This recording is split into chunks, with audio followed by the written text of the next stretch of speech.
in Canada that way. So That, if yeah, you yeah, do, that is some weird information that we're really not sure about, and I think it's very specific, and it's okay. not as generic as we thought it was. So we need to be really careful. All right. So check the laws. Check the laws in in your jurisdiction. Speak with an attorney who is licensed and barred where you live, or an accountant where you would be filing your taxes to determine how those rules would apply in your individual case. Um, but since we are a 501c3, we do at least have that opportunity to for the government to do some tax deductions for you in certain circumstances. So yes, check with your accountants. But one of the reasons that we are careful about the rules here, which include, by the way, not endorsing any political candidates, is because we want as many of your hard-earned resources as possible, and as many as of Will's hard-earned resources as possible, um, to go over to Ukraine.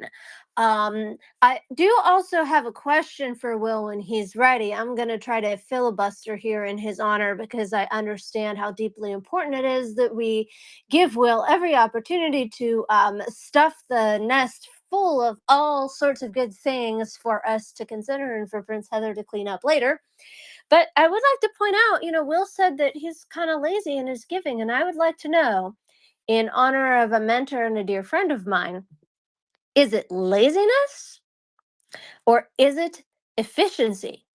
After all, is there anything wrong with working smarter and not harder? And I think that's what Will was saying. If you are able and willing to donate through Maria Report, um, it's vetted, it's taken care of. You can delegate and not have to worry about that yourself. So, with that, back to you, Prince and Will. Thanks. And if anybody was on last night around, let's see, um, it would have been 7 to 10 Eastern time. If anybody was on 7 to 10 Eastern time, at the beginning of that, it's around 7 o'clock. Princess Cannoli came up and talked about that, and one of the things that she shared is that MriyaReport gets documents, signed, stamped, official documents from the military of Ukraine directly.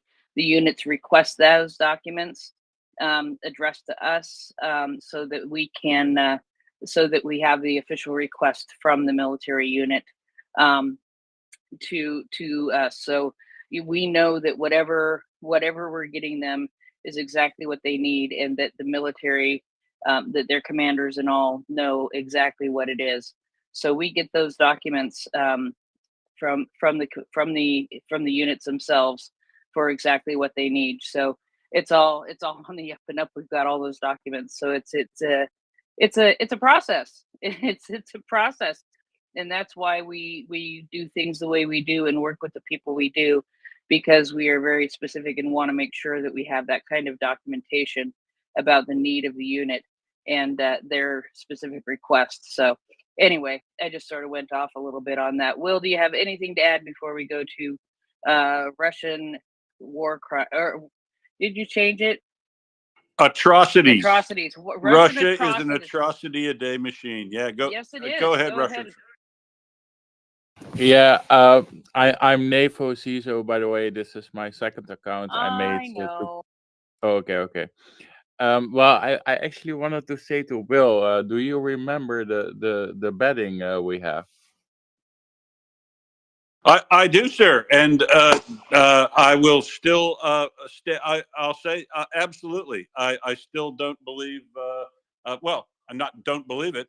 Donald Trump will not be president of the United States, and I made a bet with $100 with you that I will donate to MriyaReport if Donald Trump wins the election, and I stand by that. Yeah, I also hope Donald Trump won't win. But I did bet with you that you said Biden was going to win. You wanted to bet with me, and I was okay with that. So, well, I actually hope Trump will lose. But yeah, if Trump win, then I don't have to pay. So yeah. So yes, yeah. I mean, I have a very good memory, as you might experience from time to time. And yeah, I totally understand why you would re-bring this up today. Certainly not going to talk about that issue at all here at MriyaReport. But I said that to you, and I stand by it, because you were dooming about the prospects of what happens if Trump does get elected. And like I said then, uh, I'll bet you he doesn't. But here's the thing: if you want a candidate to win this race in a presidency that you think it's going to make a total difference to Ukraine, pick the candidate you find most in support of Ukraine and vote for that candidate. But more importantly, go do some work for that candidate, or work to see that everybody gets to the polls so that they can also participate in the election in the United States. America's problems can be largely solved by people participating in the system they have. So I remain sanguine about the long-term prospects of America and Americans doing the right thing, and everybody should go vote their conscience. But I totally understand that people might get down about it, and I said, don't get down about it. In fact, I'll bet you that won't come to pass, and I still stand by that. Dan? I was just going to say, I'm hurt and insulted, Will. You didn't bet on me. You didn't know I was running for president? Buddy, Randy Rainbow already locked up my vote a long time ago. Oh, that was perfect. That was perfect. Oh my goodness. Oh my goodness. Oh my goodness. Sorry, I couldn't help that. That just came flying out. Oh man.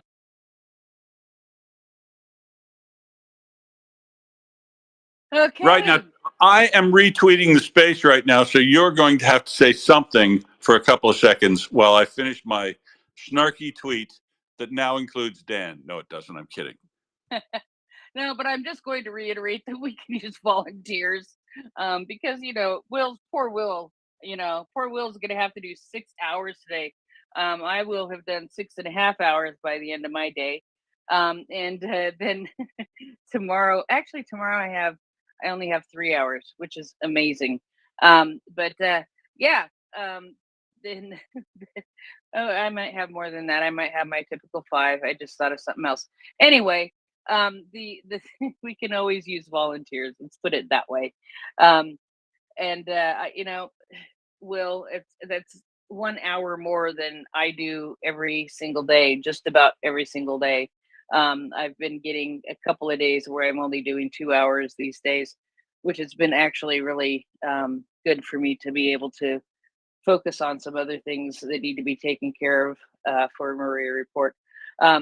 But yeah, but in my anyway. defense, I do have to go out and earn filthy oil lucre money. When I'm not on the radio. Yeah, I know. Filthy oil money. But you can now speak too, so that means we can talk about oil, and it's not necessarily a bad subject. But the Russian atrocities has more to say. Yeah, well, I had a question. What do you guys think of the Chinese military drills in Belarus, and what kind of message do you guys think China is is sending here to the West, and what kind of message Putin is sending here with China? I want to know what you guys think about this.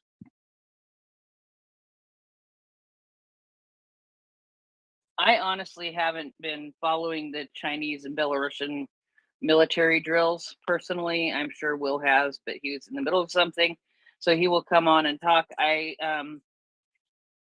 All I can say is I hope that their acrobatic performances are better than I because really that's what it comes down to.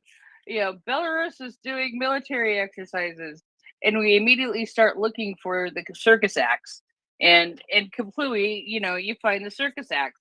oh, look, here's an asbestos sheet. We are going to kick it apart and throw particles all over the place and give ourselves cancer, because that's the kind of thing they like to do. But seriously, I really don't know. I haven't been following it. I can't imagine who would be better at the acrobatics. What I do know is at one point I found a video of the Indian acrobatics in their military exercises, and the Indians really seriously. The military from India puts them all to shame. Seriously, all to shame. It's like, you know, guys on motorcycles with people on their shoulders and another guy up on top spinning around in a circle with a machine gun while he's laying on his belly or something. And it put them all to shame. Bull Terrier, go ahead. Yeah, hi, Will and Prince. Thanks for all your hard work. So my question about the Belarus and Chinese military duels is, whose weapons are they using? Because if they're using Chinese weapons, that would seem to be breaking sanctions, I think. Well, does it really matter? Yeah. Go ahead, Will. Yeah, that is an interesting point, but I guess I would go with Prince's first thing. I'm not sure it really matters. It isn't. I'm not sure about the use of Chinese weapons inside Belarus, if they're not leaving them behind, and yeah, I don't know. But if they're not leaving them behind and they're exercising and then going home, fine. I mean, obviously, it's a provocation, right? It's an if you were concerned about world peace and actually de-escalating things in the world, you wouldn't go do a military exercise. China wouldn't go do a military exercise with Belarus right now. Clearly, it's a provocation, but guess what? It's a provocation you need not worry about, because China does not want to get directly involved in this. And I will note at the same time, as Belarus was attempting to do a bit of saber rattling and move troops down near the border, saying that Ukraine was going to invade them, a huge, massive gaslighting exercise, that they've directed all of their troops to return to their normal position of barracks, away from the front or away from the border of Ukraine. So they are de-escalating their escalation, right? It's just provocation. It's unnecessary provocation, and its purpose has been met, because it's distracted you and I right now from talking about something of substance in relation to Ukraine. But it doesn't take that much of our time, so I'll just note that I think it's a distraction. It's a very good, a very, very good intelligence gathering exercise for the United States and the Five Eyes countries, who will be watching it closely to see how and what units and how they use those units during the field exercises that they're going to take out. So thank you, China, for moving those nice and close to European spy satellites, so that we can all examine exactly how you do what you do. Go do that voodoo you do, China. And I noticed they're practicing river crossings, which will come in very handy for China when they cross a body of water that's twice as wide as the English Channel. Those river crossing exercises are really gonna work well. Worried? No. I'm at that point where you had my curiosity, but you're losing my attention. TKD. I'm glad Bull Terrier asked about this, because I was wondering about it also, and the way he asked the question kind of made me realize that I actually have two questions for you, Will, related to that, and I do think that they are related to Ukraine. I know that earlier during the full-scale invasion, the People's Republic of China and Xi Jinping were attempting to position themselves as brokers for peace. So does the entry into exercises with Belarus, do you think that sort of takes that off the table, or is it a different tack to them trying to be relevant? And then the next question I would ask is, we recall that the full scale of invasion of Ukraine occurred right after the conclusion of the Olympic Games back in 2022, and we now those are the Winter Games, and we now have the Summer Games coming up in Paris very shortly. So, Will, do you anticipate any sort of international actors trying to move around or kind of make a play on the stage to either get attention or pull something off as this big event approaches? Thanks. Yeah, well, so I don't know. The answer to your first question is, in the signal of the noise ratio of what's coming out of China about how they want to do things, you're absolutely right. They were putting forward themselves as a possible participant in facilitating peace negotiations in 2022 and 2023. But they've largely moved away from that now, it would appear, and doing this action with Belarus suggests that they're happy to participate in weird conventional escalations, but I'll also note that they've had frank and open discussions with Russia. And after those frank and open discussions with Russia about the threats of use of nuclear weapons, that Russia backed right off that sort of chit chat. For what, they bring it back up now, kind of tangentially, but they were really working up the rhetoric about nuclear weapon use prior to China deciding. So, look, I think China's a bit. China's intentions here now are a lot more transparent than they were back in 2022. They've been sneaking aid, we suspected, to Russia through North Korea, but they're openly providing aid now to Russia to facilitate their military production, though not yet handing them weapons directly. So this exercising with Belarus is just an we don't include Belarus into the CRINC sort of network because Belarus doesn't have anything really of substance to provide. But of course, Belarus is one of the countries that is also a direct supporter of Ukraine of Russia in this war. And it's like I go noted China. I see what you're doing, noted, and I think it is different than the role they wanted to play 2 years ago because I think they know that it's going to go on much longer. That it's not going to be something that Russia is going to be able to facilitate a peace on its terms and use China as that facilitator. So I think they're trying to back away from what I think they know will be a failure here, but back away from that failure whilst also overtly kind of supporting destabilization in the area because they don't want to telegraph to Russia that they know they're going to lose. But China, I would suspect, they're pretty smart operators, and they know they're going to lose. But the other question, maybe some of these other folks have an answer. My natural reaction to virtually anything Olympics is to not look at any of it.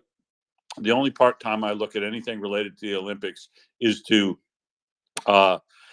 support the banning of Belarusian and Russian athletes that isn't being done effectively.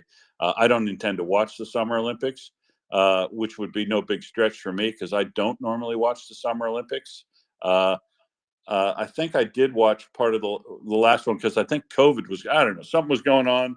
I was trapped in the house and I watched the Australians, of course, right? I watched the Australians win the motocross stuff, which was pretty cool. But no, I don't intend to watch any of the Olympics this time. I don't support the Olympic movement, and so consequently, who might use it as a platform and how they might do that? It's an interesting question, TKD, but I certainly don't have any speculation at all on it because I haven't thought about it at all. Russian atrocities. What do you think is going to happen at the Olympics? Or do you have a big concern coming back to you about China's involvement in Belarus? I brought the China Belarus thing up for a reason. I have a different perspective of this. I've been following the Middle East since the Arab Spring in 2011, especially the situation in Syria. I know what Russia is been doing in the region, and I still follow it every day. Um, with that being said, I think there's a global war against democracy ongoing, and the weak spots are Israel and Ukraine. And why Israel? Because Israel is really important for the shipping that goes from the Middle East to Europe. 20% of shipping goes through the Suez Canal, and I know this is controlled by Egypt, but Israel plays a huge role in this because Israel is kind of a Western vessel, a Western, as people call it. Um, so Israel and Ukraine are kind of the weak spots, and of course, China wants Taiwan. We all know this, um, and the U.S. Is not going to let that happen without a war. And you know the situation in Ukraine. Ukraine is basically the gate to Europe. And if there is a large war going on in Europe, this means that we have a lot of problems in Europe, and we cannot divert our attention elsewhere in Europe. And if a lot of countries are at war in Europe, for example, if a wider war breaks out in Europe, if Ukraine falls, for example, then Putin has a land bridge to Serbia via Hungary, and oh, I'm sorry, via Hungary, and that can actually spark another war in Europe. So that will mean a lot of countries in Europe are at war then, and Europe will be severely weakened. So I think China knows this is a weak spot, and of course Belarus still has a big army. And as we talked about this today with Tim, um, we also talked about that Russia is now able to maintain their tanks production, um, along with the repairs of the old tanks, and they are ramping up their tanks production. So Russia is getting stronger in that aspect, but I don't see them ramping up their advanced weapons production. So that's not a really big threat. But I think the message that Russia and China are saying here, like, Ukraine is a weak spot, and we can fight back against the West in Ukraine. It doesn't have to be in Taiwan. We can weaken the West in Ukraine. We can weaken democracy in Europe via Ukraine, and and attack Europe from here. And I don't. I think we should not be naive in Europe, because some countries don't even spend 2% of GDP, and I would really like to see European countries spend 5% on GDP, because I think we are facing a really big threat. And I think a wider war in Europe can happen. The Baltic states and Poland can be attacked. We've seen Lukashenko talk about this with his military commanders, on how they were going to attack Poland to actually make a corridor with the Sulawski Gap. This will obviously mean a big war with NATO. And I think the best way for China to weaken the West and weaken democracy at at at its core is to actually send troops to Ukraine. So I think we should keep this in mind, and I think we should not be naive about this, and I think Europe should really scale up its defense spending. So this is my analysis of the situation. Some people might think it's different, and also I've been talking about red lines and things like this and escalation. And I've been seeing some videos from the National Security Advisor John Kirby about the situation in Ukraine. And of course, I want to say here that the things that Russia is doing, the terrorist acts like attacking hospitals and these terrorist attacks with the glide bombs are really bad, and we should not accept this. That we should actually take down all the planes that are being used from inside Russia to attack with glide bombs. So that being said, the National Security Advisor of the United States, one of the top people in that knows a lot about the intelligence. He knows more than we do. He says that escalation is not in our favor because a wider war can happen in Europe. As we know, Belarus is still a big army. They can do some damage. They're not the best army. Of course, they are quite funny. They do this kind of funny training and shit. It's not really impressive, but they still have quite a huge air force, and they still have a lot of tanks. So quantity is a quality of its own, people say. So I think we should be aware of this threat that is looming over Europe, and I really think that Europe should spend more on defense, and I'm talking about 5% of GDP. And Poland is already doing 5% of GDP, but I think we should do more. And of course, Putin has been talking with a lot of other countries. For example, North Korea. North Korean troops will go to Ukraine. I don't know exactly what they're going to do, but we also know that China, as Bill just said, is actually providing Russia with military equipment, with things like chips to build advanced military things. So China is becoming a more and more clear enemy towards the West, and I think China wants to destroy democracy along with Russia and Iran. And the two weak spots that we have globally is probably Israel and Ukraine. So that's what I wanted to draw you guys' attention to. And maybe you guys have something else to say about it. I would really like to know it. And if maybe I'm a pessimistic person, that could be true. Will is an optimistic person. I admire him for that, but I think we should not be naive after everything that has happened, because we were naive in the Middle East, and now Russia and Iran have conquered half of the Middle East, and well, we made some big mistakes there, and we made some big mistakes in Ukraine in 2014, and I think we should not make these mistakes again, and I think we should not be naive. So that's all I wanted to say.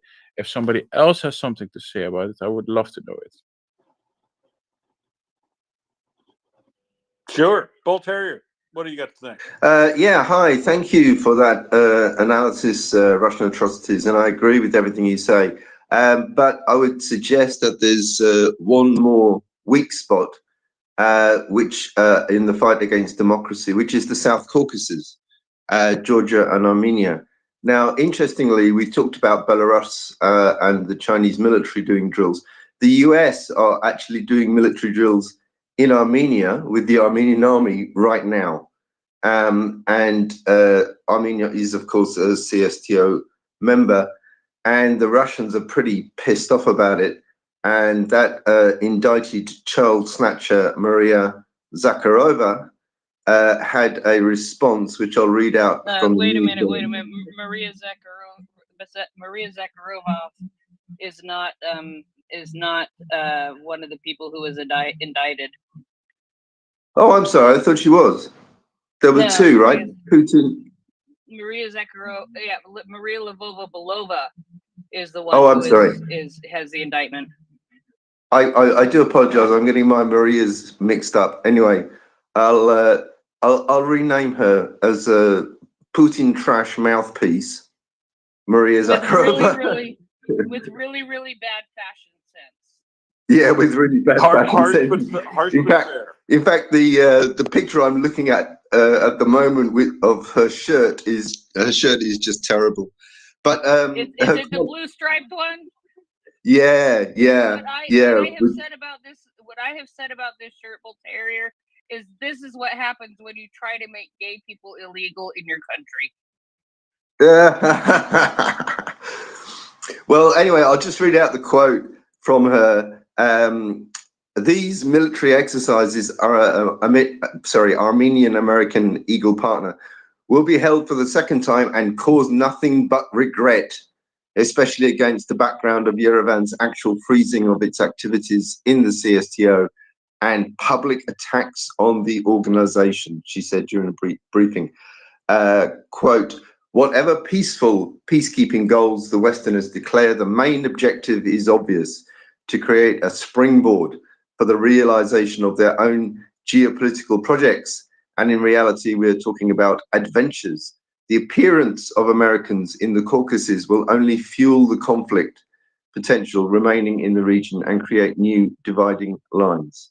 And she goes on to say that through involvement in maneuvers and training programs under their auspices, they impose NATO standards of the armed forces on the Republic. I like that, impose, because, you know, obviously the Armenian government have not only invited but hosted these the Americans to do these drills.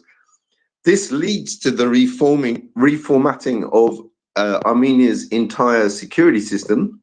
Well, sounds like a good thing to me. As a consequence, to the acquisition of Westerners, of additional levers of influence on its domestic foreign policy. So yeah, Russia being pissed off at also, you know, and interestingly, I mean, my perspective on this is that, you know, Armenia, having stated that they have not just frozen relations with the CSTO, but Pashinyan stated very clearly that Armenia would in the future leave the CSTO. I mean, that's a big deal. You know, that's like a country leaving NATO. So, you know, that was my first point, but I'll let people comment on that first. Can I comment on this? Right after me. So yeah, I'd be curious to know whether or not we've known the Armenian discussion and exercise with the United States were being planned for a long time. Do you know time-wise when these Chinese Belarusian exercises were charged? Because maybe, you know, Russia was so butthurt about the Armenians doing that they encouraged China to do a joint exercise with Belarus, because, you know, Belarus doesn't do anything without checking with Dad first, and it wouldn't surprise me at all if those two things are connected. But I don't know the timing of the decision on both of those. I remember hearing months and months ago when we were talking about the Armenians planning to lead the CSTO and planning to do these exercises with the United States, Bull Terrier. So I don't know how long China's had this thing in the pipeline. But go ahead, Russian atrocities. Yeah. Okay. First thing I wanted to say to Bull Terrier, I don't know if the Caucasus are such a weak spot to the U.S.-led world order, to the democracy-led world order, as Israel and Ukraine are, because Ukraine is the gate to Europe, and I'll get back to Ukraine, but Israel. If we lose Israel, we probably lose Saudi Arabia, and we lose all of our influence in the Middle East and parts of Africa. This would be a disaster for the U.S.-led world order. With that being said, we'll just ask some things about China and how long is China involved, and since when are they doing these military drills. I think the military drill started a week ago. I think I saw the news. I'm not sure. Correct me if I'm wrong here. But China has been supporting Belarus for years and years and years. They're actually making Belarus is actually making trucks for Chinese intercontinental ballistic missiles. So the trucks the intercontinental ballistic missiles that are mounted on trucks these trucks are made in Belarus. And also, China is a huge ally of Serbia. This is very interesting because Serbia is kind of a country that is very hostile towards towards NATO and Europe. They've said they wanted to denazify Kosovo right after Putin began his full scale invasion of Europe. So Serbia is kind of a threat towards Europe, and China knows this, and China knows this is a weak spot of Europe, and China is actually working together with Serbia and providing them with military arms and things like this. So I think the China is for a longer time involved in Europe, and China is doing some things that are very hostile towards the European continent. That while that I must say that Europe is one of the biggest trade partners of China. So China does benefit from our relation, but China also sees democracy as a threat, and China is an imperialistic empire, and China wants to grow. So China knows we are with the U.S. This is because we're in the same defense alliance called NATO. And if the U.S. Probably Europe wouldn't be involved too much if if there's going to be a large war in the South China Sea with Taiwan. Probably the Philippines, Japan will be involved, maybe even Australia, and probably the United States. But Europe would probably not be involved, and I think China would not invade Taiwan unless a wider war in the Middle East breaks out. I think the Middle East is right now the most volatile place on Earth, and also I saw reports coming out from intelligence. I saw intelligence reports coming out that in case of a wider war in the Middle East between Israel and Hezbollah, Iran will probably join the fight. Yeah, we most of the people know this, but there were also intelligence reports that Russia was ready to jump into this fight in the Middle East. So this is against if the United States helps Israel, then Russia will jump into the fight and attack the United States. There are intelligence reports of this, and I shared this on my other Twitter, Nevo CISO. So yes, the situation in the Caucasus, I know that Georgia wants democracy, and Georgia has a border with Russia, and Georgia has been invaded by Russia already, and I think it was in 2008, and Russia annexed some territory. With that being said, of course, the Caucasus are a weak spot for Russia because we can do the same what Russia is doing to us, attacking our weak spot, but we can also open another front in the Caucasus. So this is a very interesting place, but I wouldn't call it a weak spot for the US-led world order like Israel or Ukraine. But that is just my opinion on it. If you guys have something to say, I would love to hear it because I think this is very, very interesting. Well, Bull Terrier certainly does. Go ahead, Bull Terrier. Yeah, actually, you were talking about a weak spot in the fight against democracy, and that's why I brought up the Caucasus. I know that the immediate threat now has died down a bit, so it's not at the same level as Israel and Lebanon, for example. But what I would say is that on Georgia, that passing of the Foreign Agents Bill led to huge demonstrations and a real splitting of public opinion in Georgia. And it'll be really interesting to see what the results of the upcoming elections in the next few months are. So, I mean, Georgian Dream Party now seems to be very pro-Russian. So Putin is, I think, very much got his hand in behind that. And the in Armenia, I mean, the recent attempt to oust Pashinyan was by a pro-Russian priest, Galstanyan. There was a pretty narrow escape there. In fact, what happened was that Galstanyan managed to get 14 MPs.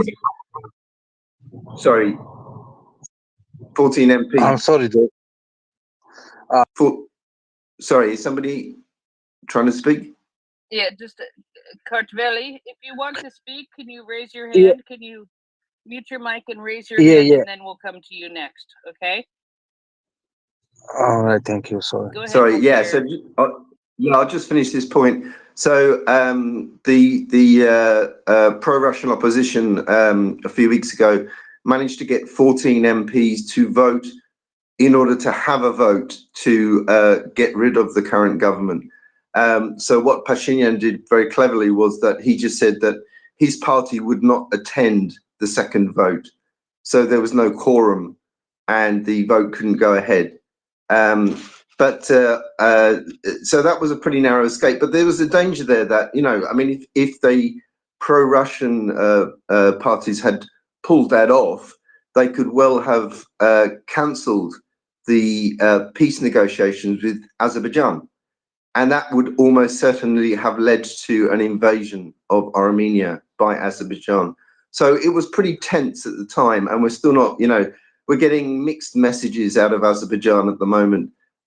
Some very positive engagement. Both the Azerbaijan and Armenian foreign ministers went to see Blinken on the sidelines of the NATO summit, which was really interesting, and came out with some positive, you know, there's some very positive statements coming out from ministers of both countries about the peace process. However, Aliyev, the PM, is still insisting that Armenia has to change its constitution in order for a peace treaty to be signed. Pashinyan, the Armenian prime minister, has agreed to do that, but he said it's going to take 2 years because it's a very long process. But just to go back to the Chinese and Belarusian drills, they're happening at the same time. I think they're happening like now. The US Armenian drills were planned for a long time, and it's the second time that they've done them. However, I don't know whether the Chinese Belarusian drills were planned for a long time, and it is suspicious that they're happening at the same time.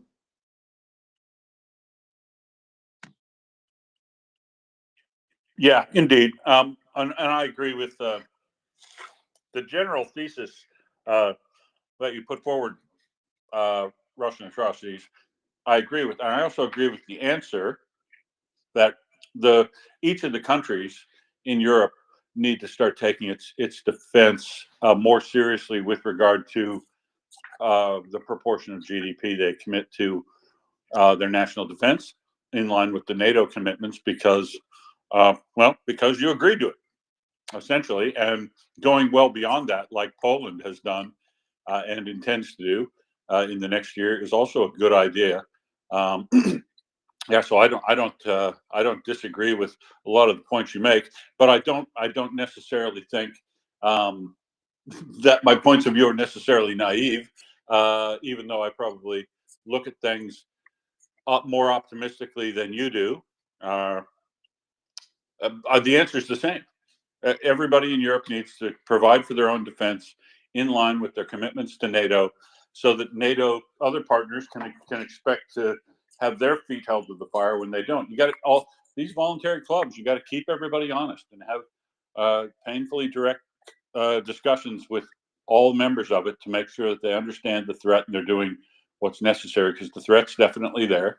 China is absolutely positively doing the same thing Russia is with regard to trying to foment rebellion or foment discord within our liberal democracies, use all the stuff we were talking about at the beginning of the segment about trying to sow discord, disrupt our systems, with the view to, although also then taking that propaganda back to their own people and selling it to them on the basis of, see, other democracies don't work. That system doesn't work. The system you're living under that you think is repressive and you like to change, yeah, stop thinking of that, because those systems aren't better than ours, right? There's always a local audience flavor to propaganda and misinformation and disinformation, And you always see it. If you look in Russia, at the same time, the messages that are hitting inside Russia go in coordination with the messages that are going out to the rest of the world, which is why we like to look inside Russia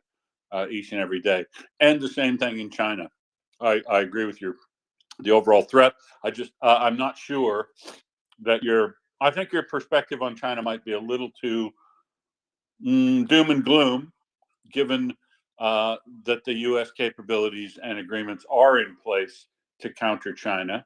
And I'm just going to go by what they've written and said, that they would honor their commitments as to long-term settling of the Taiwan-China issues without violence, provided China doesn't attempt to take it by force. I would absolutely hope that they stepped in immediately, and that all the other agreements down here would kick in, including the one with Australia, where we've committed to keeping Taiwan free. And I think we should live up to that commitment as well. Russian atrocities, go ahead again. Yeah, I kind of agree with everything you said there. But when we're talking about Taiwan, Taiwan is almost impossible. Yeah, it is possible to invade, of course, and we know China wants to do it. But invading Taiwan, that is not something like invading Ukraine or something. This is a real complex military operation that will cause a lot of casualties. This will be very, very hard for China to do, and this will cause a lot of casualties. And even we don't even know if China is able to do it, because Taiwan is an island, and defending is in war is also is always easier than attacking. But if you're on an island, it is very, very hard to attack such an island, especially if it's well defended, and especially with the terrain that Taiwan has, and the few places China can send forces to go to land from the sea. So that would be very, very hard for China to do and to accomplish. But China wants to do it. We know this. But what is easier for China is to actually send troops to Ukraine and via Russia, and then attack Europe and weaken Europe, because countries that are in war uh, don't have such good economies like countries that are not in war, for example. And this will do a lot of damage to Europe. That being said, it doesn't mean Ukraine will fall or something. Probably the US will step in, of course. So I'm not too worried about it, and it would be a really this would be maybe a worse act of war what China can do against us than attacking Taiwan. Maybe it's the same, like the same level of how bad it is. But yeah, it's not good. But yeah, what did I want to say? I wanted to say something. No, I forgot what I wanted to say. But yeah, we'll have to wait and see. But yeah, I don't know what to say anymore. Thanks. Go ahead, Voltaire. And then we're going to Krasnodar. Yeah, on a more positive note, I was very pleased to see Ukraine raising a Ukrainian legion in Poland. And apparently they've attracted several thousand Ukrainians living in Poland have registered to join a voluntary military unit that will help Ukraine in defense against Russian aggression. And I believe the Poles are going to be helping to train those Ukrainian troops. So yeah, what a great idea. Thank you, Poland, and very much support that. Right. They're going to get all their original training and equipping from Poland, but then go get integrated into a fighting force inside Ukraine under Ukraine military command. And all of those participants will have right of return to Poland after the war. Yeah, it's. I think it is a a good thing for them to do if they have a significant number of people who want to participate in helping their neighbor become free of Russia's influence. I think it's admirable, and I understand, as you've read too, that there have been thousands of folks who've signed up already. So it isn't. I don't think the opinions stated here typically about wanting to support Ukraine are.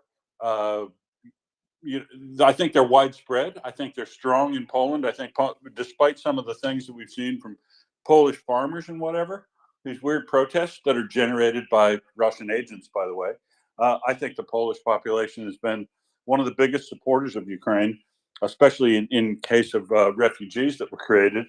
And it doesn't surprise me at all that there's a lot of ties between the two countries long term, and that there are a significant number of folks that want to go show their commitment by putting their lives at risk. If wish I was 20 years younger and Polish, I might consider going over there and helping out too.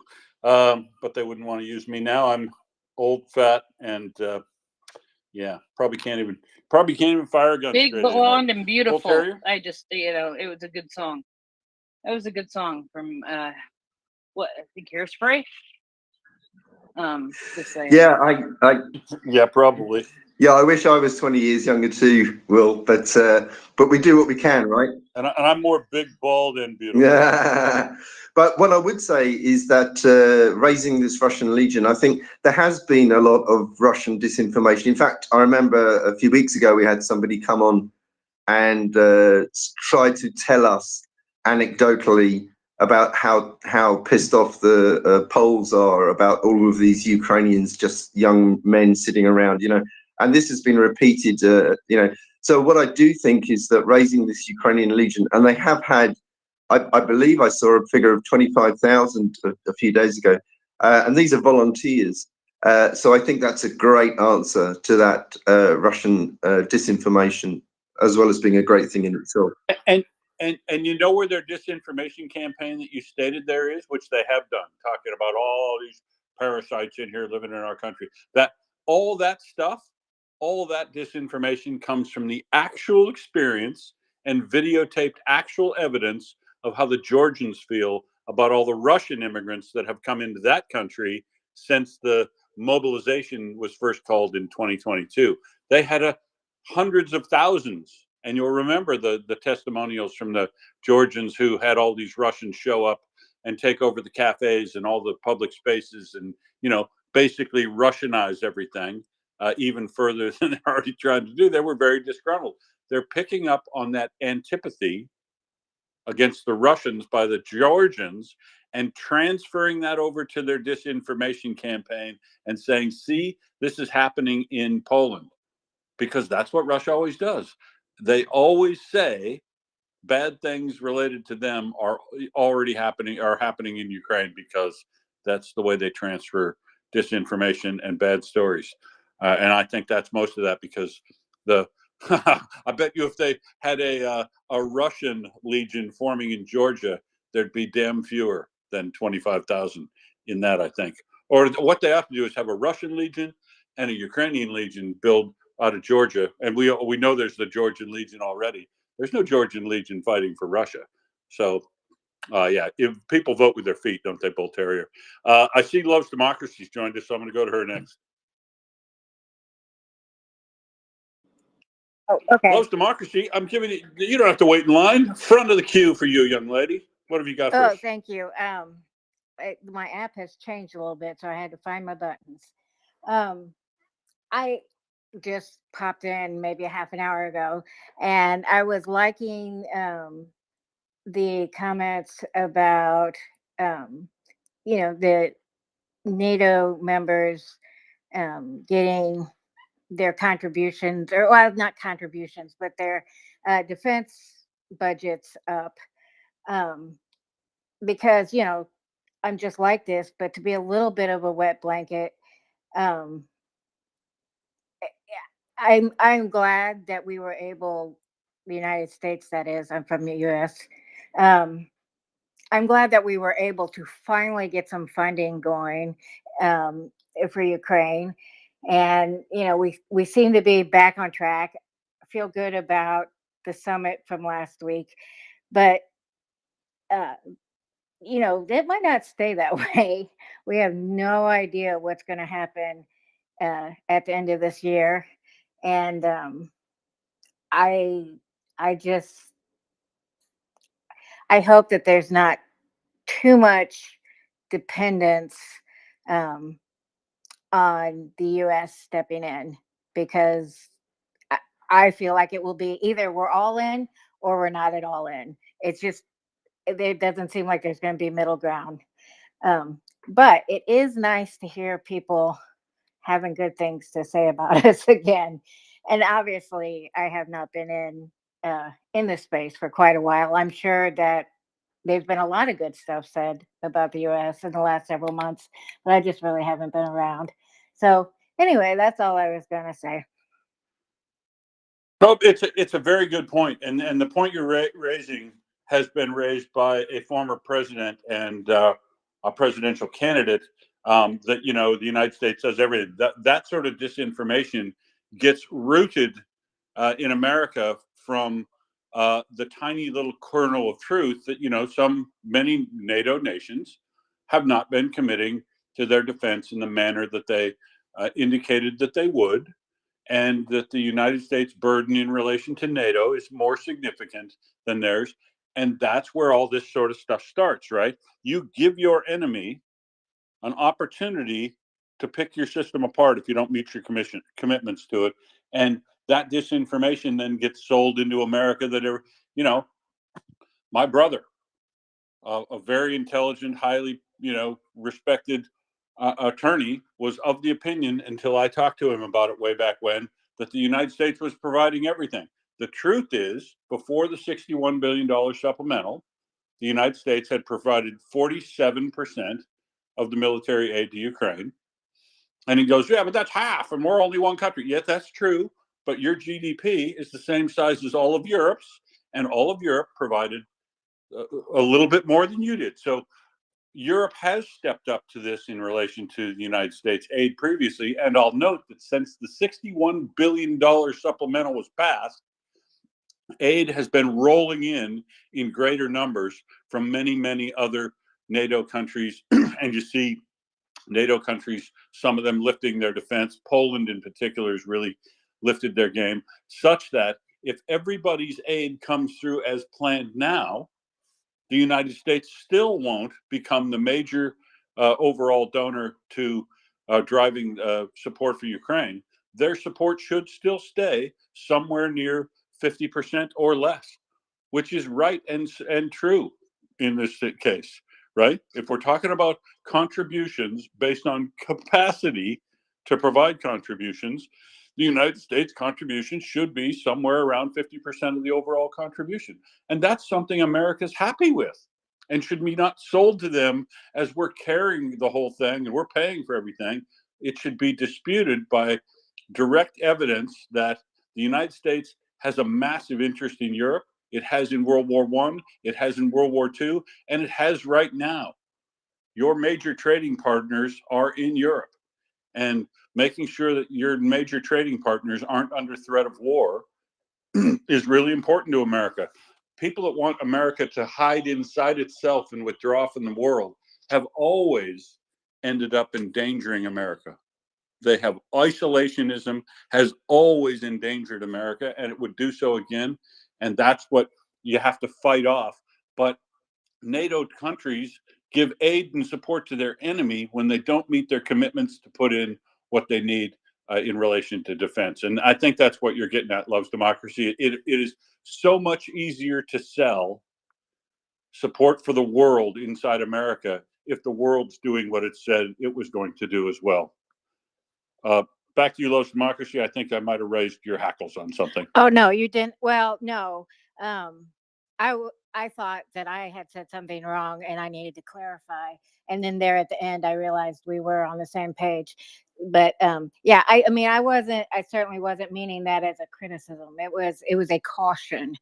Um, if yeah, but you know, the same people, many of the same people that are saying, "Oh, we aren't going to take care of them for all the hundreds of reasons that they come up with," um, are the same people that are like complaining about high inflation, and our inflation is a little higher than we want, but it's doing pretty good, and compared to some other places around the world. And they won't consider the fact that, like part of like why we had really high inflation right after the generally accepted end of the pandemic was because of supply chain issues. And if Europe is at war, I mean, what's going to happen to inflation? The supply chains are going to be really messed up. So, I mean, there's so many reasons. There's just like everything from the tradition that we're America and we're a global leader to feelings of it's the right thing to do. But there's also practical dollars and cents reasons for us to be supporting Ukraine right now. And I know everybody in here, probably most everybody in here, agrees with that. May have a few people that are just listening in, but anyway, no, you didn't. You didn't raise my hackles. Thank you for the chance to speak. It's good to see you. Loves Thanks, love democracy. democracy. It's been too long. Thank you. It's nice to hear your guys' voice.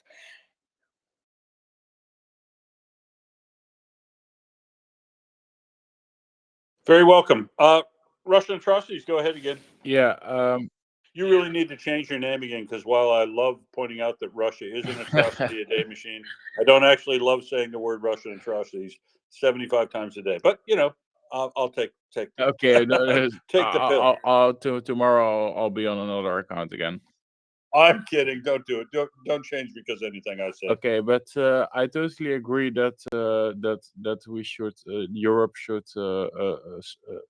up its this defense budget. That being said, I think that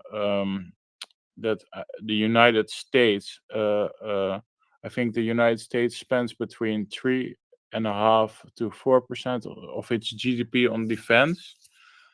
And to be honest, I don't think with all the threats in the Middle East and the threat in the South China Sea, I don't think the United States should be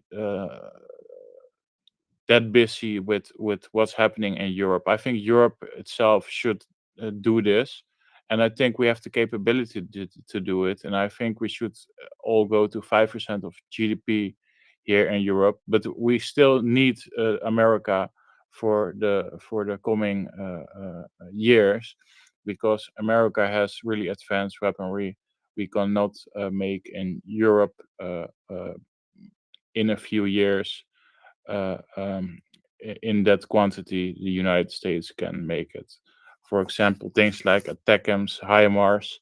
Of course, I think Europe makes some kind of these things. I know we make storm shadows and things like this, but we are still kind of dependent on America. And I think this should change, because America should really be busy with the Middle East and the South China Sea. And yeah, so I think the whole of Europe should spend 5% on GDP. Most countries don't even spend 2% on GDP. And after all of this has happened with Russia, it is really, I d- I cannot understand it that some countries don't even spend 2% on GDP. And I blame my own country, the Netherlands, for it as well.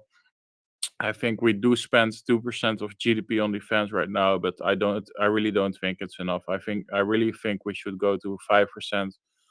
I mean, the threat we are facing in Europe is so significant, and I think we really should do more, and everybody should say this. And if you know some politicians, if you live in Europe, if you know people that are related to politics, please tell them we need 5% GDP, and please tell them why. Uh, And yeah, well, now I've said this, I had a question for Will, because the threat in his region is the Chinese threat. And I wanted to ask, what do they spend on defense in Australia and New Zealand? Because these two countries are also democracies, and I think all of the democratic countries should work together on defense and spend as much on defense, so we're stronger together. So I would like to know what Will has to say about it. Thanks, man. So I don't know about New Zealand, but I'm pretty sure Australia spends about 3%. Which arguably might not be enough either, given the fact that we have a country the size of the United States to cover, but the continental United States, but only 25 million people. So it's there's a lot more we could do. And the way we augment our capabilities here is by spending an amount that's reasonable, given the fact that it all comes out of a democratic election process, and all of our citizens for a long time also, like probably in Holland, think, what are we what are we quote unquote wasting all this money on when we haven't had a war for so long? And isn't the military industrial complex defining stuff that we need because they've sold the weapon that counters it to the enemy? All that reasonable skepticism comes out, but times like this clearly point, don't they, to the fact that you need to maintain. It's not a waste. It's an insurance policy. Defense spending is an insurance policy that you have to have, that you intend never to use. You have to build capability to take on, be a credible threat, or not credible defense to the people who would threaten you, to keep them from ever doing what they say they do. So it's essentially, an insurance policy. We probably don't spend enough, but our spending is about 3%. I'll have a look and see. Somebody's probably running the Google machine right now to find out what New Zealand spends. But we're talking about very small countries. New Zealand's like 3-4 million people. It's not that many people. A lot of country, a lot of lovely country, by the way. And Australia's the same. The population density here is so low because almost nobody lives in 2/3 of the country. But we do. The way we do it is we augment our capabilities, and the United States recognizes what a essential portion of their plan for Southeast Asian defense is by, the Europeans and everybody all fight over who's next in line to get this and who's next in line, who's going to get F-18s, F-35s, F-15s, whatever. When the United States comes up with a new weapon system that they want based in Australia, we get it first. F-35s, we've had a full fleet of F-35s for more than 2.5 years. Total replacement has been finished 2.5 years ago. So when we're ready to replace our old systems, the United States always makes sure that we get the newest, latest stuff, because we're considered to be their best partner for peace in this region, as we should be, because since we stopped being cannon fodder for the British, I hope Tim's up. Since we stopped being cannon fodder for the British down here in Australia, we've joined voluntarily every U.S. military action since. We were the first country to commit before they even knew what was happened. After September 11th, John Howard rang up President George W. Bush and said, "We're in, man. Wherever you need us, wherever you want to go, we're in." Right? Didn't even know the mission yet, and we're in, because that's what Australia has been like typically in times of military crisis, and they're expecting us to do that again, and it's probably true. But we also need to spend more and smarter on our defense, and we need to have frank and open discussions with the United States, because I would hate to see China start any kinetic action in this region and not have the United States do what it said it was going to do immediately. No dithering, no congressional discussions. I would hate to see China do something like take territory in the Philippines or take territory in Vietnam or take territory, any of the places that they're trying to take territory from. I would hate to see them do that and be able to gain control over the South China Sea with these artificial islands and bullying countries out of their lands. I would hate to see that without the United States countering, because what it means to me is when China comes for us in Australia or New Zealand, are the Yanks going to be there? There should never be that. You should never, ever, ever get in a situation where you don't know whether or not your partner for peace is going to be there. And that's the real problem with folks who say they want to take the United States out of NATO, or that they wouldn't meet their commitments to NATO. People have said that, and boy, that's really dangerous language that we can't have happening, because it's not responsible and it's not ethical. Russian atrocities? Yeah, well, if they don't defend Taiwan, for example, and let's say Taiwan falls to the Chinese, you might get a similar situation to what happened in Chechnya with Russia. Is that China, that Taiwan is under Chinese control for 10 years or something, 5 years, and after these 5 years, the Taiwanese might help fight with the Chinese against democracy. So it is really important that we actually keep them as ally and don't let them fall to the Chinese. And yes, that and if we don't support Taiwan, what makes them want to support Australia? That's 100% true. So yeah, that's all I want to say.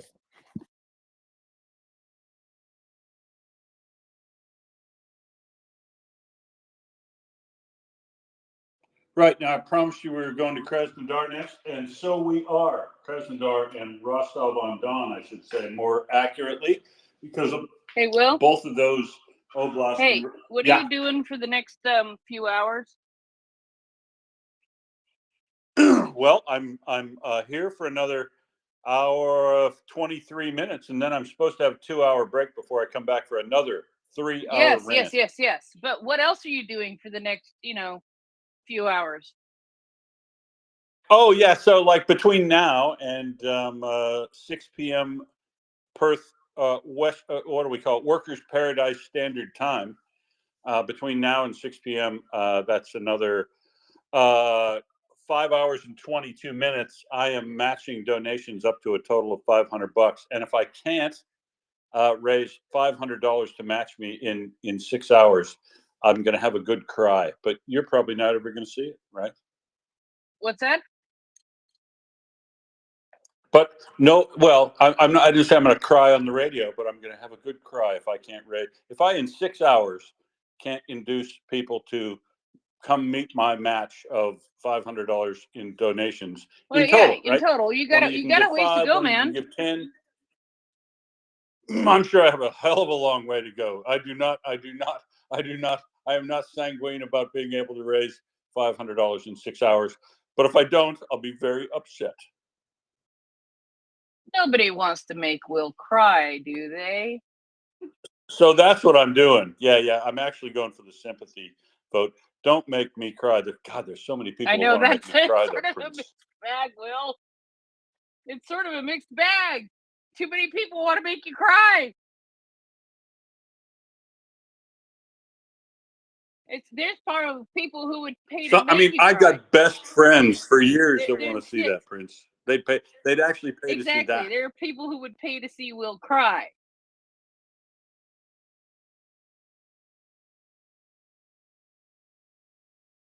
So I don't know what we do, but yes.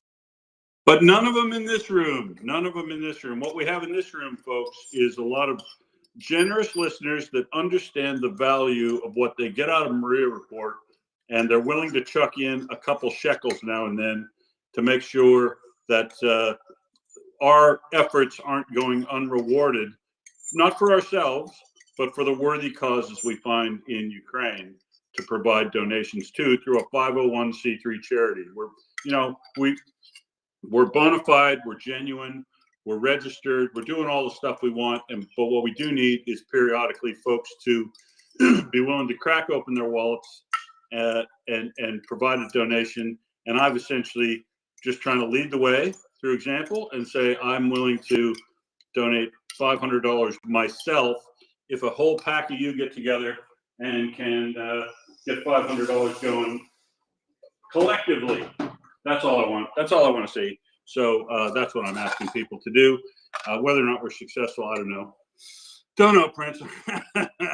I'm not betting on that, but I am a betting man, and I'm not proud of it, but I do gamble a fair bit, and I did go to the casino last night, won some money, so I might as well give it to MriyaReport. That's my usual answer. That's yeah. You did say you went to the casino last night, so when you said you went to the casino last night, I was like, oh, that's why he's doing a matching donation, because he won some money last night.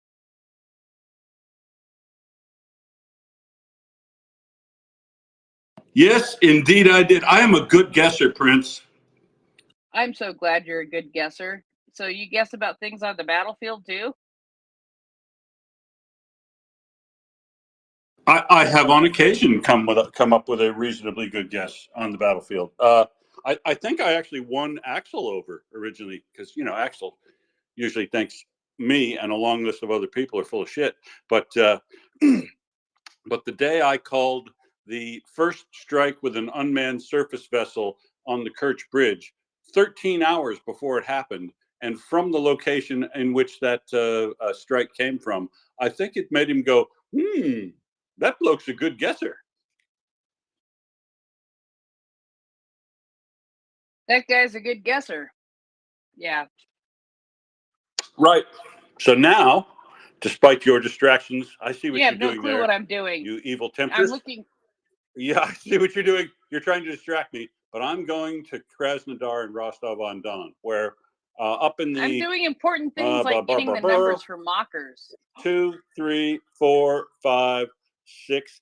Okay, the sixth item in the nest is something I noted yesterday. I love it when I'm talking about something on the radio, and then somebody like Beefeater, who I love his work, they'll always come along and they'll put together something that I was talking about, and then I go, hey, this is that thing I was talking about. Well, Raging 545 has noticed exactly what I've noticed, and that over the last week, there have been 5 Russian oil depots struck in Rostov-on-Don and Krasnodar province along the River Don.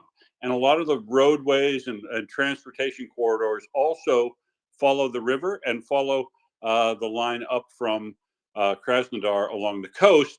And these places, these lines convene in Rostov-on-Don, and they are continuing to hit a series of depots in that area.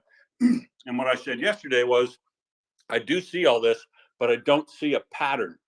I don't see a pattern like I saw in the north of Kharkiv when they hit 7 different depots over a 3-week period. And we find out later that that was because Ukraine wanted to cut off refueling supply as much as possible because they saw this offensive coming from the north. Now, is the same thing happening over here in the east? I still don't know. But Raging 545 has noticed exactly what I've noticed in that tweet. So watch this space, because they may be trying to degrade the capacity of Russia to provide fuel, oil, and lubricant products for their armored fighting vehicles coming from the east and south. Does that mean they're going to start an offensive in the east? I don't know.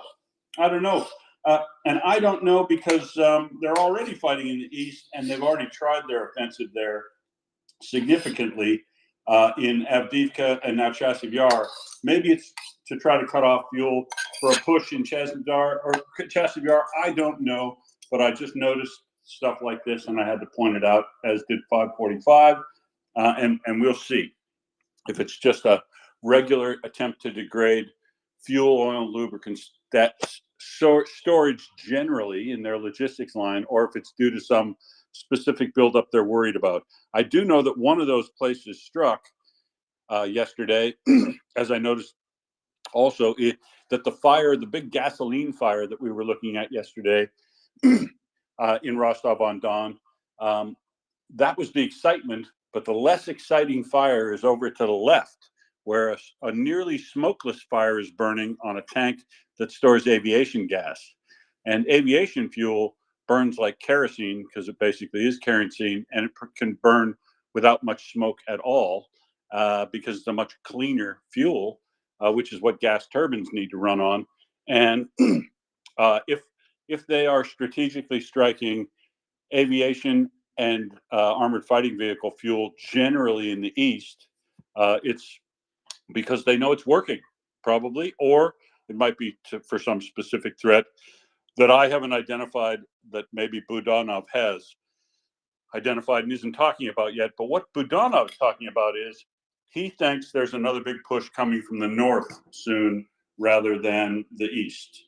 So, like I say, watch this space and we'll find out, Prince Heather.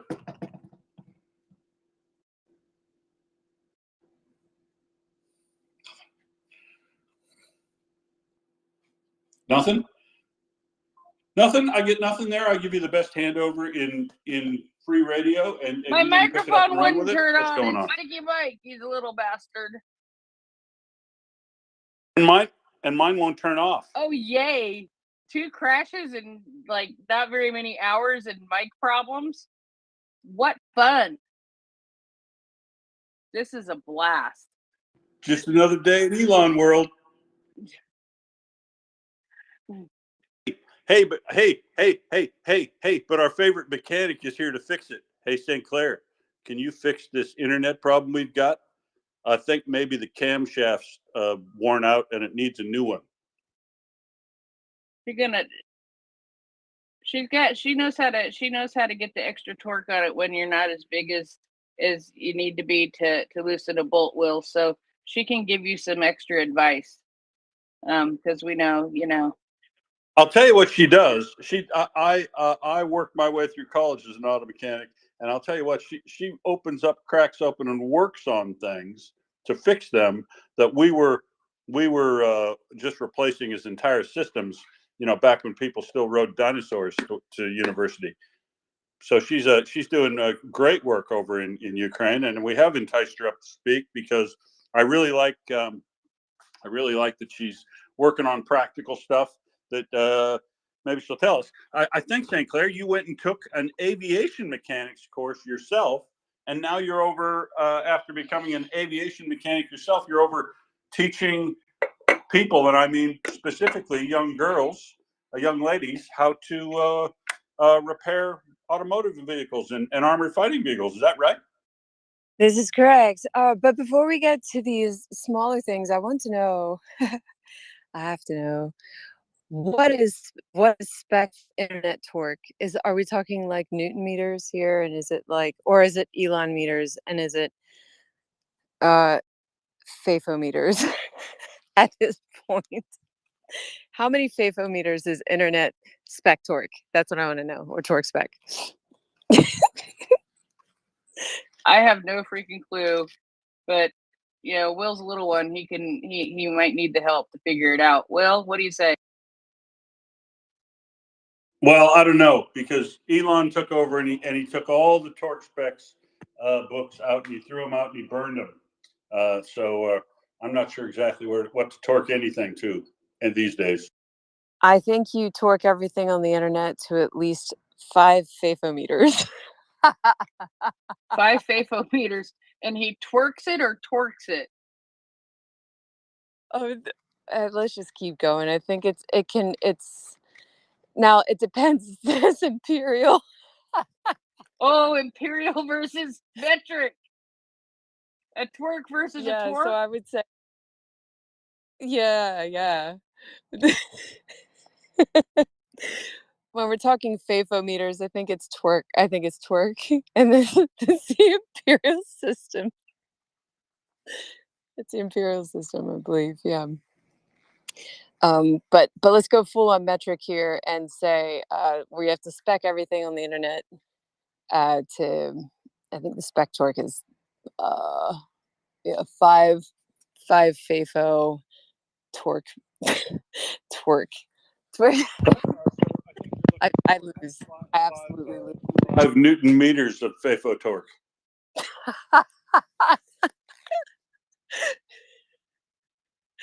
Okay, I need to hear what this guy has to say because I have to know, like, please capitalize on this and just drive it home. Go ahead, Russian atrocities. Okay, go ahead. Let's get the Dutch twist on this. I'm sorry. Russian Sorry. I atrocities. just came back. Can you say it again so I can come back on this? Oh no. Oh no, it was just a joke. It's going to go through to the keeper. Prince.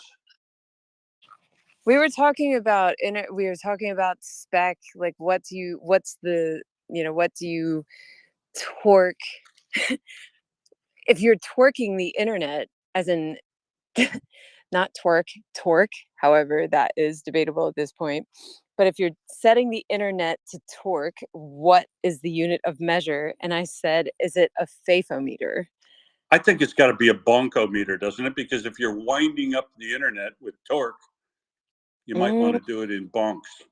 I think so. Probably. I think that is a little bit more measurable because it's actionable. And we definitely want to measure it in SI units because that totally extra winds up the yanks. Winding up yanks, but not wanks. Gotcha. Oh no. Make your own jokes, ladies and gentlemen, because they're flying through my head. You guys love it here right now. Where is Dan and Paige when we need them? Oh man, Paige and I think we are absolutely dangerous in the same space. In the same Honestly, you get me in trouble with HR is what you do, because you're both a couple of seriously the double entendre sisters. Wait till Mockers gets here. Yes. Oh my goodness. And Mockers, wow. I'm really into her look. The most recent photo she posted, I'm like, whoa, you look fantastic.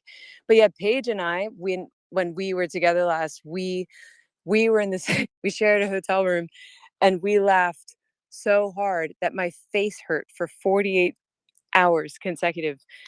I think both of us, like, we're just similarly drawn to joy as our cope. You know what I mean? Like, when we talk with each other, we lift each other up like this, and we have similar gifts this way. And when you put us together alone, we can't stop, and it keeps going, and we don't want to stop because we deal with so much harsh everything else that when we finally get a chance to feed off of each other's joy, and like our intellect is matched, our like humor is there, she's just such a great soulmate to be around with and a great partner in the fight for Ukraine. Like, I just could not appreciate Paige any more than I do right now in this life. And since the day I met her, I think things have just gotten so much more. When you are alive and all of your family is like, why are you like this? And then you come across people that validate that inner metronome you have with, like, this is clicking and this on the inside of me is telling me to keep going in this direction, and I see it working. But everybody around me doesn't get this. And then you run into somebody who is just like this in a place far away from you that's been going through the exact same thing, and you kind of find yourself in beat and in rhythm. Oh, we're like stray puppies together. Sweet. And it just is validating. It makes it easy to have joy in the dark by yourself. Like, I'm in the right place at the right time, doing the best that I can, and not just the best that I can, but goodness is working through me to benefit other people, and I get to watch it happen. So it's just this little bit of a heart home that I get when I talk to Paige. Paige is just lovely like this. And yes, you're right. I'm teaching. We're going to talk about this later this week, I believe. At this. Oh no, I'm going to steal her thunder and talk about it right now. Stop, Will. Don't do that. Don't do that. I know, I'm very naughty, aren't I? No, I won't do that. Sit, lay down, roll over. Woof woof. Oh my gosh. This is actually, I would talk about this all day, all night, forever, because of what's happening in Kramatorsk and what is going to continue happening in Ukraine with just the simple application of education is it's paramount. It's paramount, and it's pure. It's pure and it's full of fire. These girls want to learn so badly. And it's not because they just want to do something cool. They must do this for their community. And this is a huge eye opener. I have children I have children older than these young ladies that I'm teaching in Ukraine. And to come back and tell them the reason why, and to bring my kids in, this is just well, the reason why is because their little arms and hands can get down there and get a hold of that oil filter so much easier than mine. Oh, well, they can, but you realize, I mean, like, you have to hold on to their legs, right, so they don't fall in. well, I mean, these vehicles are quite large, you're right. And the girls are quite tiny. I think my smallest girl may weigh 80 pounds. She's tiny. But this little 80-pound girl, she may be 90-pound girl. I just watched her change a tire with 8 lugs on an armored vehicle by herself. Like, this was huge for me, because when you're this tiny, I mean, I'm this tiny, but I'm a lot stronger. So I weigh that and then maybe a third. Okay, so I can change a tire and do this, but I've had to learn to use my body in different ways, like using my legs to get the tire off, So I got down and I taught the girls, when you're by yourself, this is what you do. Leg on the left, leg on the right, once the vehicle's jacked up, Leg on the left, leg on the right, and then you loosen to fruition, like you take out all of the bolts, and then you just gingerly bring this thing, wiggle it out evenly onto your lap, ease back and roll it to the side, and then prop it up on the side of the vehicle. So I showed them this, all while, like, this is when the mechanic that runs the garage and his 2 proteges just kind of peeked over, because they're like, how are they going to do this? We usually need 2 guys to do this job. And so I'm there on the floor. And in Ukraine, this is not something ladies do. You don't roll around in the earth like I do. But to me, my body's a tool. So I'm like showing them, when you're by yourself, you don't have these fancy jacks. You don't have these, sometimes you have to be a little rudimentary. And I'm just showing them what I think they are capable of doing. I'm getting these funny looks. Ukrainian guys are like, pretty women don't belong on the floor with, covered in dirt with grease on them like this. You could tell there's like this disparity of, it's like a conflict of interest that's like hovering over the firmament of our company. It's just this, thick air. I show them. Well, it's unique, isn't it? But you're not overdoing this as some sort of feminist vanity project. These, like you say, these young girls, ladies, are actually going to take a skill into their local community that's desperately needed right now. It's serious Rosie the Riveter work.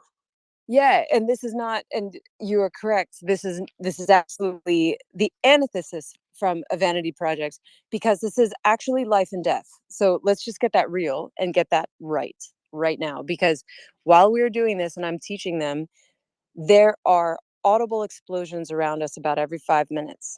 Do you understand? Like, this is not something where I'm telling them to do something. This is how I was permitted to be on the earth in front, in mixed company, teaching them to do this, because there's no other fucking way. Beg your pardon. There's no other way. Like, you are going to do this act, or you're not. And even still, these little girls have told me, because I ask, what do you want to be when you grow up? That's the first thing we as adults will ask. And I just, in frivolity, ask them this.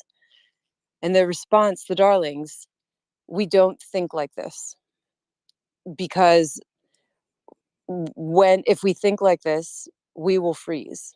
They have to live only one day at a time. Literally, they think from now until dinner time, and that's it. They can't really think to the next day. They can't think to the following day. They need to think about how to do right now well. So that was the reason for the lesson, where I'm there on the floor. I'm not there. My word, if this were a peaceful Ukraine, this is absolutely impossible. You can't do this at a garage as a woman. You just can't. But in this case, so not to steal the segment that's coming up later on this, but I will cheat. I will ask questions maybe that won't get asked. So you yourself, how do you put yourself in a position where you can do something like this? I mean, I've considered quitting my paid gig and abandoning where I live and going to Ukraine and doing something beneficial. Robin's gone over there for a month. Tim's gone for a while. You know, I mean, how do you put yourself in a position where you can, go give up everything selflessly like this for a significant period of time and go over and do it in Ukraine? Did you have to get leave absence from work and all that? I mean, it must have been quite a logistical deal just in your own part to even put yourself in a position where you could do this. Well, as far as logistics are concerned, it was just a simple act of planning. I was invited to come by the NGO that I taught for, and this was it was meant to be. I am an instructor for one season of tech classes for females. This was the ask, and it was easy because it was asked of me when I was in Berlin, when I was on a speaking tour there in what was it, March. So I had that amount of time to plan. I projected the date, set the date with the NGO, and everything else was just sort of smooth on my side because I had that amount of time. So that's the logistics. It was quite easy to do, and it wasn't very difficult to do because I only went for it was just under 3 weeks. So it's not that terribly difficult. And I had the convenience of my new situation where personally I'm going through a change, and it opened up, normally I have family obligations, things like this, but my life partner decided that they didn't want to be with me anymore. So it was very convenient actually, because I could say, all right, then I will tend to the children for this amount of time here, and you'll tend to them while I'm away, no problem. And this happened this way. So it was convenient this way. Now, if you were asking like, how can I do it like in any other way, the answer is whether this is morally, ethically, whether or spiritually, how can you do this? And I get this asked by women a lot, like, how can you do this as a mother, to leave your children in one country and go to another to tend to other children? And the answer that I have to the answer with all of these questions tending in those directions and in those facets is, how could I not? Um,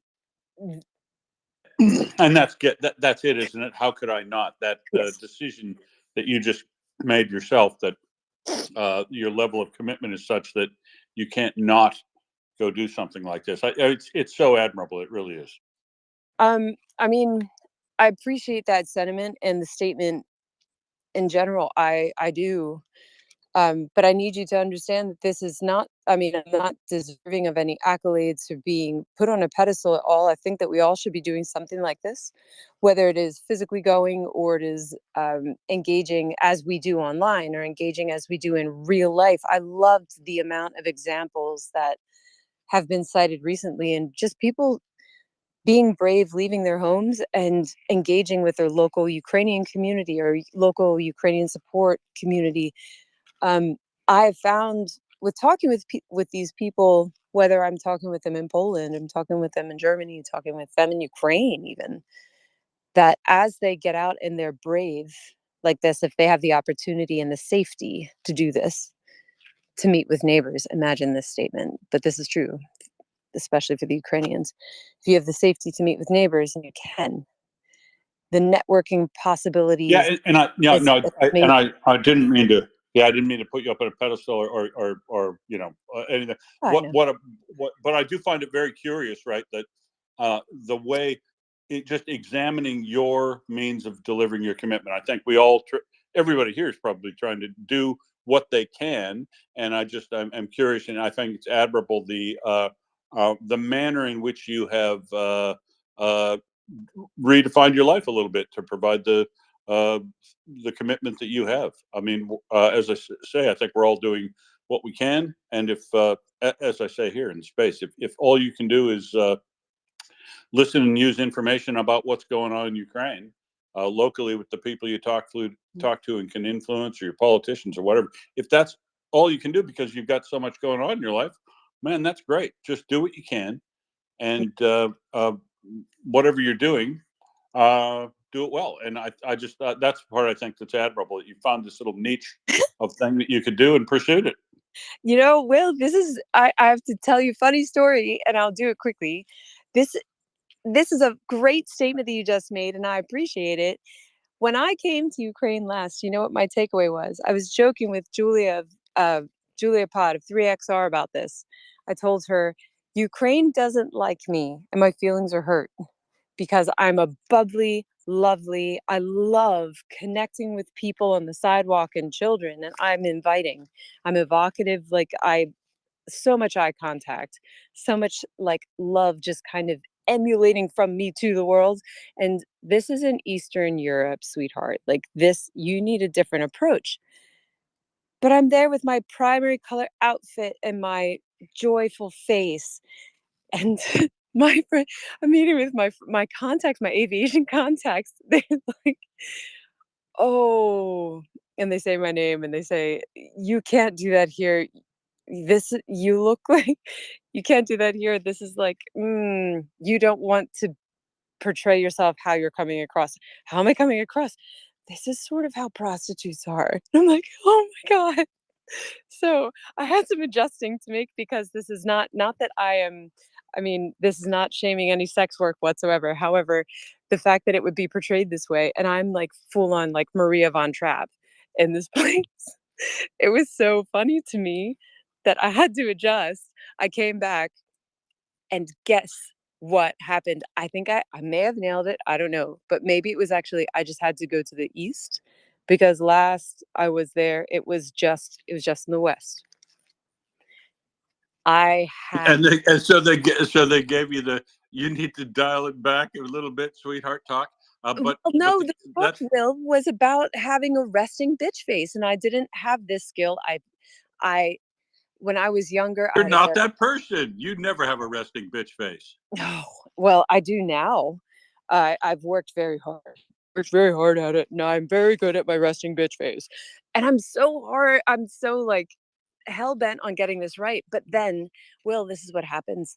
I get in front of these girls and love fills my heart. This classroom, it's just, I mean, we're in a basement where we're safe, and their eyes are full of it's amazing. I feel like I'm sitting in a room with wise old women, but their faces are of children. It's bizarre. I'm the student in the room and I know it is what I'm saying. Well, I start teaching them and they just extract everything that I know about this. I'm not an automotive mechanic. I'm automotive by like it's just fun. Well, it's just cheaper for me because I'm a single mother, solo mother. I'll say it like that because I'm not deficient. I'm a solo mother. So I have this, I just like fixing my own stuff so I don't have to spend all this money. This was the ask. Please come and teach them about engines. Well, it's not I want to teach them about airplane engines, but it's not applicable. So the need of the moment is this. And okay, I'll try it. So I open it up. Girls, I'm going to tell you about this, about how to fix these engines. But I need to tell you a secret. This is not my field. So I'm going to have to tell you that I don't know when I don't know. And I will probably tell you I'm wrong a lot. I'm going to reach out to experts a lot while I'm here, if that's okay. And they said yes. So I'm going through this.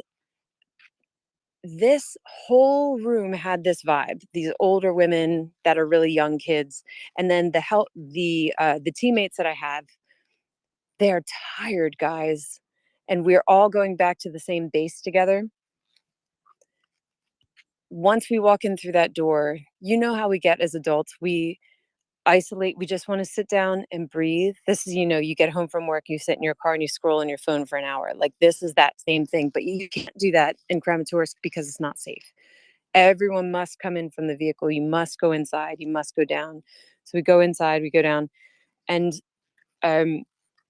you just see it in them. They're just like, I need something good to come in. I need something good to come in. And one of them, I was talking, and she said, I'm a shell of myself, but I can't stop doing this. I was told to take a break, to go find, my breath and my joy in Carpathians, but I can't go because if I go, no one will do evacuations for me. Those people will not have safety. And it's because I went to get a break.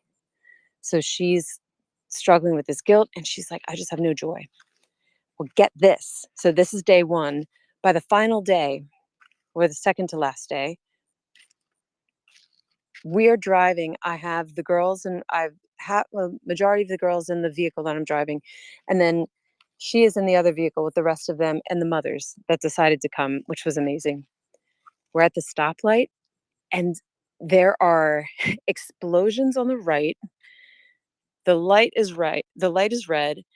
There are 2 or 3 pedestrians that are rather sauntering on the sidewalk through the explosions. It's very odd. And I have them roll down the window, and this is where Maria von Trapp was set loose from my mouth.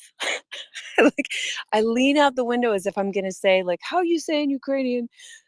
But I just start belting out West Side Story. Like, it just, only you. And I just start singing to my comrades and the girls.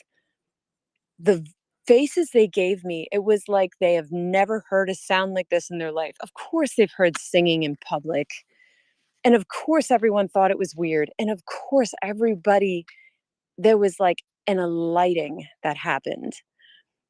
And honestly, I looked crazy as fuck. I don't care though, because I have nothing to lose. And I've worked on my resting bitch face, guys.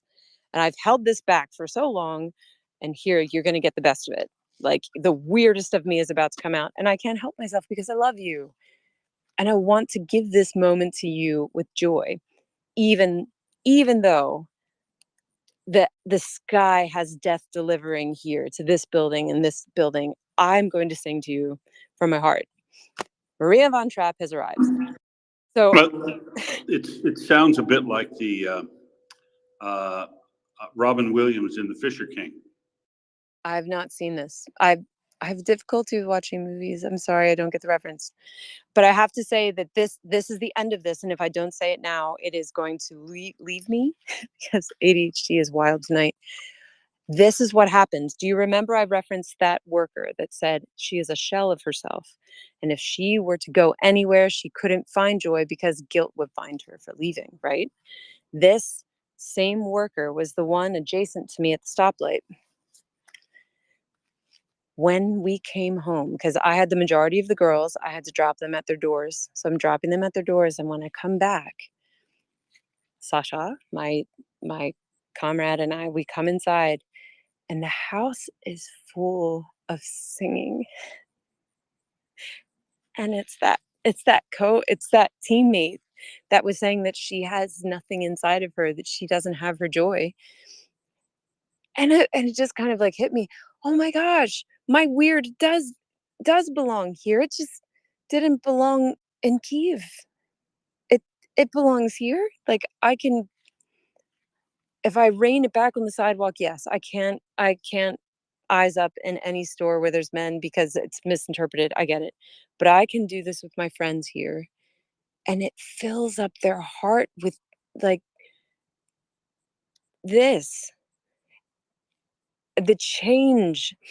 So applying yourself, you're talking about applying yourself to the need at hand. And yeah, maybe the need at hand is, for me in that moment, was agreeing, Kramatorsk, girls, tools, engines, and driving it home, community development and etiquette. Yes, got it. But there was something in the interim, in the delivery, just keeping open hands and breathing air through just making sure to listen to the people that I was there to love and serve. And I'm so thankful that I was brave enough to do that, because this teammate in particular that was singing is the backbone of this. And if she breaks, I don't know who can replace her or what can be done. But she was revived just like that with singing. So yes, responding to the need of the moment. But Will, you had said something that was along the lines of you take what you know you're good at and you go. Okay, I knew that I was good at community development and people, and I'm a mentor. I've been mentoring for a very long time, so I knew to do this. But in these settings, I think I was unsure in every aspect, but I was fine to do things imperfectly. So this is the message. And it's a great message. Thank you very much, St. Clair. I better not talk to you anymore, or I'm going to get in big trouble because I'm stealing somebody else's bit, and I know how much that gives them the shits. And we've got another hand. Mockers, join us. Morning. Apparently I went to bed very late last night because I got home, and just as I arrived home, somebody texted me and went, "Have you seen the news?" And then I spent an hour watching the news going, "Why am I watching this crap?" I have questions, but it's not for here. I'll be honest. I would very much like to not speak about any American political events today because It has been yeah. amazingly quiet regarding American political events. Oh, thank God. We have been. Yep, not a peep. Nope, we are not not letting that distract us from the focus on Ukraine, and we are keeping our eyes extra alert and awake for Russian disinformation, because we know that it's going to come at us like a fire hose. That may end up getting talked about in the long run. However, there's already a fire hose. I know I know there is, but people are. I want people to be aware of that and to stay, real focused here on Ukraine, because it's going to be, there's going to be stuff. We know that, but we need to focus on Ukraine, not on a distraction, which is what I think this is. Massively. You're absolutely right. And lucky for us, I do have a few things to chat about today. One of which is, well, a lot of problems with money that a certain country has. No, not the UK, believe it or not. Yes. So anyway, but my timeline, of course, is completely F now. That there's everybody I'm following, including all the people who normally don't talk about this stuff, talking about this stuff, and I'm like, jeepers creepers. There was me thinking that there were other important things going on in the world. Apparently not. So yeah. Oh. Okay. I've seen the title of some of the spaces that popped up around it as well, and that's amazing. That's amazing. Apparently, did you know, Prince, that it was all the Jews' fault? Because of course it is. Yeah. I mean, that's just a logical conclusion. Well, obvs, yeah. So there's also just all these strangeness going on. I'm sorry if you can hear me moving my phone around. So, Mockers, I have to announce to you that I'm an idiot, of course, but it's a good thing, right? Yeah, no.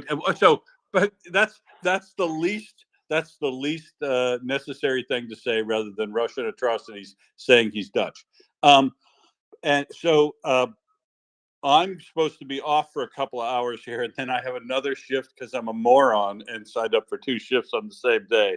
My fault, but I'm coming back in 2 more hours to do another 3 hours with you.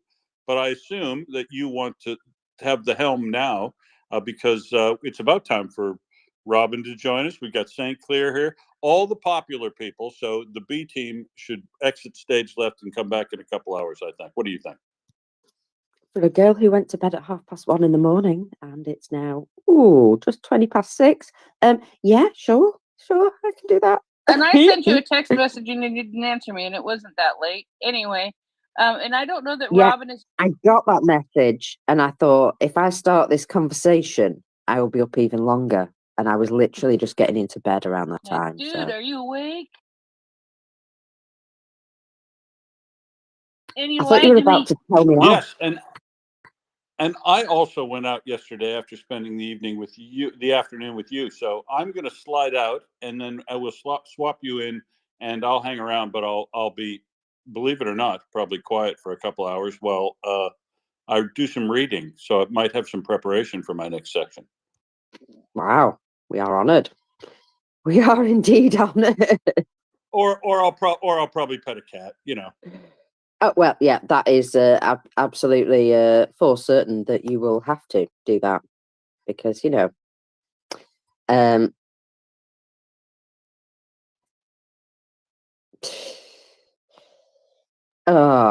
honestly, the level of BS on my timeline is shocking.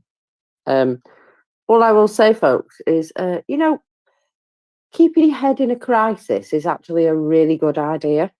So, yeah, when the whole world is like, you know, going crazy and waving their arms up in the air, the people who actually, like, you know, just calmly deal with it and get stuff done. Also, there is this suggestion. Perhaps they should have negotiated with the guy, perhaps conceded some territory to him. And of course, you don't shoot back, especially not anywhere towards him, because that is escalation, isn't it? Oh my God, you You just see made how me I- spit out how- my drink You see how through I'm my applying that nose. double standard? You made me spit out my drink through my nose, and it tasted good too. Well, I'm glad you enjoyed it. But yeah, it's they weren't actually. That wasn't actually my joke. Anna Odessa, this is her joke. But it's a good point. It is a very good point, isn't it? Perhaps we should have, I don't know, conceded some territory to him, or yeah, negotiated with him at some point. Just pointing it out that this is, yeah, you know, guess how that was dealt with? Quickly, decisive, and all of that. But anyway, I'm sure everyone will get over it very, very soon and quickly. Yeah. Oh. Is there any chance, Prince, I can just unplug my head for a while, you know, and just sort of leave it somewhere, just for a while?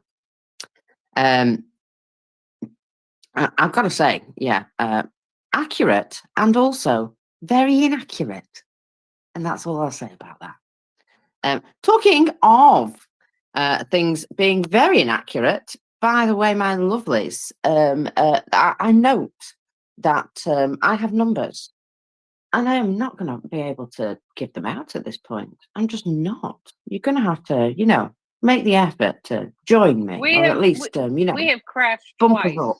We have crashed Yeah, twice. I know. I don't care. I don't care. I want to give the numbers out to, you know, a few more folks. They might be missing them. They might just be sitting on tenterhooks waiting for them. Well, I'd love to give them out, but you know how it is. I need to talk to a few more people. So let's do that. Let's do that. You have a nice old retweet, and I will talk about well, you know, real world things. So let's start off with a few real world things, because you remember the German government taking quite seriously reports of a plot to assassinate the chief executive of the arms manufacturer Rheinmetall. Well, you know what? That sort of thing I find plausible and more concerning. Be honest. Be honest. If somebody shot Rishi Sunak tomorrow, it would be a terrible shame, but we wouldn't all be in a massive uproar. It would be awful, yeah, or a terrible thing to have happened. But I don't know. We wouldn't be blaming everybody and screaming and chucking stuff at one another. I just yeah. Anyway, chill with that shit. Chill. So yeah, I mean, this I would say is a plausible oh, go away, cookies. A plausible plan? Event? That one. Anyway, because, well, they only tell us about actual plausible things after they happen, don't they? No, I do not want you to send me notifications. Thank you. God, I must have done this with every single newspaper ever by now. And yet I still find a new one that I haven't. So obviously, Russian threat. A Russian plot to kill Armin Papager. Papager? I don't know, but he has the word Papa in his name. Kind of like that. Right, Papa. Apologies. So, he's CEO of the company that produces, guess what? Artillery shells and military vehicles. Now, be absolutely honest, shooting him isn't going to stop, you know, the military stuff being produced. It would upset him and his family, obviously, and his employees. But yeah, it wouldn't actually bring the whole thing to a halt. So just saying, probably a bad choice for assassination. You might want to assassinate, like, I don't know, the chief scientist or somebody like that. That'd be a more important person in the whole scheme of things. But, you know, I'll stop giving them ideas.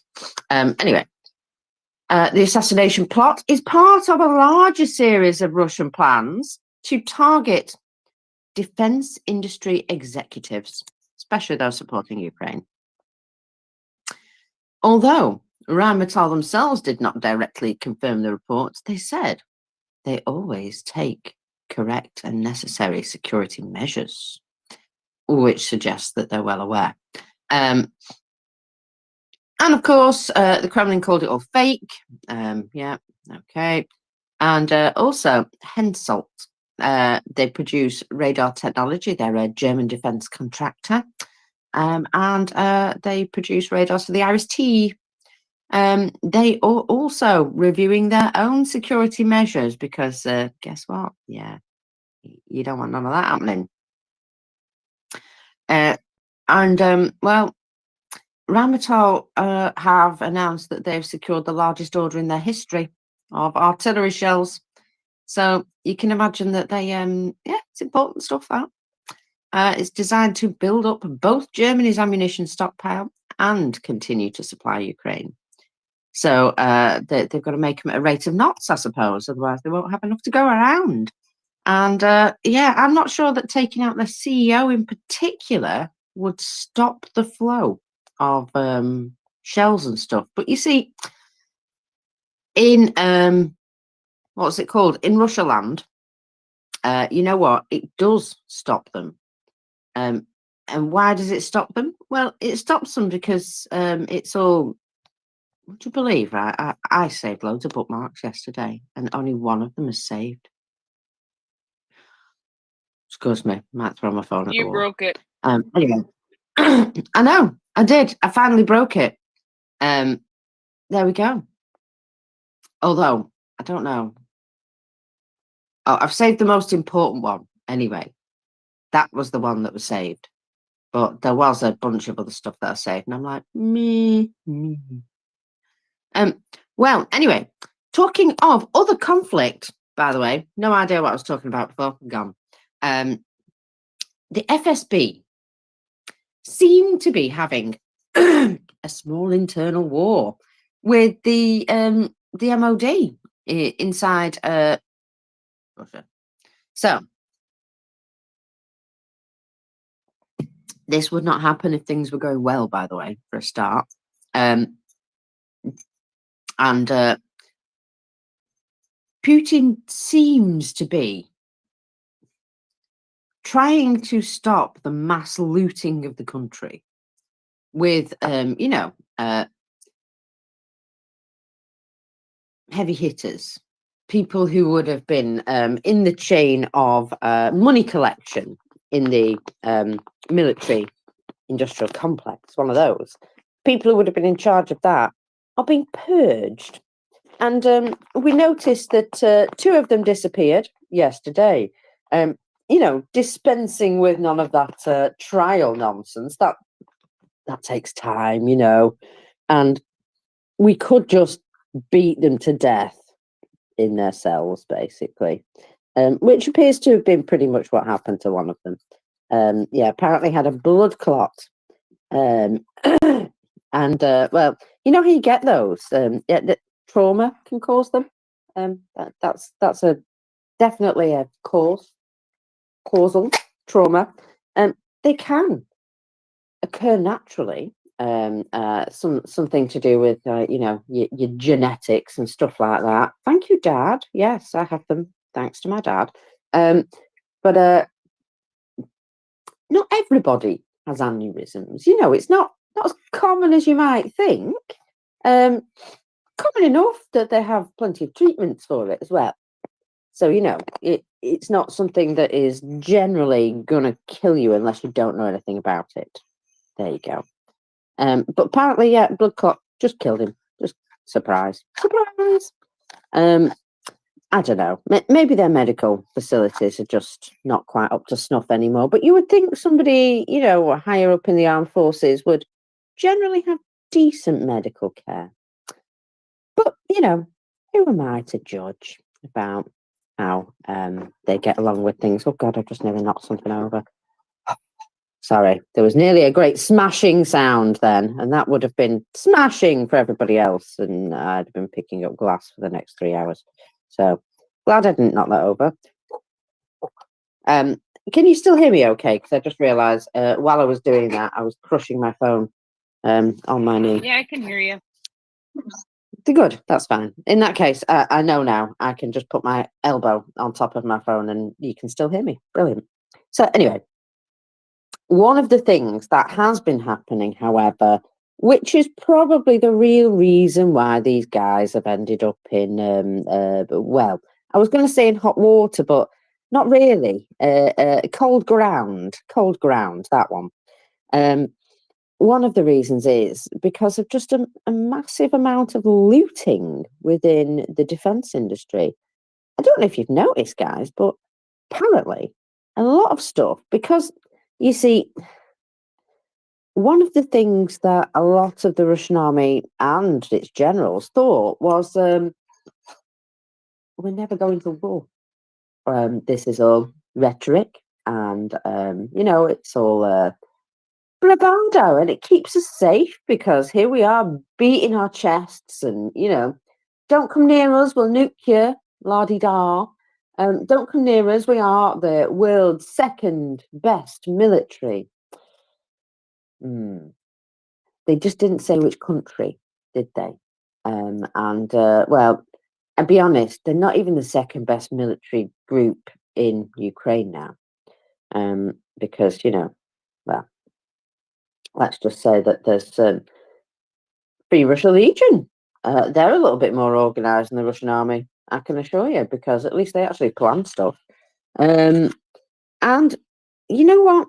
I find those sneaky peeky things that are happening inside Russia, under your skirts, in your walls, sort of thing. I find those the most interesting, just because I'm like, oh, well, they picked that for a reason, you know. It's all these places that. Sorry, I've still got a bit of butterfly on my face. You all now think I'm mad, but I had a big butterfly sticker stuck on my face last night, or like a It transfer was thing. nice. It was kind of pretty. I became a butterfly, basically. So I've got a big butterfly wing on each cheek, and they're full of glitter. And I just ran my hand down my face, and now I have, well, let's just say my phone will now be the glitter phone for the rest of the day. Because, yeah, guess who didn't take her makeup off properly before she went to bed? That would be me. So, yeah, never mind. I'm all glittery. So now you know how I'm going to spend my Sunday. Fabulously. Yes. So, so this just, you know, attempts to mitigate the epic looting of the defense industry, basically. And I suppose this will put people off, you know, continuing to do this in the future. If you know that you're going to die without even like getting to court, Well, it's a little bit Stalin-esque, isn't it? In fact, no, it's cutting out the middleman, because at least Stalin had show trials, didn't he? Well, they did that for some guys earlier on, and yeah. I think they're sort of past that point now. They're just like, yeah, we're just going to let you die in jail. Oh dear, you didn't make it to court? What a shame. Saves time, doesn't it? So, Igor Kotelnikov, Kotelnikov, I have to say it in 2 words, was accused of giving bribes to senior officials of the Ministry of Defence. Died in a punishment cell. You know what? Kind of not surprised. Just saying. When they say died in a punishment cell, yeah, it tells you pretty much all you need to know. So apparently, he was being encouraged to testify against former Deputy Defence Minister Timur Ivanov. Couldn't bring himself to do it. And on the same day, the head of State Expertise Directorate of the Ministry of Defence of the Russian Federation, whatever, Kandayev, he also testified in this case and also died. Just mysteriously. What an absolute coincidence that 2 people involved in the same corruption case die on the same day, eh? Shocking? No, not shocked. Not shocked after all. But yeah, I'm just like, Ministry of Mysterious Deaths. We probably have to sort of rename it at this point. Tis a little mysterious, is it not? I'm so mad about my bookmarks. But one of them managed to live on through, so I'm not going to be too upset. But it is, it's long, so I'm going to chop it into chunks, but I'm also going to just pull out the more pertinent bits, because, well, I could baffle you with science, because I read through it earlier and I was baffled with science. Or I could just, we'll skip over the sciencey bits, mainly because I was struggling to understand them, but I will do my best. So, one of the things that has been widely noticed is that it's really hard now to get hold of any sort of information about Russian finances through the Russian Ministry of Finance. I mean, their website has basically been blocked for about a month now. No, not quite that long, about 2 weeks.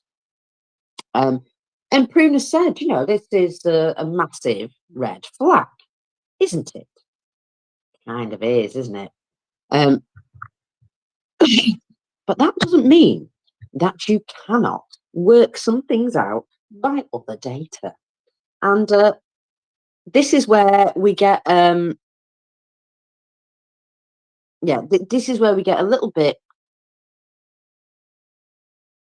into the weeds, but what it spells in the end is, just doom. Doom. So let's see how we get there. She did ask as well, because, well, she said, I've got some interesting economic data, but I'm very torn because it will be a long thread. Do you want it? And a lot of people said yes. So, and she said, note, a lot of this length actually comes from me explaining what it means. So I'm trying to make it easier to understand. But there is an extra long thread that I wrote about Russian bonds and other bad economic news. And I managed to take it back to the beginning of the invasion and give a broad overview of what's been happening with the Russian economy. We went through that one, so I'll spare it you. But basically, she's tried to make things easier to understand, should answer a lot of people's questions, and just why their economy is in so much trouble right now. As in, when I say trouble, I mean collapsible level bad. Yeah. So there were 3 phases to this war. There was the phase where they had everything they needed, plus more. Then there was the phase where things were creaking, but they were still able to provide an awful lot of substitutions of, parts and stuff like that. And also a lot of sneaky stuff through the back door. And now we've got to stage 3, where they haven't got the same access to those backdoor gadgets, widgets, whatever they wanted anymore. In fact, it's becoming more and more difficult. In fact, it's becoming very difficult because really difficult to even make payments for it now. Nobody wants your ruble, have you noticed? So that's basically the 3 phases. And this 3rd phase is where we are. Basically, they're struggling to pay for stuff. They're struggling to make stuff. And they're struggling for labour to make the stuff. Even if they can produce it, they need hands, people. You cannot automate the entire process. And guess what? Sorry, hiccups. See, I really tried not to then as well. But they cannot automate the process because they would need men and engineers and developers to do the automation in the first place. So they're keeping it old school, shall we say. But old school requires people. Plenty of them. And Prince, you might have to just give me a moment. Really? I wonder why. What is what is it with you and the freaking hiccups? Oh my goodness. Didn't we have this conversation before you went out last night? You needed to return to me safe and sound so that you might co-host. Anyway, yes. And I am gonna hound on people. You sent me a message saying, please don't be vomiting in the morning. I did, is basically. What you basically said. I basically did. I said, please do not be the queen of the vom in the morning. And what I did not ask you in return to when you said, I'm drinking coffee, what I wanted to ask was, what is in the coffee? And that is really what I should have asked, was what was in the coffee.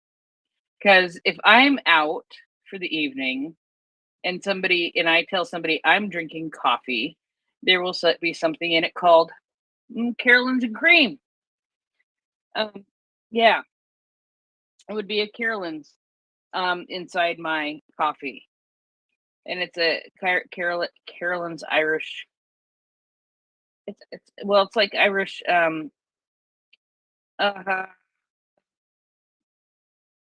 Irish liqueur. It's Irish cream.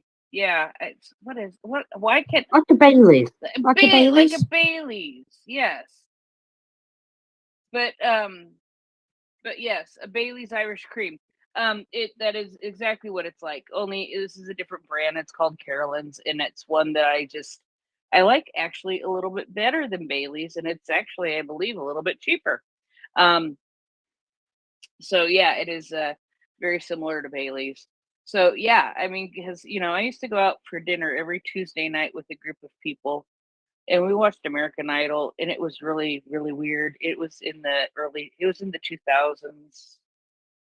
It was like 2005. Anyway, oh God, that was almost how long? That was way. Oh my God, how long ago was that? Anyway, that's irrelevant at this point. But do you suddenly feel old now, Prince? What? Do you suddenly feel old? Have I upset you now? No, because I can think of things way before that, and those are the things that make me feel old.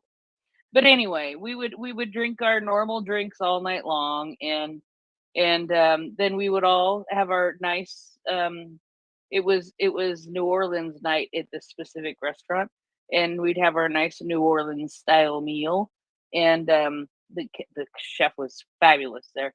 Anyway, and then we would all switch to Carolyn's and coffee. And I don't know how any of us drove home, but we did. And especially that one night that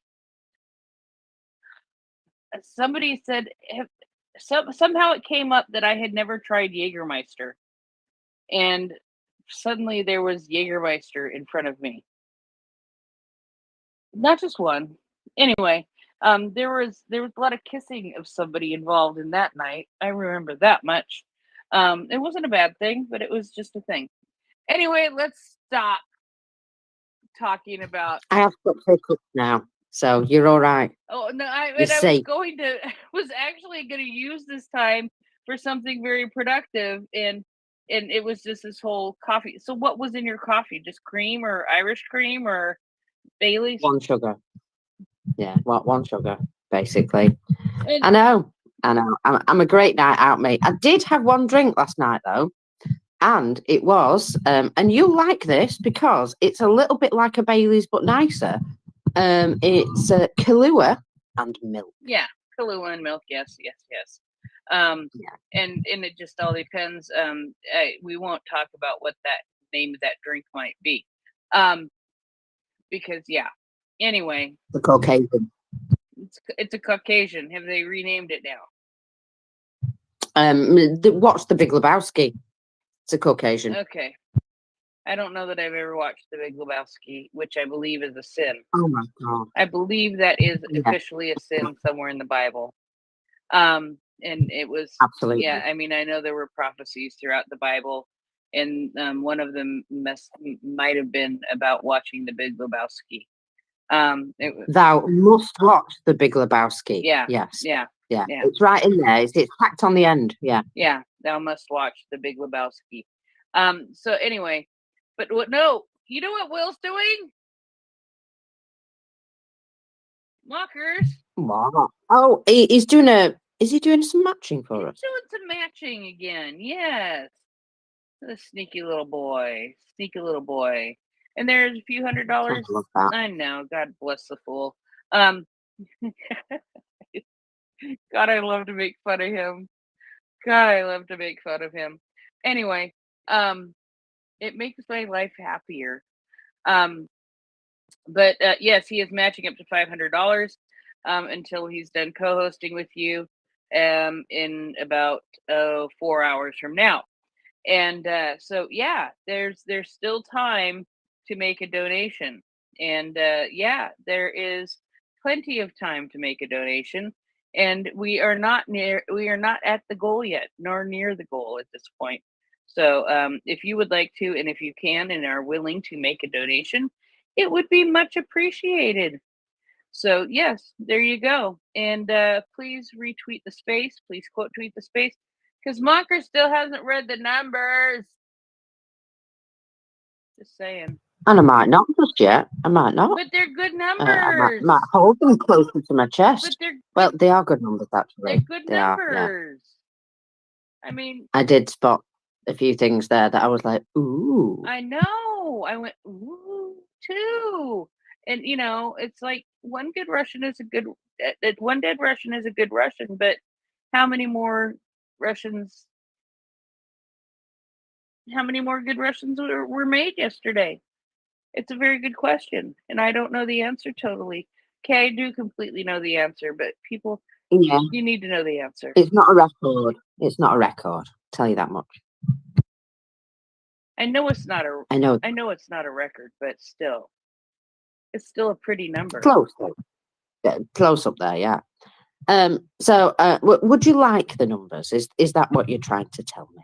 That's kind of what you're trying to tell me. I'm really confused, but this is not your problem. This is my personal problem, and yeah, and it's just Sunday is not the 15th, is it? Oh, by the way, I must also advise you that what's going on in America right now, apparently Ukraine's fault. Well, I knew that was going to happen. But why does this say July 15th? Why does this say July 15th? Oh, because it's the wrong year. How did you end up in the wrong year? Oh, goodness gracious. What a mess this has become. All right, I gotta fix this. Yeah, you've effed up your filing system now, haven't you? Yeah. No, I have not. No, I have not. This is something else, but it's really weird. All of a sudden, it's saying 2015 or 2018, and it shouldn't say that. I would hope not. What have you done to yourself? You fix that anyway. Right. So, let's do some numbers because it's going to be a while before I can even look at my timeline. You know, it's just absolutely nuts out there. So yeah, just nuts out there. Whew. So let me go back to numbers. Found them. Whew. Thank goodness for that. I mean, honestly, guys, my usual day of research has been absolutely effed. If you could like just not have any shocking events, that would be nice. Thank you. Especially not when there's important things going on, like a war. Yeah, if you'd like to just stop having, you know, any sort of major events at the moment, it'd be a lot easier for the rest of us. So anyway, what have we got? We've got 1,320 liquidated personnel. That's higher than it was the last couple of days, isn't it? Just noting. 7 tanks. And, oh, what's this? 32 armoured personnel vehicles. That seems high again. We've got 46 artillery systems. Cannot sniff at that. I'll be absolutely fair. And another anti-aircraft system. Where are they getting all these from? Oh, yes, that's right. Russia keeps bringing them, and Ukraine keeps smashing the pants off them. We have 39 UAVs showing here. And, oh, what's this? 77 year of the Star Wars vehicles and fuel tanks. 77 vehicles and fuel tanks. Way up there again, eh? Logistics and stuff. Not Russia's strong point at the minute. And of course, 10 more special equipment, which was truly notable. And now I'm going to sneeze. Bear with. You are just one bodily function after another today. I don't want to know what you're going to have to mute to do next. Who knew I was a human after all? I know. There was you thinking I was just a robot. Yes, I did it. I'm so- sorry. Okay. You don't always know this, but I just got this amazing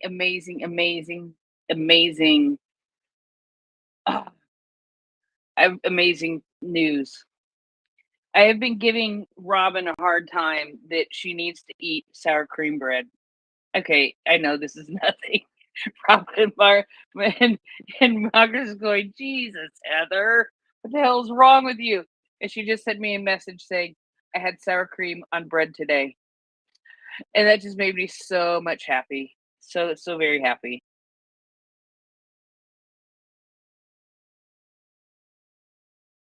I grew up eating it. Well, well, I'm very glad. There you go. So glad for you. So we have some numbers under our belt. Yes, we do. But let's have a little bit of economic red flags. So Prune did ask if we wanted this, and we said yes. So here we go. I'm going to have to get a brew in the middle of this at some point. But when we've read through economic threads before, what have we found out? We found out that Russia's well, back. Yeah, they hide things behind false figures, even from themselves. They can't make it add up. That's another problem. They've got just payment problems coming out their ears. And nobody wants your efforting ruble. That seems to be the general case of things. So even the Chinese with their yuan have been reticent, shall we say, to assist Russia. Although there was talk of these bank branches opening within, I think it was Kyrgyzstan, and then continuing to operate. Problem is, they're still Russian banks, and no matter where you are, you're still going to fall under that same sanction or secondary sanction. So that might work for a very short period of time, and then it won't. So just to note that. So yeah, we try our best to understand, because some data they can't hide. Like, for example, when they do public sales of bonds, it'll be difficult to hide a public sale. And they've got just other stuff, which is very difficult to sort of keep under wraps, because, again, they've got to make a public offering. And also, we have noted that they keep nationalising companies, stealing all their money from their bank accounts, and then going, oh, here's your company, by the way. We've decided we're not going to, freeze your bank accounts any longer. Oh, they're empty, but yeah, that's your problem. Now, if they weren't desperate for money, surely they wouldn't be doing that. But, remember that whiskey and rum company or distillery, whatever, that basically they froze their bank accounts for a period of approximately 3 months and then returned them virtually empty. And in the meantime, the entire business had basically fallen down because they couldn't pay their suppliers. And so they couldn't pay their suppliers. The suppliers didn't provide them with stuff. They didn't continue to operate on the same level that they were, because guess what? They had no money. Yeah, by the time they got their bank accounts back, minus about 2 billion rubles or something, they weren't in a position to continue the business, because they'd already been effed up so badly by having their bank accounts frozen. So, well done, Russia, for putting them out of business. Basically, a month after they got their accounts back, they went, our business has basically failed, and we're now having to close it. Because guess what? The government stole all their bloody money. Just really rude, really rude. Hang on a minute, I'm just trying to... There we go, just put that back where it's supposed to be. It's obviously been knocked over by a cat. That'll be what that loud noise was in the middle of the night. So anyway, what happens is Prune is able to piece together little impressions of how very, very bad things are, and they are, from bits and bobs. So let's see. There is a short explanation of the sort of thing that they've been doing. So let's see here. To begin with, international settlements should be kept secret, according to the VTB Bank president, Andrei Kostin, because if they don't keep them secret, guess what? The Western countries will take steps to stop them. Yes, that's right. If you try and get around our sanctions, we will indeed eventually take steps to stop you. So they tried to keep the topic of cross-border payments secret, and this is his advice. And Nabulina agrees with him. Yeah, if we're going to make any sort of cross-border payments, they're going to have to be secret, because otherwise we're going to be stuck. That sounds great, doesn't it, when it's your entire economy? So anyway, there was problems with the Mia card being used in Uzbekistan and everywhere else, which was fun for the people who were holidaying in Turkey and found out that they couldn't pay for anything. Again, not terribly unamused by that. So there's a lot of weird justifications, however. You see, in order to set up cross-border payments, don't you have to negotiate with somebody on the other side of the border? So I'm just saying, if they really wanted to find out, the US, probably child's play for them to do so. Because guess what? The others aren't necessarily hiding their data. Just saying.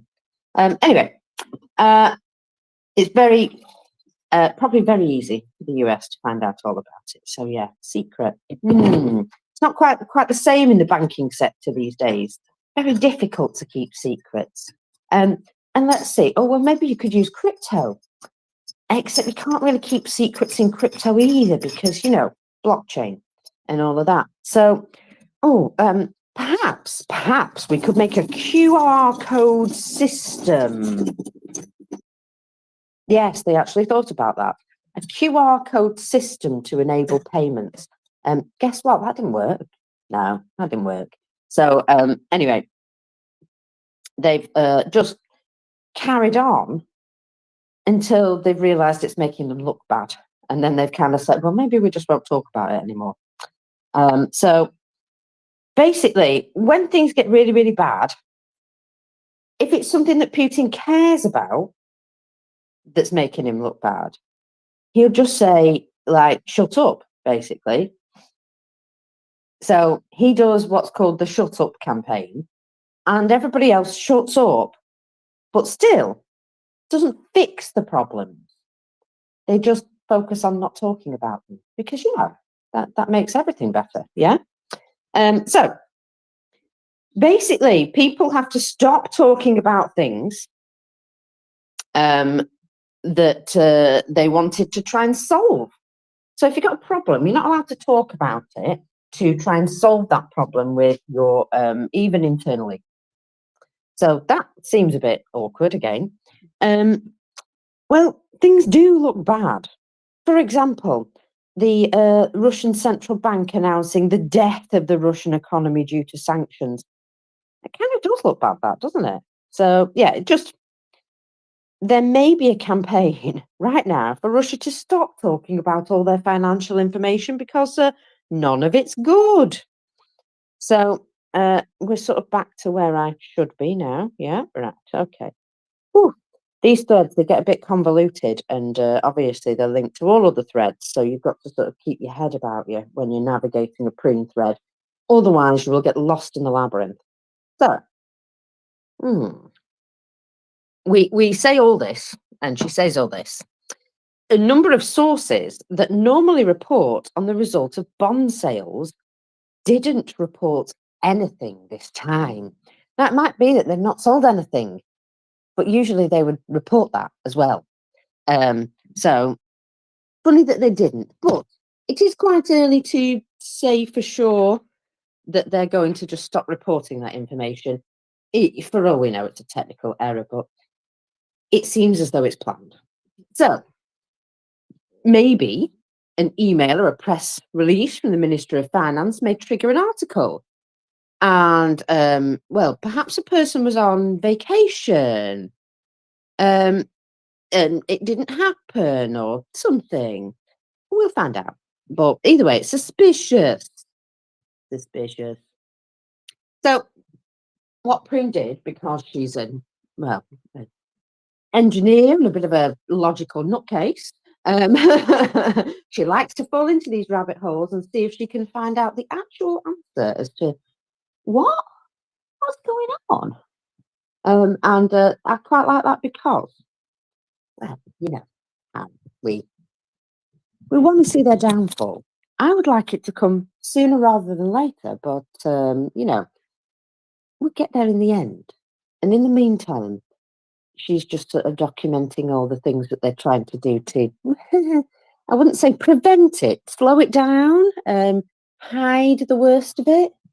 That seems to be what they're doing, because if you brush like something under a carpet, of course it's gone then, hasn't it? It's totally gone. You never see it again. No? Doesn't work like that. So, one thing she can say for sure is the Moscow Times does regularly put out articles that, well, even though they appear incomprehensible on the surface, sometimes they're actually kind of helpful. But you've just got to do a little bit of work.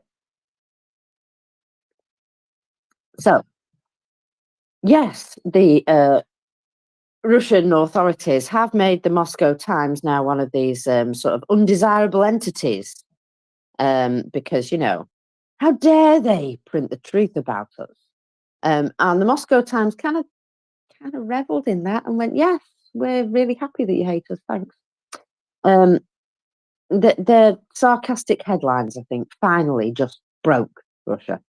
And there is something that, you know, using the Moscow Times as a source isn't actually that bad, because they aren't actually located within Russia, and they do tend to give you an indication if they're reporting something which is absolute nonsense.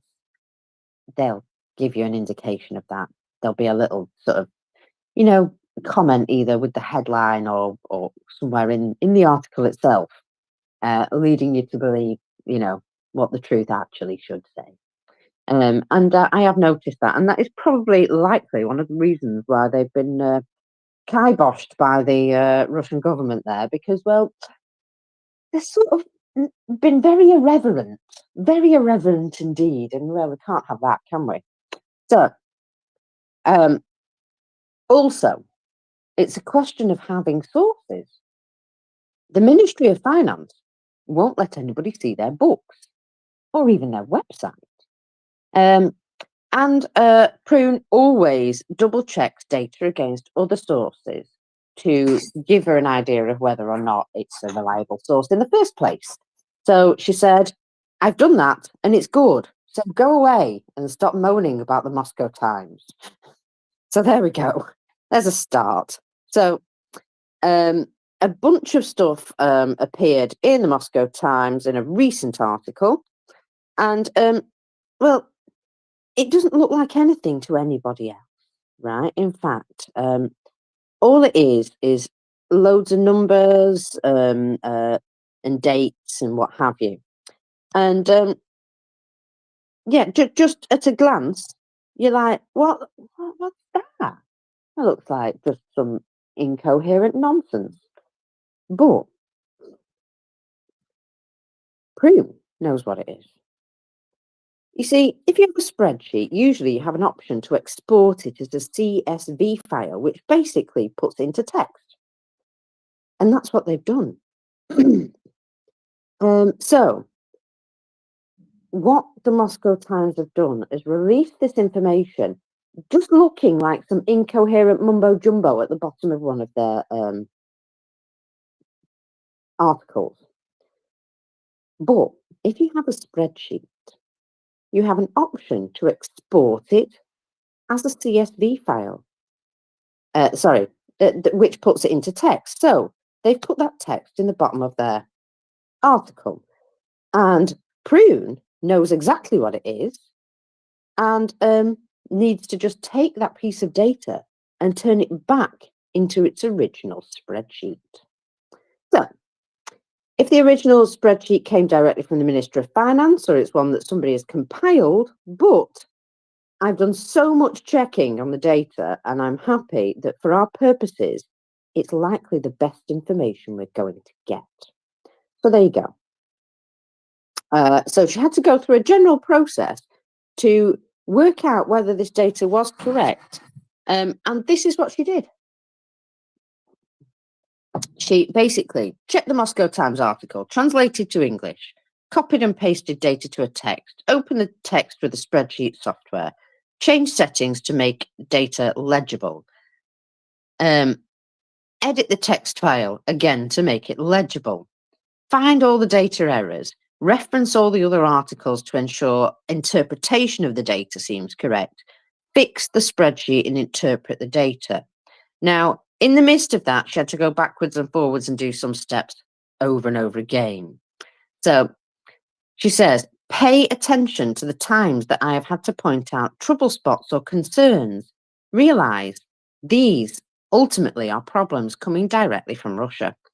And there should not be such large questions about their financial data, which is questionable, very questionable. So why am I doing all this? I've no idea. doing it was all new to me. And I had to figure out how to do it on a flipping iPad using the Numbers app, which I'll be honest, should be Excel, but it's not. So I guess I have also taught myself a new skill. So she had to download an app even to be able to make the text files. In case you're curious about the eventual format the text file is, I've even put it here. There you go. She loves to do all the sourcing, you see.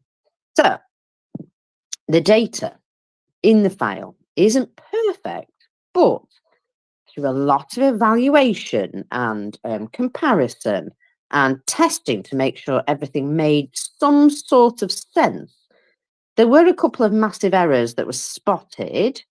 And, she also found some errors in her own working out and fixed them, because if there's one thing she prides herself on being, it's as honest as she can be. And I like that. I like an honest person. So there is another issue. It's very specific and it has to do with some bond placements. But let's go over the initial information. Now, she's printed all this spreadsheet out, and I'll be honest, I'm not even going to look at it.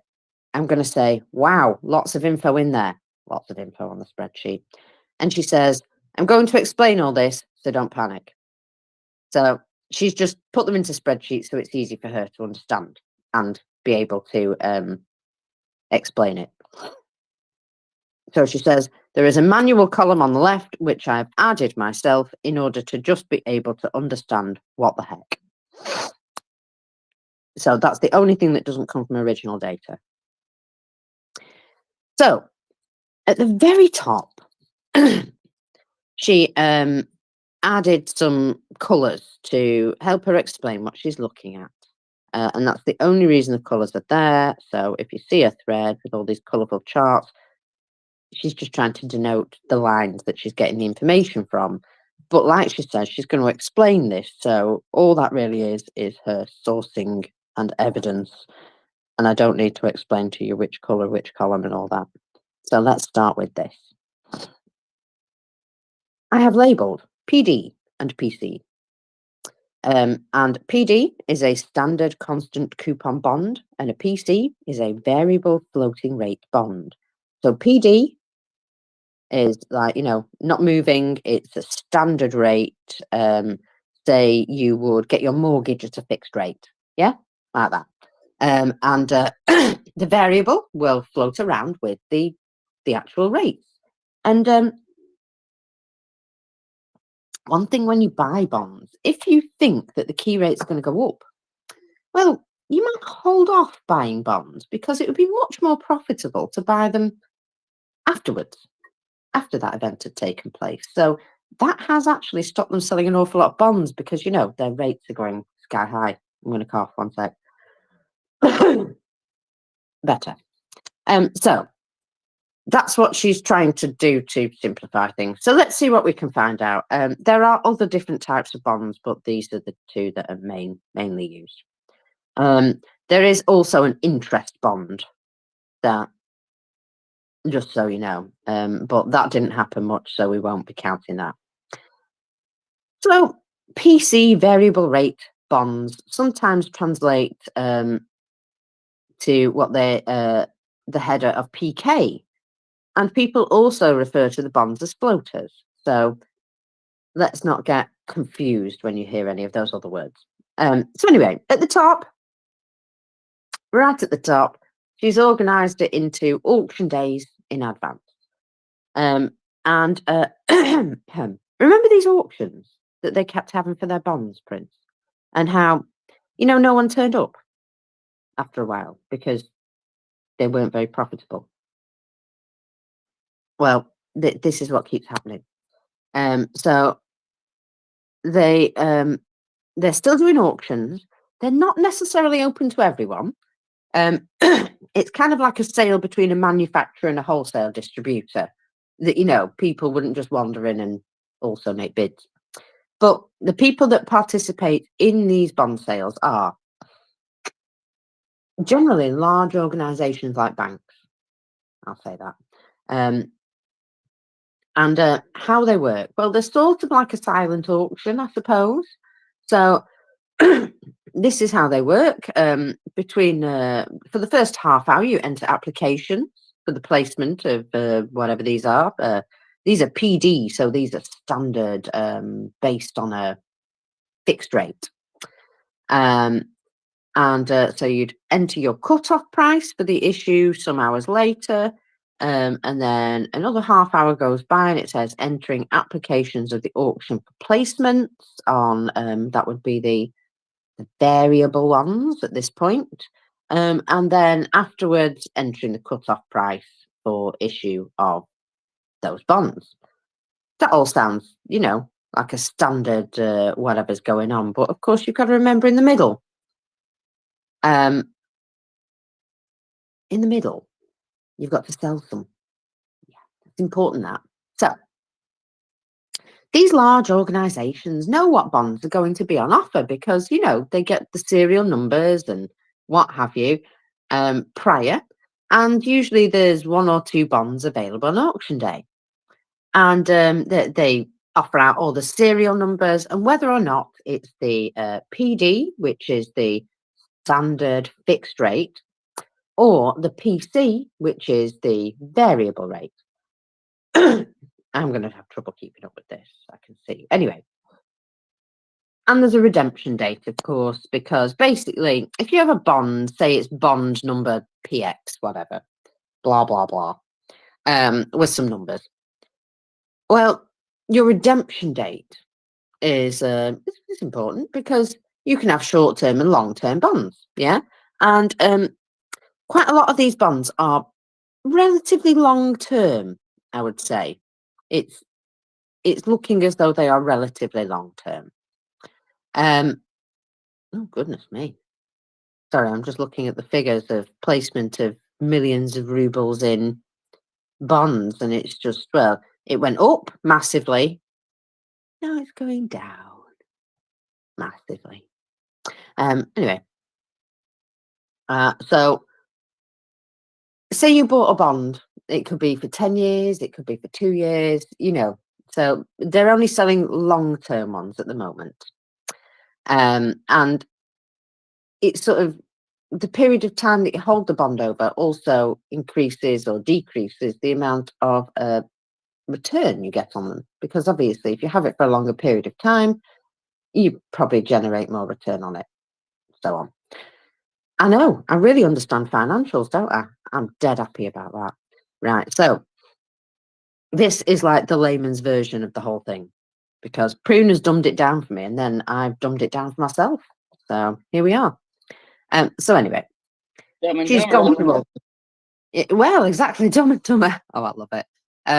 So there is obviously the information about how many bonds they're willing to sell, the amount in rubles of a specific bond. The Ministry of Finance will set a sort of a minimum figure for it. But as a result, they may not sell all of it at the auction. But that's the amount that they say they have. You see what I mean? How they can say they've got something, don't necessarily have it sold. So anyway, people have to put their applications in at the beginning of an auction. They have to make a bid, sort of thing. So you get all your information, you make a bid, a bit like a silent auction, so then a little later you'll be told if your bid was successful. So the next column tells you demand, how much money people were willing to bid in total. When they do so, they also give other terms which the Ministry of Finance may or may not agree with, because when you make bids, if you're a purchaser, you do have the possibility to also tack on other demands. Yes, fun times. So the Ministry of Finance then agrees or disagrees to place the bonds, and they look at the offers that they've received and they pick the one that's most favourable or the few that they're happy with, and that's how it's done apparently. So the percentage of demand satisfied was also produced. And, well, you get an indication of, just make it bigger for me, please. Just make it bigger. Don't know why it doesn't do it sometimes. There we go. Yeah, so demand satisfied, 0.35%. And that was a good period. So there you go. So right, I'm going to try now to explain in a way that makes sense, a bit like a sale for wholesalers where they will go and buy bulk from a warehouse. That's the easiest way to think about how the next thing happens. So this is gift cards. You know, like you might buy a gift card with a face value. Yeah, I'll buy you a £10 gift card for somewhere. Now, if a business sells gift cards for other businesses, they don't do that for free, do they? They take a cut of the action, and they might also pass on a portion of those discounts to you as the customer, if you're lucky.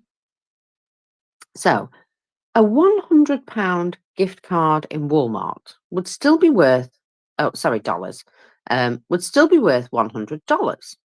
But Walmart themselves may only receive $94 in revenue from the sale because the business that sold the gift card in the first place for them, well, they get paid their cut for the service. So depending on how the secondary market is going and how desperate they are for revenue, discounts may actually be quite steep. For example, do you want a Radio Shack gift card right now? I don't think Radio Shack exists anymore.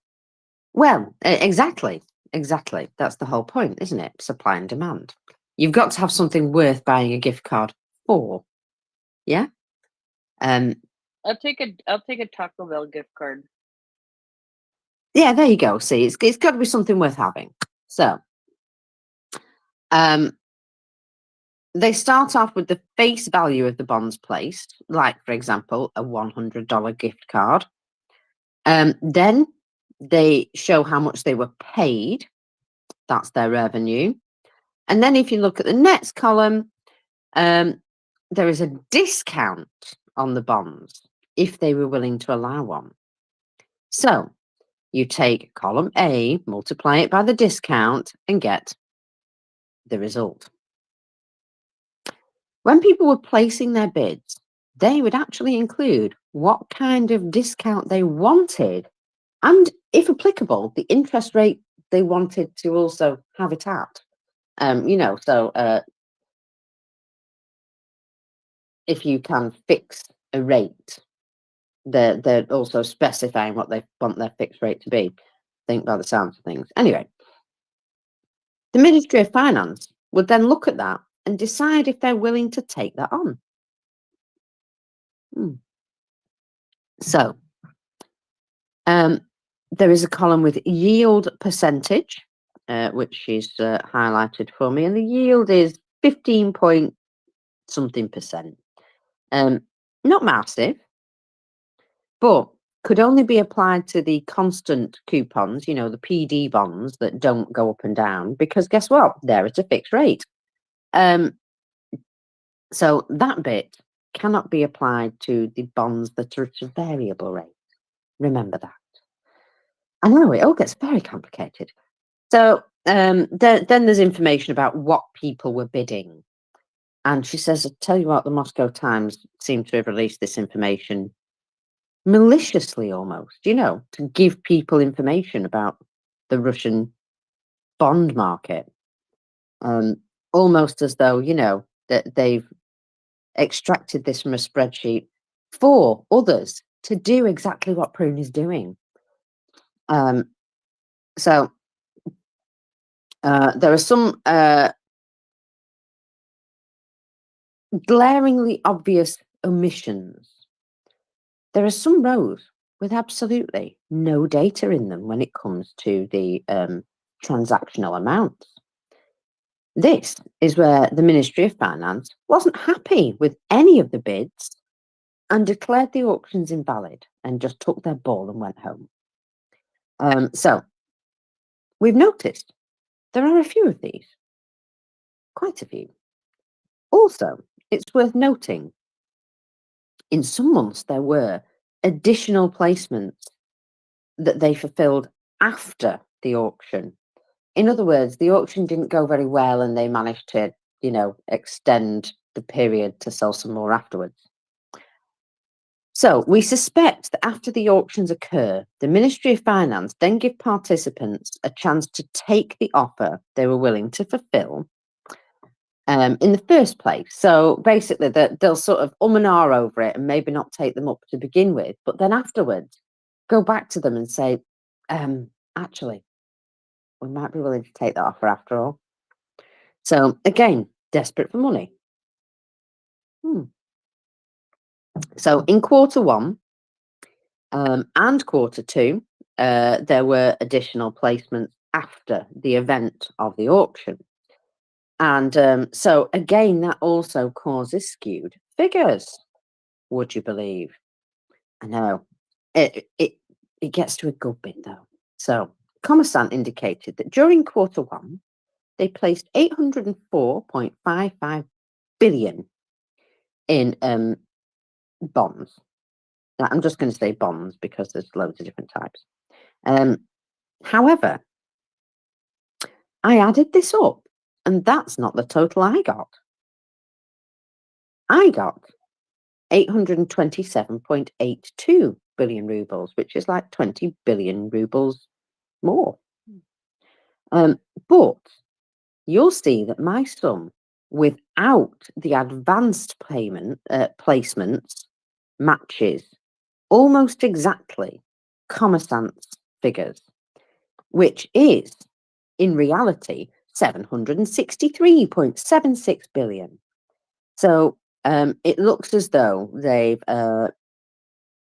sort of counting on advanced payments as well, which I'll pay you next Sunday. I'll purchase that when I get paid at the end of the month. Just saying that some of those promises are not that promising.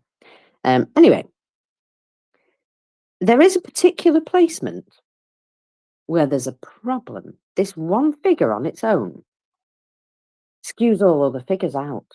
And without it, the numbers pretty much match up and are reasonable. But this one period in the 3rd of July, it seems here, they did not meet their goal. So they were supposed to meet their goals in Q1, which was 800 billion rubles. Now, they did make 764 billion, so not that far off.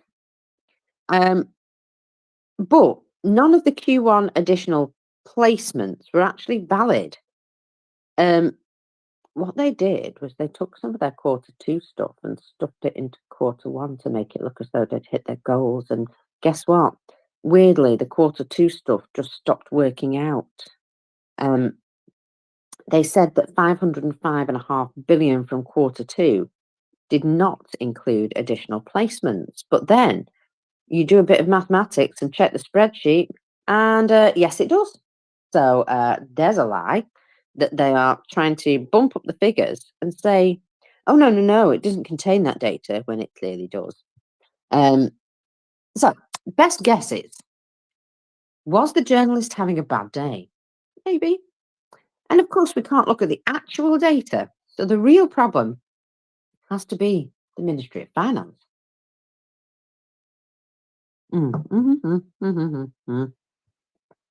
Sorry, I took a slightly too big mouthful of coffee then, and I was like, oh, I'm in trouble. So the best overall assumption is to stick with the data that both Commersant and the Moscow Times seem to have, because it seems to line up together pretty well. Difficult, I know, but overall, keep in mind that payments from Q1 for additional placements, well, they say they've occurred, but She doesn't think they did. She thinks they just stole out of the next quarter to make it up, which doesn't help. Now, for the sake of perspective, when you look at the grand scheme of things, I'm just going to retweet her little thermometer bob here. Now, when you do a collection for something, you draw like a thermometer and you get higher and higher up as you go. Well, you'll be able to see on here quite clearly what their goals were for their federal bonds. And so you can see in the first quarter, which is in red, loads of bonds pretty much hit their targets. Yeah. Quarter two, again, they didn't. They've not done as well. Put it that way. And then, well, after that, horrifically. So yeah, if you just have a little look at that as a eyeball indication and see what I mean, the different colours of the different periods that they're trying to sell bonds, and seems the boil has gone off the bond. So let's show you what really makes a difference. Trends. Here's the actual fun stuff. So let's start sorting by the type of bond. So, yeah, I'm going to go past that bit there. So the Ministry of Finance hasn't been offering variable rate bonds for very long at all, because guess what? They know that the rates are going up and up and up. And, well, they don't want to sell bonds at those rates because that would be expensive for them. But of course, customers want to purchase bonds at those rates because they'll make more out of them. So, well, the only problem is, will Russia pay in the end? I mean, they've put quite a long term on some of these bonds. And, well, if you fall apart as a country and everything changes, are you even going to be able to satisfy those bonds? And the answer is no. So, just please throw your money at us, I think is what they're asking. But they've not been offering the variable rate bonds because they really, really don't want to. But the demand for the variable rate bond is huge. And there is very little demand for the regular type that's on a fixed rate, because guess what? People feel like they will lose money if they purchase those. The Ministry of Finance has even said, actually, we prefer to place the fixed rate constant coupons because guess what? It's better for us. And yeah. Now, I suppose there is some benefit in these fixed bonds that the issuer, the payee, knows exactly what they're paying out. Yeah? They've got an idea of exactly what the debt is going to be. If you thought there was a blip, a brief moment that was never going to occur again of extremely high interest rates, would you take a gamble and buy the variable interest bond rates, or lock yourself in to an extremely high interest rate for a number of years, usually many years? Well, either way, you'll lose out. I'll tell you that now. Also, as she looked through the bond spreadsheets, she tried to figure out the interest rate for the constant coupon bonds. And overall, the interest rate has steadily crept higher, because, well, people wouldn't buy them at the fixed rate that they first put them out at because the variable rate was so much different. So they have gradually had to allow this fixed rate to creep up and up too. And they say that rates fluctuate, right? They don't fluctuate like this. Overall, the interest rate has been creeping higher, starting at 12.28%, now at 15.65%. This is not fluctuation, it's just steadily going up. And that's because they want to sell the bonds and nobody will buy them at the lower rates because Have you seen the situation, mate? We could be making a killing off you if you only sold the correct types of bonds to us. So, year by year, they complete all these data spreadsheets and stuff. And you'll be glad to know that if you were to purchase some bonds right now in Russia, you will be only paid out for them somewhere around 2040. So remember 2024 now, so you're looking at 15, 16 years before you receive any sort of comeback on your loan. Investment, that's the one. Sorry, threw money away. Because, you know, you invest and speculate, of course, but I wouldn't buy any Russian bonds unless I was willing to lose the money at this point. Because guess what? They're going to lose the money. Now,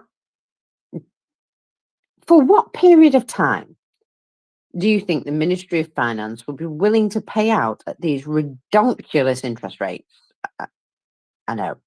So, longest term to short term, they're also individual bond series as well. And then she's looked at them in reverse chronological order.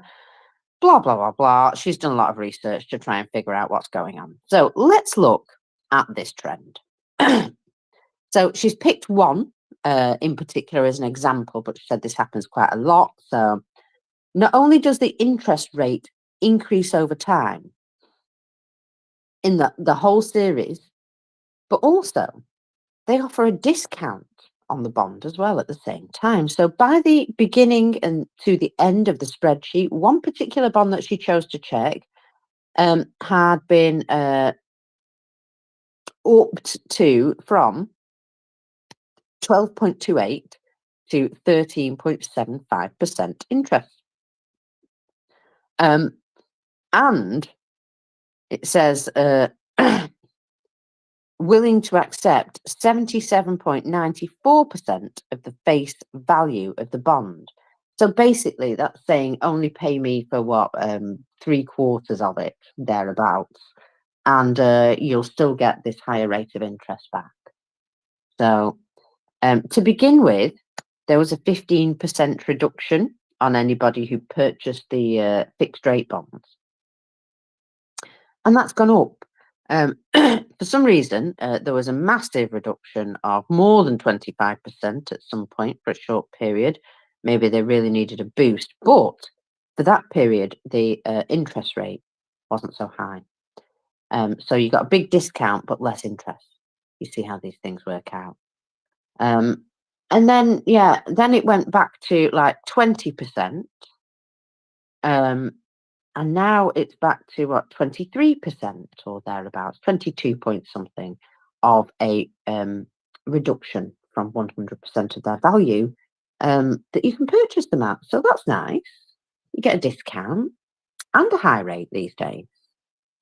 So have a look at any of the individual bonds in this spreadsheet. And then she's like, massive long spreadsheet. So I'm ignoring that. But she said this trend repeats itself all over. The interest rate increases and the discount gets bigger. In fact, it's been happening consistently throughout 2024, and it's getting worse. There is a series of variable rate bonds that have been placed, but they don't seem to have an interest rate attached to them. But you can see, even on those, they've been upping the discounts that they've provided for the initial purchase. So even on the bonds that they don't want to sell because they'll cost them an awful lot more money, they're still having to provide discounts in the first place to get people motivated to buy them. Can you see how that would be a problematic for them? And well, I'm going to just have a little breather there, because that's sort of a natural breaking point until we get back to this sort of the main economic news. But for right now, that's where they are. They're selling bonds to try and hold up their military industrial complex, and they're having to sell them at a bigger and bigger discount and a better and better interest rate to get people even interested in purchasing them at all. That was a very long-winded way of saying that, wasn't it? But there you go. Filled some time, didn't it? Give me one sec. Uno seconda. I need to cough. Uno secunda? I don't even know that that's a word. Is that a word? Uno is Spanish. Don't know about seconda. Just made that one up. Okay. Sounds like it would work. In fact, I'm pretty sure there used to be a watch called a watchmake now. No, Seconda. that was a swatch. Oh no, was it? Okay, I'm just gonna take your word for that. So, oh goodness, There were the swatch watches. They were a big thing. they were. I had one. I had more than one.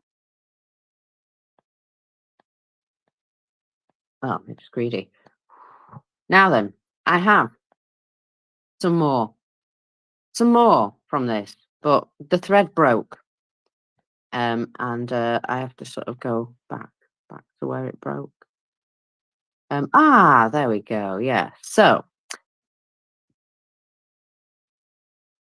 we'll start here. On the 3rd of July, there was an article. The Ministry of Finance were offering bonds with a term of 10 years and with more than an absolute record in yield. Record breaker. However, in it, they weirdly declared that they did not meet their Q1 goal,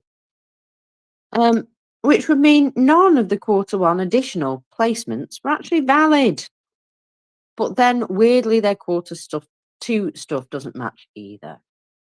So, for the math to work, they should have included the additional placements, but they haven't. So the best guess is the RBC journalist was either having a bad day or he can't look at the actual data either. So that's a bit awkward when they can't look at the actual data either. Now, how long do you think they're able to keep this up at this rate for this period of time? Discounts are getting bigger. Promises are getting bigger. And, well, it's not good signs, let's just say. Take a step back and realise how much of an economic system relies on a fundamental level of trust in institutions. And once trust in institutions sort of falls, well, it gets difficult. So let's see. She's just, you've all read my bonds thread, haven't you? Yes. So, right, I'm getting back to it. Lock in. Yeah, up to 11 years. They're locking people in now. So when she goes back to her graph again, it becomes even more clear that things are bad because there are variations in the different bonds being offered. 40, whatever, coincides with 2040 end date. So now they're basically offering 16-year bonds instead of 10-year bonds. And we're seeing how long the Ministry of Finance is willing to pay out at those interest rates. So one series, one trend, everything's increasing, yeah? We've got that, right. And it says, look at any of the individual bonds, they're all doing the same, and things are getting worse. So look at what people want, the volume they're interested in buying. People still shockingly have confidence currently that the bonds will pay, but they don't want a fixed rate. They want the variable rate because it's much higher. So they are seeing a 15.47 interest rate percent that will pay out for 16 years, and they only have to pay 83.91% of the face value. And they're still saying they'd rather have the variable rate. Now, does that sound like things are going to improve, or that anyone thinks things are going to improve? Doesn't, does it? So, the Ministry of Finance are making a bit of a miscalculation, thinking they can put off taking some of those offers because, well, why take an offer that's really bad for us? But in some time, they might realise that that's the only demand that they have. You see, they have this hubris that demand will just exist later because it exists now. Not necessarily. And they are running out of time to hit their goals for this quarter. Not that they hit them any other quarter, but you know. So, part of the issue is the central bank says a new key rate increase is imminent. At their meeting scheduled on the 26th of July, they expect to increase it to 18% or more. Well, you know, if you think the interest rate's going to go up and your bonds might actually just pay you out some extra, you might just wait. Because, you know, it might be more beneficial, business-wise, money-wise, to just wait a little bit. So, of course, people are not necessarily jumping in and offering all the demand because they're waiting to see just how much they could get out of it. Because, you know, financial vultures. So, what we're looking at is a bit of a knee-jerk reaction after the invasion caused their interest rate to go up massively to 20%. And then it went down again. And it went down and down and down until they sort of got themselves into some regular situation and they kept it at 7.5%. So it's currently gone up to 16% again. And they expect it to go up to 18% at the end of this month. So after the central bank meeting, when the interest rate will jump, there will suddenly be a little bit more demand for the constant coupon because it will again be at a higher rate. And, well, the Ministry of Finance already keep turning down sales when really they should be snatching their hands off because it'll just be more expensive for them the longer they wait. Anyway.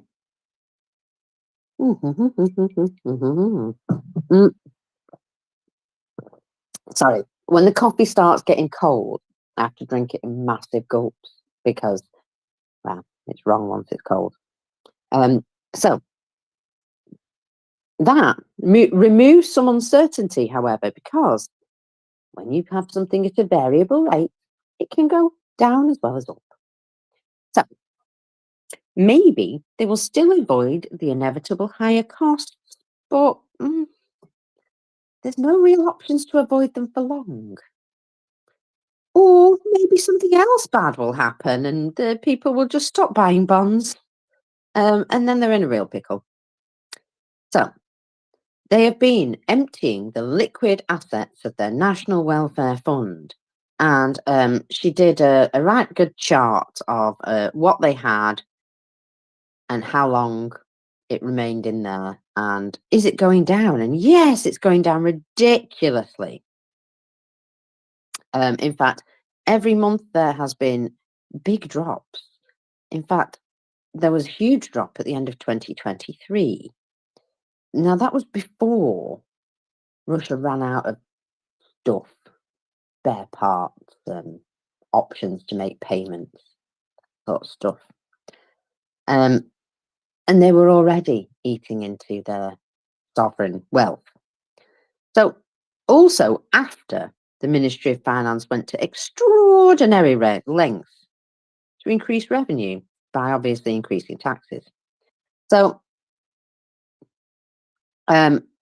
okay, did they sort themselves out by doing that? No, they did not. They're still digging for funds everywhere. So they took nearly, I think it was just over 100 billion rubles off a whiskey and rum distillery yesterday, yeah? Or at least that I knew about it yesterday. I also recall they made a phone call to the Russian railways and basically said 2023 dividends come to 11 billion rubles. and just put their hand out. And Russian railways had to pay 11 billion in rubles to, guess who? The sole shareholder, the Russian government. Now, not only things like that have got expensive, no. You see, you can't get a divorce now without paying a much higher fee. So from 650 rubles up to 5,000 rubles. So not just a small increase either. But of course, to get your divorce, you're probably going to have to go to court. But court fees are going up too. In fact, they've been increased tenfold. So there you go. And of course, there's a pile of nationalisations. And remember Elvira at the central bank saying what a terrible idea it was, and that it was going to cause repercussions. Well, those repercussions have started. Nobody wants to invest capital anymore or buy anything. Goodness. Why would you buy something when the government might just steal it from you a couple of days later? And consumer confidence, that's a big thing too. When nobody believes exchange rates anymore, kind of a bad sign, isn't it? And people don't realise that, well, my money in my purse is only worth that much because the shopkeeper or the, whoever I spend that money with is willing to take on trust that that piece of paper is worth that much. And that is, why your currency has buying power. Now, imagine if you pulled out some Indian rupees and you weren't in India. People would pat you on the head and they would say, they are very interesting. Thank you for showing them to me. But they wouldn't have any confidence in the value of that currency. And that's the whole point. So once you lose confidence at a fundamental level, trust in your institutions, once the stock market just crashes out, and it would appear that you're now just making up the value of your currency because that's the only way that you can, because there's nothing left to float it against. Not great signs, I'll be honest. And impossible, almost impossible to get back that trust and the confidence, that's the word, the confidence that that currency is still worth that amount of money. Now I'm just saying that none of these are good signs.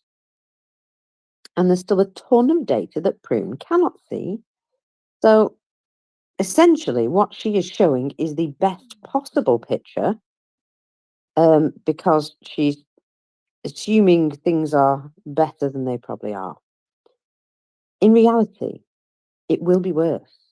And that, of course, is still being hidden.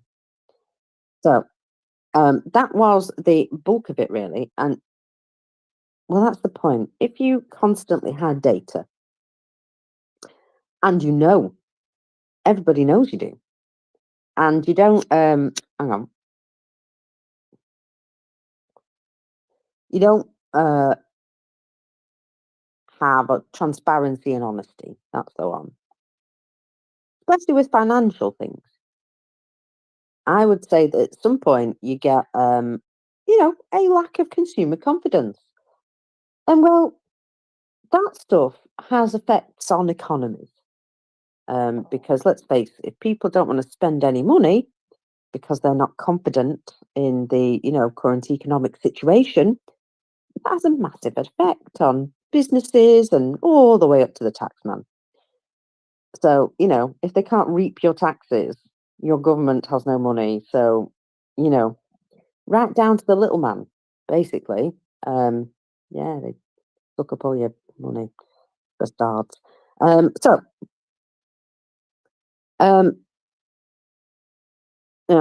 Prune is happy that we generally understand what's going on. So she's got a little bit more to add. there was a recent auction that she looked at in particular. She was waiting on an additional article so she could show the follow-up and include them in a thread. But guess what? They never produced them. But if we let this data stand, Q3 looks pretty good. For this one, the only thing questionable is whether or not one additional placement occurred in Q1. But like we discussed, it was a fraction of the total. So let's keep this as it is. The table that covers how much they've placed of their gold during Q3 does look pretty good. This is after 2 auction days have been complete and there are 11 days left to make the full goal of 1.5 trillion rubles. Now, normally, you would see the results of these types of auctions on Kommersant, Interfax, RBC and the Moscow Times, and these are her go-to sources. So she's looked at them all. But this time, the only consistent one was the Moscow Times. Kommersant had nothing at all. Which seems funny, doesn't it? When they always produce that data. Interfax announced that there would be an auction, but they never published anything further about it. RBC, again, had an article with results, but after that one article, well, it led to massive confusion because, well, either it's extremely worrying or they printed absolute nonsense. And in the Moscow Times, they had most information, as in like 3 or 4 articles. So the yields have hit an all-time high. Woohoo! That sounds amazing, doesn't it?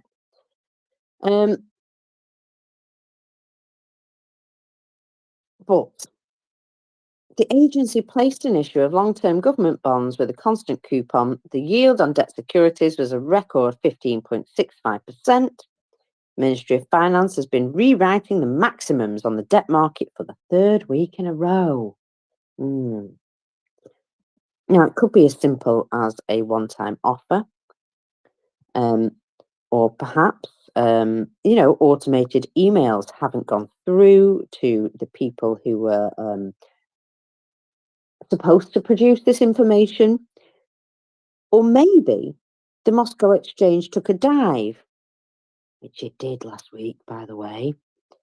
But we'll keep watching this because they should still be able to publish this data, especially if, they're doing okay. But we don't think they are. So on the 17th of July, there will be another auction. We don't know what they're offering yet. And that's again still before the central bank meeting on the 26th. So the central bank basically takes a vow of silence around 7 days before the key rate meeting. So it's worth noting that. The next bond auction is the 17th. And that, I think, is a Wednesday or something. I don't know. Middle of the week. And the bond auction is on a week on Friday afterwards. So it's like 10 days, within 10 days. So every signal that we've seen related to key rate signals are that it's going up. And the central bank have also said that it's going to continue to go up. Talking of going up, mortgage rates are at 19.5%. Oh, official inflation, well, it's now at 9.2%, but it's definitely in double figures in reality.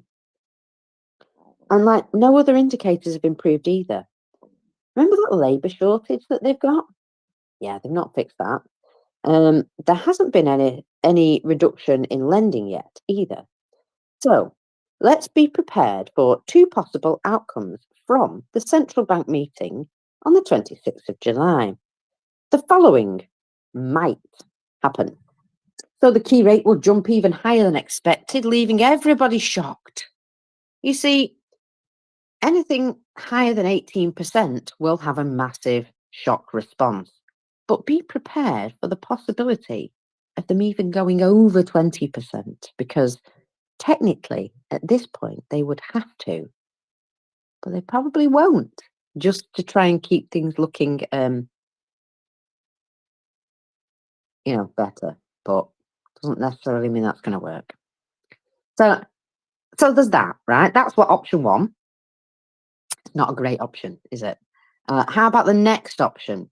They don't increase the key rate at all, or not as expected. Well, that sounds like good news for the people, but it's actually a lot worse. Remember, Russia's a dictatorship. It's not a regular government. Elvira is actually brilliant, but there's only so much she can do, and they stopped listening to her months ago. In spite of all the evidence of what needs to happen, what she's telling them really needs to happen, they might just decide they don't like the optics of it and not to do it. They may even demand, well, actually, the key rate is going to be this number, and that's what it will be. Well, that's great and all, but if somebody artificially tinkers like that, guess what you lose? Credibility, not just money. In fact, it was extremely suspicious at the last central bank meeting when there was loads of talk that it had to be increased to 18%, and they never put it up. So, of course, this time the gap is even wider, and that's why they're talking about 20% or more. But again, they might only put it up to 18, which is not enough now. It would have been enough had they done it at the time when Elvira said they should have done, probably. Or they might leave it down at 16%, which will make everybody go, oh my God, they're just lying to us now, because it's a bit obvious that it should go up. In fact, they've been shouting about it for a long time. Now, the last central bank meeting coincided with the end of the St. Petersburg International Forum, or the BEEF.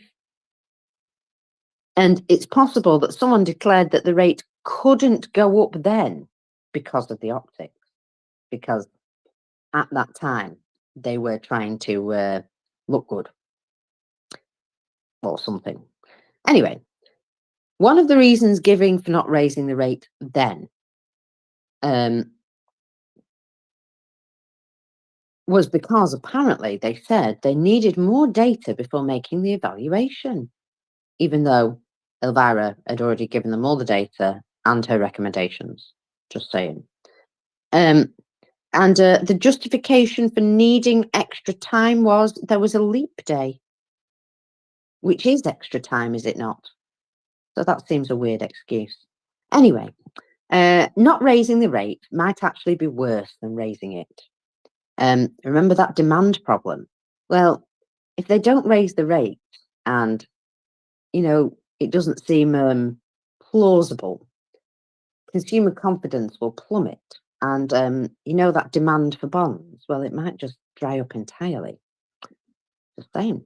So the next few weeks are going to be extremely interesting in determining whether they're going to actually be able to deal with some of their big problems, like, payment problems. The first auction day after the central bank meeting may tell us an awful lot.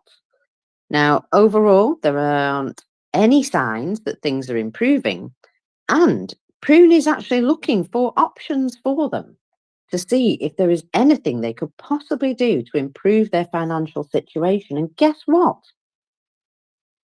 She's come up with this summary. And you know what? I am willing to believe her word at this, because she does do an awful lot of in-depth research. And just look at her threads and you will know exactly why I'm taking her word for this. Her summary, it's going to get worse. There you go. So now you know. It is going to get worse, and she is absolutely certain that it's going to get so bad that at some very soon point they will stop being able to hide it in any way, and they will they will have a massive problem. Now, Prince, you're going to have to give me just a memento, because in fact, it's all right. Will's coming, And you can talk to Will for a memento because too much coffee, apparently. One moment. Thank you. Go ahead, Will. Will's coming, and Will makes everything better, Mockers. You never finish the sentence. Yeah, your life may be shit, but I'll make it a little bit better. It'd still be shit, but just a little bit less shit. Hey, Prince Heather, I am here to replace you. I've had my 90-minute Yes. prune. It's funny. I was off for I don't know, maybe 115 minutes, and I think the last 90 of it was definitely this prune thing, which was it's very interesting. The too long don't read on that, I think, for the punters, is that bonds are basically loans to a government, and the higher interest rate you have to charge, or even if you have to charge interest, variable interest on those things uh, for longer periods into the future, because it's basically a vote on whether or not your government, your system, is trending up or trending downwards in people's interest in taking risk on you, and what you have to pay them for that risk. And the most telling fact to this thing on me is that they can offer these things around at their original terms and get nothing. What, 0.35% or some return on that. So people are just not interested in what you're doing enough to loan you money, which is what a government bond is. And yeah, I mean, the too long don't read is everybody thinks the world's credit market thinks that Russia's prospects are not looking up, and they're having to pay a serious premium to sell their garbage because people don't believe them, and they don't believe things are going to get better in Russia anytime soon. It would be my take on that, and probably Prunes too. If I held her to 30 seconds on MriyaReport, have you got her up yet, Mockers? So we getting a Prune interview? Yeah, Markers is indisposed at the moment, but I think. Well, you're No, the I'm lady not with really. all I'm the back now. interview skills. You get all the interviews, and then I steal them, like St. Clair from before. Early. Thank you very much. That's not you. You didn't have an interview.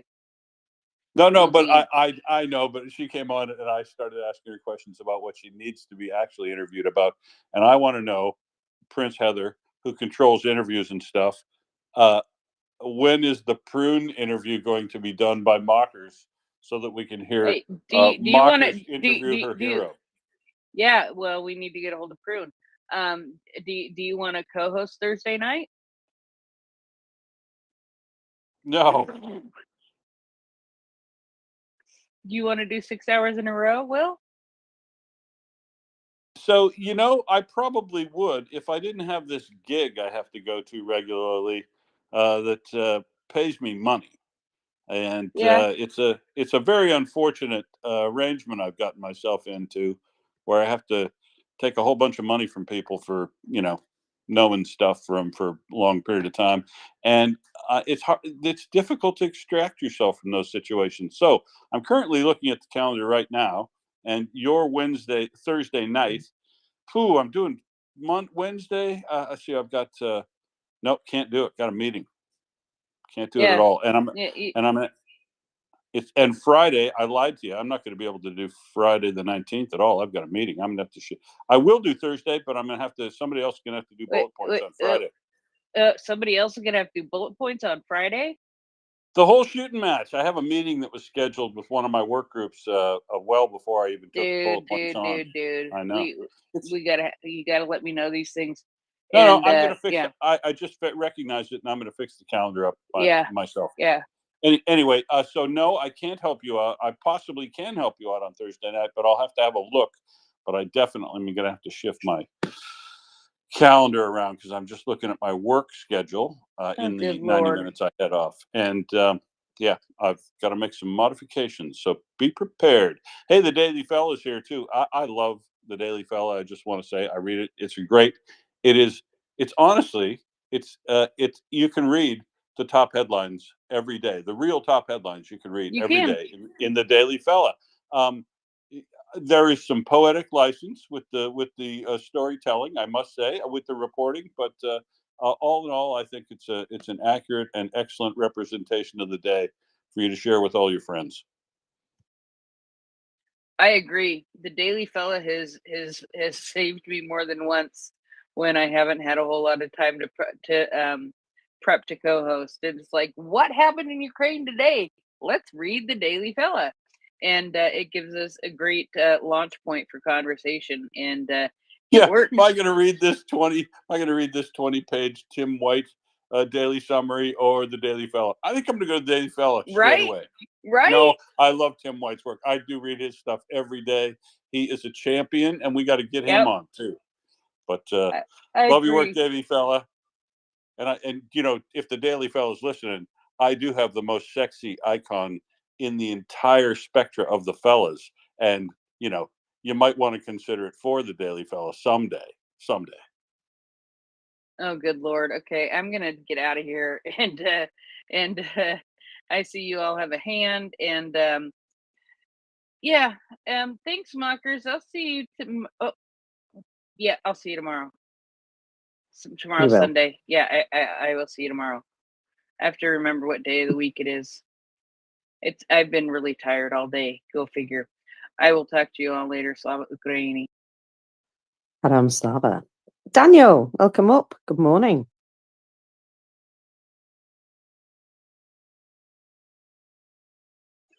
What is good in this morning? I don't think it's something good this morning. I think I think there's tons of good stuff this morning. No way. I'm sorry to tell you. There is no good stuff this morning. In my opinion, I really hope President Zelensky learn to kiss ass in very, very horrible way. Because let's say it like this, the elections in November are over. I don't think they are, Daniel. They are very over, Mockers. There is no chance. That's a particular type of doom talking, I'll be honest with you. No, I don't think it's a doom talking. I think I saw a lot of President Biden supporters not understanding where the facts are, how bad they lose, how necessary they need to change the candidates. Yeah. Daniel, I'll be totally honest. I don't want to talk about this subject because it's nothing to do with Ukraine right now. Yes, has a lot to do with Ukraine, because imagine, first thing they will say, the guys who talk with Trump will say, was a Budanov job. Do you imagine that, right? I just hear people around Trump calling President Biden government Biden regime. That is catastrophic for Ukraine. I don't think you can play this other way than just kissing his fat big ass. I don't think it's any other way. Yeah, here's the thing, Arfire. I don't accept the premise of the discussion at all. First of all, the guaranteed loss you're talking about, it doesn't have anything to do specifically with Ukraine right now, unless you want to talk about what has to happen in the eventuality that a Trump presidency starts on the 21st of January. If you're interested in talking about the solutions for helping Ukraine on the assumption that the next presidency does its best to pull out of NATO and whatever else. If you want to talk about the solutions you'd like to do to address the Ukraine situation in relation to dealing with that as a thought experiment, I can do that. But I'm not going to sit here and doom about an assassination attempt on a presidential candidate that doesn't directly have anything to do with Ukraine right now. And I don't believe the premise and all the heat and all the discussion going on around the internet in relation to cause and outcome. I'm a industrial incident investigator and a former military policeman, and I'm quite happy to let the facts come out in this case as they will before we make any judgment about motive or any other conspiracy, all that stuff. The truth is, they're working through it right now. And if you don't trust that the police officers, the Secret Service, and the FBI of the United States can do a quick and thorough investigation to determine some of the details that'll be necessary to make some decisions from here on that, then there's nothing to talk about, really. I just don't think this is a valid topic to talk about unless you want to talk about a thought experiment about how Europe and the rest of the world is going to support Ukraine to victory in the absence of the United States, if that's where you're going. But I'm not really sure how you define this as being specifically relevant to Ukraine. And there are some very good things that have happened in Ukraine today, by the way, along with some attacks by Russia as regular. The world goes on despite a failed assassination attempt on the former president of the United States. Prince? Yeah. Hey, what are we talking about right now? It's not Ukraine, and that's the point, right? If that could very well be the point. And my point the entire evening is that isn't the subject. The subject that we want to talk about is Ukraine, because anything else is a distraction. And if there comes a time when it isn't a thing, when it is something that we should talk about, then maybe we'll talk about it here. But I have put a lot of information, a lot of time and effort into that's not the subject we're here for. We're here to talk about supporting Ukraine.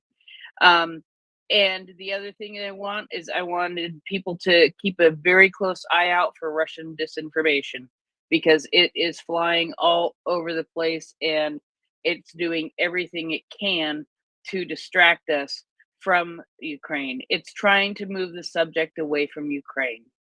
And the last thing I want to do is move the subject away from Ukraine. And I think Will really summed it up very well. I want to keep the focus on Ukraine. I don't want to keep the focus on anything else. But I do want people to keep a very close eye out for Russian disinformation, because it will be flying around everywhere. And that is what we are here to fight. We are here to fight the Russian disinformation. And that's the goal. So, Mockers and Will, have at her. Will do. Now, did Prince throw out all my little yummy bits from the nest when I was up before? No, I did not touch the nest. I'm just checking, Surprisingly. because of course I didn't get to everything that I put up there, but because Mockers, I didn't actually prepare it as well as I was planning to, because I also went out into the peoply old world last night and stayed up a little bit late and probably drank a couple too many orange whips and was a little worse for wear, but I did have more money in my pocket than when I started. So that's a good night, frankly. That's a very good night. And so I've decided to pass all that on to Ukraine today, which is what everybody should do. If you're feeling gloomy and doomy and whatever like that, and you want to make yourself feel better, do what I did.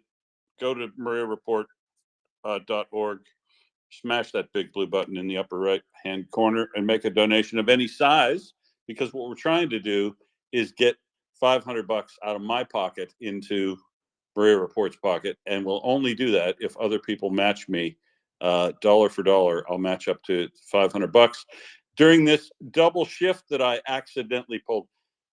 For a guy with 2 degrees, I'm pretty stupid, aren't I, Mockers? I couldn't even read a calendar and sign myself up for 2 shifts in one day. Can I answer? No, you're off. You're done, lady. You're banished. Oh, go ahead.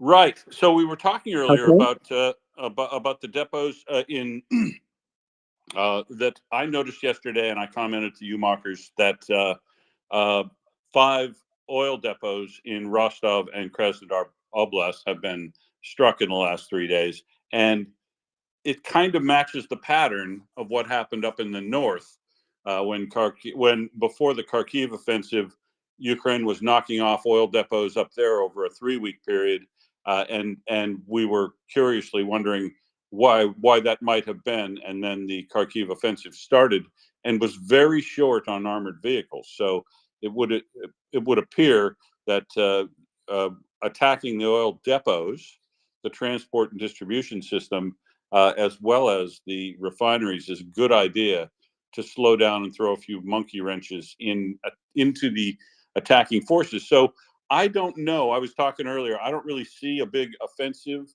push coming from the east here, where they'll be bringing a lot of material through this corridor, from the down the Don River over to the west and up the coast of Krasnodar to converge on Rostov and send things that way. But maybe there is, Budanov's a smart guy. He's probably seeing something I'm not.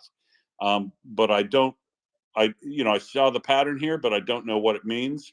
Raging 545's also noticed the pattern of what we're seeing, but hasn't suggested what he means, or what it means necessarily either, because I'll note that in the overnight press here in the Workers' Paradise that I read an interview with Budanov where he said that he next expects another significant attack from the north, as if they are going to use this new Nordic bullseye designed army insignia with the force they've built up there, and attack again from the north. I don't really see it yet, but Budanov says he sees it coming, so I'd trust him, because I'm just some guy, and he's the head of the GUR. So yeah, I don't know what to take from that interview, because I don't. And what I hope I do see, though, is if Budanov is right and they're going to start attempting to use a new army they've massed up there with this new insignia they've gotten everything. If they start committing those resources to the Kharkiv axis, where they've been basically making it up with units from the south and east, which is, as you noted yesterday, what Russia was trying to force Ukraine to do, Russia itself had to do, is move reinforcements from other areas up into that axis, which has then consequently also caused Ukraine to concentrate some more forces up there. So there are a lot of forces in the north on both sides. In fact, there is a suggestion that in some of the areas, Ukrainian forces outnumber the Russian forces, but I don't suspect that means they're going on an offense, which would be probably folly. I think they're probably still massing. They're in expectation that maybe Russia does commit this additional forces they've been massing up there in the north, but who knows? Whatever it is, this knocking off of all these oil depots over in the east and south in Krasnodar, I can't really figure out what it means yet, but I still like to watch them burn.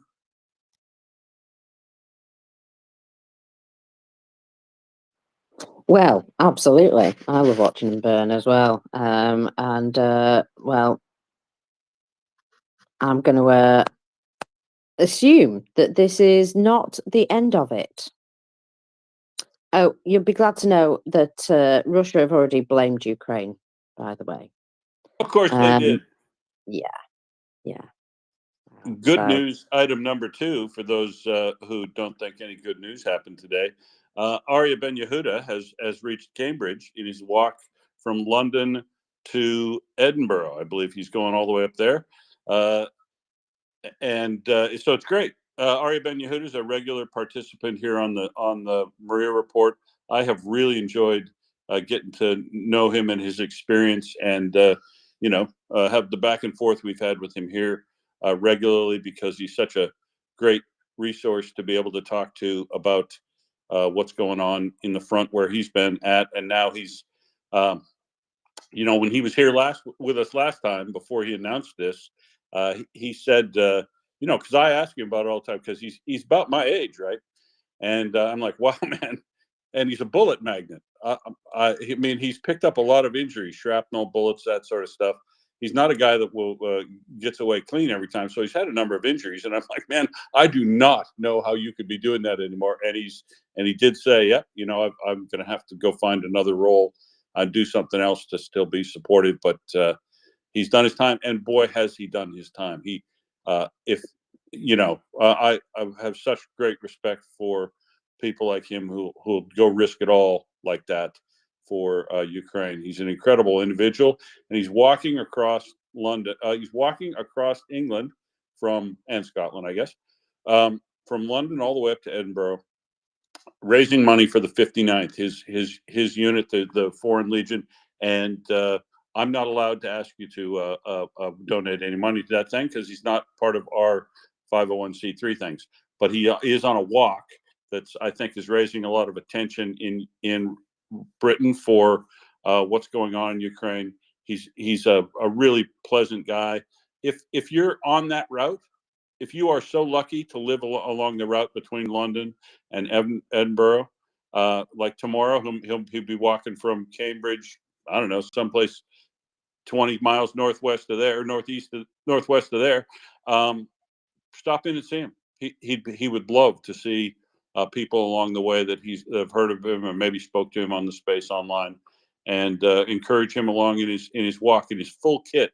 He's carrying his full kit all the way from London to Edinburgh, and great guy. So there's lots of good stuff going on in Ukraine right now. St. Clair's work too, that we were talking to her about before. I don't think that there's any reason to get into gloom and doom in relation to Ukraine over things that are going on externally. Because I'll also remind you that externally, the world is really lifting its game here. We were talking before about the passage of the United States $61 billion, and you know what the complaint about in America at the time, and the root of the disinformation is that, you know, the United States was only paying 47% of the contributions to Ukraine prior to the supplemental being passed. 47% came from the United States. After the supplemental passed, there has been a pile-on of other support. I told you, success breeds success, and the United States passing that legislation and getting into the game spurred a number of additional countries to get involved. And developments since that time have also generated a whole bunch of new donations.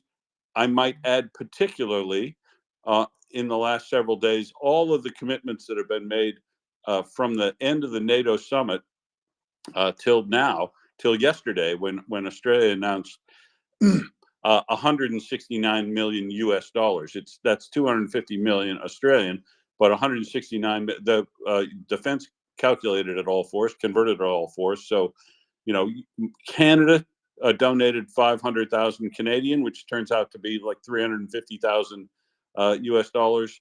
Australia 169. You've got countries piling in all over with their largest donations so far to military support for Ukraine, and I think that's what we want America to do. We want it to show that sort of leadership that gets met with reciprocal contribution on the other side, so that everybody truly is in this together. And that's what Nafo Zizo was talking about earlier in regard to defense spending. Everybody has to demonstrate that they're in this together. And like I've said, the 169 million US dollars from Australia is greatly appreciated. But to be honest, we could afford and should be providing about 100 million US dollars each and every month. Each and every month we ought to do this. Not every 6 months when we drag it out of them with protest and harassing our governors and embarrassing our representatives. It should be like clockwork every month, like that thing that the United States does.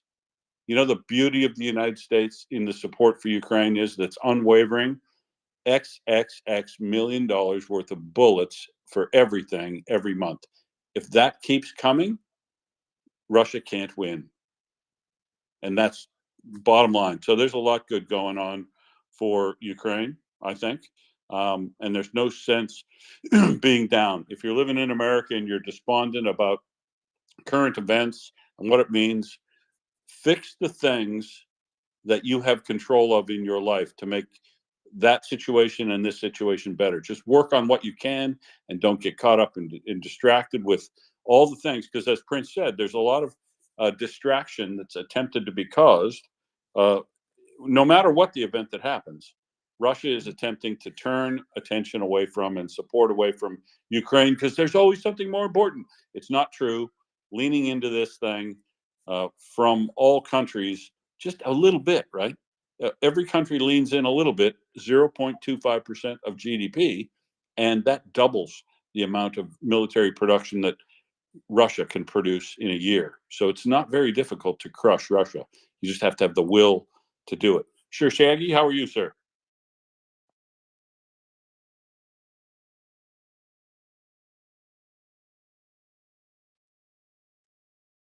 Sir Shaggy, you've joined us. Yeah, I'm gonna try my route today. So my route today is taking me near Cambridge. So there's a very slim chance I might be able to do a little detour and try and bump into Harry. And if you have an arrest date in Cambridge, or is he walking? So he stayed in Cambridge overnight, and then he has to get some stuff for his rucksack because it's broken. And then I assume he's off to someplace, I'm guessing, 20 to 30 miles north of there. I haven't seen a post from him in the last, let me just check and see if he's put another post up. No, he hasn't in this. Believe it or not, he's not on Twitter that often. I don't know where he's off to yet. We'll have to. I don't know how we find out exactly, because he's not tweeting about it in the last 17 hours. But I know he's somewhere north of. I know. Yeah, he put the name of his campsite.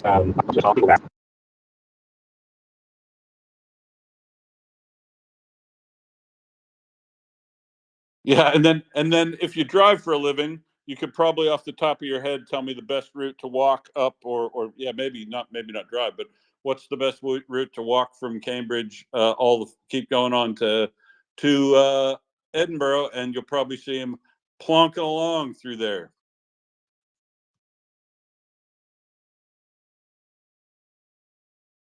Yeah, he's probably walking along the A1, which is another way.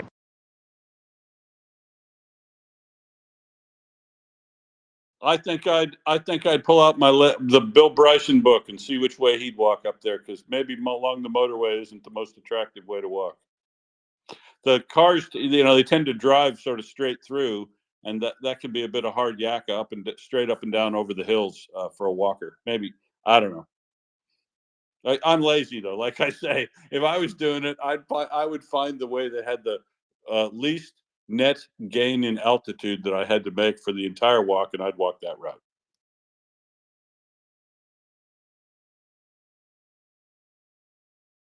Anywho, yeah, Yehuda's doing that. Ari Ben Yehuda, and I just want to make sure everybody knew about that too, because I think that's really cool. And Mockers, is there anything particular? You loved my boom of the day yesterday, right after I went off, I'll note. You thought that was all right. So I haven't found you one today, but I'll search around while we're sitting here and see if I can find you a particularly yummy or interesting or exciting one. I did like that one yesterday because it did take a while to develop. A mine shot, that then the secondaries didn't kick in for a while. So I thought that was pretty impressive. But we had a crash, and I'm sure it was lost. Otherwise, it'd still be up there, and I would laugh at it again with you. In the news overnight, what struck you as most important thing that we should cover other than the prune item? Well, Russia have been bragging about footage of a launch of the largest fab bomb they've made so far, which is the Fab 3000 over Ukraine, which is pleasant to hear, isn't it? 3,000 kilogram. That's what that stands for. FAB 3,000. The number is the kilogram size of the bomb. Yeah. Wow. Big one. Yeah. So, well, maybe they might drop a few of those in Belgorod. You never know. But yeah, there's footage of them dropping this massive, additionally extra large bomb, and you know, they're very pleased about it because, well, they're very pleased about it. I just find that disgusting. So what else is there? Well, the Romanian president. And I like this guy, I'll be honest. And he's come out and he's said something this recently, which I think it's about time somebody came out and said it. We need to be realistic. We, as in NATO, have delivered about half of what we've promised, and such supplies are just not enough. If Western countries want Ukraine to win, we must transfer more. And that's the thing. It's great that they've promised this stuff, but they've actually got to deliver on these promises. And it's about time someone came out and said it, that we haven't given them everything we promised. And we really should, because we need to make absolutely sure that we stick to what we've said. Are we allies or not? And it's yeah, it's something that we need to, you know, do if we're going to actually expect them to win. Then yeah, it has to happen. So let's just remember that words are great, but actions actually get things done.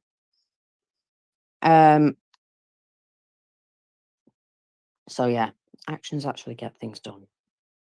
And I much prefer action to words. You know what? I'm going to have to get another brew in a minute. Anyway, did you see the videos of excuse me, that was my knees. The videos of what happened at Rostov at the storage base there? Yes, I did. Did you see the drone guns that they had? Two guys with drone guns, and you know, they were very late in using them. Excuse me.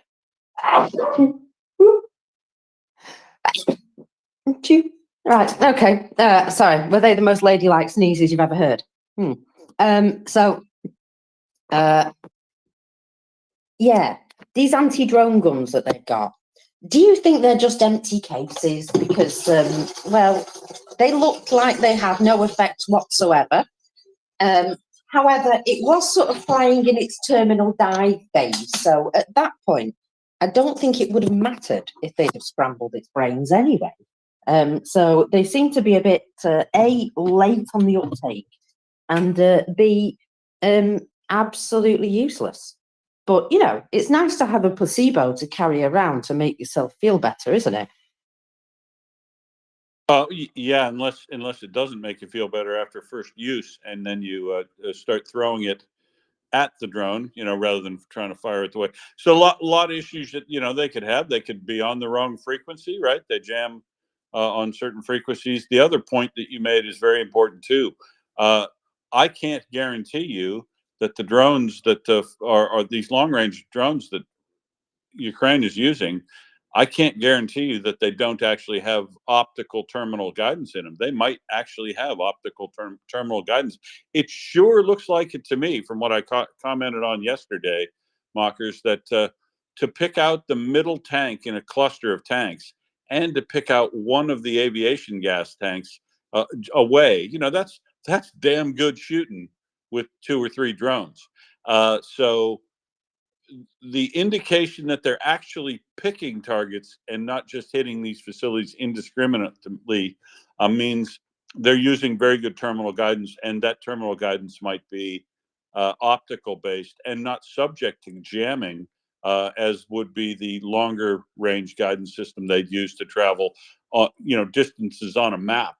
If it gets up close and can switch over and use optical guidance, it won't matter at all whether they're jamming. It needs to be shot down at that point. Shaggy might know some more. Shaggy. Well, I don't know about need to be shot down. What about using fish? Did you see that video? Well, have you ever been hit with a perch? No, but metaphorically, Well, it was slapped they around the have face they have with a that cod scaly occasionally. back, Yeah, that was hilarious. That they threw a perch at him. And thank you again to the Daily Fella for covering hard news like this story of shot down with a fish, because that's the kind of thing that's going to get you the Monty Python Award for journalism. And looking at that still, it's a very good capture. I would say that is some sort of perch, and a very large one that they threw at that drone. So very impressive. No, I have also never been hit with a perch, but they do have a very spiny back and might do some damage.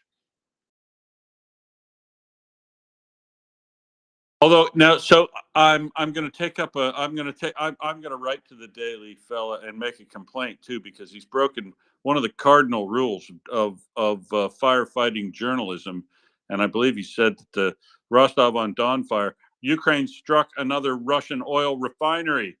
What mistake did he make there, Mockers? That it's not a refinery. Correct. It's a depot. It's a you know what a pedant. This is like starting that whole tank, not a tank thing. I totally understand where the guys who were in the not tank, not a tank argument were. Why they were so willing on it, because as a refinery nerd from way back, a, a refinery, a depot, and a terminal are 3 distinctly different things, and I'm a nitpicker about it. Sorry. Never going to get my picture on the cover of the Daily Fellow with comments like that, am I? So Mockers, interesting too, that discussion with Budanov was also interesting in that he talked about the fact that they have actually we've speculated about this. Why doesn't somebody just kill Putin? That Budanov has said that there have been attempts on Putin, which he would be a completely valid target for them as the top of the command and control structure for their genocidal army that's invaded Ukraine. That's the logic. You can go after him because he's in the command and control. So they have made attempts, but they haven't been successful because, of course, Putin is very, very well guarded and very, very paranoid, like autocratic rulers often are. The late stage authoritarianism is drifting into totalitarianism would make anybody probably paranoid, and he has very careful personal security. If you ever see a photograph of Putin, bring a copy of it back, and I'll be able to point out the 5 people that'll be in that photograph typically with Putin, that are always the same people, dressed up as different stuff. But he has some very, very close body security.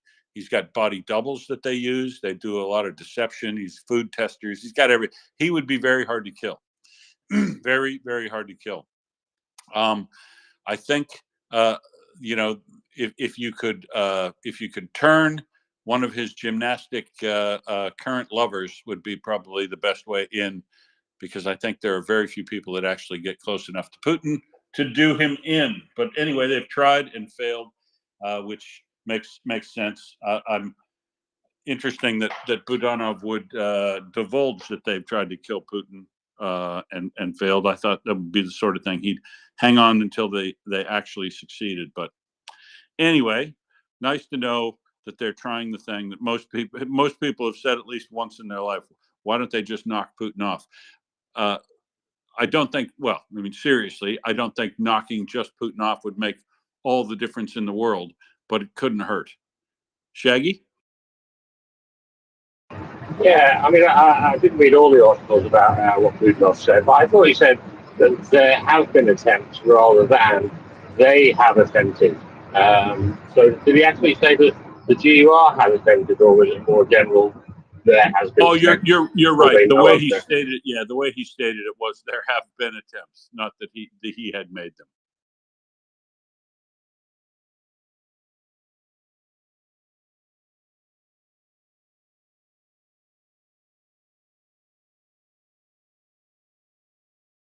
I wonder who did make them, though. You know what I mean?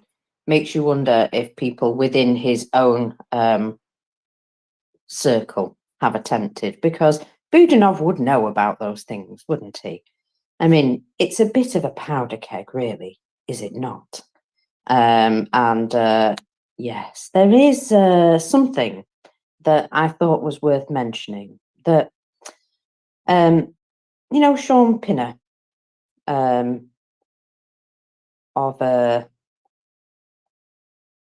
Azovstal. Why do I no longer have his tweet? That really annoys me. Because I definitely had his tweet. Because he highlighted something. And I wanted to just mention this. Here we go. You see, the FSB appear to be at war with the military. As we have noticed that, you know, some heavy hitters of the corrupt military-industrial complex have suddenly found themselves dead or arrested. And this is not because things are going well, is it? F-16s are very much on their way. And, oh, remember the Czech initiative for shells? Well, that's actually deliveries beginning now of that. And remember how we've all been upping our military capacity production of shells and things like that? Well, that's all sort of starting to come online now. And what, give it a few months and we will possibly be out producing Russia in artillery shells.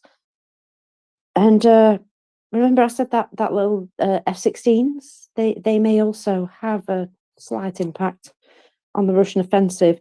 And let's just say that dispensing of these guys mitigating the massive looting of the defense industry, well, it is something he's having to do because they have no money.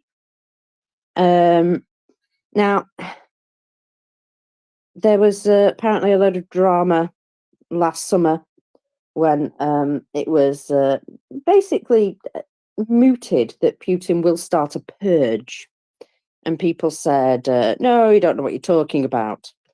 And look, Mysterious Deaths, Ministry of Mysterious Deaths has continued this purge. And it does seem as though it's the military that are losing out to the FSB at the moment.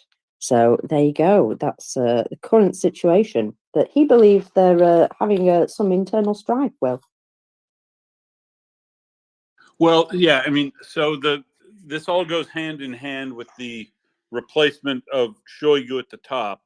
The Shoigu gets replaced at the top. They were very unhappy with you know, how things were going in the war, and they need to start a purge. And the best way to do that is to sideline, put Shoigu over to the side, because, you know, he still passes the loyalty test, but everybody below him, Ivanov and all these underlings who are now dying suspiciously in prison, in the pre-trial punishment cell of, I think these folks are in Lefortovo prison, which is the FSB one, not the Lubyanka, the internals. These guys would be at Lefortovo. And interesting, Mockers, that they have a pre-trial punishment cell, because we know you're going to get guilty, be guilty, judge guilty, so we might as well start the punishment early. What they use these punishment cells for since the Soviet times, well, even before that, the czar's probably used the same method of beating forced confessions out of prisoners on people that they wanted to take up above them, right? And it doesn't matter if you did it or not, or oftentimes these guys are guilty. The weirdest part about the Soviet period was when Beria and Yagoda and the others were doing this to people. Oftentimes, the only people would resist because they're not actually guilty of the thing they're accusing them of, but they have a wealth of guilt in their background from theft and corruption and all these things. But they hold the line, mockers, sometimes over, or they did, and would be beaten to death sometimes in the KGB period for, on principle, not being willing to admit to something they didn't do when there was easily enough stuff to convict them on of stuff they did do. But it all needs to fit the narrative of who they're after currently. So your confession needs to be beaten out of you so that it precisely conforms to the purpose of its next use, and that would be to go after somebody up the line even farther and farther. And who knows, eventually they may decide to denounce and arrest Shoigu himself, even though he's been put in the National Security Committee for a while. And when you go after the military doesn't go after itself. The FSB does it, much like the Gestapo used to investigate the army in the German Nazi army. This is a weird, repressive. It's like a flashback to the worst days of the Great Terror under Stalin. To be honest, the echoes are unmistakable. The approach, the manner in which people die, the places where they die, the descriptions and reasons for their death. I don't need to tell you that you don't get a brain clot. Well, you can get a brain clot from relatively completely natural causes, but if you have plenty of subdural hematomas, you're likely, from beatings you've received, and then you're left in stress positions or something, you could easily throw a blood clot and cause yourself a stroke or an aneurysm, like this guy obviously died of. So just nobody dies in a punishment cell by accident, I would say, would be my sum up, mockers. And this is definitely a Stalin-esque purge. If you want to see the full history of Stalin-esque purge that's been going on in Russia ever since the Wagner period, when they started taking that cadre out, and then Prigozhin himself. Well, if you're curious about it, search my timeline for the words Stalin-esque purge, and you'll see a whole bunch of tweets over the whole history that I usually tag with that word, and to chain them all together. But yeah, there's a lot of people, and these are the latest ones. These are the guys that were arrested in Ivanov's line, and they're trying to beat confessions out of them, and they died in the process to try to establish the full level of corruption that they want to put on Ivanov, some of which may be very important to Russia, mockers, because the state expertise on defense matters, one of the guys that died, and Ivanov were in charge of some pretty big strategic things. I think most of their money was stolen. Most of the money they stole was probably just from the bog standard construction corruption that they usually use as a feeding trough for excess money, because there's so much money you can hide in material supply and transfer and loss and all this sort of stuff, that construction projects are a big place where the criminal element sees easy means to do corruption and graft in that way. But the problem is, and this is probably the reason they wanted to go after him, the things like we reported on ages ago, where the long-range radar installations and the real strategic facilities, when those things don't work because they've been gutted by corruption along the way, and then that gets found out, they really do need to make some examples of people. So Shoigu gets shifted to the side, maybe just into the cooler for a while until they decide to do something with him. But they replaced the defense minister, and then from Bulasov on down, there is a purge from the top, and there was a purge earlier in relation to loyalty that started after just before, but then certainly after, and the Prigozhin issue. But this is like, de rigueur for the Russian military. These folks wouldn't be panicking at all about this, because this is this was the way of the world under three spy masters and chiefs, Yashuda, Yagoda, and then Beria, all through the Soviet Union period of time, in the reign of terror. It's if you read any of that history, you'll definitely see some parallels to the kind of things that are going on today. So I agree with Sean Pinner. It's a Stalin-esque purge.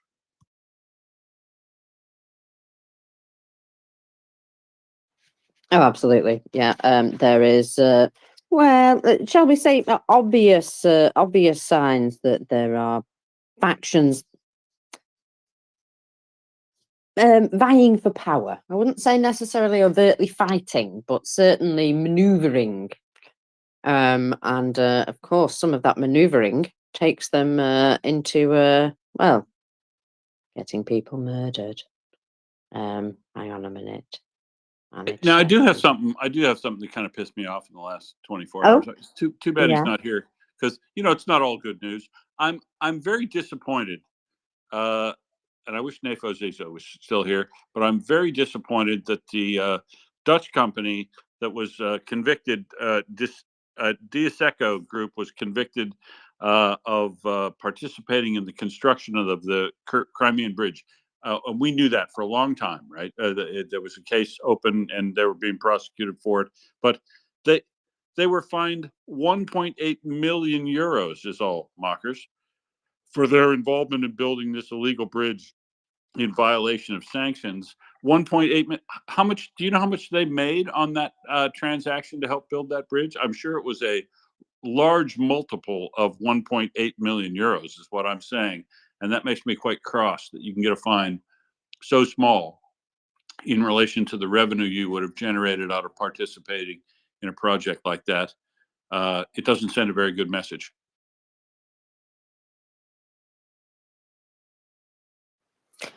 No, it does not, does it? Talking of messaging, have you noticed that Russia have been doing an awful lot of advancing on social media recently? But when you have a look, in total, a 25-kilometer deep gain is not really considered an advance in any historical context. This was even more extreme during the battle for Bakhmut, where they would celebrate every single house that they had captured. Yes, they did. You see, through propaganda, you can spin anything in any way you wish.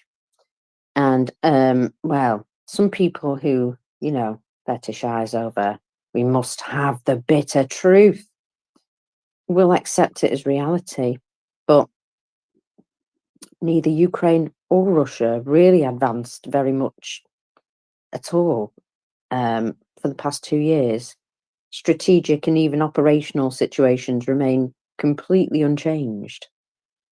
Even scholars on the side of the enemy have begun rejecting the notion that this is an offensive altogether. And they're making an argument for them, saying that they are using this to attrit the Ukrainian forces, when, as you can see by the daily numbers, there is indeed a massive amount of attrition, just not on their side. It's on the side of the Russian. So, completely delusional, of course, given the discrepancies in the casualties. And with respect to the industrial potential of each country, well, it's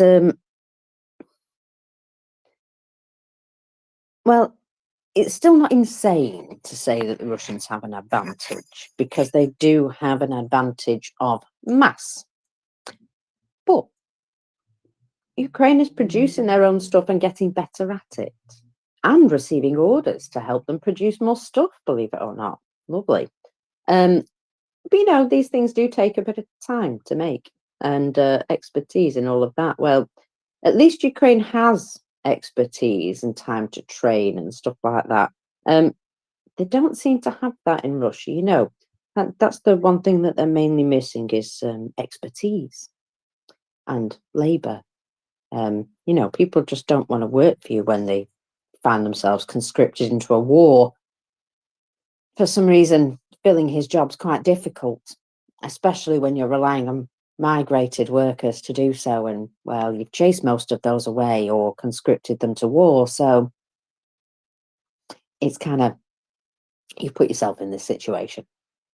Good. So we are glad that they are so very stupid. But yeah, industrial potential of Russia and Ukraine, well, one's getting better. And one, well, it's better than it was, but it's not exactly running great guns, to say, to be honest. Now, they can continue to produce at a particular rate, but, well, materials, expertise, parts, chips, electronics.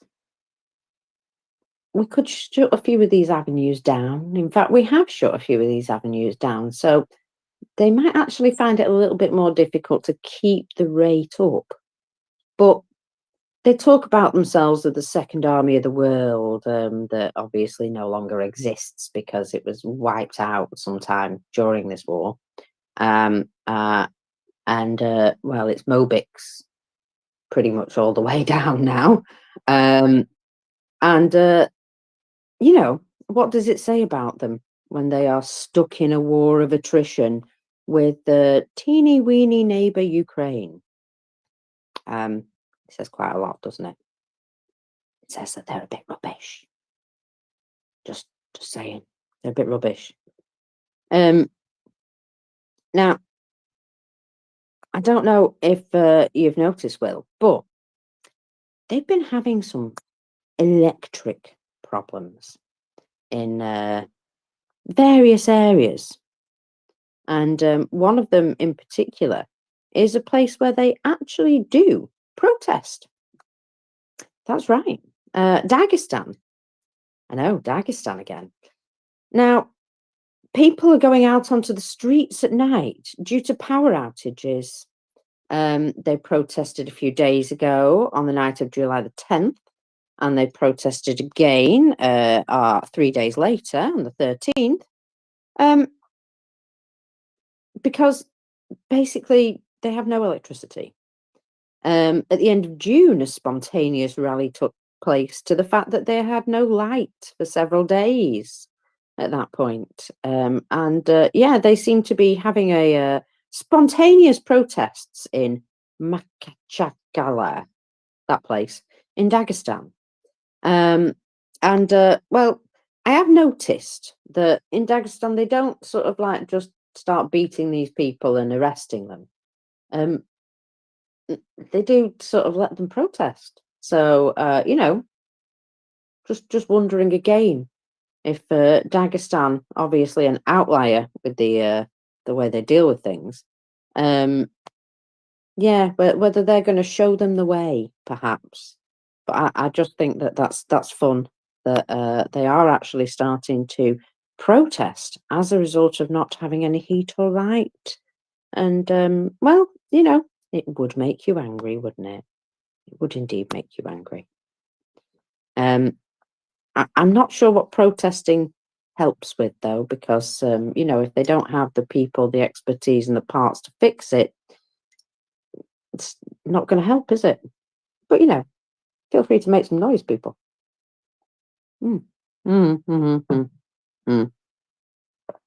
Sorry, I over coughed again. Oh. So I did talk about Russia sort of like, I wouldn't say running out of stuff, but starting to dig in the bottom of the barrel.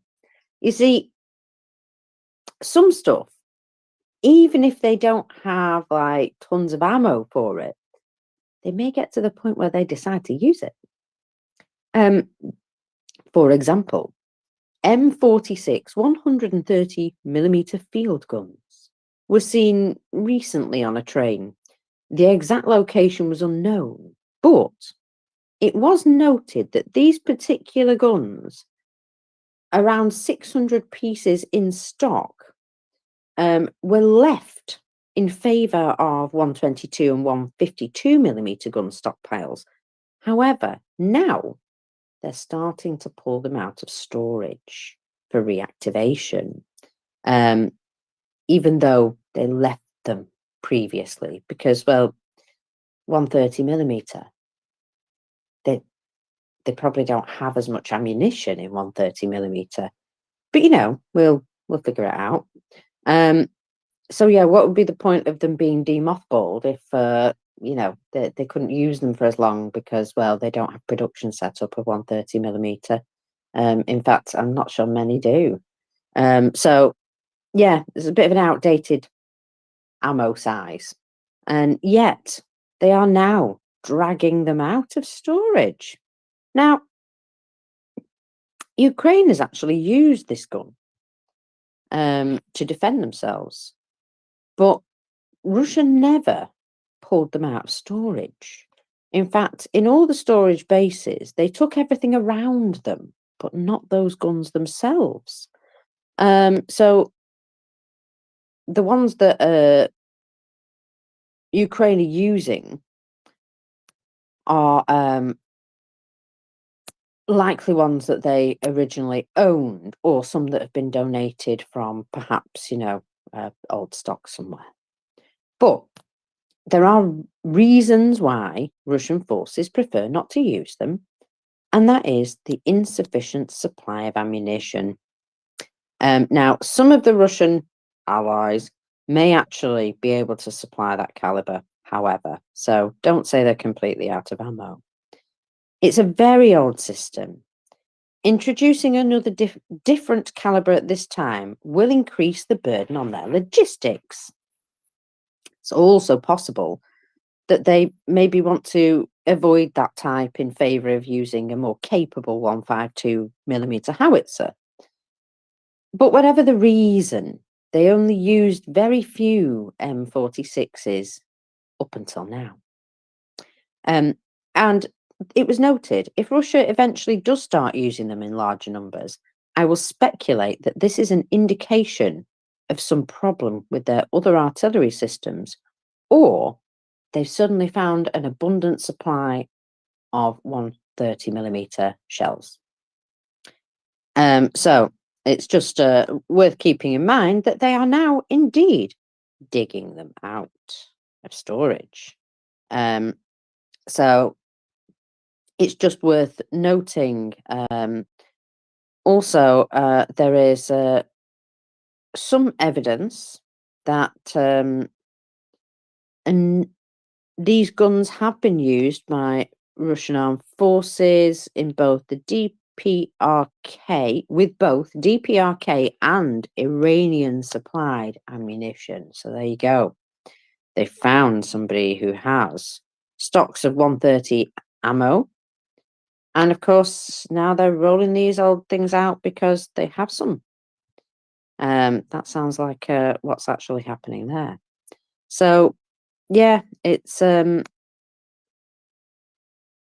case of when needs must. I think they've got to the point where, well, thankfully, we found some ammunition to go with these guns, because well, they have been losing an awful lot of artillery guns recently, haven't they?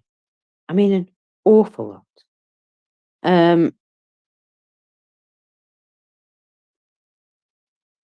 So there we go. Yeah.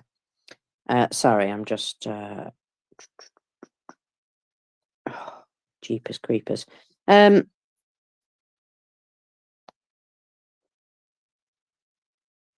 Oh, did you know that it is exactly 2 years to the day since Venezia was hit?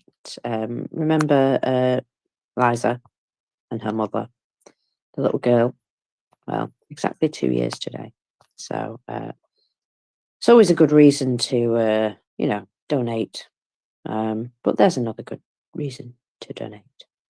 Yeah, and another piece of bad news overnight was that on one of the attacks in Kharkiv, the neighborhoods up to the north, that a second glide bomb attack, that two emergency workers were killed in Russia doing what they do, which is make the first attack and then a half hour later do a second attack on the same location, and they've unfortunately killed the head of MCHA, of State Emergency Situations Service in Kharkiv Oblast, and his senior sergeant, Oleski Koshki, which is very unfortunate to have. I mean, that has got to hurt. The head. I'm sure there'll be people that'll be able to step up into that job from the organization, but the head of emergency services in Kharkiv was out surveying the damage of the latest attack 30 minutes after it was responded to, and was killed along with a senior sergeant in it. That's a real pity. I started to read this account and was like, oh no, don't let me find out that this was Roman, who is our firefighting buddy from on the space from Kharkiv. Look, I'm sorry that it's anybody, but it's amazing how many times, and unfortunate how many times we've talked to people in the space that end up losing their life or being injured. So, yeah, my condolences go out to the families of our Artem Kostyra and Alexei Koshi. Thanks for your service on the emergency services in Kharkiv, and that's like giving your life in wartime. There, essentially, this time fighting fires because they are literally trying to kill you while you're doing that. It's very unfortunate. Other attacks in Russia. Russia attacked. Excuse me. Across Ukraine yesterday, Russia killed 7 people and injured another 29 in different attacks over the last 24 hours. They targeted 8 Ukrainian oblasts, including Zaporizhia, Chernihiv, Luhansk, Sumy, Dnipropetrovsk, Kherson, Kharkiv, and Donetsk. Casualties were reported in the latter 3 regions, and the worst of those 2, of course, were Kherson and Kharkiv. Kherson had 3 killed and 5 injured in the attacks there, including another a second smaller village of Tokarivka, where a 41-year-old man was killed on his way home, I guess. And so it's unfortunate. And you showed us or talked about that video of the Fab 3,000-pound bomb, 3,000-kilogram bomb. I'll just say I've now seen that video and seen how it works, and I could shoot that down. That's that glide bomb could be interdicted and shot down by a surface-to-air missile or well-directed 20-millimeter cannon fire. I think it would be flying very, very fast, but possible. If whether they can pick it up on radar or use, for instance, counter battery type radar as the means of acquiring and directing anti-aircraft or small missile fire at it, you possibly could shoot a bomb that big down, because it really would have a massive signature and is kind of, if you will, a slow moving cruise missile, because it's cruising quite fast, but it doesn't have an engine. It's a glider. So I think it could be, ones that big could probably be interdicted. The smaller ones not. And I'll just also then finally note that it was a big, it made a big boom, but it didn't necessarily make a big phenomenally effective boom, Mockers, because here again, it didn't strike right in the building that it was shooting at. I'm assuming that the closest building that it was aiming at is the one that it hit. Would it have done damage to that building? Yes, but blast intensity falls with the square of distance, and if a bomb that big hits 20 meters away rather than on target, the blast effectiveness is going to be reduced. So I'm not sure just bigger is better. But of course, that's Russia's approach is always mass and size. If you're making a 150 millimeter mortar shell, they've got to make a 200, and they're going to produce hundreds of thousands of them if you're only going to produce 1,000. They go for mass and they go for size, and I'm not sure it's necessarily as good as a phenomenally well placed smaller munition with a good design on it too, because you can put a lot of design into your into the warhead that you put in to generate a high blast or high shrapnel or high flame. And this one looks like a standard dumb concussion bomb to me, which isn't bad. But as I say, if you want to produce a 3,000 kilogram bomb blast and you can only put it 20 meters from its target, it's not going to do all the damage you expect. But boy, would I hate to be sitting there anywhere near that thing when that concussion went off, because it would have been immense if you were close to it. I suppose that's kind of the point, isn't it? That yeah, you don't want to be anywhere near it. You're absolutely right.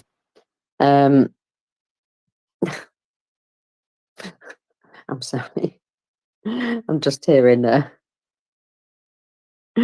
funny stuff. Hey, this is a good idea, actually.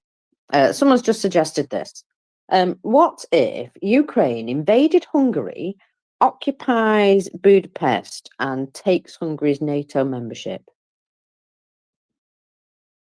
Would NATO do anything for a start? I'm not quite sure it works like that, but but it's an interesting idea. Well, it says, problem solved, win-win. Putin goes home. Orban escapes Minsk dressed as a woman. I think that's a great idea. Sorry, me just being silly. But still, it could work. Yeah, sorry. Should we talk about Russian airfields? Because I really would like to see them blowing up. Just looking at all the Russian airfields, let's see where military bases from the Russian Federation most often launched air attacks from.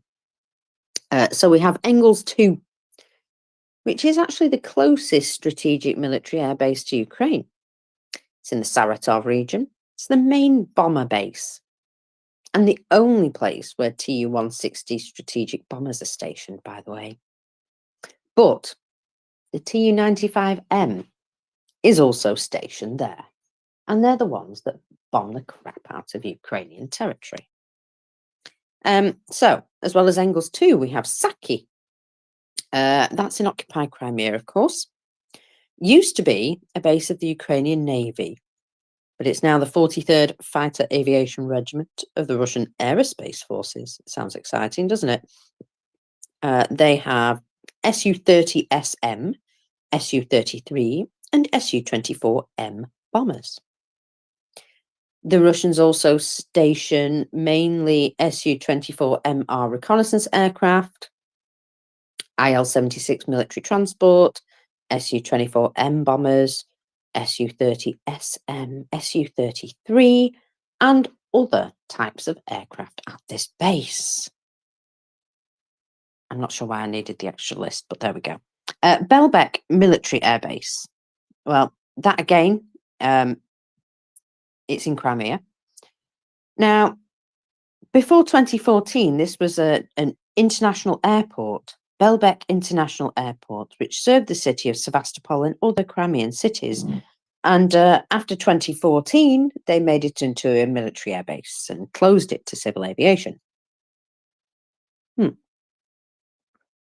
At this base, noted is the Russian Su-27, the Su-27SM, the Su-30M2, and Su-27M fighter jets.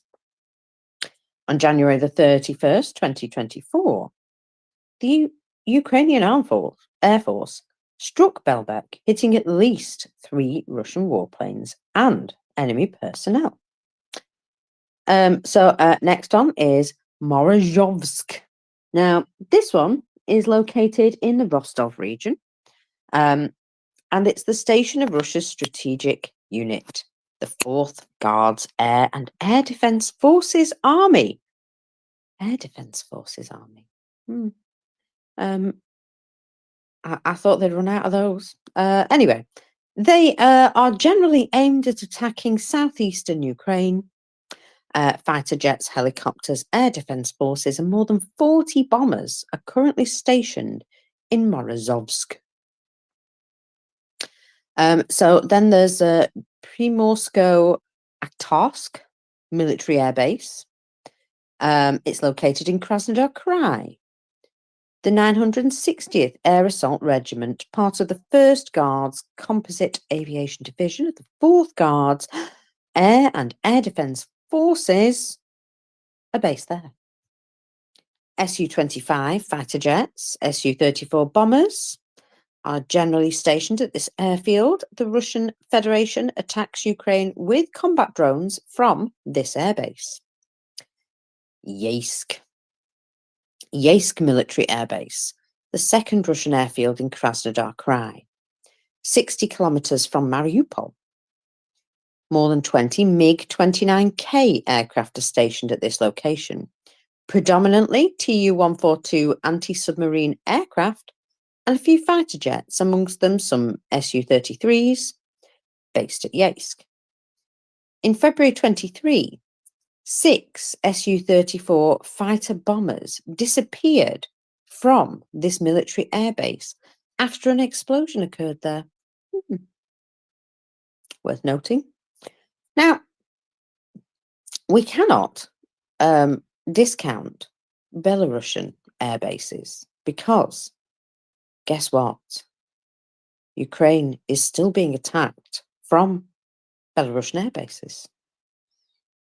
In fact, the Leader Air Base, located in the Grodno region, the Army Aviation Brigade conducts combat sorties to attack Ukrainian infrastructure from this location. Predominantly Su-25, MiG-29 and Yak-130 aircraft are stationed there. A large number of helicopters were also detected located at this base. Then there's another one, Baranovichi. My goodness, I think I said that right as well. Military Air Base, Baranovichi, is a Belarusian military air base located in Brest. Indeed. So, the 61 fighter air base of the Russian Federation is stationed there, which consists mainly of Su-30 SM, Su-27 and MiG-29. But since September 21, Russian aircraft, the Su-30 SM and Su-34 in particular, have also started arriving and basing there. Luninets military air base, again in the Brest region of the Republic of Belarus. The occupiers have been using Su-35S, Su-34 and Su-25 military aircraft.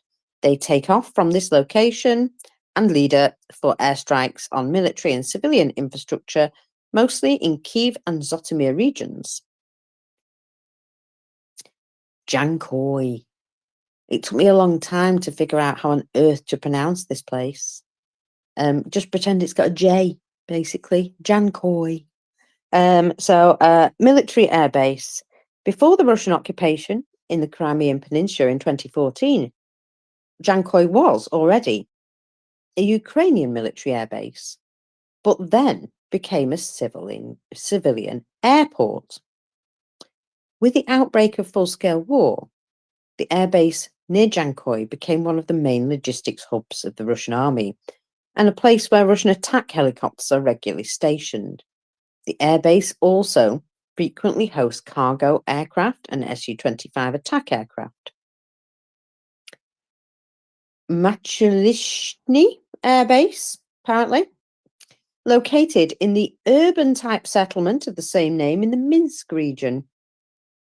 It's home to the 50th Composite Air Base, flying AN-50s, AN-26, IL-76MD, Mi-8s and Mi-24 aircraft. So these are the main air bases that Russia uses to attack Ukraine. And you can see that a bunch of them are in Belarus. So that's notable. I do think that if Ukraine were able to hit the air bases that are in Russian territory, however, it would certainly make their lives a lot easier. Now, the Russian Federation does use other airfields, and believe it or not, they have at least 40 air bases that they use. In particular, airfields near Krimsk, Krasnodar, Korenovsk, Mineralny Vody, Kushchovskaya, Rostov-on-Don, Milerovo, Marinovka, Volgograd, Saratov, Buterlinovka, Storyoskil, Belgorod, Lipetsk, Shatalovo, make your own jokes, and Kaluga. And of course, in Belarus, they're also using 3 or 4 airfields located near the cities of Minsk, Mozhyr, Gomel, Homel, Brest, Vitebsk, and Bobrusk. So that's 1, 2, 3, 4, 6. And there's a nice actual illustration, which I'll just retweet. So you can see that they pretty much surround Ukraine. And yet they can only hit the 4 that are in Crimea. And it does seem, silly. Very silly. Now, it would be silly, as in almost amusing, if it weren't for the fact that people were dying as a result. I mean, they have no counter to these things. I mean, literally, if you're sat on the front line and you know that that's coming and you have nothing to counter it with properly, what, you've just got to wait for it to land on your head? Nice. I think, there's reasons why these airfields really do need to be taken out. And we have to apparently wait for another atrocity. Something that, leaves me sort of like lying on the bathroom floor unable to function. We have to wait for another one of those, apparently. Yeah, I don't know. It seems a lot to ask Ukraine to continue to fight in that way, with the one hand behind the back sort of thing. How long have I been going on, Jenny? I'm so sorry. I've not been looking at my screen. I've been sort of like, just rambling. No Well, that is a worries. lot of air bases. Go ahead, Jenny. No worries. I know you don't look at the screen. I do the same, actually. I don't always look at the screen. Just FYI to anybody who's listening. So I have a question. How would that work? Because at the beginning of the full scale invasion, me and Life Sniper, we actually made jokes that if Russia attacked us, we would immediately attack Norway, and then like if they started building up along the Finnish border, both countries would immediately attack Norway, and then as soon as they like make any moves to put up a fight, we would automatically just go like, oh, we surrender, and we are now part of the Norwegian kingdom. And that way we would because we're now Norway, we would automatically be covered by Article 5 and NATO before we actually became members. Can't Ukraine, I don't know, attack Romania? I wouldn't attack Hungary because Orban, but couldn't they just attack Romania? Send 10 guys over and go like, hey, we're here to attack. And then the same second that Romania is showing any type of aggression towards those 10 guys, they're like, we surrender. Like a complete and utter surrender, and we're now part of Romania. We're not Romania. How would that work? Well, I think you're also onto something that, while fanciful, might be a good idea. That attacking and then surrendering to Romania, your entire country, would be one way. But the benefit of invading Hungary and taking over that country quickly would be that they'd actually solve two problems at once. They'd get into NATO by this scenario, and they'd also put Orban on the run, to one of Putin's palaces to live out his life. So, if we're going to engage in fan fiction, I do like the Hungary one better, but I think yours is probably very realistic. And it's hilarious to hear that the Finns and the Swedes had this joke all the time. Nice dark humor.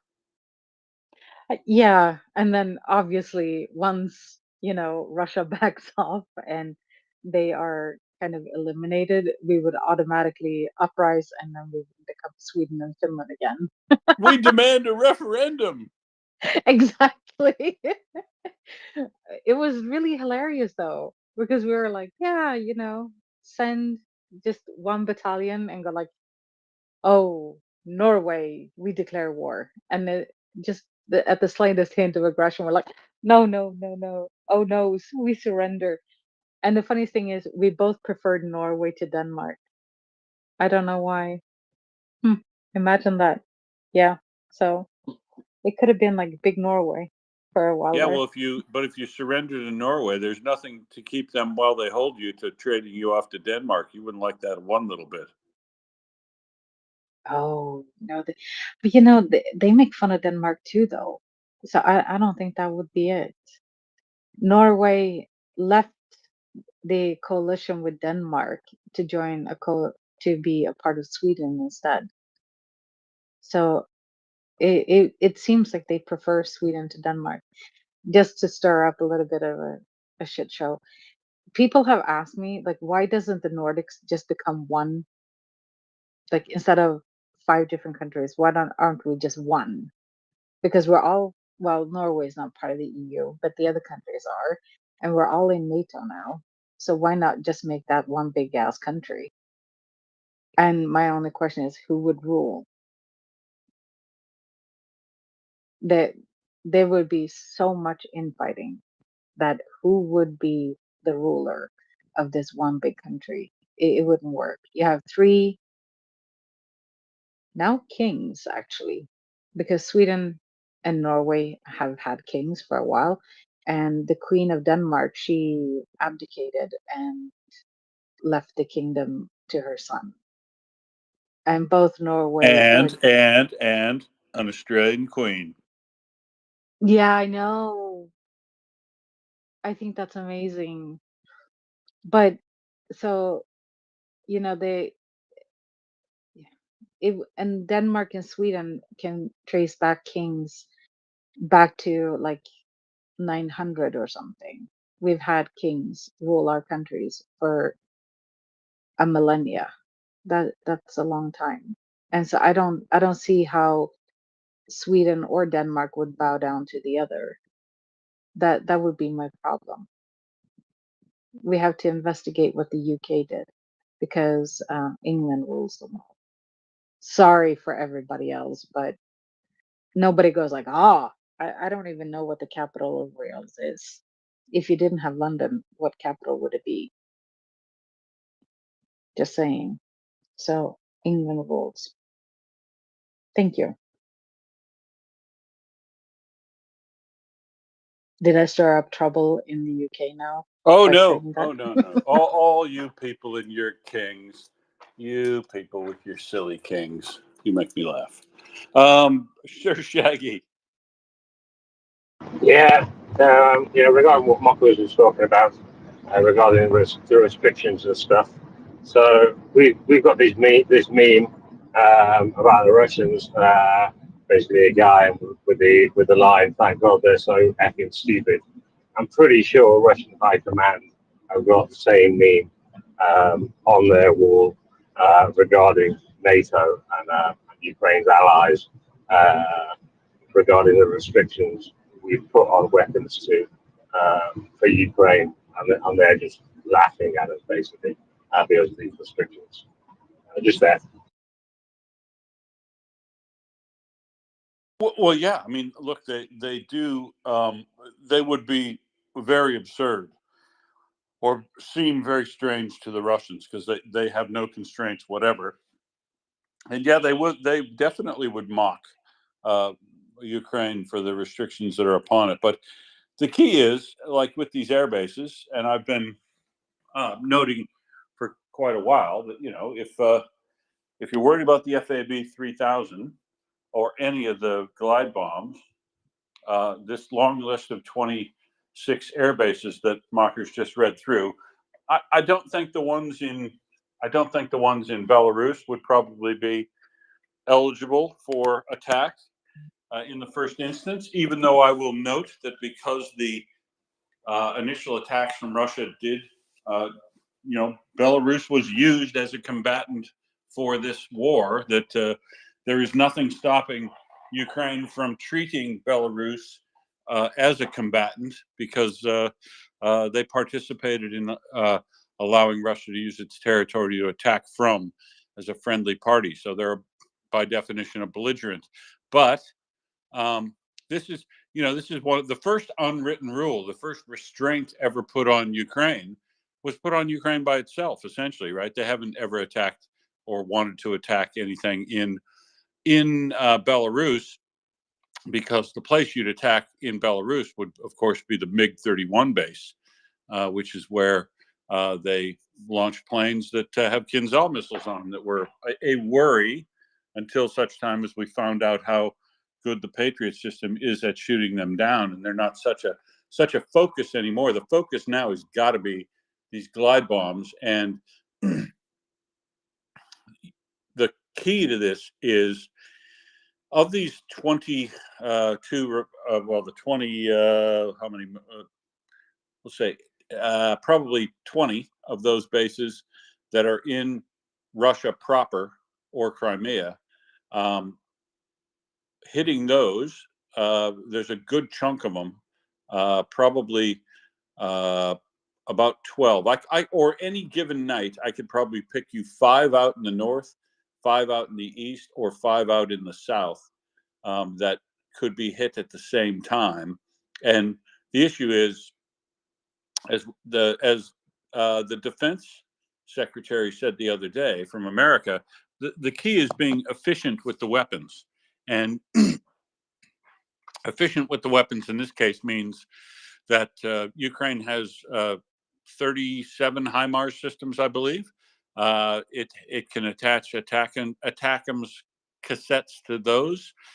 So, it can attack 37 targets at once, or more reasonably, probably 4 shots per target, 4 to 6 shots. So it can probably attack 6 or 7 at most facilities at the same time. And the key to doing it at the same time is, the one real advantage that Ukraine has is real-time information sharing.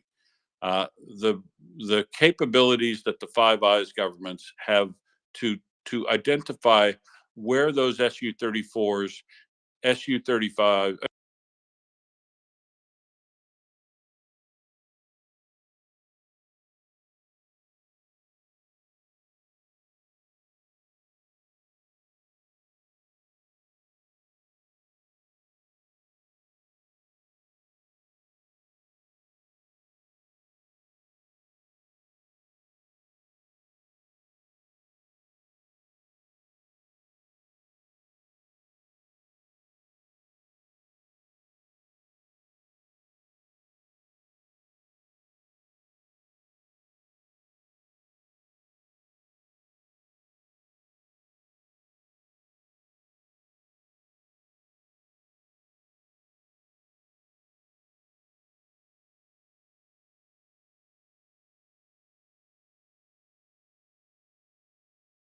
things are parked at any given time is phenomenally useful information. And range that could be done. Now we can't do absolutely every one of them at 4:20 a.m. The same day, but they could do 5 at a time. And I think they ought to be able to get to do an exemplary 5 right now, just to show, just because of the hospital attack. Let's say whatever reason they want to come up with next, that is the escalation Russia generates, they should produce a consequence immediately. And the beauty of this thing is this unwritten rule can be eliminated as quickly as it went in place, and they have the capability in hand now to do something about it, provided the European and American and Britain agencies provide the information too. So their green lighting this to happen is simply handing over the appropriate information at the time and saying, we don't approve with you doing it generally, but how about tonight or in the next week you use 5, you hit 5 air bases in the north or in the east or in the south. Have a go at 5 and see if you can knock out a significant portion of the glide bomb platforms. Because if you can, wow, that would make such a big difference at the front. I can't think of one benefit that could be derived that's better in the short term to Ukraine's capability to maintain its defense and rebuild its capabilities in some level of peace, noting that attacks are happening every day. But the attacks happening every day in absence of this glide bomb situation would be way better. And if you need me to explain what way better is in detail, I can. But essentially, it would mean that the ratio of attrition would go up for Russia. It would go up. They would start losing. If the number is now 6-1, Russia to Ukraine, it would go up to 9, something like that. 10. It's one of the things that could help us take that number up. And we need to, I won't be happy, as I said, till that number's up to like 33-1. Planes of marathon level would be where I want to see that, because I don't want to see any Ukrainians die needlessly. And this is the thing that's really phenomenally frustrating about this glide bomb problem and this restriction. These things are using to kill people in your cities, and they are using this to suppress your troops at the front line so that these meat wave assaults can be successful, even though you're winning the artillery battle. They've shifted to glide bombs. They're using a lot of glide bombs. They're using, hundreds a day. And it can be stopped with the snap of a finger, just by lifting that restriction, especially right now, and do it all at once while Russia is developing a level of hubris about its safe haven that it has from the ATACMS Block 1A missile. They're acting well. They're still using air bases quite heavily and concentrating forces at those air bases in a way that they would not be doing if they knew they could be struck effectively. They're dispersing a little bit, but they're not really dispersing appropriately, because I think they feel that they can get away with it. The Morozhovsk base has been attacked with small drones, of course, a number of small drones at the same time. Ukraine reported 30. The governor of Rostov reported 72. So I think the number's probably closer to 30.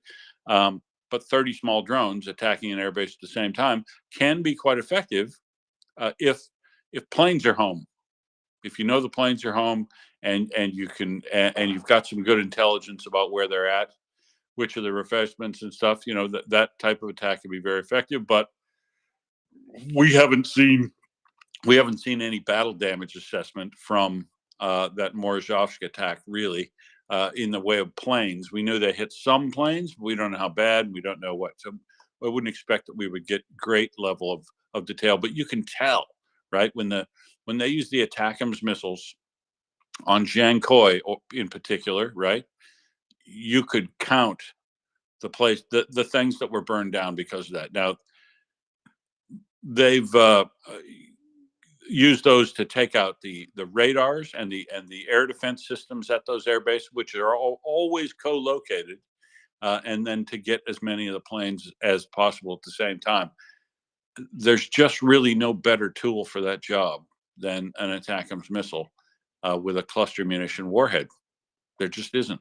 And if they produce a lot of smaller drones that have fragmentation warheads in them, and they get not lucky, but if they get a great strike with each one of those drones, it could have the same effect. But you've got to get all of them, and the ATACMS missile just literally rains down a hail over a square kilometer of bomblets that are devastating to light-winged aircraft, fuel tanks, radar installations, light buildings, even some lightly armored vehicles. They are called the grid square removal system for a good reason. They really do work, and they're made for these soft targets, not hardened concrete structures, but these targets which would be in the open, that aren't heavily armored, and can be somewhat sympathetic. So yeah, I really wish that would happen too, Jenny. And it's silly. There is no justification for any restriction on Ukraine, none whatever. Well, there shouldn't be, should there? I mean, someone's making a good point here. No one wants the collapse of Russia, but we do want it to be defeated in Ukraine, right? Let's just say that this way instead. No one wants the collapse of Nazi Germany, but we want it to be defeated in Poland. You know, it sort of doesn't ring right, that, does it? And defeated in Ukraine. Does that mean that Russia doesn't achieve its plan of total extermination of the Ukrainian nation and its people? Is that the only win we're looking for? Does it mean that Ukraine is able to continue as a sovereign country but with less territory, because that's not acceptable to Ukrainians? Or does it mean Russian troops gone from Ukraine, because that's what it should mean? Does it entail Russia amending its constitution to reverse the illegal absorption of Ukrainian territory, both occupied and unoccupied, because some of it they've claimed and they don't even have it?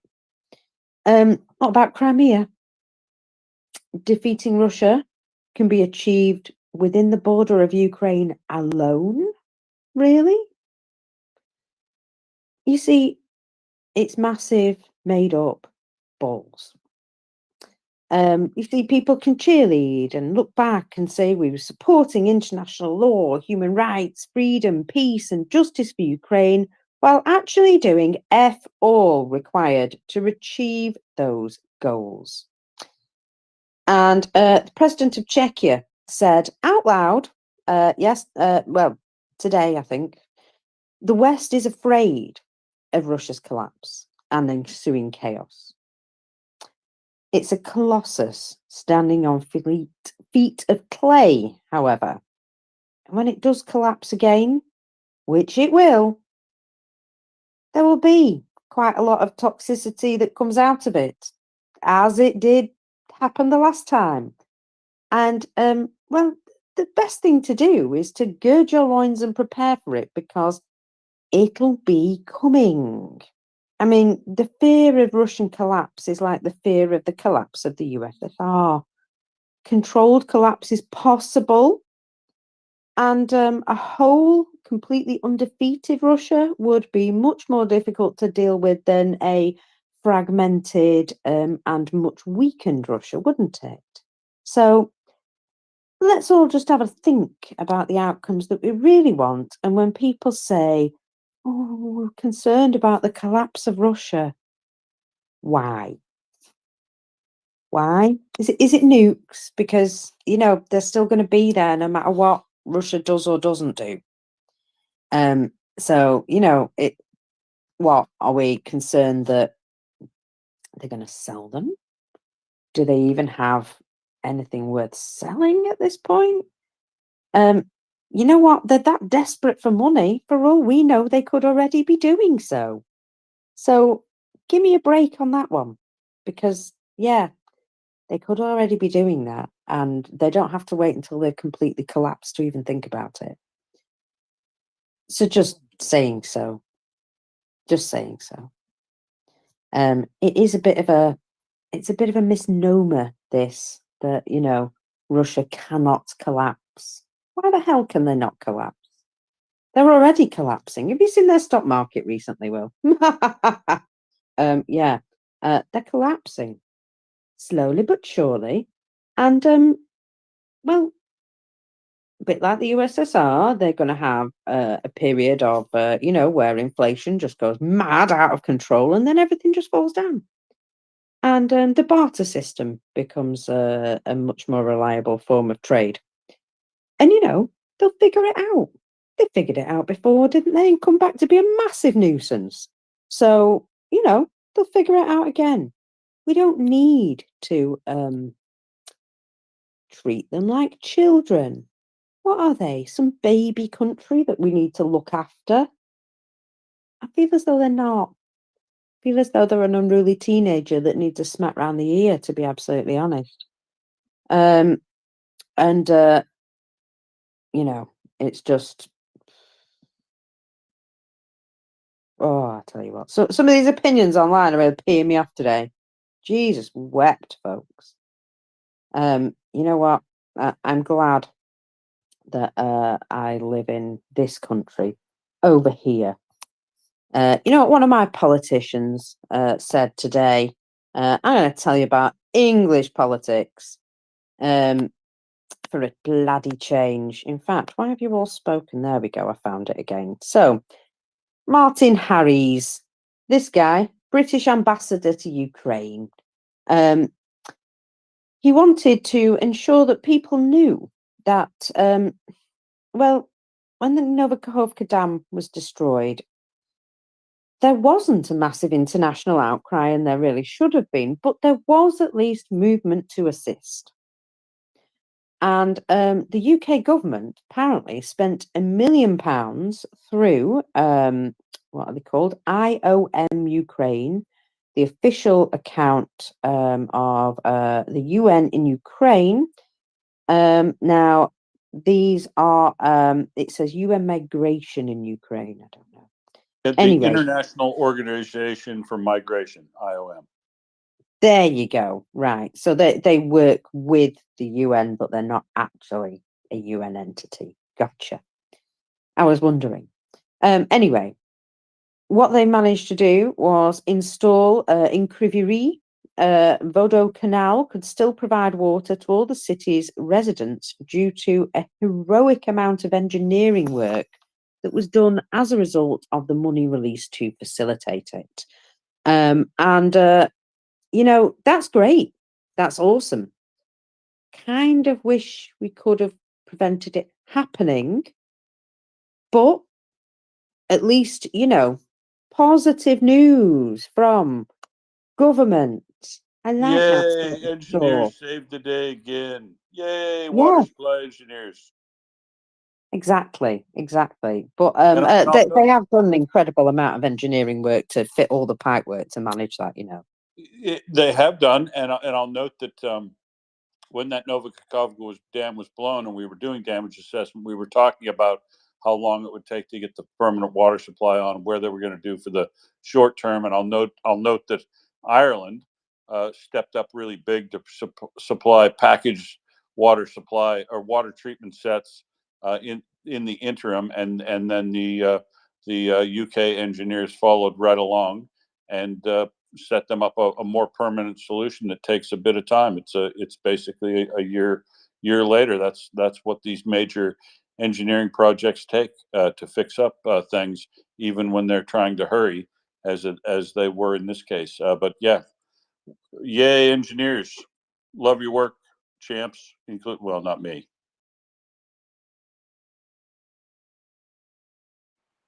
Yeah, but it just goes to show, doesn't it, that there was indeed mobilization and actions to, try and deal with this. And,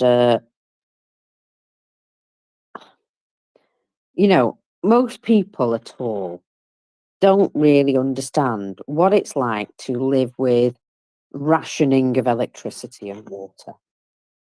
I mean, basic things that you really take for granted. You flick a switch, you turn a tap, things work. Sometimes, mostly. And that is a massive luxury and a privilege. And you got to remember that, because without those two things, your life is a lot more difficult. It really is. I mean, washing clothes, washing yourself, looking after children. It's just, oh, can you imagine how much more difficult it is without being able to just, turn on a tap, or, turn on a light to find something. Yeah, life is altogether more difficult without these two things. Stone Age, basically, with nice surroundings. And I don't think many people really understand that Ukrainians, well, they have limits on their electricity pretty much across the country. They're currently living through an incredible heat wave. Temperatures in the high 30s, so 90 to 100 degrees Fahrenheit. Extremely limited electricity due to the damage of the infrastructure from Russian bombing. And you know how, like, really hot places, they enjoy things like aircon. It takes some electricity. In fact, it takes a lot of electricity. So even if you have some rationed electricity, if everybody whacks on their aircon all at once, you'll have less rationed electricity. So it's advisable not to use things that have high drain on the system, even when you've got some. So what do you think is going to happen? Because I honestly think that it might cause more people to die. Heat stroke is a real thing. Dehydration is a real thing. And exposure in general is a real thing. I mean, we've seen, the Russian soldiers die of exposure just from being outside for too long. Unfortunately, this is the reality of what Ukraine are having to live with. And why? Because they're only able to shoot down the bullets and not take out the guns, which is the aircraft that are shooting these big bombs at them. If you can only shoot down missiles and you can't take out launchers or other forms of launching facility, then, well, you're just waiting for it to hit you. And it's by design. Russia is simply trying to destroy Ukraine's power supply to drive them out of their homes. It's part of a depopulation effort that Moscow has been deeply committed to right from the start, which is also genocide. And why we can't call it that, I have no idea. But, I do like to get rather aerated about it from time to time. So, well, just keep these things in mind when you see, all these other things going on in the info space. Let's just remember that since the beginning of this week alone, Russia has used more than 700 guided aerial bombs, more than 170 attack drones of various types, and nearly 80 missiles against Ukraine. Since the beginning of this week, and we've not quite finished it yet, there's still tomorrow to go. That is ridiculous. ridiculous. How can we ignore that? Oh, it's not happening in my backyard. It's fine. It's gobsmacking to me that they can come out and say this, and we kind of go, yeah, we understand, but you can't hit them back. No, not that hard. That would be unfair. Unfair to fucking whom? Sorry, I swore then, and I don't mean to, but unfair to whom? To the Russians? To the people who make money with the Russians? To the people who are wetting their pants about escalation? Oh my God. Honestly, if anybody ever says that to me in a serious conversation, they will be lucky to be able to leave my presence with their teeth, because wow. I can't imagine how I would react, but let's just say I would not be responsible for the way I behaved at that point, because it's absolutely balls. It really is. It's a stupid idea to provide protection to Russians because of their propaganda.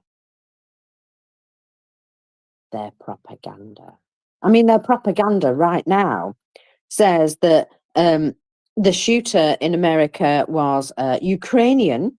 They've again produced the picture of this guy who, I'm not sure whether he exists. It's a historical photo anyway of some guy with a beard, but he's also got no top on in the photo. And you don't go down for your driver's license with no top on. I'm just saying. They tend to ask you to wear clothes when you're getting those pictures taken. So, just point that out. But yeah, Kremlin propaganda, hard at work. They say, obviously trained by Azov, because, there's an immediate connection there. Yeah, let's just say, no matter what you hear, see, speculate, you take a few steps back and you wait with anything like this for the real truth, because, goodness me, speculation out of my ears. Anyway, I went out for the night and all hell broke loose, by the way, guys. And if you could just stop doing that to me, that would be nice. I mean, I like to be here, really, for, actual events. Anywho, let's have a look what else is happening, because you know me, I'm not really that interested in, what's going on over there, because it's way over there, and they don't seem to worry about what's way over here sometimes. So, fair game, really, isn't it? So where are we? It's Sunday. I thought it was Saturday for a minute then. I did have a late night last night, and I apologise. But Sunday. Oh, flippy, for flip's sake. Sunday. It is. It's all day Sunday for me as well. All day. So, the 14th of July. Hey, guess what, guys? There's a football match on tonight. I don't know if you noticed that, Will. Apparently there's a football match on tonight. Hable Espanol. I do indeed know there's a football match on tonight. Do you believe England's got a fighting chance here? Not a chance, no. Oh. But I say that, right? And you know how they've had the last two games where they've just sort of fallen over themselves and found themselves winning? Well, that kind of happens to England a lot. When everything goes wrong and then it kind of works out perfectly anyhow just at the end. And you're like, oh, how did that happen? They received the Coming Up Smelling of Roses award at some point, I think, because, just every now and again, they look like they're going to fail miserably and manage to still win. And I don't know how they do it. So, but in this case, I don't know. The Spanish are pretty handy, I hear. So, probably not. No, but it's nice to be there. So I would think England's best chance to win this match against Spain, who have an absolute bevy of talent and are, in the beautiful game. They play very attractive football typically, is to take them out of their game. If England plays close and hard football, I think they have a fighting chance of taking Spain out of their game and maybe getting, if they can get them down and then do that, lock them in, that they have a chance. But if it's a free flowing open game, you'd have to favor. I would think the Spain would probably prevail. But good luck to both sides. I like Spain, and I don't mind England, so I'll just be watching to enjoy the game itself. Well, either way, I'm sure my neighbours will let me know if England score any goals, because it's a participation Good luck sport in the sleeping through. UK. Yeah. Yeah, it's a participation sport in the UK where at least 3 or 4 people on your street will have the match on, so you will be guaranteed to know if they score. Summertime, got the doors and windows open. Share it with the Yeah, world. yeah, exactly. You know all about it, and there'll be cars honking and all of that bananas because we get very excited over this kicking a ball around stuff. We really do. But you know what? Still, same old, unfortunately, in Ukraine. What have they got to look forward to? Well, they've got to look forward to day 872 of being effing bombed. Which isn't fun, I'm sure. So, yesterday, there wasn't a load of massive booms anywhere, I'll be honest. Apart from, the Rostov sort of oil depot there that was still burning. Yeah, I didn't spot a massive amount of booms. I might just have been half asleep, but what we did get was other things that happened yesterday, such as 3 new security agreements signed this week. In fact, Zelensky is expecting to sign 3 more soon. Czechia, Slovenia, and Ireland. Though what the Irish constitution might allow for their agreement, we're not sure, but they do allow humanitarian aid, and they are talking about being involved in assisting the return of children who have been abducted. Remember the children that have been abducted? Remember how important it is and how you would feel if your child had been stolen? Yeah, you see, that's the sort of thing that I would be emotional about, personally. That's the sort of thing that gives me an emotional reaction. It's amazing, isn't it, how other things always seem important, and then you think, actually, Russia's stolen thousands and thousands of Ukrainian children. And that, to me, is really more important than almost anything else in the world. I'll be absolutely honest. And we have to keep talking about it because, well, it's almost as though it's just sort of, well, yes, it's just part and parcel of the war. No, it effing isn't. Now, I don't recall many other wars where anyone but the USSR, obviously, went and actually physically stole children to replenish what they were losing. And I really feel that this is sort of like a tactic, isn't it? We get rid of all this generation of like uneducated nobodies and prison people and what have you. And we get a nice new batch of young, impressionable minds to turn into the next generation of soldiers. It's effing disgusting. And it makes me want to throw up when I think about it. And, I don't have a lot of emotions. I'll be honest. I have a lot of anger. I have a lot of that emotion, but I don't have a lot of the softer emotions. I mean, God help anybody who is my partner in life, right? If you don't want to hear any uncomfortable truth, don't be a friend of mine because I will just tell you straight out if something's not right. In fact, to the point where I'm so blunt about it, you'll find yourself feel like you've been slapped round the face. So, yeah, I don't get sort of upset, cry, things like that. I don't have these sort of sweet, soft emotions that a lot of women do have. And, it's a good thing that they do, to be fair. I think mainly because of my brain damage, but I was always a bit of a, one of these that I was like, meh. Give me a kitten, all good.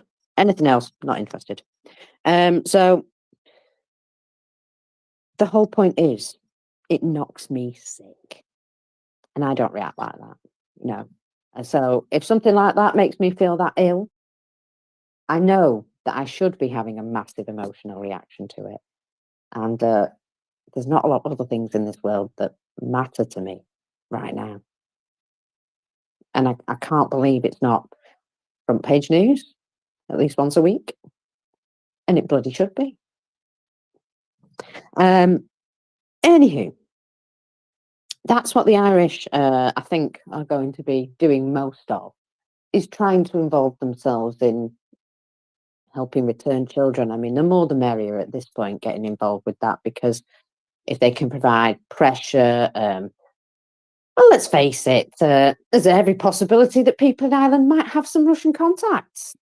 You never know. So, there's that as well. Sometimes you have to speak to your enemy to, work these things out. They have managed to return some children, but so not enough. So not enough. And the rigmarole they have to go through to return them as well is nothing short of torture itself. So, I just think it's too important to ignore. It really is.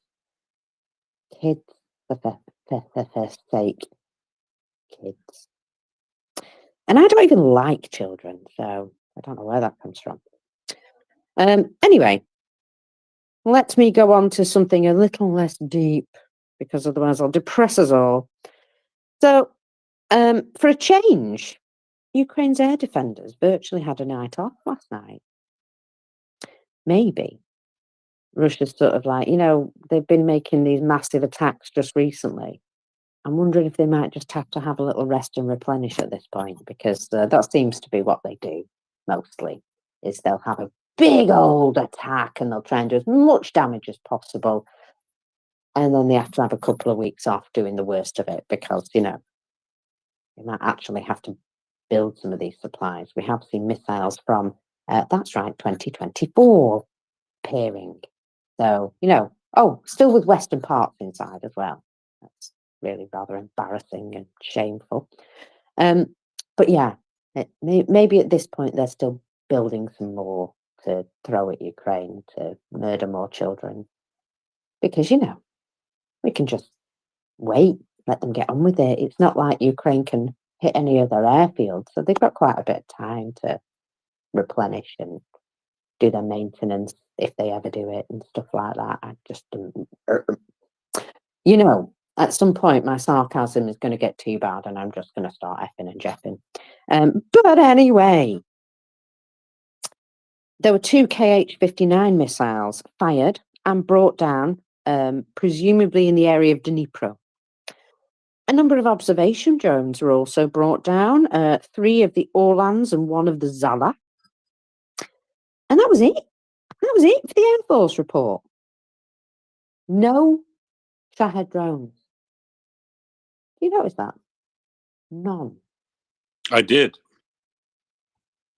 Now then, a couple of places that build Shahed drones have recently been attacked. You remember that, Will? I do indeed. Where they assemble them, yes, and also the Shahed drone factory, but that was way out in Yelabuga. Yeah, but also a storage facility that was apparently full of them, contained approximately 800, I hear, was also taken out somewhere.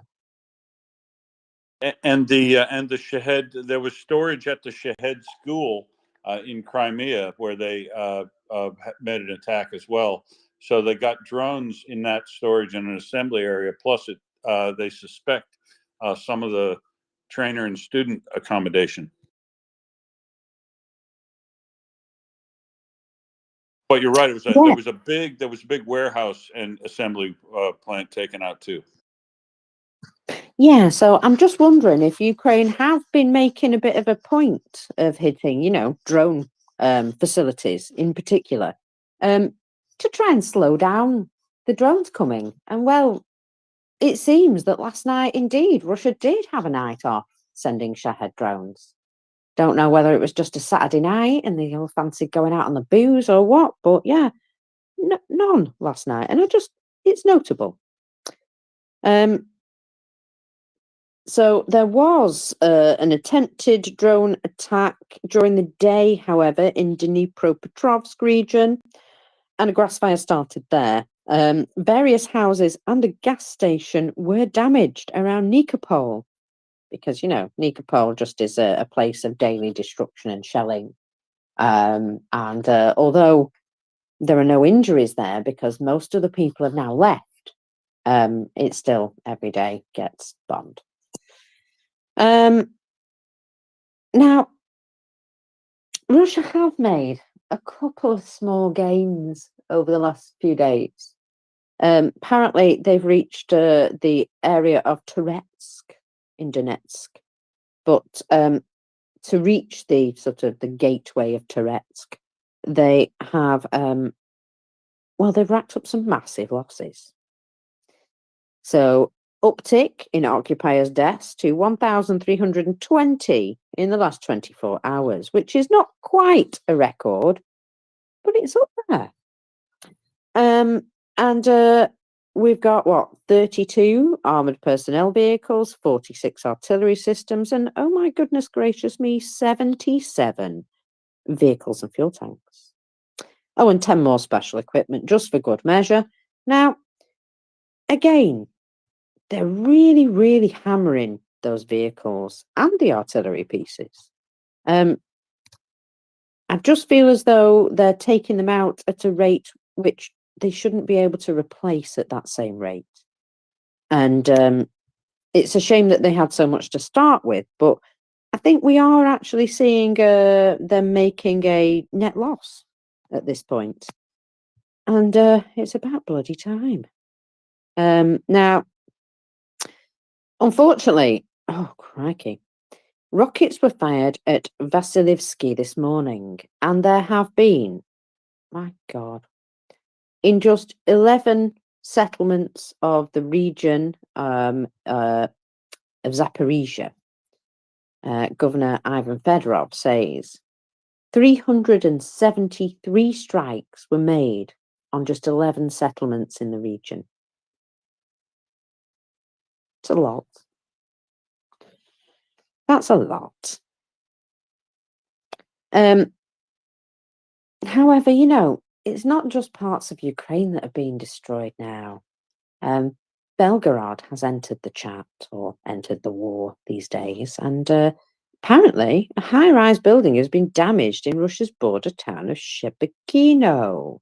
Now, one woman is said to have shrapnel wounds. However, again, it's very possible this was a Russian air defense missile because, Ukrainians don't shoot at residential buildings.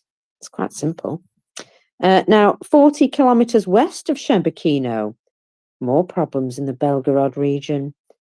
There is apparently one of 20 buildings. Now, I'm getting some pictures of this building, which is, I would say that's pretty uninhabitable at this point. The whole corner of the building is missing, big holes in the roof, no windows. So, looks a little bit like any of the border villages in Ukraine. So this particular building is in Oktyabrsky, and I've not said that right, but I don't care. So it's in this border village in Russia, in Belgorod, around 15 kilometers from the border with Ukraine. Now, apparently, when this building, part of it collapsed, two women, a man and a child were nearby and found themselves slightly injured. Insurance claims much? We were nearby when it fell down. So that's quite funny. Now, it's also worth just going back to this strike in the Rostov region on that oil depot storage for a moment, because their air defense, right? And again, I'm going to ask, what air defense doing? So this is one of the places where apparently they're going to install these nets. Well, you know these nets that are being attached to like big helium balloons or something. And what they'll do is when they see the drone coming, they'll cut the tether on the balloons and they will shoot up in the air 1,000 meters in just seconds and deploy a big net, which the drones will then fly around and then hit the target. So this is apparently one of those places. And, well, it suggests to me that they don't have air defense systems that they can use instead. So that's one thing. They got plenty of those guns. Yeah, but also those drone Buck defense Rogers guns aren't going to do it, you think?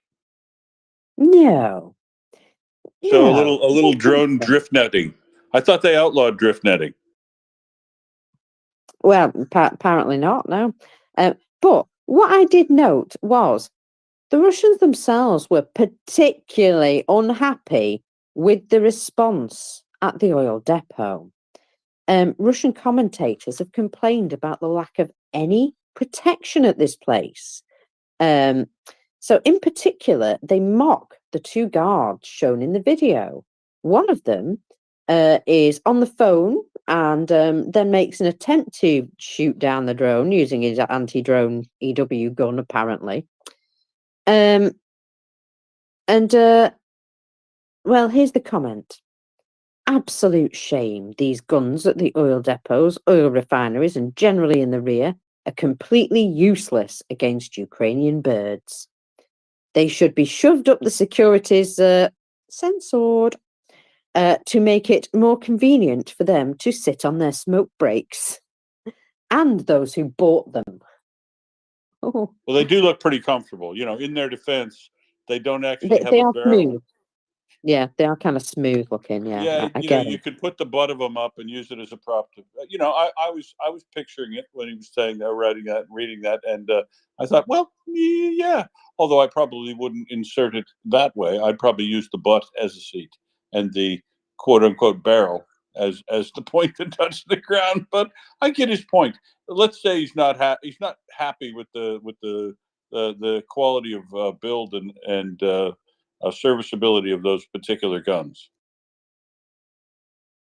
Well, you've got to remember as well, at some point, these guns may have worked on previous iterations of drones, but, you know, drones are constantly developing. And you have so... you have to be on the right frequency, even if in fact those Exactly. things, yeah, if those drones were GPS guided all the way, I'd be surprised, first of all. But if they were GPS guided the whole way, then you have to have the right frequency they're using on it. As you say, they shift them around to try to evade that thing. But look, the accuracy of those strikes, I think, Mockers, is so good. I reckon those things have optical terminal guidance, which wouldn't be subject to jamming anyway. Exactly. But yeah, even at that point, if they manage to even, you know, cut it off from its control or its signal, blind it. Blind it. When they're flying in their terminal phase, at that point, it's a bit too late because they're already on target. And so one of these guys is chattering on the phone, and he says, was he just talking on the phone or was he passing on information about the bird? Why do they not have proper walkie-talkies? Is there no money? And then he says, interestingly, in the last seconds, the security points the gun and appears to go ta-ta-ta-ta-ta, imitating a machine gun. So at least he apparently made the right noises as well while he fired his pretend gun, which I thought was quite funny. You know, Well, it's not a sounds pretend gun; it's a Buck Rogers gun. It's just we're not they're not fighting a Buck Rogers at that point. They're fighting a drone that has probably got optical terminal guidance. And as you say, here's the interesting thing: these guidance systems have gotten so good. If way back when you had said, I'm going to produce like the Storm Shadow has a quadruple guidance system. It uses an internal map. It's got GPS. It's got optical and a radar guidance. That there's multiple ways they can guide these things in case it's blocked or jammed or whatever. So that you would think would be incredibly expensive technology to put into a drone, but not really all that much because most of it's programmed into computer microchips these days. And if Ukraine doesn't have a shortage on those things, putting redundant guidance systems like, say, a GPS guidance with an optical terminal guidance system, and maybe even probably the inertial guidance system might be too much of an ask. Weight and size and things like that are certainly a feature that's an issue. But multiple guidance systems with something taking over that is optical that couldn't be jammed. It could be blinded if you got a very, very perfect shot, but you might as well try to shoot it down with small arms fire at that point, really. So it wouldn't surprise me if they're using dual guidance systems. Well, you've also got to remember what the drone gun is, right? The drone gun will either flood the radio or video signal and cause, damage to their whatever signal. Because that's what they do. They're sort of like a targeted disruption. That's apparently what they're supposed to do. Now, long-range drones are pre-programmed generally to hit targets, and EW has no use whatsoever on that type of targeting because there is no radio signal to jam. So, yeah, it's they're basically using something that would not work on them out of principle of how each thing works. So, I mean, there is a possibility of jamming GPS that can ruin navigation, but it's so close to the target that it wouldn't be able to drive them far enough away from the target to save the target from being hit at that point. So, yeah, you're absolutely right. A rifle would be a lot more effective against them. But again, you'd have to be pretty darned accurate because, moving target and all that. True. But did you see how good the Ukrainians are getting even at night firing 50 caliber machine guns? It's a skill. Walking a machine gun fire onto a target that's moving. You have to learn how to lead them appropriately, but with some practice, probably the most effective thing that Russia should be trying, but apparently isn't, is accurate small arms fire or light machine gun fire to try to knock these things down. If you knock them out of the air just short of their target and they didn't hit precisely where they wanted to, you can cause a significantly less exciting or less explosive damage depending on where it hits, or you could make it miss a little bit. And so, yeah, it's the thing. I note that Russia was laughing at Ukraine early in the war when they were setting up small arms and light and heavy machine gun fire systems to try to shoot down drones. But and it is grasping a bit to use that. You would want to do something typically more accurate, but they found that they were successful. And there was video overnight of a heavy machine gun, a 50 caliber machine gun, actually shooting down a drone at night with a thermal optic sight.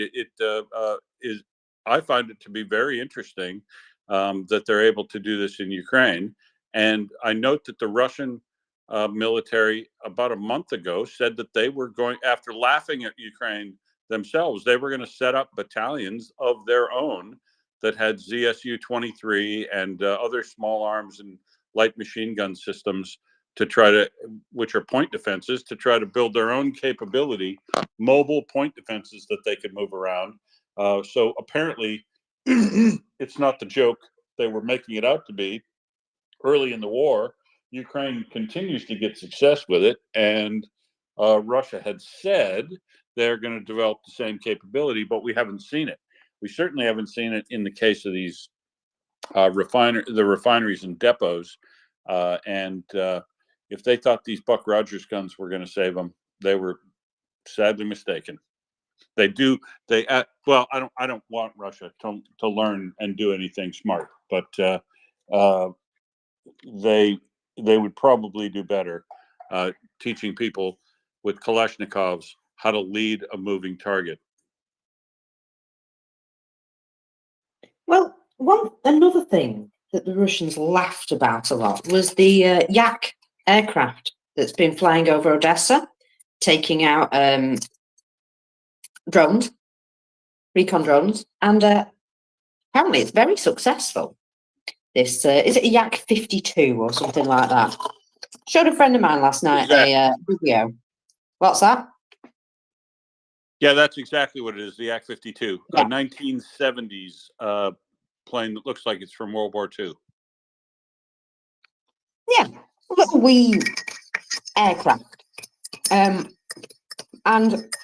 I'll be honest, I've seen these things at air shows, you know, as an example of historical aircraft. So, no, they ain't modern. Yes, they still fly, but generally, you know, enthusiasts and, well, Belarus still have some in their air force, which tells you all you need to know. So, yeah, they're not modern in any way. They are literally a basic little plane, but they do have 2 seats. And one guy can be a gunner. And guess what? They've proved really effective. Now, there was a note yesterday from one of the Russian bloggers saying, we might have to consider taking this Yak 52 down because although you find it funny, I can assure you our drone operators do not find it hilarious because all their drones are being shot down by this thing. And I thought, well, there's an example of needs must, isn't there?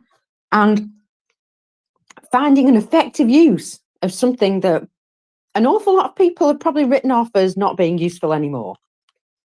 When you absolutely have to, you come up with the goods, don't you? And yeah, I showed my mate that last night, and he was just like, "Oh my god, that is incredible." He said, "I would have never thought I would see something like that." And he was like, "Proper war, this proper war," and I was like, "Really, really, mate? Did you not notice?" So yeah. But actually, that video got him sort of almost interested and excited in a couple of things. And then he texted me later on going, "Donald Trump's dead." And I went, "Really?" And he went, "No." And I was like, oh, "Okay." And I went to bed. That's about how much attention I paid to that. I know. I'm a terrible person. Anyway, I can tell you now, Russia have already figured it out.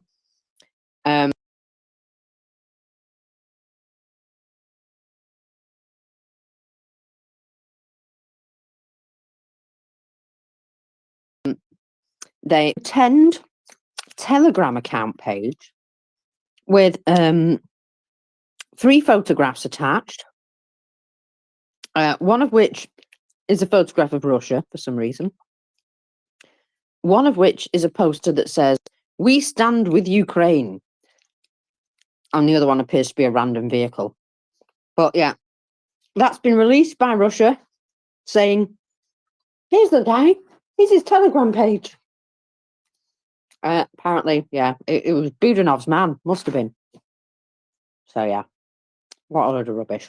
They do try and capitalise on everything and anything, and you will see a massive amount of that today. It's going to be really effing tedious. So rather than not flood the zone, I'll carry on with news about Ukraine. Sorry, I am eating a piece of chorizo at the same time, though. So, A piece of confiscated chorizo that your dogs picked up at the airport for you? Oh, you saw that yesterday, did you? The article about, yes, the sniffer dogs at the British airport. Apparently, they're supposed to find drugs, but 90% of the time they find illicit sausage. Make up your own jokes. And to be fair, if you were a dog, you would be looking for the illicit sausage, would you not? So The illicit sausage sounds like the name of a new punk band.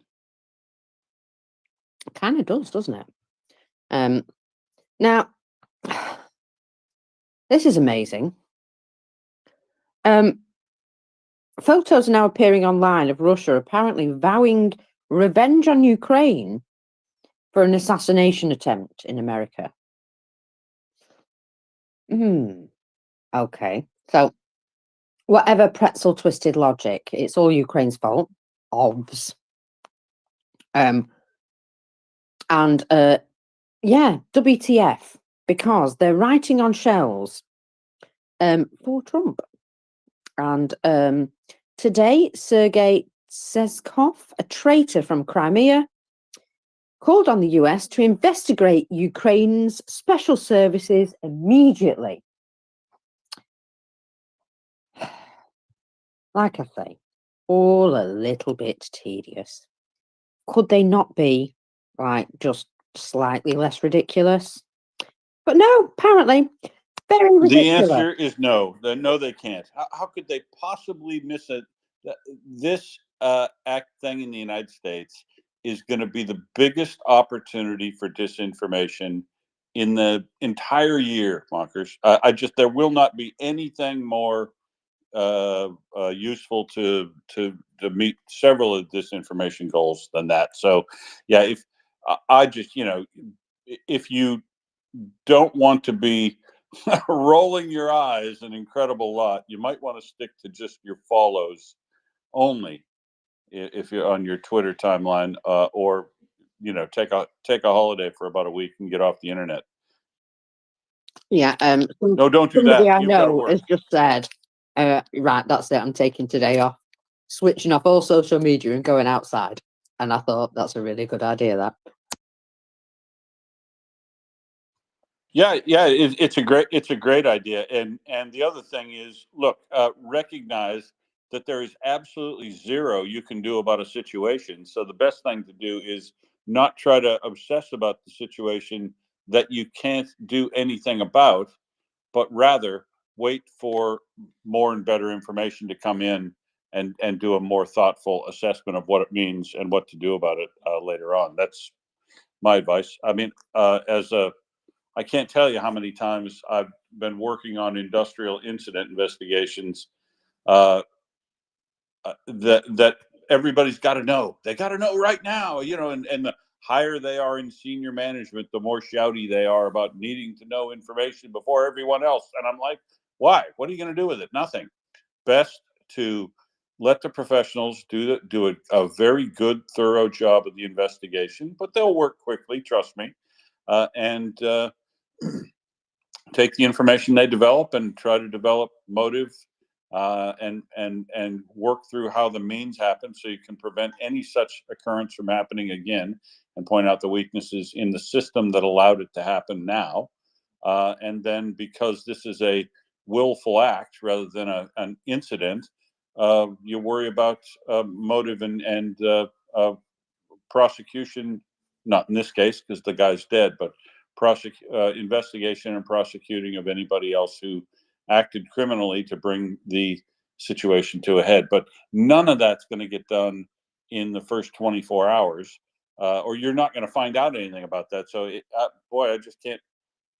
No sense speculating. Just wait until quality information comes in, and anything that you're reading in this first 24 hours is highly likely to be garbage if they're speculating about anything related to motive and means.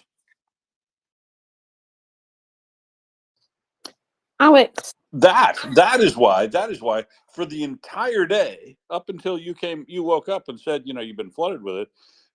We successfully avoided this subject from 9 o'clock in the morning my time till 1 o'clock in the afternoon. But eventually it'll creep in. But I'm just not interested in talking about it in detail because we don't know, and we'll find out, and then we'll go over it with a fine-tooth comb at some point if it's relevant to Ukraine. But If right it's relevant, now, exactly. Right now, I don't see it as directly relevant to Ukraine. Alex, welcome up. Morning. Yeah, there is something you can do. You should convert whatever is happening that's upsetting you. You should convert it into donations, because this situation, this chaos that's being sown in America, I see definite connections with Russia. I see that this is absolutely something that Russia would be interested in, something that Russia would be responsible for, if not specifically the event, but all the circumstances surrounding it, all the chaos, all the mistrust, all the rising temperatures in people's emotions, all the destabilization through the thousands of AI bots happening, and the agents and everything like that. And if you are shocked and upset, as you should be, and outraged at this horrible act that's on America's democracy, that is outrageous, convert it into aid to Ukraine. Make sure that Ukraine wins as soon as possible, removes Putin's regime, so that the destabilization of the world and of your country, United States, stops as soon as possible, so things like that don't happen. I find it funny. I'm going all over Twitter. I find it funny how nobody is suggesting that Russia has anything to do with it. Nobody is suggesting that, and why? There are suggestions that the guy is Ukrainian or some bullshit like that. But and we all know why Russia is not blamed for an act like this, because we can all agree how Russia would greatly benefit from something like that, and all of its possible outcomes, whether a horrible outcome, whether a good outcome, all outcomes of an event like this benefits Russia. So if listeners are outraged at this, as I am as a Ukrainian, donate to Ukraine. Let us finish this as soon as possible and get rid of this horrible nightmare of a destabilizer on the whole world and on the democratic West, because this is just beyond belief. Thank you so much. Yeah, indeed. Sorry, Will, I'm gonna ride over you here, roughshod, because I looked at a few things, and one of them was something that was a book, How Civil Wars Start and How to Stop Them, Barbara F. Walter. And one of them is, of course, rising factions and, divisions. So you create these strong divisions, you have factions that have these strong political or other social views. So dark consequences of losing your status or your rights. So people gently, quietly have their rights ebbed away until they start to feel as though they don't have a say anymore in what their government does, and they lose trust in the decisions that they make. And hope begins to die. And you know what? I have seen a lot of this. Oh, there is no hope anymore. It's completely done. There is doom. Oh my good God, people, pull yourself out of the well. I was there 2 days ago, I'll be absolutely honest. And you know what? Give myself a kick up the arse, and I went, you know what? The sky's not falling. My roof's still solid. We're all right now. We've got time. You know what I mean? No nuclear disaster is happening tomorrow that I'm aware of. So let's just be careful about that. But once you've created all this tension and all this bad feeling, it requires something to actually spark off real mass violence. And you know what that is? It's an accelerant. It's an event, a large event that, boom, changes everything. And had that chat been successful last night, I think there might be an awful lot more violence going on right now than there is in relation to the event. And so that just goes to show that Putin may not be your friend when he would be very, very happy had that worked out. Not that I'm not saying he's arranged it, but had that worked out, in the end, Putin would have been very happy indeed, because he would have sown further chaos, much more chaos. And, that also, it focuses the mind a little bit away from Ukraine, a lot. That all those goals are something that Putin would love. So, yeah, he might be your friend, but in the same way, he would just as happily see you shot in the forehead because of the chaos that it would cause in the wake of that problem. And that event is called an acceleration event. And, well, let's just say that could have been one, Alex. So, yeah. So yeah, let's just accelerate the victory so that we step away from that horror. Exactly that. Yes. What we've got to do is we've got to remember that is also an event which is focusing of all the attention. I noticed this morning I woke up and there's barely any oxygen in the whole world. And I was like, goodness gracious me, did something happen? So yeah, you've got to also remember that as well, that it will really be serving Russia for all the oxygen to have been taken away from the fact that they've bombed a hospital within the last week, a children's hospital, and a maternity unit, and another hospital just for the joy of it, all in one day. To me, that's really important. That's really important. Shaggy, go ahead. Yeah, cheers, mockers. Well, maybe it's timely and maybe it wasn't, but I did bring up this kind of event, this accelerant type of event. I called it a Franz Ferdinand moment when I talked about it. I think it was last week, as a more likely scenario than a Pearl Harbor moment. How could it? The one, I wouldn't say positive; it's the wrong word. Because it was a Republican on Republican event. I think that saves a lot of trouble. If it had been a Dem on Republican or something else, I think it could have sparked a hell of a lot more trouble than this actual event, this Republican on Republican thing is going to spark. But that's it, yeah. But it has been in the back of my mind in an event like this, I have to say.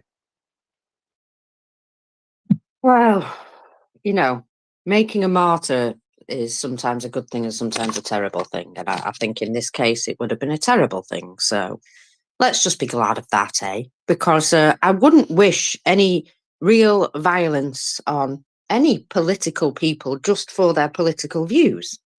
Might punch him in the nuts for many other things, but, he is entitled to his views. Most of them are lies, but he is entitled to speak them. But I would still be entitled to punch him in the nuts a few times, just for the fact that it was offensive. But no real violence. I wouldn't wish harm on somebody to the point that they were dead unless they were trying to kill me or my friends, which Russians, you're currently trying to kill my friends in Ukraine. So, I wish a lot of harm on them. But yeah, no, something like that, absolutely unacceptable. Absolutely unacceptable. We don't accept it in any democracy, that something like that should be normalized. Violence in politics should not be normalized. And a lot of it has been, I'll be honest. A lot of conflict and wedge issues and stuff like that. And I'll just tell you this. since we had a change of government and they've stopped sort of trying to wave around wedge issues at us and just started getting on with doing stuff, well, don't know, I feel a little bit calmer, just a little bit, because I think, my God, there's some people who are adults that are in charge. And, you know, they're not going over and slagging off the opposition. They're saying, we got a job to do and we're going to do it as best we can. And, you know, here's what we're going to do. They're not poking fun at other people and saying, ha ha, we're, you know, look at you, you've got no jobs. There might have been one or two that did that. But in the main, no. The government itself just went, okay, now we need to get on with the job of living up to all the things that we've been promising people and seeing if we can actually live up to them. And you know what? That to me is what real politicians do. And if somebody's not doing that, if they're not working for the betterment of your people, your country, their area, the people they represent, kick them out. Because that's what we did. And it's working out to be an altogether just generally a nicer, calmer environment because, well, you don't have all these wedge issues being thrown around all over the place and all this anger over stuff that doesn't really matter. Yeah, so I find that quite nice. And also all the sort of the hard right reform guys are all like just eating one another at this point because they happen to put somebody with naturally tanned skin in as one of their higher ups, and they don't like that either. Oh my goodness gracious me. We're not racist, but, and yeah, I'll just say, but they do come across very racist all of a sudden. So yeah, that's great that they're literally showing their own ass to the voting population there.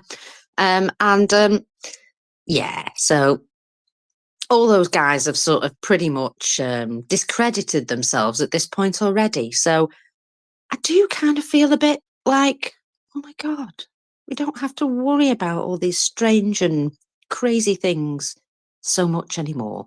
I mean, you know, we do obviously have our strange characters. I noticed that Elmo, you know, the real Elmo from Sesame Street, met Keir Starmer the day he won. Yeah, I know. He was congratulated by Elmo, and he took it very well, I must say.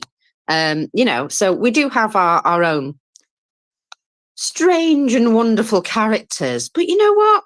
Nothing dangerous. Just nothing dangerous. And that, I think, is the good thing. That, you know, by all means, have a,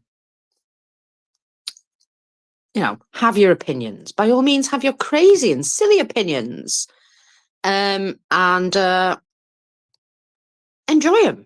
But when it comes down to it, if you're going to that, if you're going to put yourself forward as a politician, and you're going to you know, represent a country, a region, or whatever, if you're not actually doing anything for the people that you're supposed to represent, why are you there?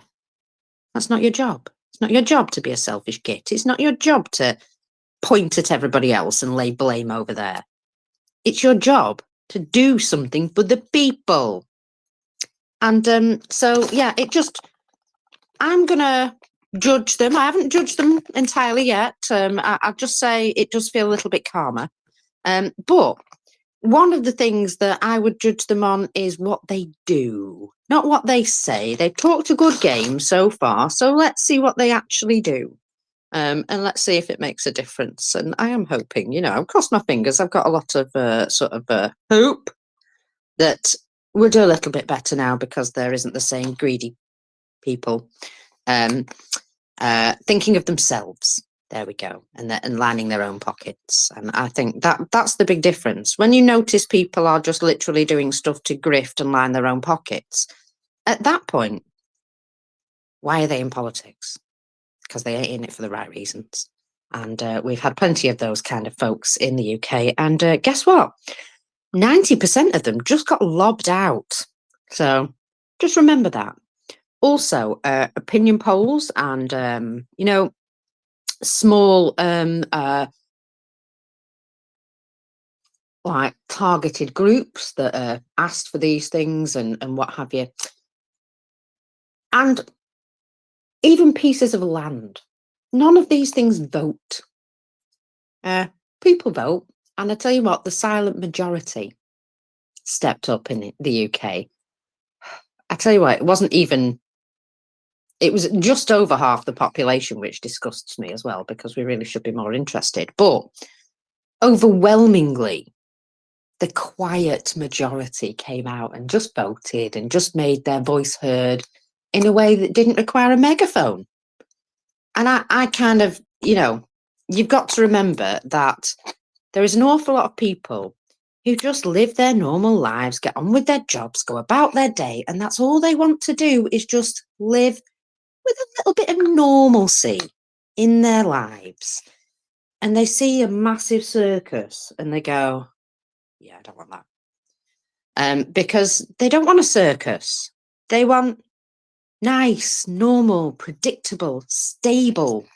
I know, all these things which are very grey and boring and make the media very, you know, sad because they've got to actually find real news to report on. So yeah, you've got to remember that as well, because the media in the UK were pretty rubbish. In fact, it was noted that they promoted far-right candidates massively more than they did anybody else. And you know why? Because other people were talking about policy and normal stuff, and it's kind of boring.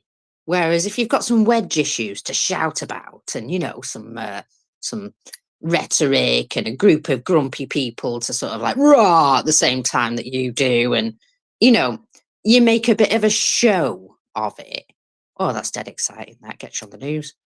But you know, if you go and just talk to regular people in the street, a lot of that, yeah, we might have strong views about some things, but when it comes down to it, a lot of that is just bravado and nonsense and loudness over small groups of people. I mean, any small group of people can make themselves loud, but you know, the majority, the silent majority, walk past those idiots in the street.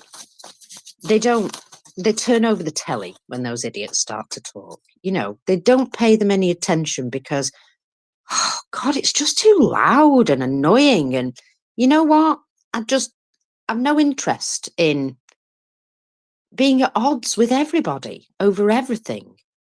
I'm just going to get on with my regular, normal life, look after my family, my kids, whatever, and go about a nice, normal life. And that's what I want to continue to have.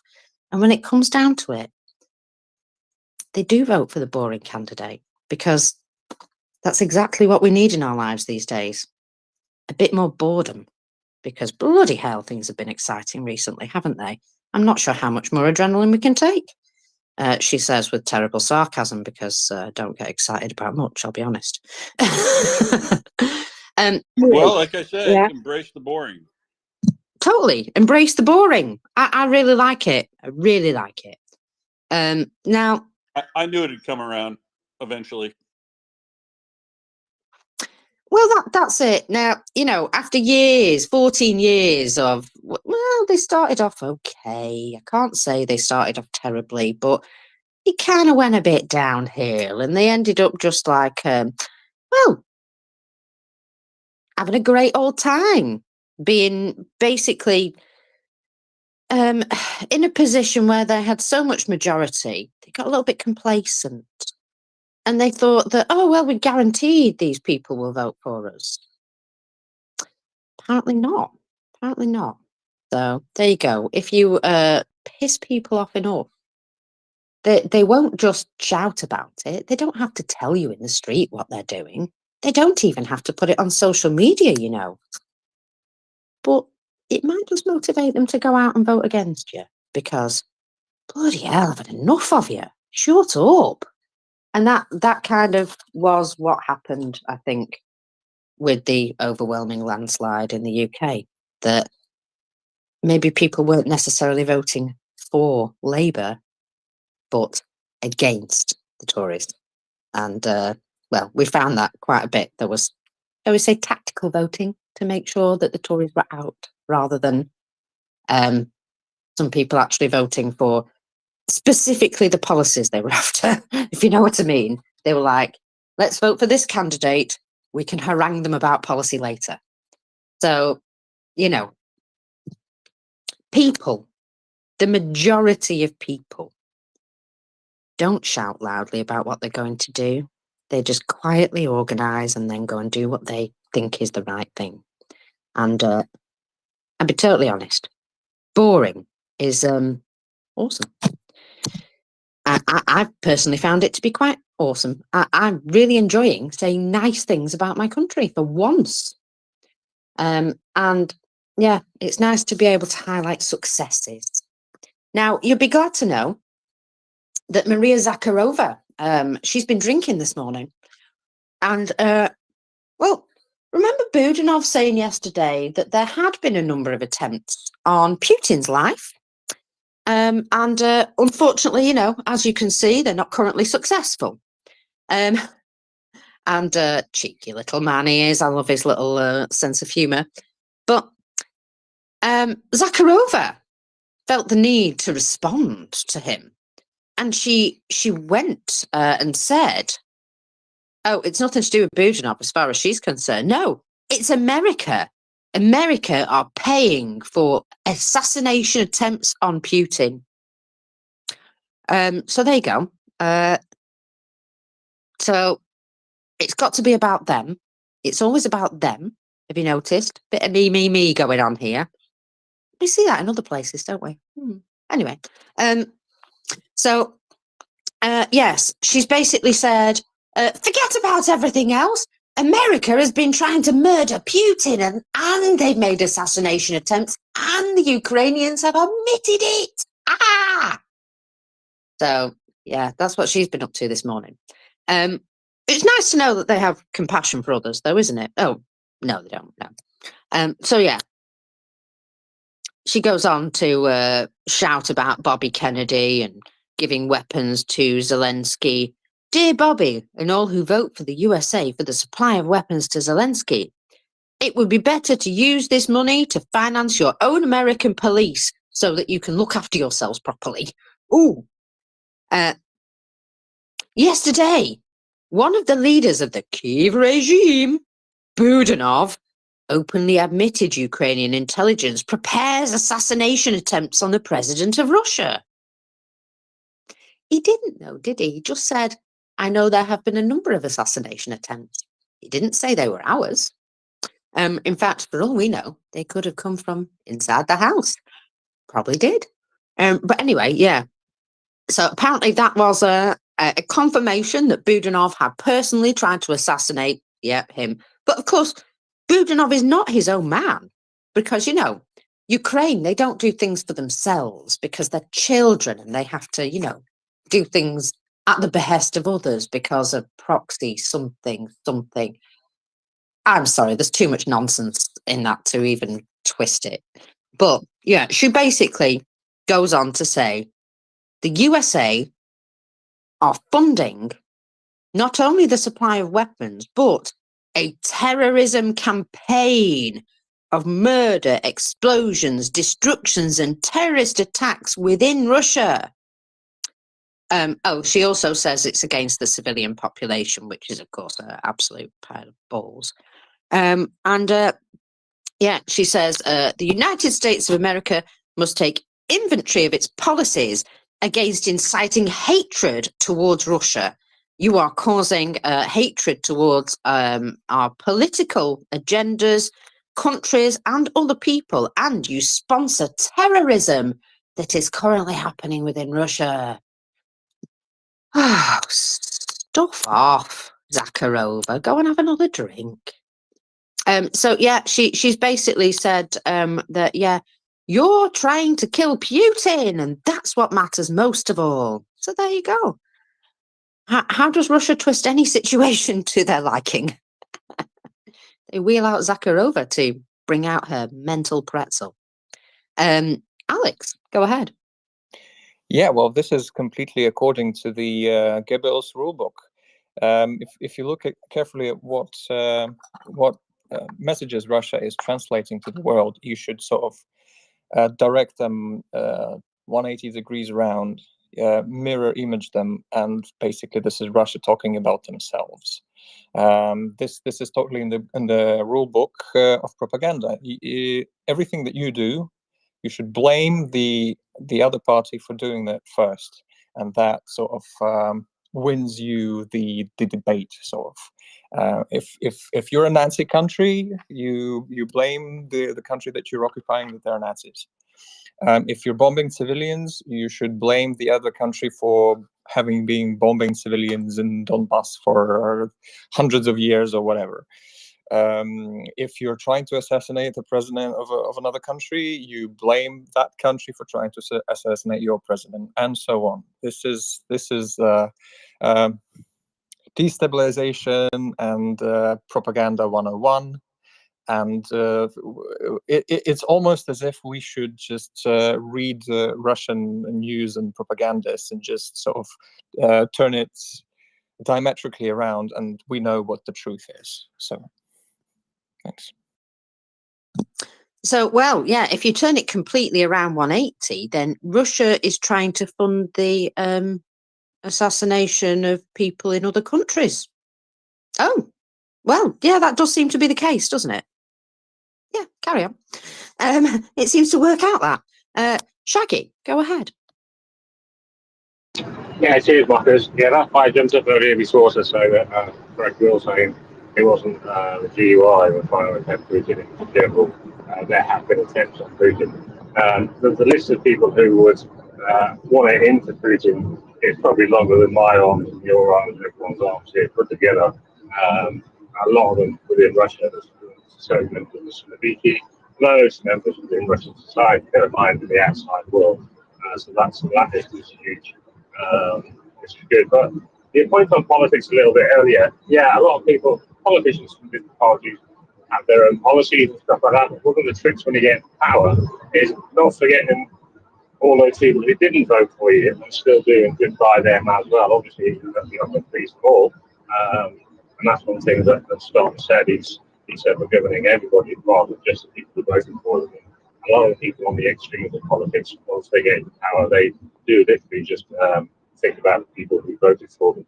And that's it, and forget about the vast majority, it's usually the vast majority who actually didn't vote for them and they're leaving behind, and that's where things go wrong.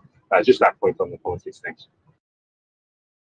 Well, yeah, you're absolutely right. If you only cater to a small subsection of society as well, you are literally cutting yourself from most of the voting public. You're cutting yourself off from that connection. And that's what I see, or I saw with what happened. They seem to appeal purely to one subset of society, which of course was the the well-to-do, the well-heeled. And there is one thing about billionaires: there aren't loads and loads and loads of them in the UK. Not enough to make up enough votes to outvote the general public. And that's what you've got to think about, that, the stars, the advocates, the big names, no matter what they say, they only have one vote each. And it's the people and the general consensus of opinion that will make your result in the end. Of course, as long as it's all done perfectly democratically, as it should be. And so, yeah, it's never the fringe opinions that have the numbers. And you've got to sort of remember that. And that's why it's always right to encourage people to don't lose hope and to remember that their vote does matter. Because here in the UK, let you in a little secret, there was an area where the postal votes weren't received until the day of the election, which meant that they couldn't be returned in time. So some people were able to take their postal votes and go to a ballot office, go to an office and say, look, I've only received this today, let me hand it in. But there was quite a number of those people who weren't able to do that on the day, and that was the whole point of them asking for a postal vote, because maybe they didn't have photographic ID or something like that. So those people were totally disenfranchised. They didn't get to vote. And in one area where this happened, the person who won was I don't think it was the Reform candidate. I think it was a Tory candidate. Anyway, the person who won by 61 votes. So that may have made a massive difference there. So just disenfranchising a small group of voters there by delivering them, their voting papers after they could return them, basically, may have made a massive difference to how that area now is served by their political leadership. So people, every person and every person's vote does make a difference.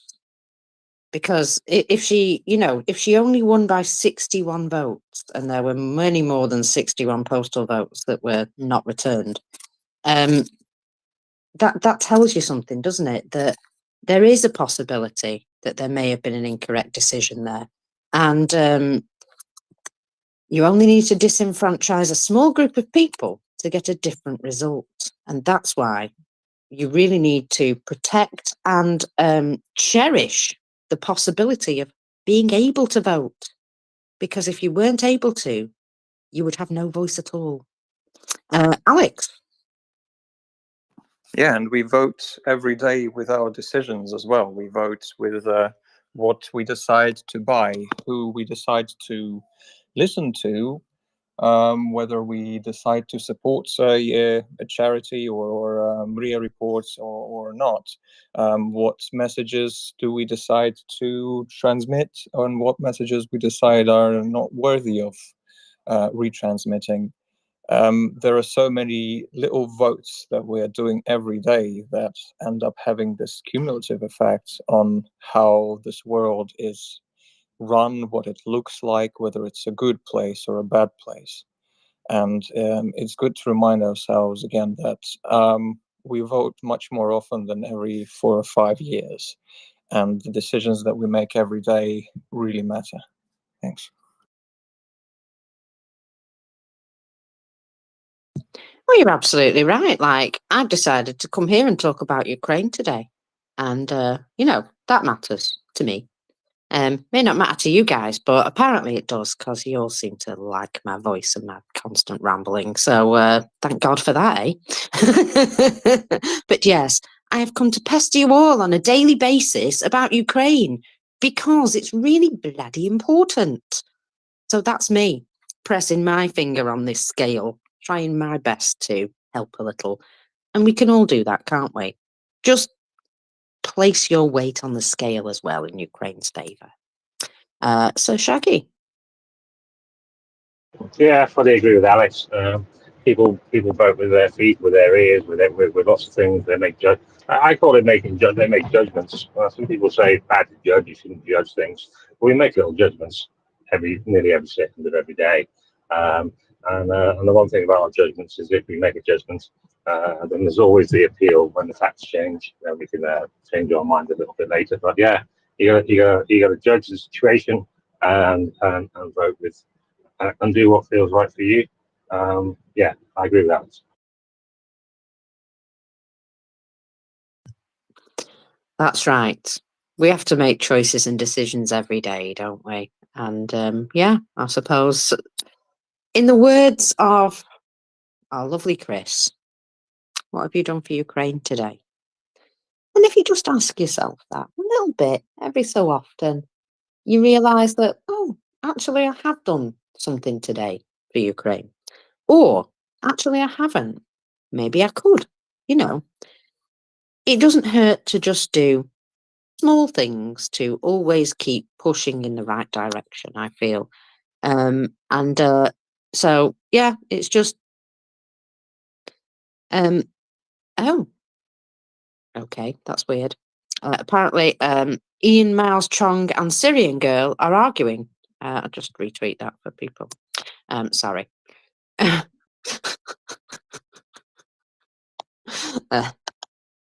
love it when two people that, you know, are totally hateful start to attack one another. That's the one. In public. Yeah, in public as well.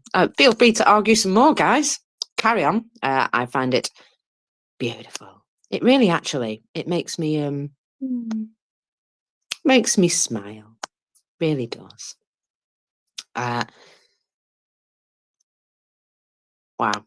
Right. So I have some things that we could talk about which are not crazy conspiracy theories, because Jesus, I am so sorry. I just miss, you know, The good old days. normality. Just less nonsense. But I think what it is, Peter, is that nonsense was always there. I just never really paid attention to it before. And now I see how much is out there, and I'm like, good God. It's like wading through treacle on a daily basis, isn't it? Gosh. And when events happen, I don't know, I like to take a little step back and I like to say, does this really, really matter? It creates an awful lot of hype. Yes, it does. But harm done? I don't know. I don't really think so. Had he been shot in the middle of the forehead? Possibly. But I think we all averted disaster, to be absolutely honest. So let's see things on the bright side, that, yeah, that was that. But let's also remember that other people died. So, yeah, also tragic. But you know what? People get shot and killed every single day in Ukraine. I know, shocking, isn't it? Shocking. In fact, they literally go after governors of areas, trying to attack them with reconnaissance drones whenever they find out where they are. If you remember the lady in Kherson, Helena from Kherson, she was personally followed around by drones trying to kill her because she was a local leader and, you know, she was obviously Ukrainian. How dare. So, you know, you put yourself out there, you can make yourself a target, unfortunately. Well, let's, yeah. Oh my goodness gracious me. Right. Okay.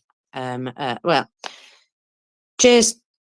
I will find a way to, I don't know, keep talking without talking, if you know what I mean.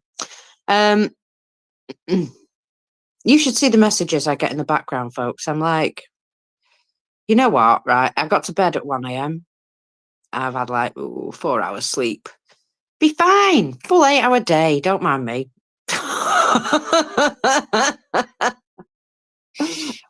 Good morning, Mockers. How you doing? I'm tired, Peter. But you know what? I'm not so tired that I can't still support Ukraine. So that's how I'm doing.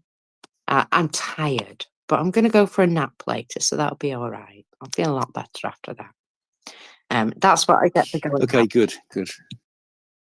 I love how you Yep, you were messaged me definitely last allowed out night, on a Saturday night. and I sent you a message back saying, I am out and drinking, as in, this is not my problem. Yeah, I got that message.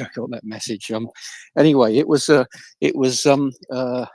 Miss Scarlett in, I can't remember which room, with some kind of implement, but I can't remember that either. Anyway, there we go. Miss Scarlett in the black room with the big red candlestick. Sorry. It was the way you said Something it. like I that, just thought of a BDSM scene.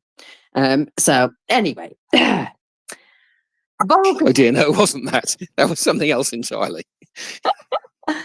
Peter was playing Cluedo last night. You will all be glad to know. And he said, game's not finished yet. And I was like, this is not my problem. I am more than 2 alcoholic drinks in. So, nah. Yeah. I actually had 3 alcoholic drinks last night, Peter, and I wasn't ill. I didn't fall over. Excellent. Well, you deserve those. Yeah, you're not the only one balancing conflicting pressures of social life and other stuff going on. But anyway, we're all here and we do what we can to support Ukraine, and they need it. And again, despite all the distractions, another one of which we had last night, and you know, we just have to stick to it and be here to support Ukraine as much as we can. And that's what I intend to do, and that's what I intend to continue doing. I have now done almost 400 hours, I think, over just over a year. And I know you've done a lot more than that, but we all have to do what we can to support Ukraine. Say again, sorry? I said, I laugh at your 400 hours, Peter, but yes, indeed, yeah. It's a lot of time and energy, but it's for a really good cause. Sorry, I've got to love the cat for some reason. He's really very needy all of a sudden. Yes, hello, mate. Yes, I love you too. He's just grilled on me. Yes, I'm sure you do laugh at my 400 hours. You're probably more like 4,000, but anyway, yes. And as I say, I will be here as much as I can. I may have the occasional outage, but I will be here and do what I can to support you during the next 3 hours, and we'll see what that brings.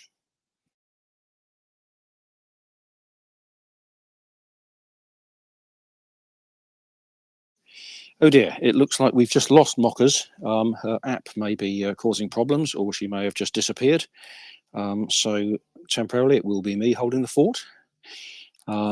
So whatever happened, she appears to have just crashed.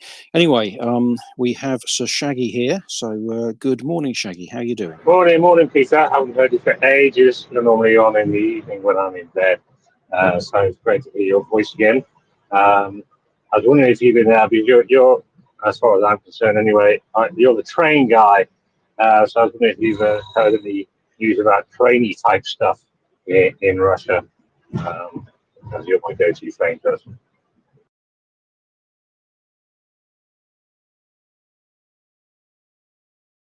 I haven't heard a lot about trains in Russia lately. A couple of them blowing up and the usual sort of things, but not aware of any recent news, unless there's anything you want to run by me. No, I haven't heard anything. Just the usual signal boxes. A few trains have derailed and stuff like that. A few sidings and all that kind of stuff have looked a little bit wrecked over the past couple of weeks. And things like that. Oh, Mockers is back. I'll show up. Oh, I just got yeeted. I was just chatting away and I was suddenly like, oh, I'm not talking to anyone anymore. So, yeah, sorry about that. You know how these things go. Don't worry. Noticed you had got thrown, so I stepped in. No problem. Anyway, good to have you back, and hopefully you will get your invitation back up to the balcony when somebody organises that, and normality will be restored. Yeah. Anyway, Shaggy was just asking about rail stuff in Russia. I'm not really aware of anything that's happened recently, other than a few sort of odd random derailments and explosions and stuff. Normal things, relay boxes being set fire to. Just the normal stuff but that nothing. happens in Russia. Yeah, just the normal. Yeah, exactly. Normal background stuff. Nothing dramatic, unfortunately. Well, how many signal boxes do you think could be burnt out within this last month, within the month of July, do you think, so far? Do you think it's been quite a few, Peter? Because I kind of got an idea on the number, and I wondered if this was going to be surprising or a problem or what. I thought maybe your expertise could help me. I've no idea, really. I don't follow it that closely, but well, I mean, at least if you, 24 since the beginning of this month. At least 24. Now, I would consider that to be quite a lot, but I don't know. How often are these things along the lines? Are they every 10 meters, or are they, every junction, or what? Well, there's quite a lot of them all over the place, and depends what type of relay cabinet they are. But if there's 24 in 14 days, then that's sort of 1.5 per day, and the issue will be that it takes them quite a long time to repair them. So if they can continue destroying them at that rate, that's probably quicker than they can repair them, and that's the key factor, I would have thought. Whether it's the same people doing it or whether it's, you know, random people, who knows? But it's over such a wide area. You know, there's thousands, if not hundreds of thousands of these things. So there's plenty of targets out there. It's just a question of maintaining the pressure and destroying them quicker than they can be fixed. Yeah, there was a couple of train lines that they were specifically targeting, but one was the Trans-Siberian. That they said, you know, they had been setting up attacks all the way along its length, basically using partisan groups in each area, which I thought was fun times, that their partisan groups appear to be actually organising themselves together these days. Shaggy, go ahead. Yeah, that's the impression I got as well. So I was going to guess 40, by the way, so I would have been wrong. So I got the impression there's definitely being more organised now and more targeted, which is very, very good, I think, especially along the Trans-Siberian and those ones that bring stuff from North Korea or just bring stuff. But there's not many rail lines that go across there, is there? I think only 1 or 2 rail lines that go from the Far East into the west of the Russian Federation. So yeah, coordinated attacks, brilliant, and I hope we're going to see an uptick. I wonder if it'd be nice if there was some kind of graphic on railway stuff, so we could see over time if it is rising or how fast it's rising and all this kind of stuff. A bit like with the averages for the killed and wounded in action. Was that a record today, Mockers, or was that near a record today? I thought it was quite a big number. Record is over 1,400, but close, yeah. Driving. See, I have certain things etched in my mind, and I know record is over 1,400. 1,400 what, sorry? Of liquidated personnel. We had 1,310, I think, today. Right, okay, I hadn't seen that. Yeah, 1,400 in one day. Yeah, okay, I wasn't sure what the record was on that. Okay, yeah. Well, yeah, I think it just shows that the rate of losses again are so unsustainable, and that at some point there will be a collapse, because if it's unsustainable, it just means it can't go on. And I'm surprised that it's going on as long as it has so far. But here we are.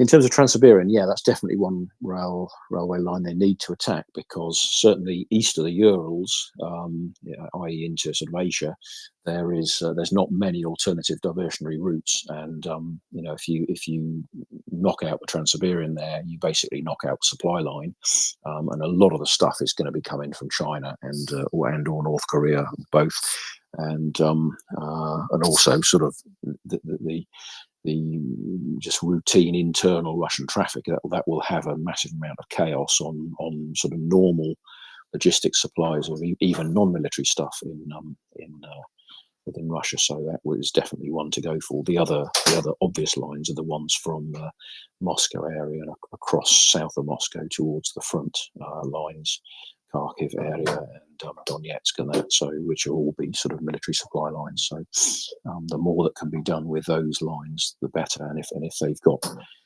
different partisans in different areas constantly attacking specific regional areas, then hopefully they'll have a kind of fourth bridge type scenario as soon as they fix something else goes wrong, and it just disrupt. The cumulative effect is that it just disrupts traffic all the time, and the more traffic is disrupted, the more trains you're going to have sitting around, log jammed, which then become targets themselves. So it's a sort of self-winning strategy if they can do that, and certainly by knocking out the signalling systems and the control points, then that makes it very difficult to operate the railway. So you end up with trains sort of waylaid and stuck, and that presents further opportunities, as I was saying. So, but we don't see anything dramatic, and I would like to have seen stuff a bit more dramatic than we have seen so far.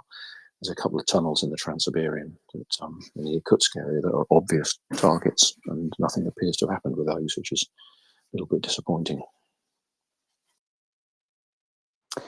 Yes. We can be a little bit disappointed, can't we? I've got a report here for you. Fun times. TV host Solyov sounded rather deflated and depressed last night about NATO's superior powers and placed all his hopes in Russia's nuclear weapons. In fact, he was a bit disgusted that the Kremlin's attempts to cause chaos and destruction inside NATO countries has not been as effective as they would have liked. In fact, he goes on to say, why aren't all European factories exploding and burning yet? Why are we still not supporting everyone who could cause harm within NATO? Why aren't we openly and harshly interfering with them? Remember that Article 5 that they talked about the other day? That might be why. But it is worth noting that his demeanour was quite different. In fact, he even did some sort of strange skit about him being in the afterlife by putting something over his head so you couldn't see him. And he says, it's very warm in the afterlife, apparently. He also says nuclear weapons, right, when he can't get his German car serviced or use his Italian villa. And also, it's nice to know that the weatherman called for people to be shot on the spot without trial or investigation. Totally normal for a Russian weather report, apparently. So there you go. Yeah. He basically crying about NATO, a defensive alliance, because they've stood in the way of Russia invading more countries. And the best coping strategy they have is to keep calling people satanic. That's basically their plan. Yeah. It's kind of like an episode from The Hitchhiker's Guide of the Galaxy. Someone, just talking such crazy stuff. But also the fact that they complained that 50 magnifying glasses were tied to stakes in hot fields instead of dropping a match. And they were a bit horrified that people were within their country and doing this. And those were the guys that should be shot on the spot, obviously. It's honestly really funny. Get out of Ukraine and these things will stop happening to you.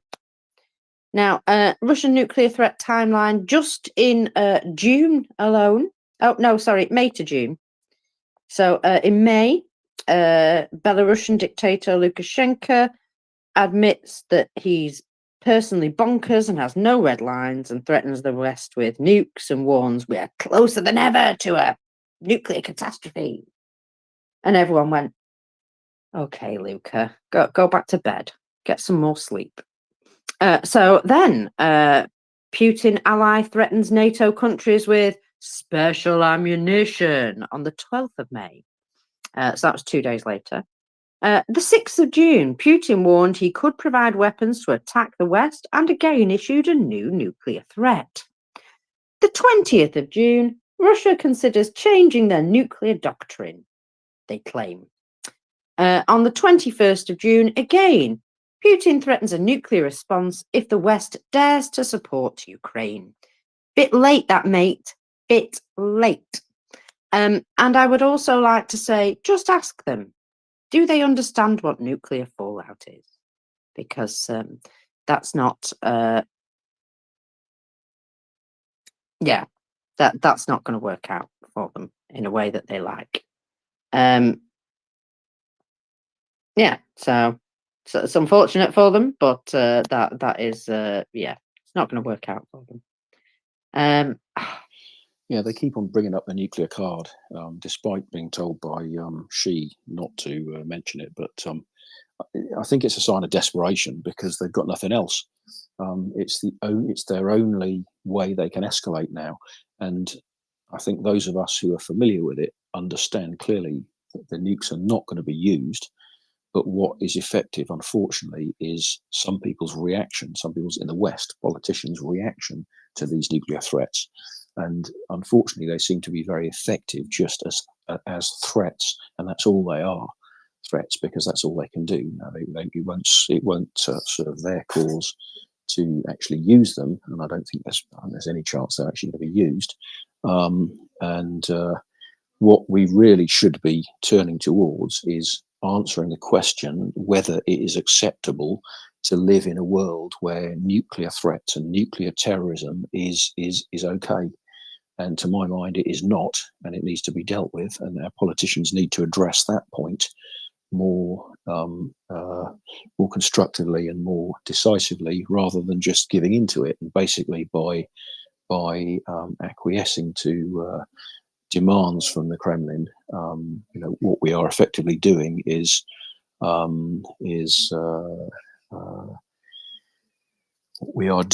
establishing a very dangerous precedent for the future, which is not going to serve us well. And these politicians would do a lot better to deal with the situation. And hang on, sorry, I just muted everyone unintentionally. Then, what our politicians would do should do is deal with the situation rather than kick the can down the road and build up even worse problems for all of us in the future. And this is effectively why we've got in this situation, by them not dealing with the problem in Crimea in 2014. If they'd have dealt with that and the problems in Donbass, if they dealt with that decisively, we wouldn't have had the full-scale invasion of Ukraine, and we wouldn't be where we are now. And if they don't deal with with the full-scale invasion of Ukraine now properly, we will just have worse problems in future, like Taiwan, China, North Korea, and Iran, to mention but a few. Anyway, that would be my thoughts on it, and it's just another sign of desperation from the Kremlin that they're just out of options. There's nothing else they can do. That's the only thing they can threat now, because they've played all their other cards, and they've got nothing else to play other than the disinformation, of course, which unfortunately is working very well. Anyway, we got Fancy's hand up, so let's go to Fancy Vishivanka. Yeah, Peter, I completely agree with you.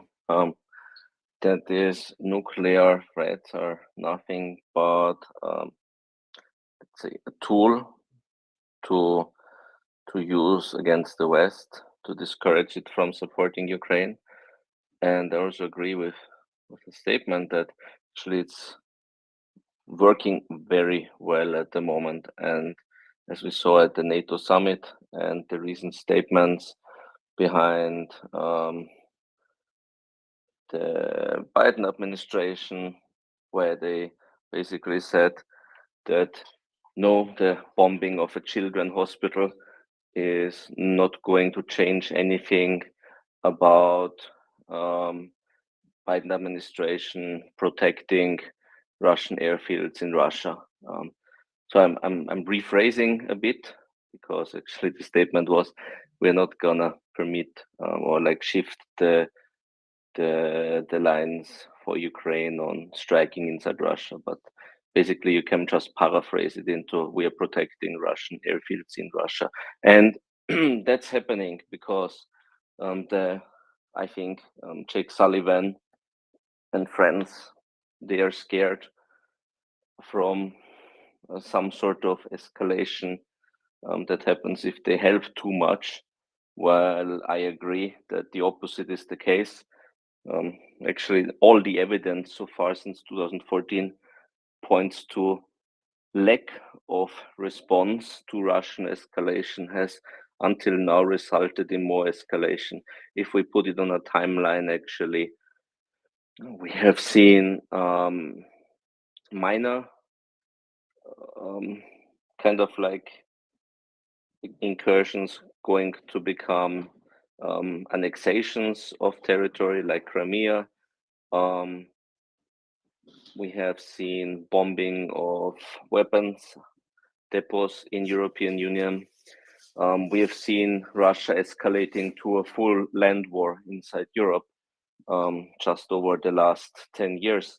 So, yeah, I think, unfortunately, the learning curve of Western leaders is somewhat limited or delayed by extreme measures, but the evidence actually proves them wrong every time again, that the lack of response actually is that what leads to escalation and not a response.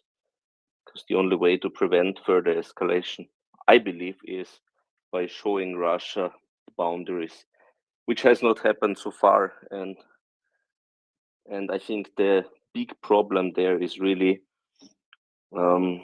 Russia's threats with nuclear that we are still buying into, not on the space, but our leaders.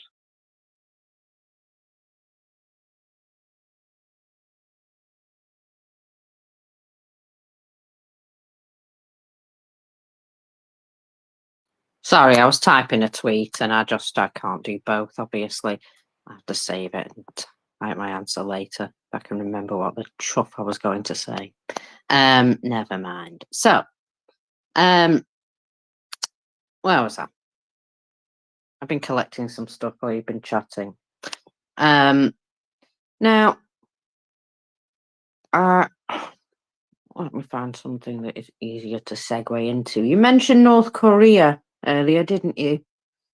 North Korea I do. executed 30 teenagers. And what did they execute the 30 teenagers for?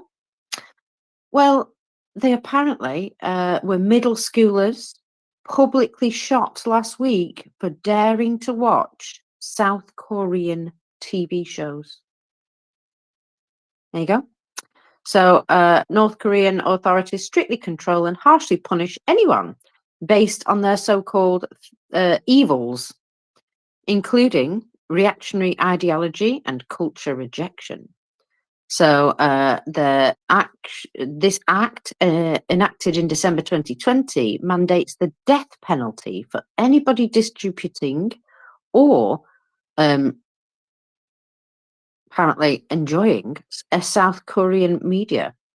Now, if you are considered a viewer only, you can receive up to 15 years in prison. But all these 30 kids were basically pulled out of school and shot.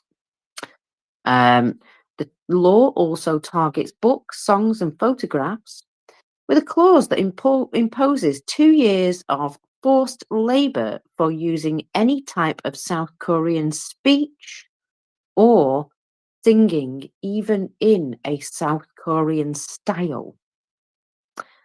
Don't know how you do that, whether it's a particular melody or what.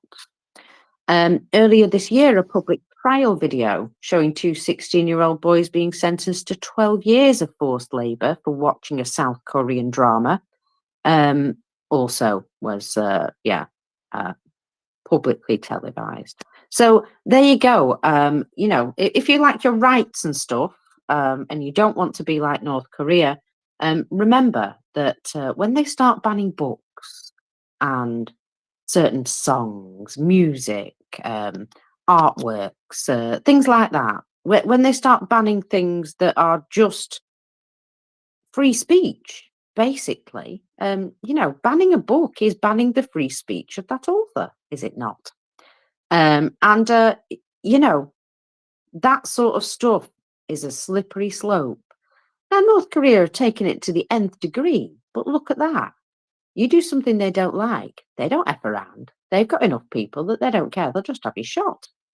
I'm not sure I'd like that sort of government, to be honest. Alex, go ahead. Oh yeah, that's not a government to be in. But I think it happens the other way around. I think before you get books banned and burned and things like that, you get a half of your population radicalized, and then you get democratically elected, and then 3 or 4 years forwards, bam, you have killed your opposition, you have taken over the country, and then you start burning books and certain nationalities. You mentioned North Korea, and I just remembered this interesting thing that Tucker Carlson has done recently. I don't know if you've seen that. It's a speech more than an interview where he was once again praising how much he loved Moscow when he visited there. I mean, Moscow is the cleanest capital in Europe. Their shops are amazing. Their streets are so clean. I mean, what's wrong with us that Moscow is so nice and great? And I sort of respond to that, yeah, like you want to see even cleaner streets, go to North Korea. I mean, the streets there are licked clean, and then washed with the tears, like I tweeted recently, they're washed with the tears of skinny, um, oppressed, starving population that gets thrown into prison for even humming a tune in South Korean manner. So it's a good reminder to look back at some photographs of the Nazi Germany in the late 1930s. It was one of the cleanest capitals in the world. Berlin looked amazing, and even the beginning of the war, it was clean, it was orderly, it was a pleasure to behold. The Olympic Games were organized, were like an international marvel, and things like that. So this is the nature of a dictatorial regime. They make their capital a really beautiful, especially beautiful place. I mean, look at Astana. There are many examples. And the more beautiful your capital, the more wealth it shows, the more well-being it shows to your sort of elite.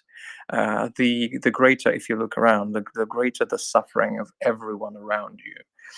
Because those people, they want to make the place they live in.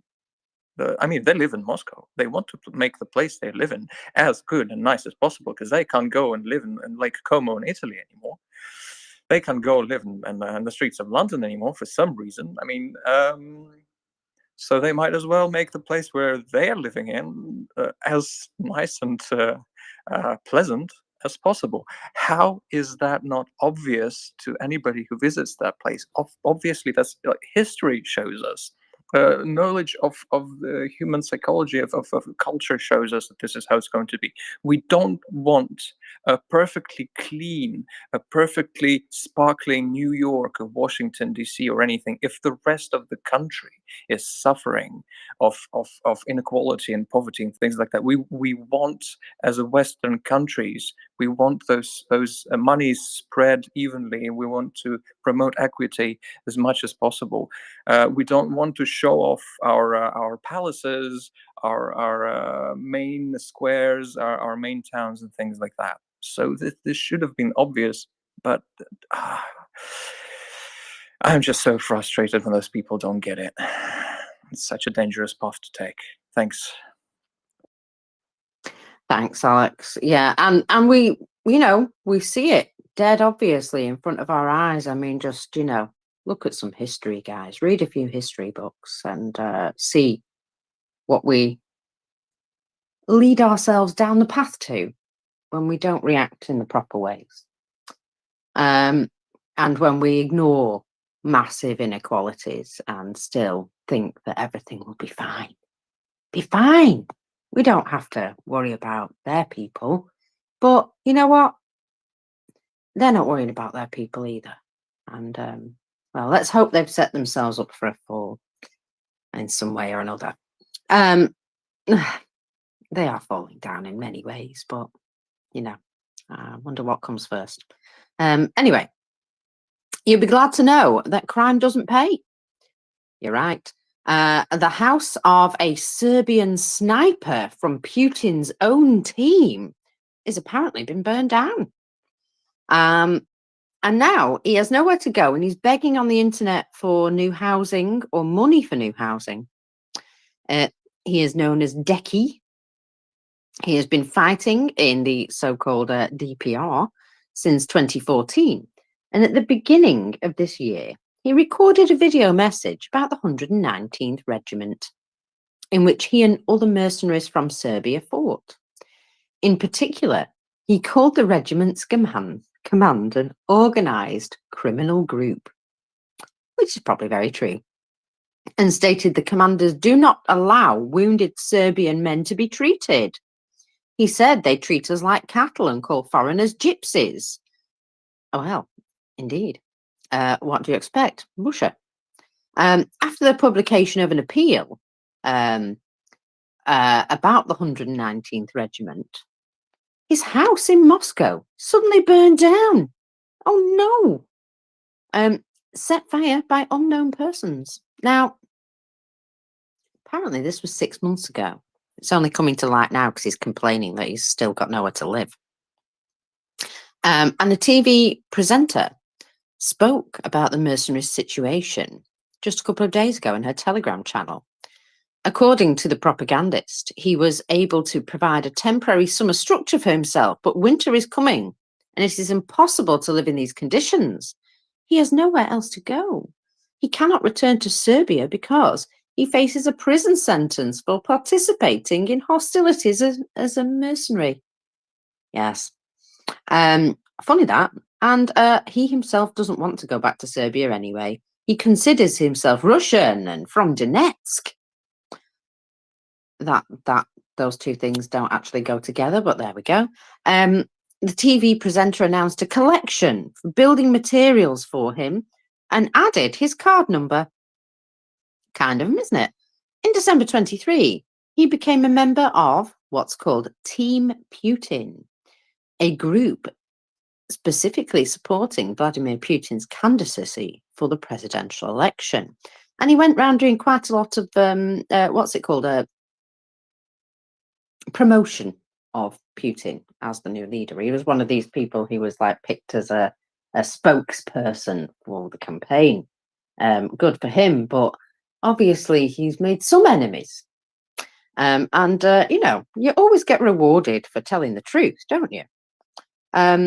Sometimes, however, just not with what you were expecting. So there you go. That poor chap dared to speak the truth, got his house burned down. Nice. Oh, I've just noted a fact.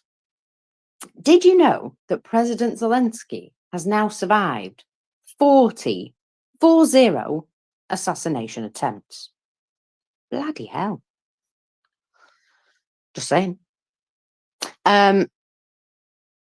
So, motorcycles, you know, those things that aren't really very effective on the battlefield. Motorcycles, yeah. Now, I don't know about you, but if somebody gave me a motorcycle in order to, you know, go dashing across a battlefield, I think my confidence wouldn't be great.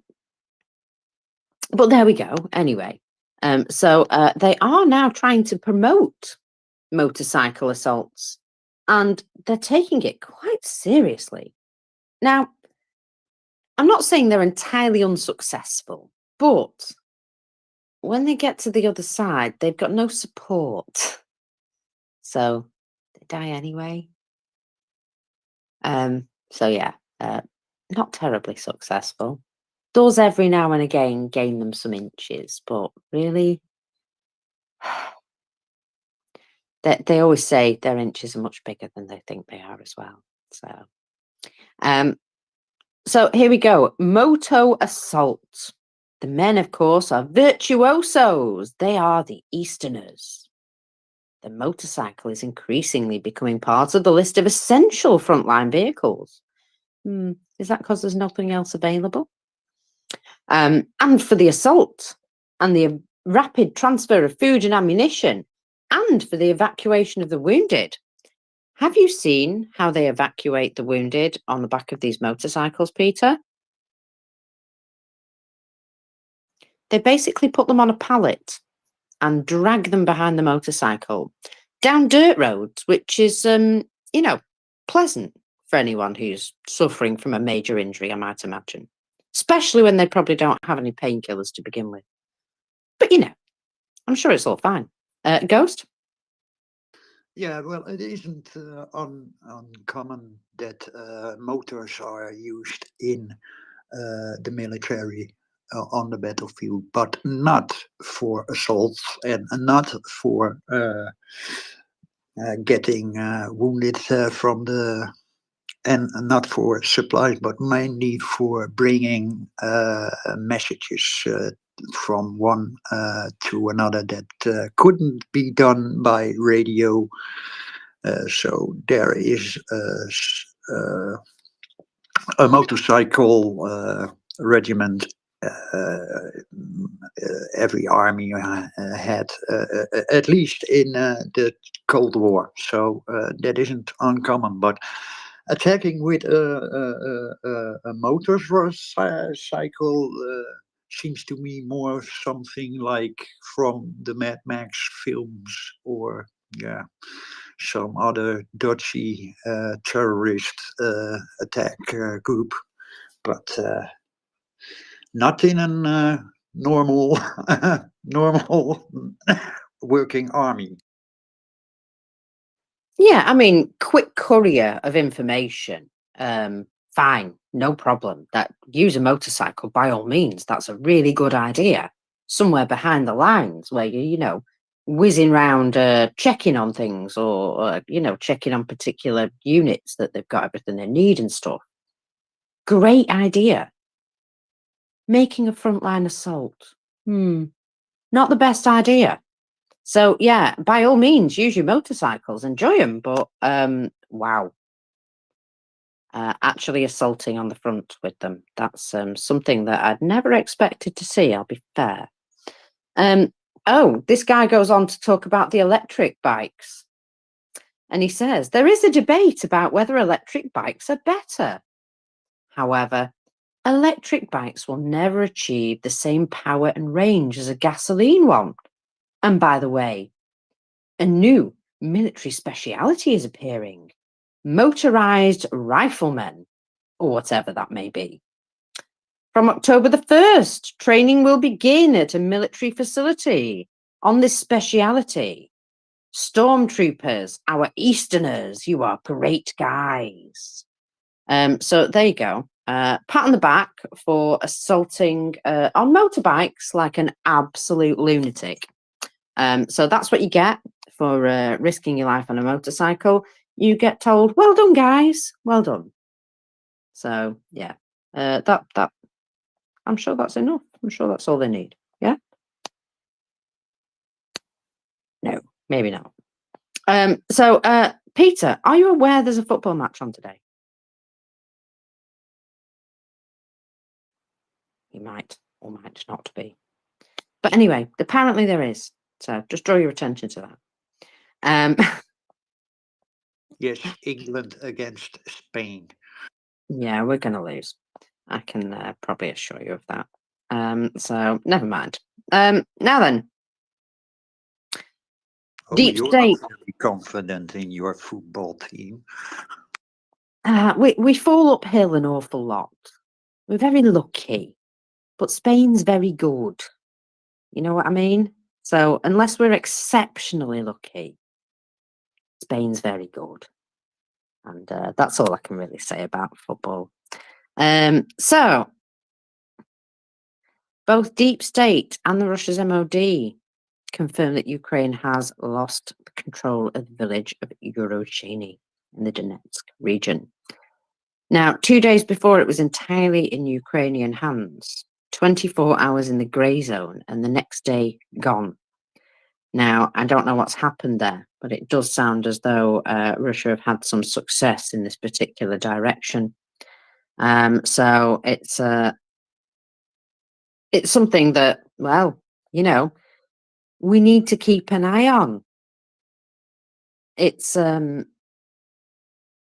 worrying. It is a bit worrying. So yeah, we just have to be vigilant that, in some cases, Ukraine is having to give up land for time at the moment. And why would that be?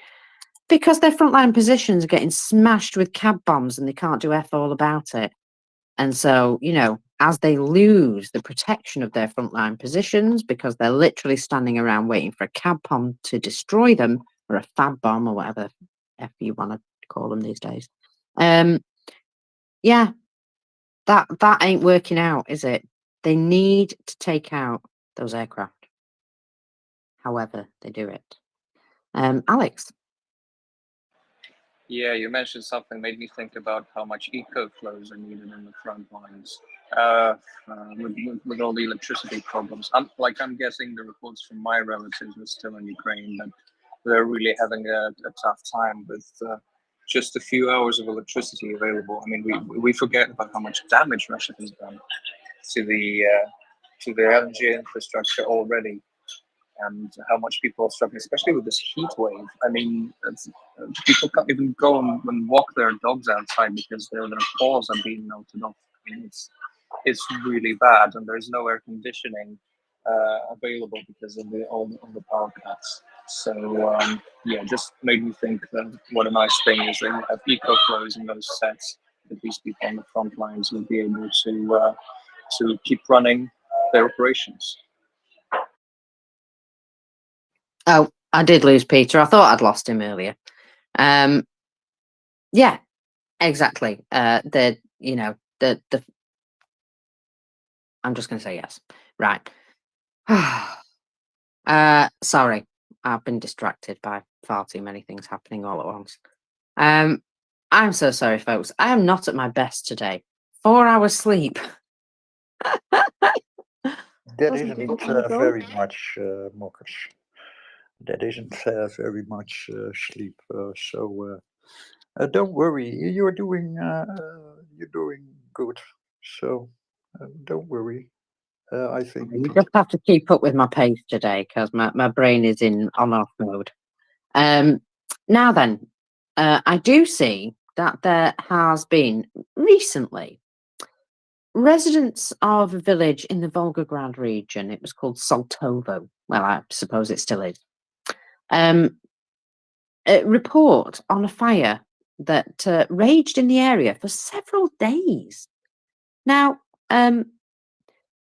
apparently they believe that due to the rash actions of the operational headquarters, a natural monument of regional significance, namely the Saltovsky Forest itself, has almost been completely destroyed. According to them, during the extinguishing of fire, the firefighters kept making strange decisions which could not be called professional. Remember Genesis Man talking about this, saying, "Oh my goodness me, what are they doing? They look as though they've not received any proper training at all, and they're just trying their best with no real clue." And look at this. It seems the very same thing has happened here. In turn, the head of the district said it was the first time they'd had to deal with such a strong fire, and it caught them a little unawares. As previously reported, though, a large fire broke out in this district on July the 5th. Local residents say the firefighters extinguished the cause of the fire, or the source, but the flames flared up again at night. And the same happened the next day. They came out and apparently extinguished the fire. And then again the next day, it was on fire again. Basically, fire brigades would report to the scene, and they would basically fight the fire until they'd run out of water, and then they'd leave. So that's what kept happening. They kept running out of water because a fire truck only carries so much water, and they didn't have a local water supply that they could tap into. So they just kept having to go away again. So the press service of the main directorate of the Ministry of Emergency Situations for the Volgograd region briefly reported that fire brigades were on the scene, but did not comment on even the area of the fire. Definitely no victims or fatalities or possible causes. Now, later the press service just noted that the fire had been extinguished on July the 7th. Now, I don't know whether this was one of these landscape fires or whatever, dry grass, forest, whatever, it's all burned down. However, it was very hot, burning very hot. And it did make me wonder if there was some sort of reason why it was burning so very hot. But, you know, we'll see. Now, I've got another mysterious fire. You'll be glad to know. This one in the Krasnodar territory. Now, this was apparently a cafe. And it burned down completely. It took them all night to put it out because it seems to these days. So it took 6 hours to extinguish. The burned area was over 700 square meters, which is quite big. 20 firefighters and 7 pieces of equipment were working at the scene. Traditionally, no dead or injured reported. However, the fire started around 1 a.m., which suggests that it was put out around 7 in the morning. However, they reported it was put out at 4 in the morning. So there's some conflicting info there. Now, the cause of the fire, again, has not been reported, but it does seem there are still an awful lot of mysterious fires going on in Russia at the moment, like all over the darned place. I've just seen another fire. I don't know if you have mentioned this. Krasnodar territory.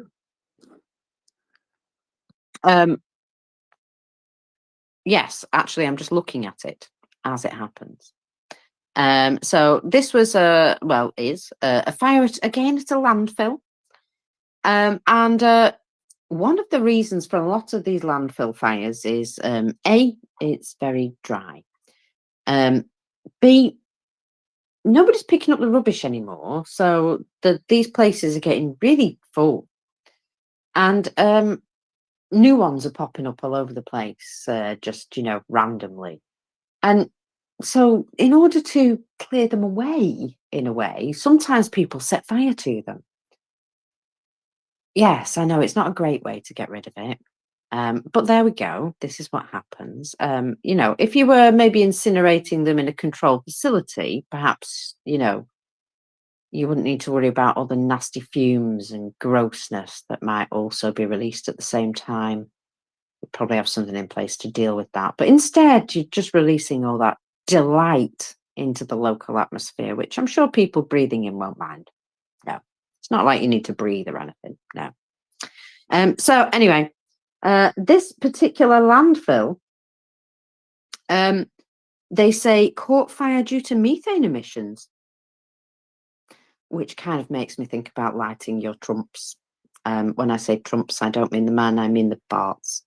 And that's quite funny. So I can still find some amusement. So the total area, they say around 1,000 square meters. 9 watering trucks of the garbage removal company were used. So maybe they have these fires quite often, and that's why they had 9 large trucks filled with water on hand.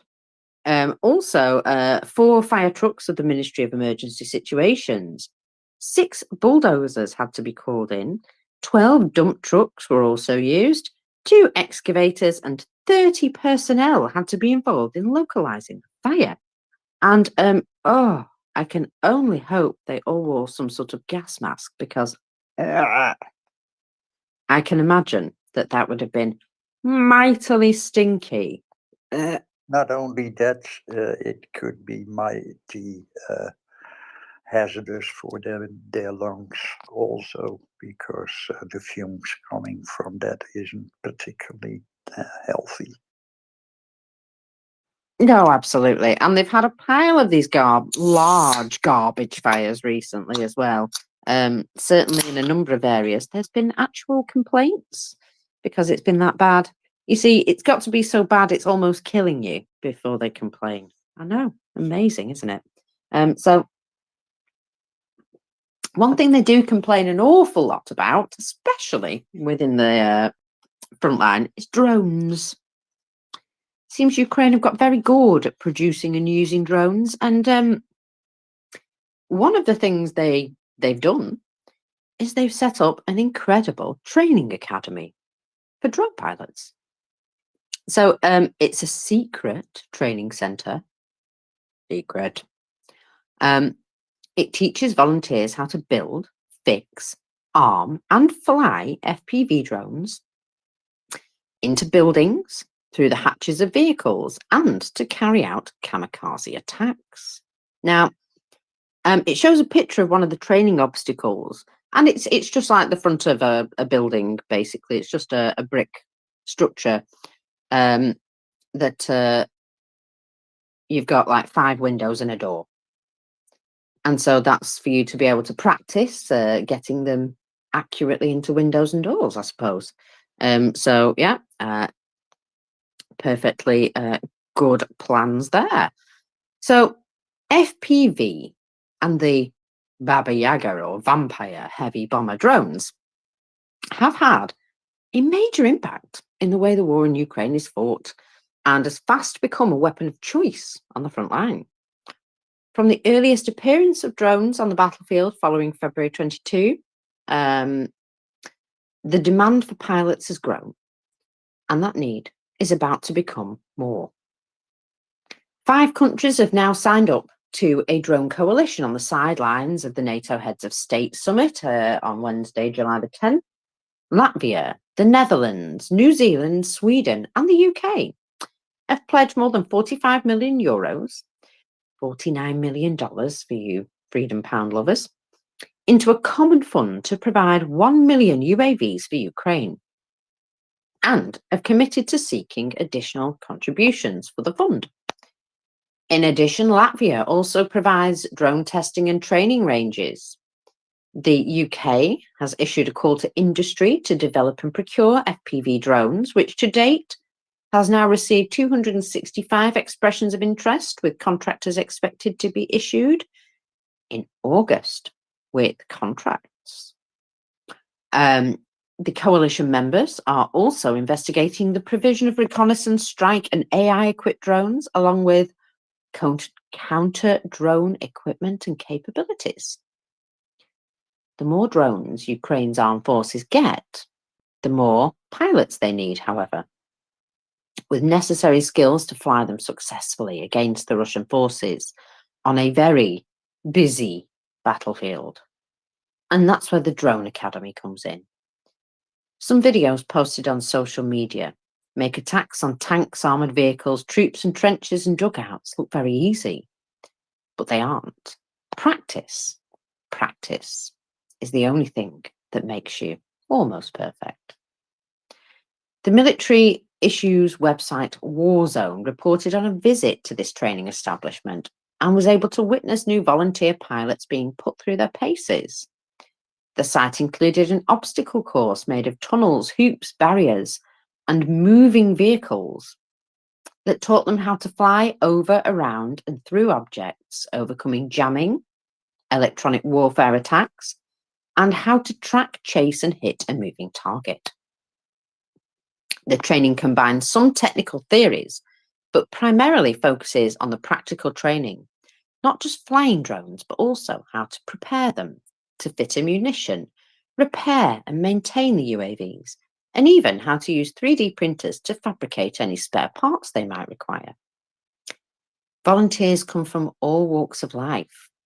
These are not just military men being trained. Emergency services, police, many civilian recruits, a lot from the gaming community or those with a commercial drone flying background. Whatever background they all have the same motivation to learn, to fight and defeat the enemy, and they all learn the same techniques. We have a constant need to continue to train pilots and operators. The world of unmanned systems is constantly changing, and the enemy also comes up with methods that can prevent us from completing our tasks. One of the trainers, known by their call sign Teenager, I'm assuming they look a bit young. Either that or they look like a right old git, and it's a skit on that. But anyway, we have the opportunity to constantly train and improve our skills here. Training is done in several stages, said another, with the call sign Glory. It starts with a base of basic summer practices. Then the second stage, more complex. And then we have true application tactics, where our pilots learn to counter the enemy, an imitation of what you will find on the actual battlefield. Teenager states there are training grounds for practicing motor skills, targets that can be hit, tools so the pilots can prepare and learn to work, not just in the hothouse conditions, but as close as possible to combat. So they also try and simulate combat conditions as much as possible by using EW and all sorts of other stuff. Moving targets, things like that. But they are systematically training drone operators like you would any other member of your armed forces. So yeah, it's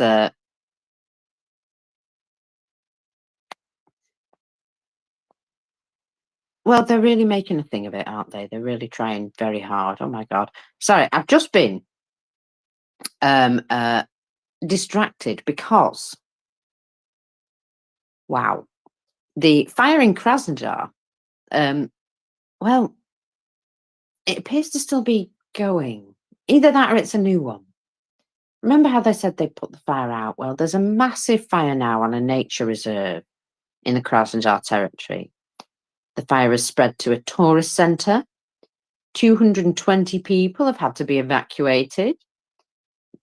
The fire started between Anapa and Abrudurso in the territory of the nature reserve. I can't say that nature reserve. Sukaya Shkel or something like that. The fire has engulfed around 3 hectares of forest already and had already come close to the recreation centres. So this is a fire that was supposedly put out and has been smouldering as far as I can tell. Because if it had already come close to the recreation centres and now it was burning them.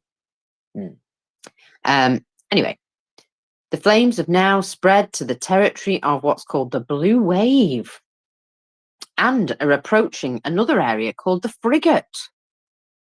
I'm assuming that's somewhere near water. More than 40 rescuers and 11 pieces of equipment are now working on site. I'll be honest, guys, some of that site doesn't seem to have any roadway leading into it, so that's awkward.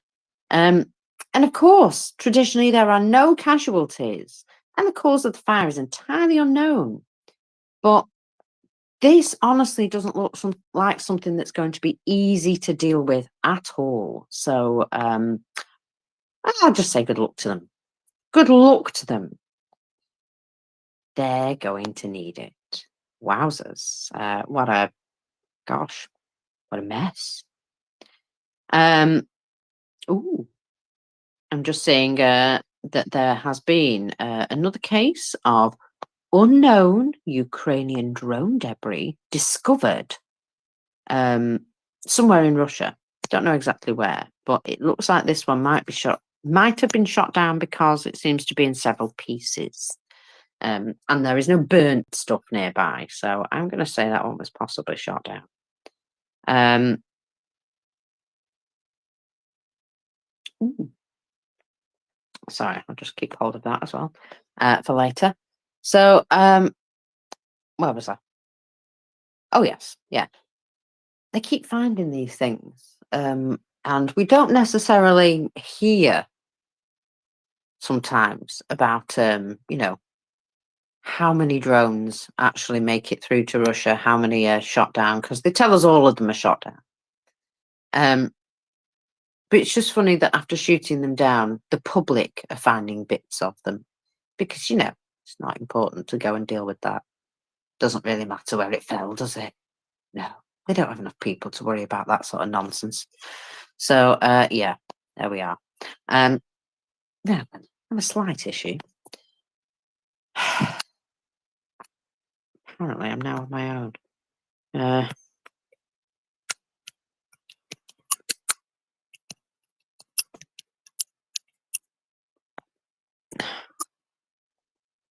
Considering I'm now got nearly 2 hours where I can't stop to have a drink or a smoke or have a wee, which I'm really glad about. So we'll all have to figure this out together. Okay, folks? So yeah, don't mind me if I appear a bit grumpy at some point. Sorry. Too many good jokes at the moment that I can't really share. Now then, what's this? Something going on in Kursk. So drones have attacked a television tower and an electrical substation in Kursk. I wonder whose drones they could have been. Now, incredibly, there's not a single gas station still working in an area of Kursk called Sudzha, thanks to Ukraine. So also now they possibly have no TV either. It's maybe not a bad thing, considering the TV in Russia. Blech. Honestly, so many people. Right. Just one thing to say. If I really disliked somebody, and I'd already chosen to vote against that person, just because somebody then tried to assassinate them, wouldn't change my mind.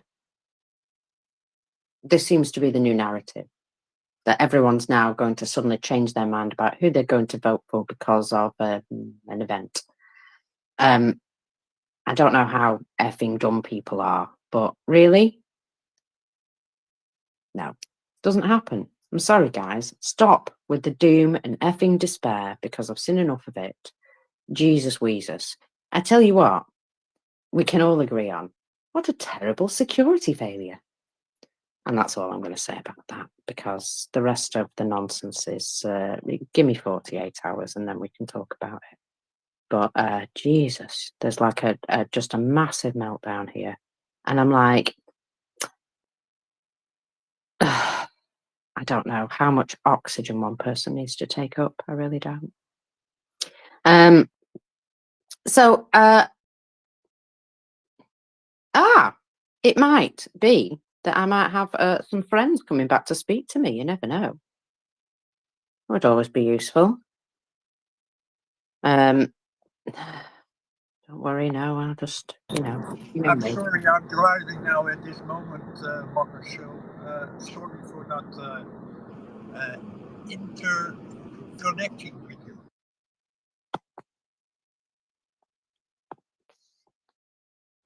No, don't worry about it. I'm just like, I'm so tired today, and I apparently just do it all myself. Don't worry. And I'm glad that all my usual people who, like to bring me lots of information about Ukraine are all talking about one subject. And I tell you what, it's pissing me the fuck off. Oh, did I swear? Anyway. Wow. Okay. So apparently, at a Russian grocery store in Voronezh, you know how everywhere in Russia has like cameras. Well, there's two ladies outside fighting. Now, I know this isn't even remotely shocking, but what is slightly shocking is that they're both proper grandmas, proper like old grandmas belting each other. I don't know. I'll be honest, my grandma might have hit me with a handbag, but she wouldn't have had a proper full slugfest with another granny in the street. Or at least if she had, I'd have cheered her on. But yeah, nuts. Now, apparently, it has been known to happen in some countries over discounted food. Now, this is particularly outside a pharmacy store. So I wonder if there's some reason why these ladies are fighting over something. Anyway, I just think that people over a certain age could have, feel free to dye your hair a crazy colour, what have you, but just a teensy bit of dignity. I don't know. I've never seen a grandma slugfest before. And I can't watch this one because I've got a playback error on the whole flipping app, which means I need to recycle, and that ain't happening anytime soon. Well, yeah, I think we're having a yeah, that too. We'll get there. I'm sure you won't have to listen to just me talk forever. Now then, I believe this Rostov oil storage facility has been hit again, mainly because there's a load of people reporting it again this morning, and I kept thinking, what are you doing? This was yesterday. But there are a few new images, so I'm thinking, oh, maybe it has been hit again.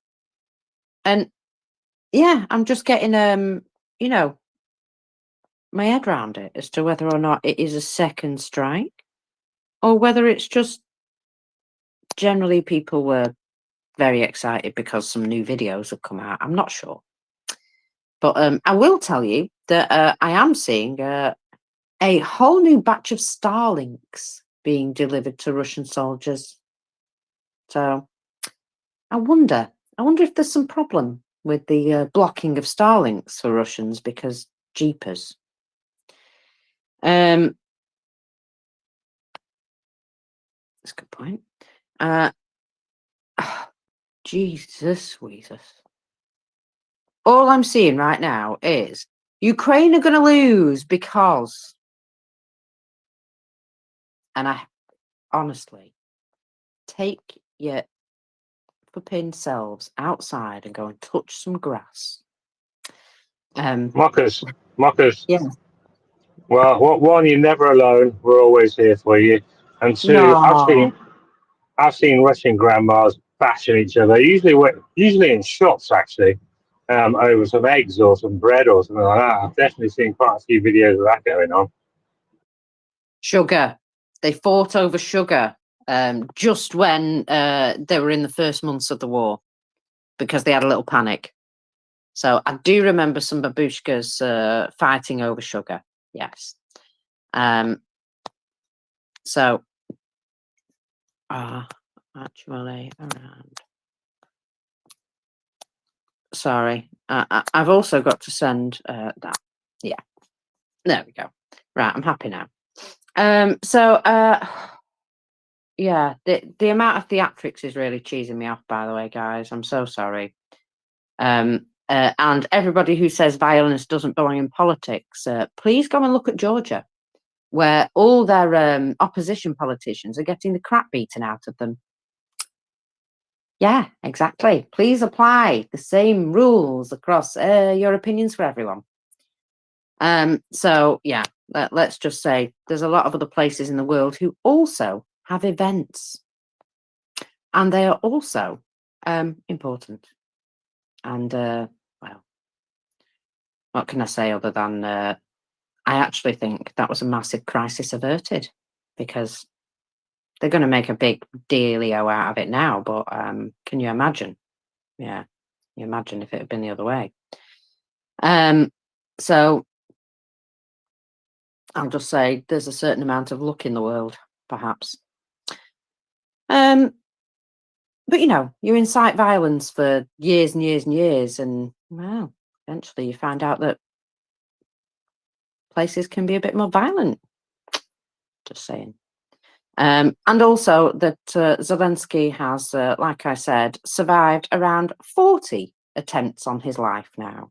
So don't see him whining like a bloody victim, do you? Exactly. It's because he's got balls. Big brass ones that he has to build a special place to keep them. So yeah, anyway, loads of disgraceful behaviour all over the place. It really is disgraceful. And I wish we could think of something else today, such as how it was less than a week ago since Ukraine had 3 hospitals bombed in one morning, and nobody seemed to do anything really about it. And don't know about you guys, but that in particular cheeses me off somehow. So anyway, regardless of how anybody feels about it, we shouldn't advocate for anybody but Putin to be shot right now. So there. Maybe if he was shot, things would definitely be changing for the better. Putin, that is. But you know, remember, Russia bombed a children's hospital in Kyiv on Monday of this last week. And more children are dying as a result because their treatment was disrupted. And what was our reaction? I think it made the news for a day or two, didn't it? Yeah, exactly. And that's why I can't be very reactionary to other things going on in the world, because that to me is super duper much more important than anybody else. Those kids, much more important to me than anybody else.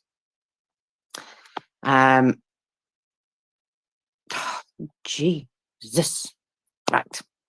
So, Marcus, I don't know if you can see. I don't know if you got a complete glitch or whether you can see your hands or whether I'm just putting in. But I was just wondering, because the NATO conference is over now, yeah, and the terrorism against Children's Hospital happened kind of at the start of it. So I was wondering if you've got kind of a summary of what came out of that NATO summit, because I didn't follow it all. I followed the first day, but not the latter 2 days, as it were. well, on the run up to the summit, they were trying to get air defence systems together, weren't they? And I believe the total count announced at the summit was 5 Patriot systems will be going to Ukraine as soon as possible, and more will follow, up to 8 to 10 systems in total, they said. They said 7 for sure, but 5 now, 7 for sure, perhaps 8 to 10. So we'll see where that goes. Okay, yeah, as soon as possible sounds like pledged, which is my least favourite word. Like you, I like the word delivered. Yeah, me too, very much so. And it's very annoying that people cannot say whether it's a battery or a firing system, or they call a battery a firing system, or a firing system a battery, or whatever. Just, I could do with somebody just drawing me out a little visual and saying this is exactly what Ukraine's going to receive, but I've never really got that explanation yet. So sometimes maybe they're a bit ambiguous on purpose, though. That might also be the case. However, even with that, I mean, you know, 5 Patriots, that's amazing. That's fabulous. Thank you. Needs more. They desperately need more. They can't protect what they're currently trying to with those. Well, especially not if they're not able to take out aircraft before they come and bomb them, you know, like anybody else would have been able to, had they not been relying on the, you know, charity of others, and or at least, yeah, help of others. I don't want to call it charity because it's not. Yes, the actual batteries themselves, but as important, maybe probably more important, is the number of missiles that go in those batteries. Because I remember that at one point the Ukrainians had to take this battery guarding this thermal power plant thing, but literally ran out of missiles. So the number of missiles is really important as well. Well, that's true. And at that conference, they did indeed announce quite a number of countries who were chipping in for additional missiles, and a number of countries who were providing the additional missiles. And I bet you South Korea's currently making some for them as well. There was also the suggestion of more systems, SAM-T, IRIS-T, so, you know, also more other integrated air defense systems that maybe can be used, you know, they're shorter range and what have you. They're not made for shooting down the bigger missiles, maybe, but maybe can be used as more of a support for the front line, you know, smaller, more mobile systems, much more likely to be useful as support for the front line. But of course, they've got so many cities under threat right now that, yeah, even with all this extra stuff that they're going to have, they've got to make decisions as to what to do with it. Do you protect civilians? Do you fight back the Russians a bit further? Does that protect the civilians better than using the air defense to directly protect them? You know what I mean? And I actually think it's the second one. The civilians are better protected when Russia can't reach them. So, you know, let's not deal with the symptoms of the disease. Let's go after the source. And I feel that's what we've been doing for a long time, sort of dealing with the symptoms, reaction to, you know, things that Russia does. And I know we want to be careful. And I get the whole situation of, you know, having to not get ourselves too involved in case we, you know, happen to fall into a war, because, you know, you just slip one day and it happens. Yeah. But, well, remember, Russia is at war with us. They've attacked people in the UK with chemical, radiological weapons.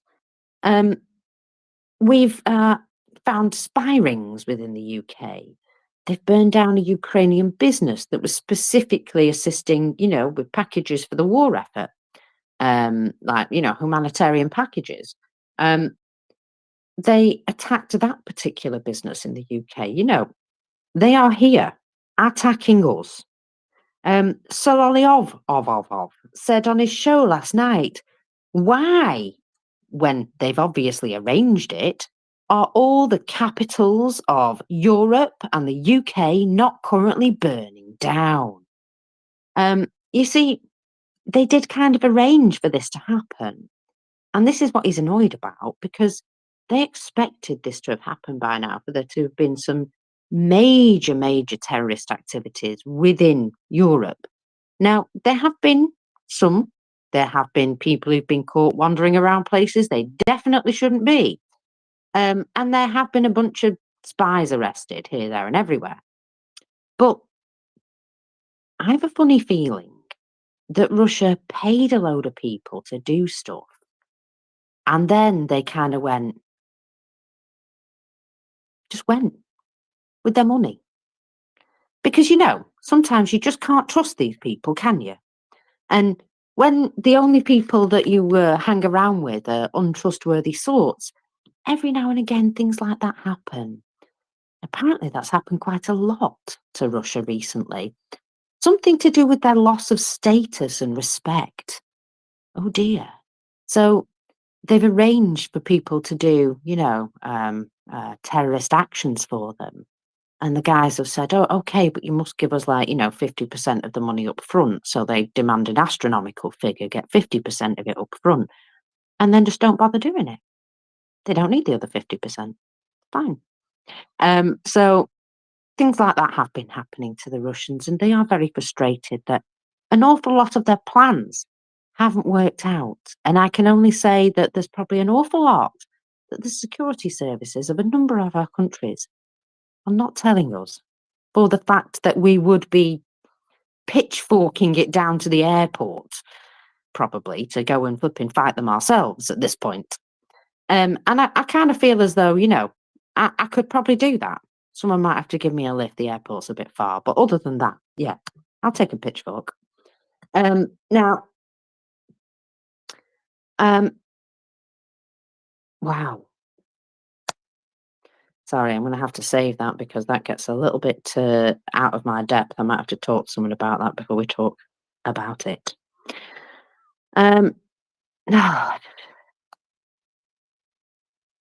Oh, okay, weird. If there was anybody who wants to talk about Ukraine today, that would be nice. Well, you'll be glad to know that American blogger Mr. Hinkle has gone straight with state Russian propaganda and said, yes, that's right, it must be Ukraine. In fact, World War III is also in his narrative. So there you go. That's amazing. Because, you know, he's a deep thinker of something.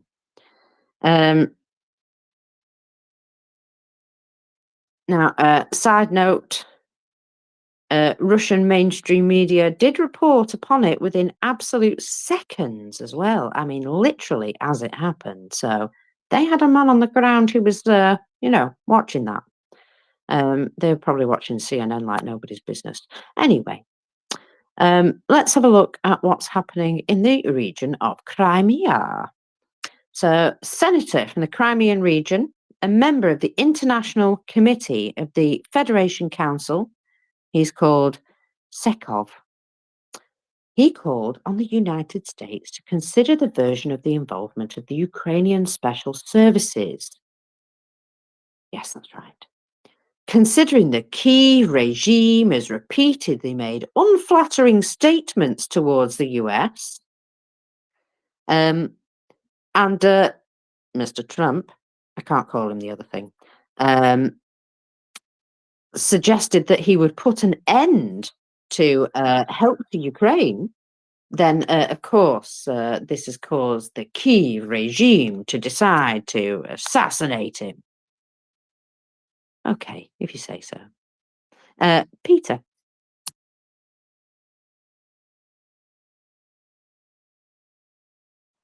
Yeah, it's totally Ukraine's fault anyway. I bet you Peter can't unmute his mic now because he's been having loads of problems. Oh, there you are. I am, yeah. Sorry, I did hear your question about the football, but I couldn't respond to it. That was a long time ago, I know. And then I got ghosted, and then I couldn't jump back up, but I have now jumped back up. Apologies for the chaos. I've had reception signals and various other issues. It's just I Anyway, desperately want to smoke, and I couldn't stop talking to light one. First world problems right there. Oh dear. Sorry about that. Well, if you want to do that now, I will try to hold the fort for you while you do that. Yeah, I am happy to talk about Ukraine, no problem. Yeah, all the comments about 3 Ukrainian hospitals getting attacked on the same day, and more or less nothing happens or nothing of any significance. Contrast to what happens in Gaza when those hospitals were attacked by their own side and all hell breaks loose on social media. It is extremely annoying. And yeah, very good to point out the fact that Zelensky's had 40 or so assassination attempts on his life. And what do you hear about it? Hardly anything. And then contrast that with what happened yesterday. Not that I want to go back into that rabbit hole, but anyway.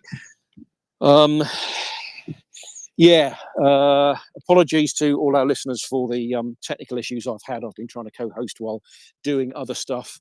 I'm currently walking along a seafront where the reception has now sort of returned to normal, but it kept on bombing me out as it does occasionally. But it bombed Mockers out this morning, and I managed to rescue her. So. It works both ways. Anyway, we have Booyah with a hands up, so let's go to Booyah and see what you want to pick up on there. Okay, off you go. Good morning, everybody. Yeah, like Mockers was saying, and kind of to come in on the end of this, just watch what the paid Kremlin whores are saying today as far as misinformation. It's pretty interesting. Seconds, Mockers, seconds. But yeah, it's pretty interesting what they're putting out now. And yes, they have already blamed Ukraine, of course, because Ukraine always gets blamed for such things. I just thought it was funny that they were blaming Budanov. You scared of Budanov, guys, by any chance? Are you? That was kind of what I thought. They were like, it must be Budanov, must be him. Oh, scared, are you? I mean, Noted. I'm scared of Putinov, and I'm pro-Ukraine, so yeah, they're pussies. It's fine. Yeah, absolutely. Yeah, I also did wonder how long it would take for them to try and push a Ukrainian link to this, which apparently the Kremlin has already started doing. Not surprising. Needless to say, there almost certainly is none whatsoever, but they will just use every opportunity to try and create chaos and confusion and sort of nonsense in the information space, lies and propaganda.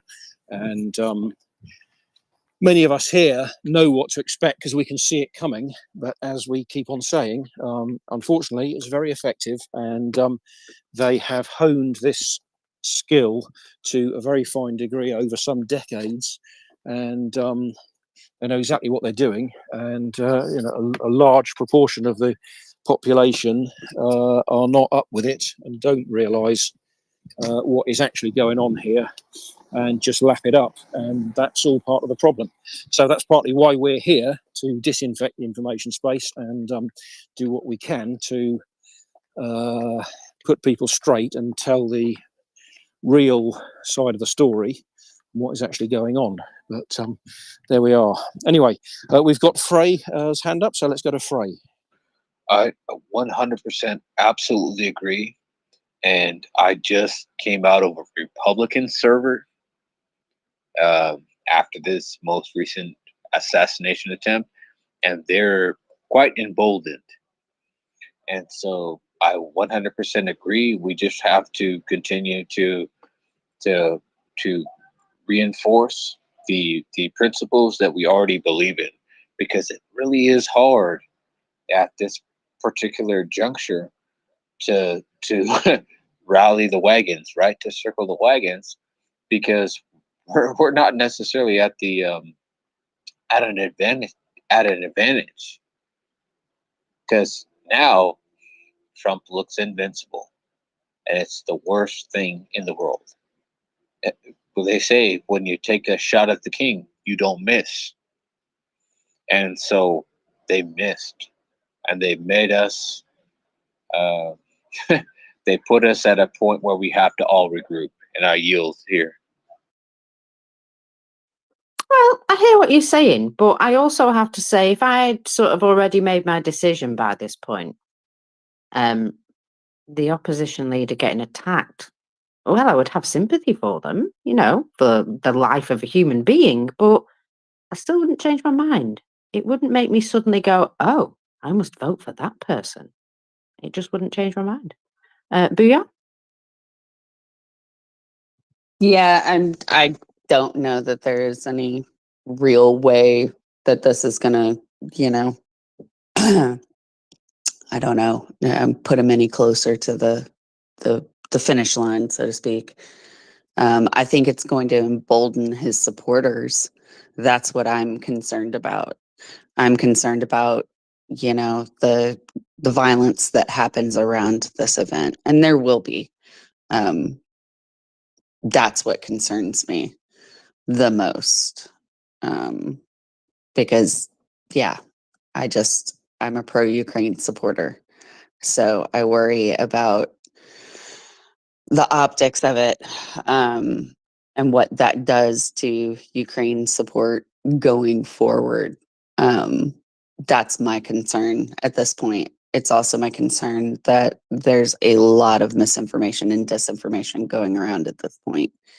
You know, I think waiting 48 hours and we'll talk about it, we'll discuss it, I think is probably a pretty good rule of thumb on this one.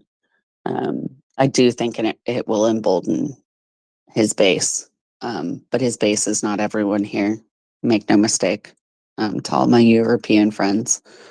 But I think, you know, yeah, we're not going to go into a whole gun discussion. But yeah, it's, I'm not going to lie, it feels very weird here right now. Maybe they should have negotiated. Oh, sorry. Just slipped out that. Sorry. I'm very angry on behalf of Ukraine about everything at the moment. So do apologize. But yeah, that might just come out. So I'll just again mentioned the most important headline this week. Putin bombed a cancer hospital for children. And nothing else really matters to me right now. But, yeah. Hello. Oh, no. Yeah. Sorry, yeah, I am here. Yeah, that sums it up really, because if somebody's prepared to bomb a children's cancer hospital, and again, bear in mind this was deliberate. This was a precision missile. This wasn't an accident. This is is a totally deliberate strategy, and it's entirely consistent with what happened in Syria, where the Médecins Sans Frontières and various other NGO sort of people who were involved there basically told the Ukrainians, do not put, children and hospitals or anything like that on the buildings, because the Russians will target them deliberately, as they did with the Mariupol theatre, which had children in massive letters written outside it. And this was the experience in Syria, and it is not an accident. It's quite systematic and it's quite deliberate to intimidate the general population and use fear and threats and violence as a means to achieve a political end. Exactly as criminals would do. Well, why is that not surprising? Because the Kremlin basically are a bunch of criminals, and not only being a war crime, but to target hospitals like that deliberately it is also a form of genocide, because they are deliberately wiping out children, maternity units, and that is a form of trying to deny the next generation. And hospitals are quite specifically a target, and quite deliberately. There's nothing accidental about it. When you compare what the outcome, the fuss that should have been resulted from that strike, what happened, frankly, really not much, very little, because it's just another one on top of the 1,000 or whatever hospitals, schools and other medical establishments that have been targeted before. So it's kind of not news, even though it's outrageous. Yet we find that one hospital in Gaza that happened to be bombed by their own side is big news and generates an outrage. It's just I'm in the same camp as you, Mockers. It really should not be like that. And having the media sort of adjust to some sort of expectation of a curve of what is acceptable, and if there's stuff that is totally unacceptable but it just keeps on happening, it's no longer news. That really doesn't help us and doesn't serve us, because what's going on over there just drops off the news radar when it deserves to be there. Anyway, that's just a few thoughts from me. We've got Booyah and Frey. Did you see whose hand was up first, Mockers? I missed which one was up first. Thank you. Okay. I totally agree with what he's saying. The United States defense posture on these things has been terrible. I mean, we've obviously supported Israel in an open-ended and undefined conflict. We've obviously supported many of our defense partners in this conflict that some of it looks like genocide. Obviously, the Israeli conflict looks like genocide.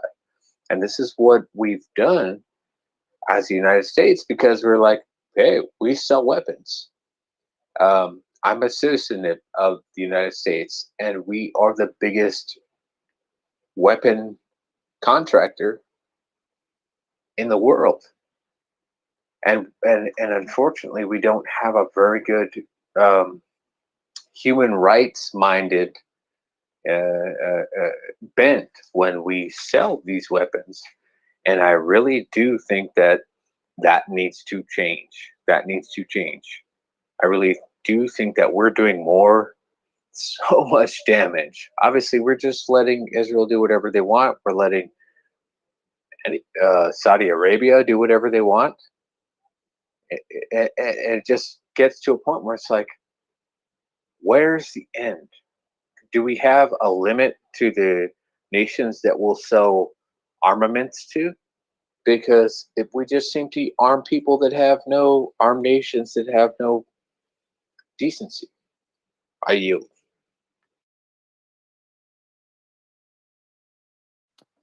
Well, we make a lot of mistakes, we do. But, I would say that we've always, I don't know, we've fallen into a naivety that everybody else thought the same way as we did, and, everything would be fine. We could all get along and trade together, and it didn't quite work out that way, did it? Not doing now, anyway. Booyah, go ahead. I've just seen the whole mess blamed on Azov Battalion. So for those playing along at home, that means that you need to take a drink. Cross it off your bingo card. Indeed. Yeah. It's just one of those things, again, that you come to kind of expect, don't you? No surprises there. It obviously was Azov Battalion, of course. Randy, welcome up. Hi. Yeah, sometimes we don't have good choices about what side we support. Support for Saudi Arabia is viewed as the most, and Israel is viewed as the most serious way to counter Iran. Would we rather have the fundamentalist Shias, support Hamas and Hezbollah and those groups? We'd rather, we're trying to find a counterweight to them in the area without putting American power, as the gatekeeper. When we've tried to have human rights in the Carter administration, we tried to use a human rights filter on foreign policy. And the problem is, so if there's 200 nations in the world, there's probably only 20 or 30 that share, or 50, let's say, that share our view of what human rights are. There are a lot give lip service to it. You have people like countries like Cuba that chaired the UN Human Rights Commission. But we have to take the world, as we find it. We should encourage the people who have similar values, but if we make it a filter, we're going to end up watching the world unravel in a lot of places. I also, everybody is thumping Trump, and I wanted to mention 3 facts. One is that there was a vote on cutting off Ukraine aid a couple of weeks ago. 34 Republicans flipped.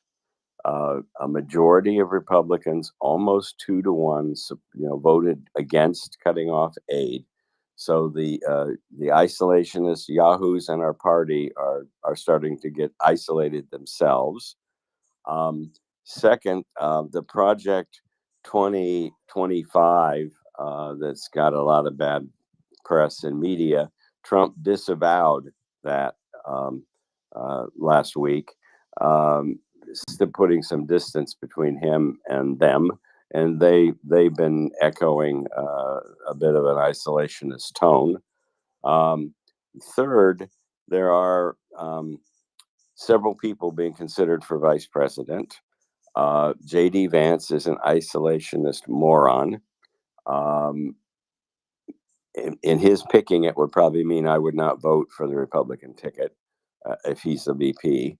But Rubio was the sponsor of the Ukraine aid bill in the Senate. Tim Scott supported it very vigorously. And Burgum is great on Ukraine.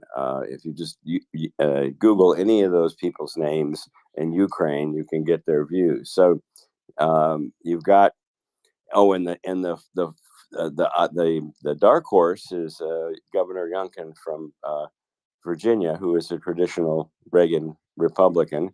And I should Google him, but I'm pretty confident he's not an isolationist.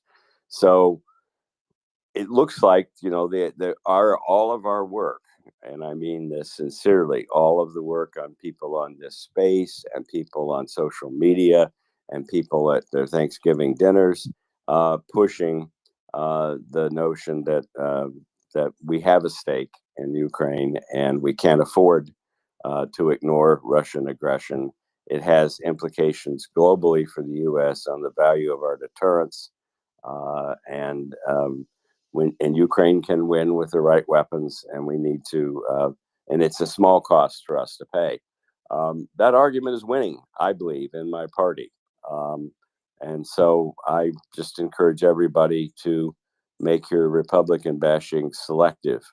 The people like Vance or Mike Lee from Utah, and I wouldn't waste any time on Marjorie Taylor Greene. It just elevates her visibility, but those people, you see them, you thump them, fire them up, NAFO.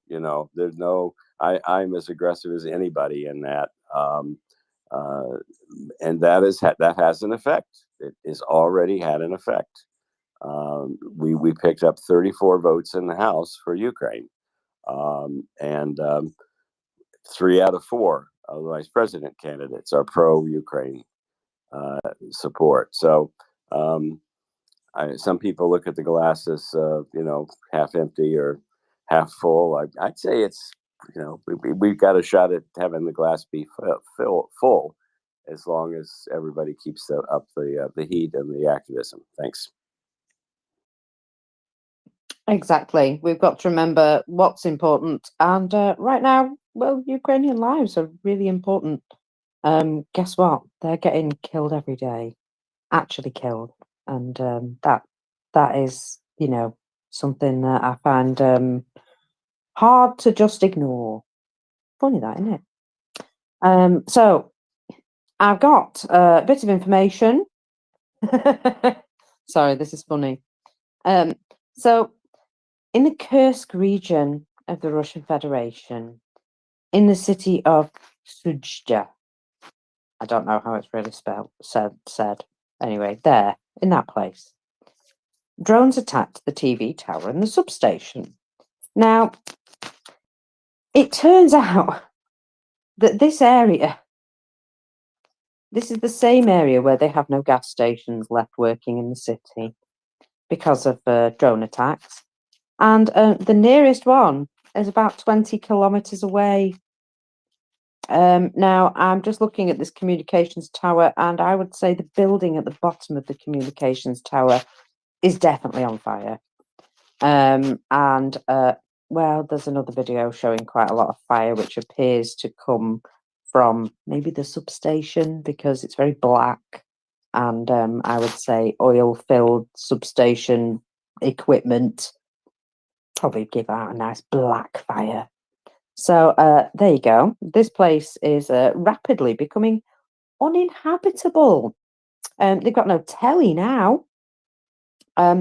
So let me tell you a couple of things that I've been, I wouldn't say researching, collecting. I'm a collectioner. So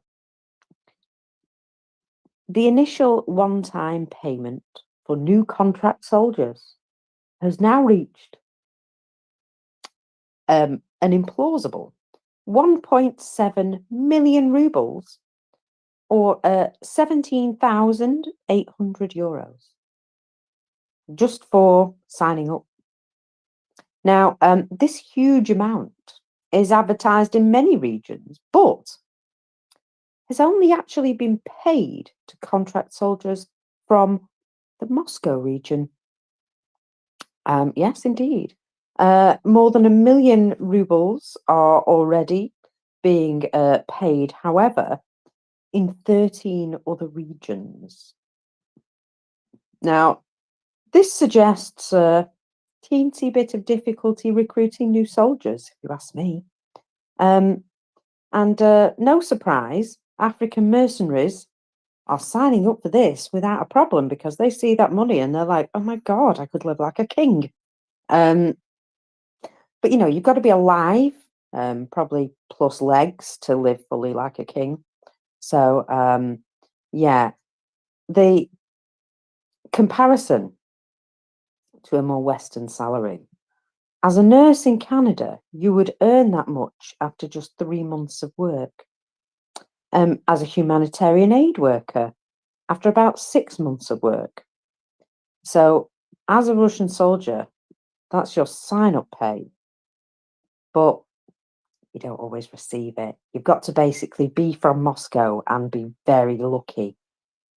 So I'm just noting that these payments are going up and up and up. Well, it tells you something in itself, doesn't it, that they wouldn't be offering these sorts of things if they didn't really have a problem filling those positions. Again, that labour shortage, not working out well for them, is it? Now, would you like a delightfully heartwarming story? Because I have one.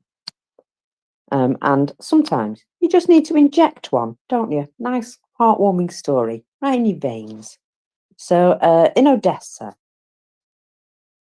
a man lost a stray dog which he'd been feeding. She was named Vera, which actually means faith in translation. And half the city of Odessa had to motivated themselves, in fact, to search for Vera. Why? Because the guy who'd been feeding her was an animal volunteer, and he made a heartbreaking post saying that he'd lost her, and he was scared that dog hunters might find her first.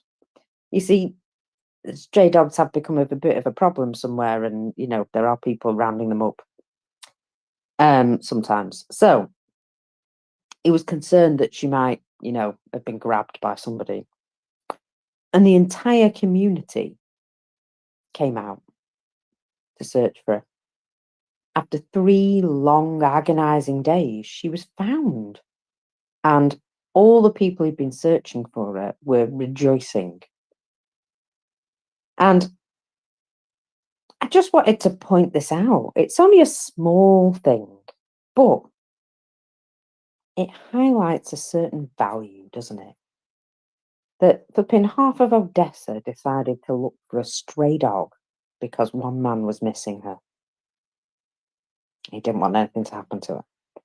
And in the middle of everything else that's happening, all the painful losses that people are having, just helping somebody find a stray dog that connected all those people and reminded them all that a little bit of shared compassion goes a long way.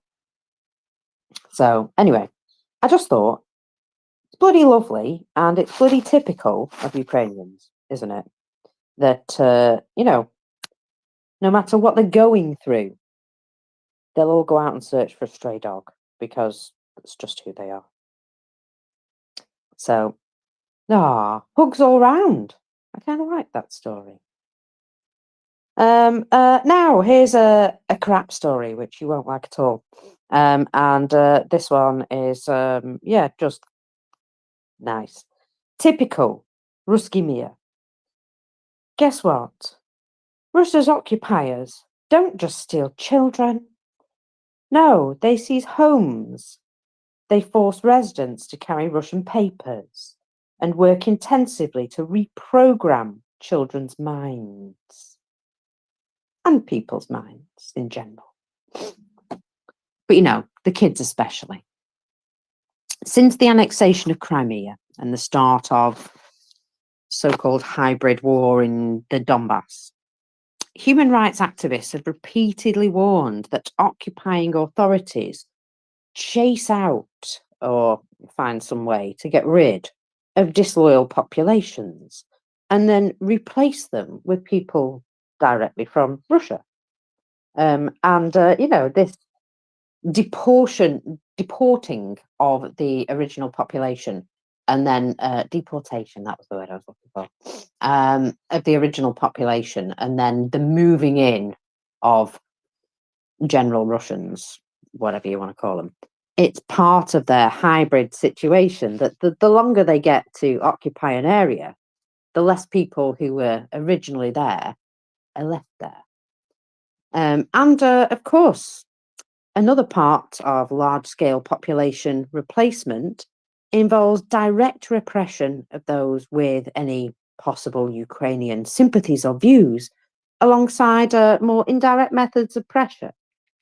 Campaigns to discredit Crimean professionals, question the doctors, in fact, bring their qualifications into question even, lower their salaries, chase out any judges who are sympathetic to Ukraine or Crimeans, lawyers and other officials specifically targeted. And of course, all these people are then replaced by people with very clear Russian leaning. In just 3.5 years after the 2014 annexation, 550,000 Russians and migrants from Donbass had moved to Crimea, according to the leader of the Crimean Tatars. Can't say his name. The Kremlin has also been settling occupiers in territories in the Donbass with their loyal Russians. According to local residents, workers were dismissed en masse from companies, forcing them to leave the area and find jobs elsewhere. In their place, new jobs were given to newcomers from distant Siberian villages. One way to get rid of you, isn't it? Give you nothing to stay for. And of course, since the full-scale invasion, these sorts of policies have become much harsher. In Mariupol, in addition to bombing and shelling the absolute colours out of everything, which left most Ukrainian people there homeless, the pro-Russian administration is now seizing any remaining housing from local residents by declaring properties as being abandoned, because they were forced to run away because they were being bombed. Owners now need to appear in person at the city administration, renounce their Ukrainian citizenship within a month, and then show paperwork to secure their home. Of course, officials will not accept any power of attorney or foreign documentation. Only Russian papers can be used to fight in the court, which means that absolutely nobody who has Ukrainian documents of ownership will be able to reclaim their properties. In other words, not a chance, it's ours, mate, we've stolen it. Consequently, people who refuse to cut ties with Ukraine are forced to leave. Most residents evacuated to Russia in 2022 are unable to return. Many have been forced to live in temporary accommodation centres in Russia for months or even years. In fact, the new housing that they were promised has never materialised. Meanwhile, people who still live in Mariupol say new apartment blocks have already been built on the sites of displaced people's homes, for which the owners receive nothing at all. Kremlin propaganda actively encourages citizens to invest in Mariupol, promising rich profits as the repopulation program will be developed.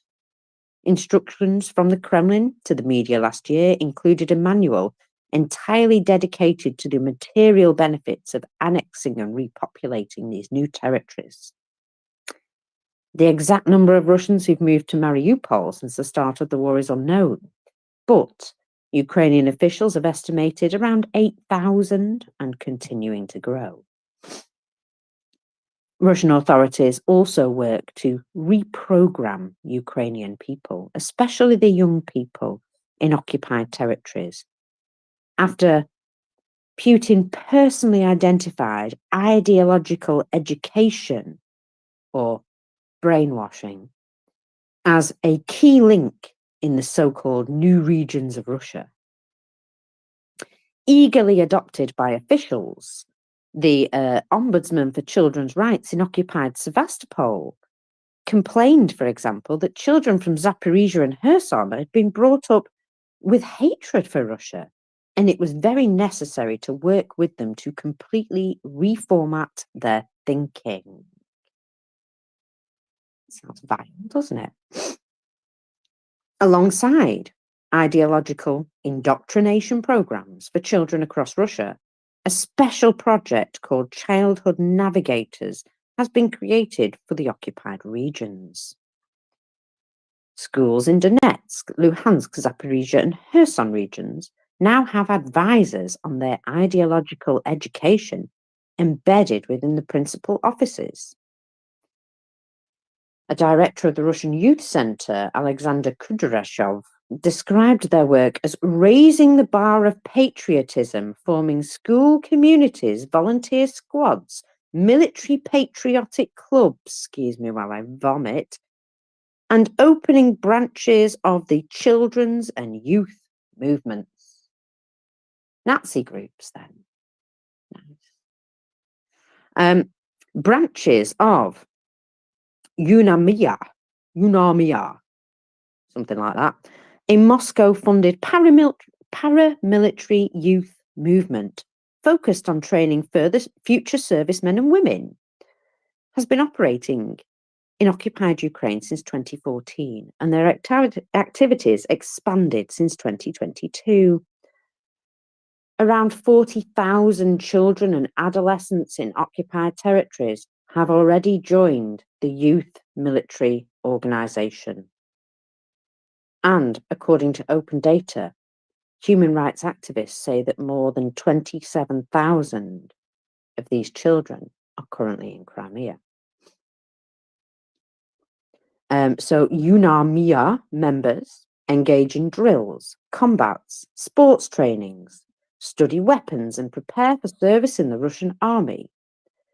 It's reported that young Ukrainians have already gone through this and are already fighting against their homeland in the ranks of the Russian army. The best performing children are handpicked and taken to a group called Sirius, an elite Russian education center where they are indoctrinated fully in military patriotic education. Pretty disgusting. As you can imagine, Ukraine considers the involvement of children from occupied areas as a violation of the law and customs of war. In fact, just a violation of all normalities. It's just disgusting. But yes, in June, the Security Service of Ukraine announced it expects Sergei Gavrilchuk, who is the head of UNAMIA in annexed Crimea, of war crimes. Well, yes, I would say they are indeed war crimes. Russia is planting the seeds for a new indoctrinated population, forced education of the young. One day, this will provide serious problems for Ukrainian liberation forces. And that's what happens when you let them get a foothold and let them hang on to it, instead of smashing the absolute bejesus out of them when we had the opportunity. Oh, sorry, did my opinions come out again? So anyway, this came from CEPA, and particular analysts focused on Russian society, mentality, propaganda, and foreign policy.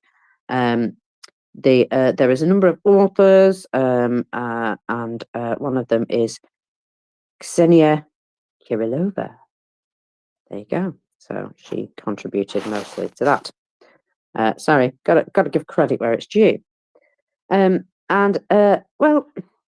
it's very USSR, that, isn't it? Very USSR, it sounds to me, which is horrifying.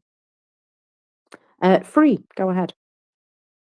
Well, did you mention Mila Kunis? Because she's a Ukrainian, and she always said that she was a Russian, just because Americans recognize that first and foremost. But she's a Ukrainian, and there's plenty of people that have such a strong Ukrainian identity, but the rest of the world doesn't recognize Ukraine, right? And Russia's, like you were referencing, Russia's main goal is to erase Ukrainian identity, to absorb Ukrainian identity into whatever Russian identity is right now. And so it is so important to not have that Ukrainian identity erased or absorbed. And I think that was a very good point to make, because it's an erasure. They've kidnapped, they've requisitioned over 1,500 children to try to tell them that they're Russian now, and try to erase that language. So I feel like that's a prescient point to make, because they're trying to erase the culture, so that if they can't beat Ukraine, maybe they can absorb them. And I yield my time.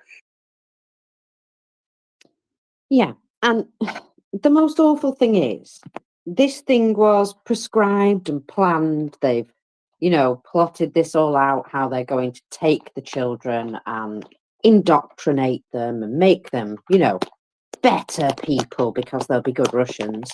Then, they'll have they'll be so thankful at being rescued from, the horrendousness that Ukraine was before the war, which I've got to say, I had a look and it looked pretty nice, actually.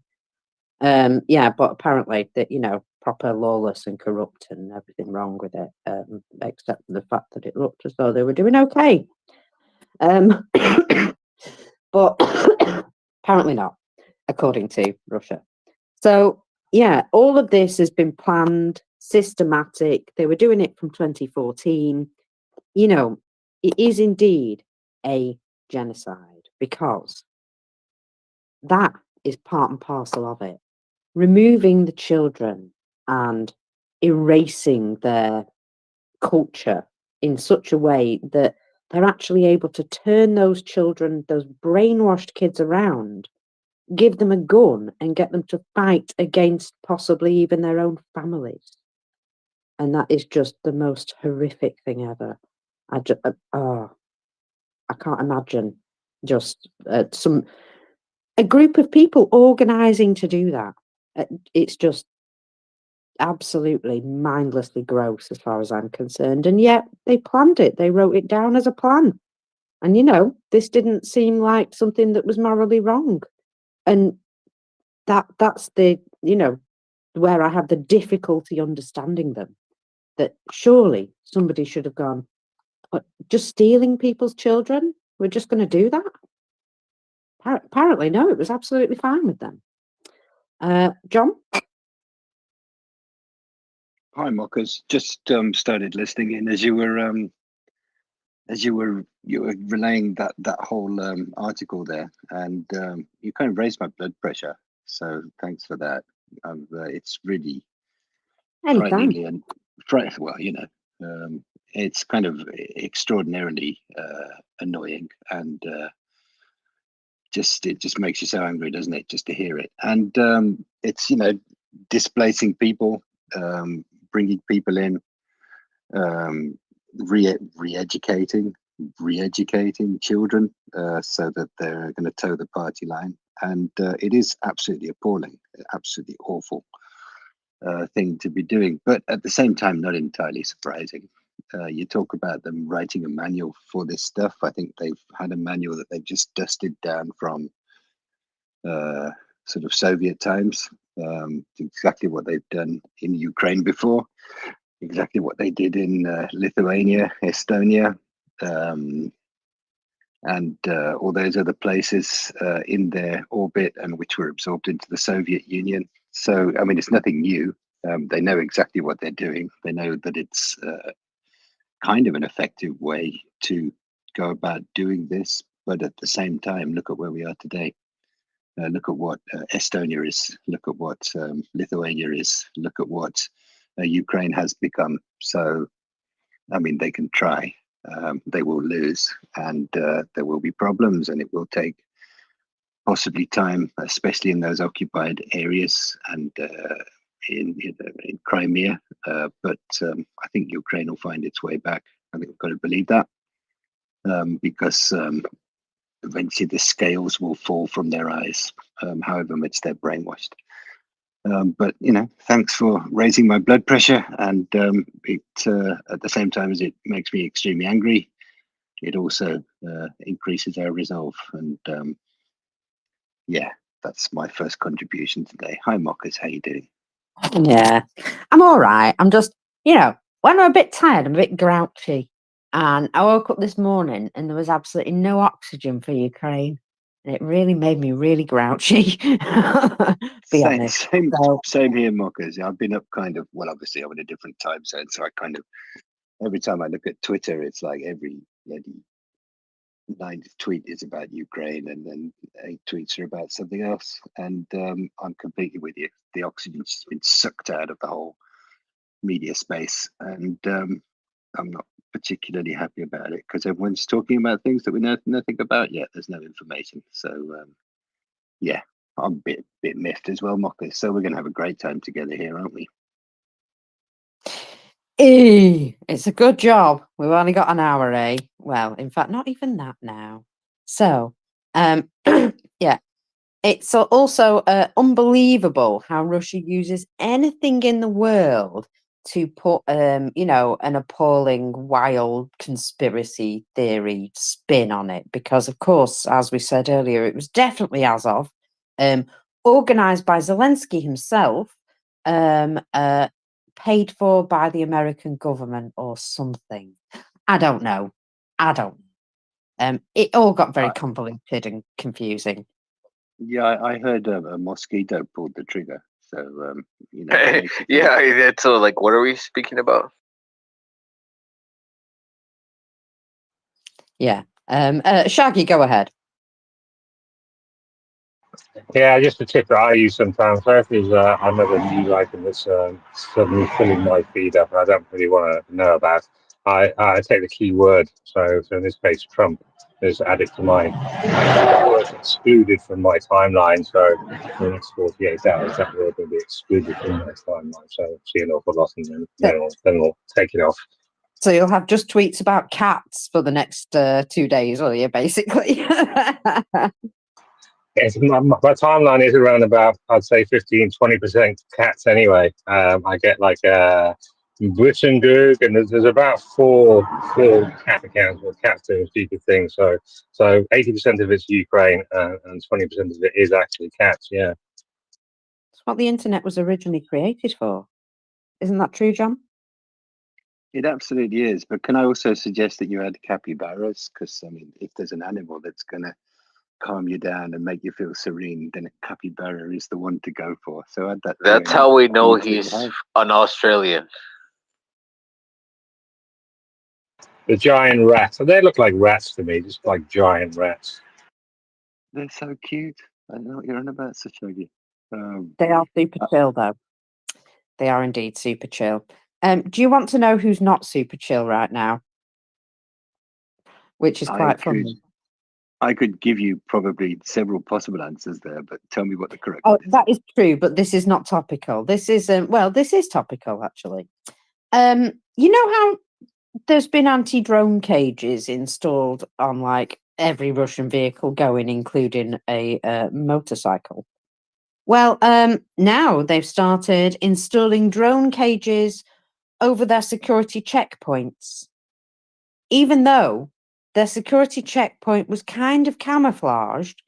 It's now got a big metal cage over it and a Russian flag sticking out the top of it, just in case you didn't see it. So just pointing that out. They've made themselves extra visible, John. Well done there, mate. Fantastic. Well done. Good job indeed. Yeah. I'm kind of waiting for the personal coat cages. So they're going to be like storming the front lines in kind of like, cages or something. Who knows? That was what I had my hand up for, John. He took the words out of my mind. The personal coat cage. The one you have to carry yourself. Yeah. So basically, you get in a cage, right? You knock out the bottom of it, lift it, and run. That's what you have to do. They are a bit heavy, though, those things. Just saying. How do I know that? So, anywho, maybe they'll make one with chicken wire. Although I have noticed another thing about all of these cope cages. They don't seem to understand how actual explosions work. I've noticed that. You see, mesh doesn't really stop explosions reaching you. It might stop the body of the drone, that is true, but the actual explosion, bit bigger. And also, if they're carrying any sort of shrapnel munition, oh, that's no problem at all. Straight through that drone coat cage in no seconds. So just, remember that when you're putting all that effort into building them. Just remember that. Yes. And just like that. And you're putting all that effort into building those coat cages. Remember that they probably won't help you at all anyway. But it keeps you busy. Oh, that's one way. Sorry, I'm just laughing. There are propagandists from different places shouting at each other right now, which I think is really funny. Yeah, propagandists of different stripes arguing. You know what? That's all right by me. May both sides have fun. We'll just get some popcorn out, yeah? Maybe they should put them in a cage or something, Mockers. What do you think? Cage fight. Well, let's just say it's more entertaining than anything else I've seen. Shaggy?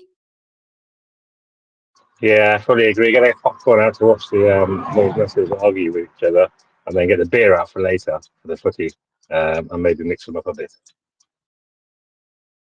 Oh, of course. There's a football match on later, isn't there?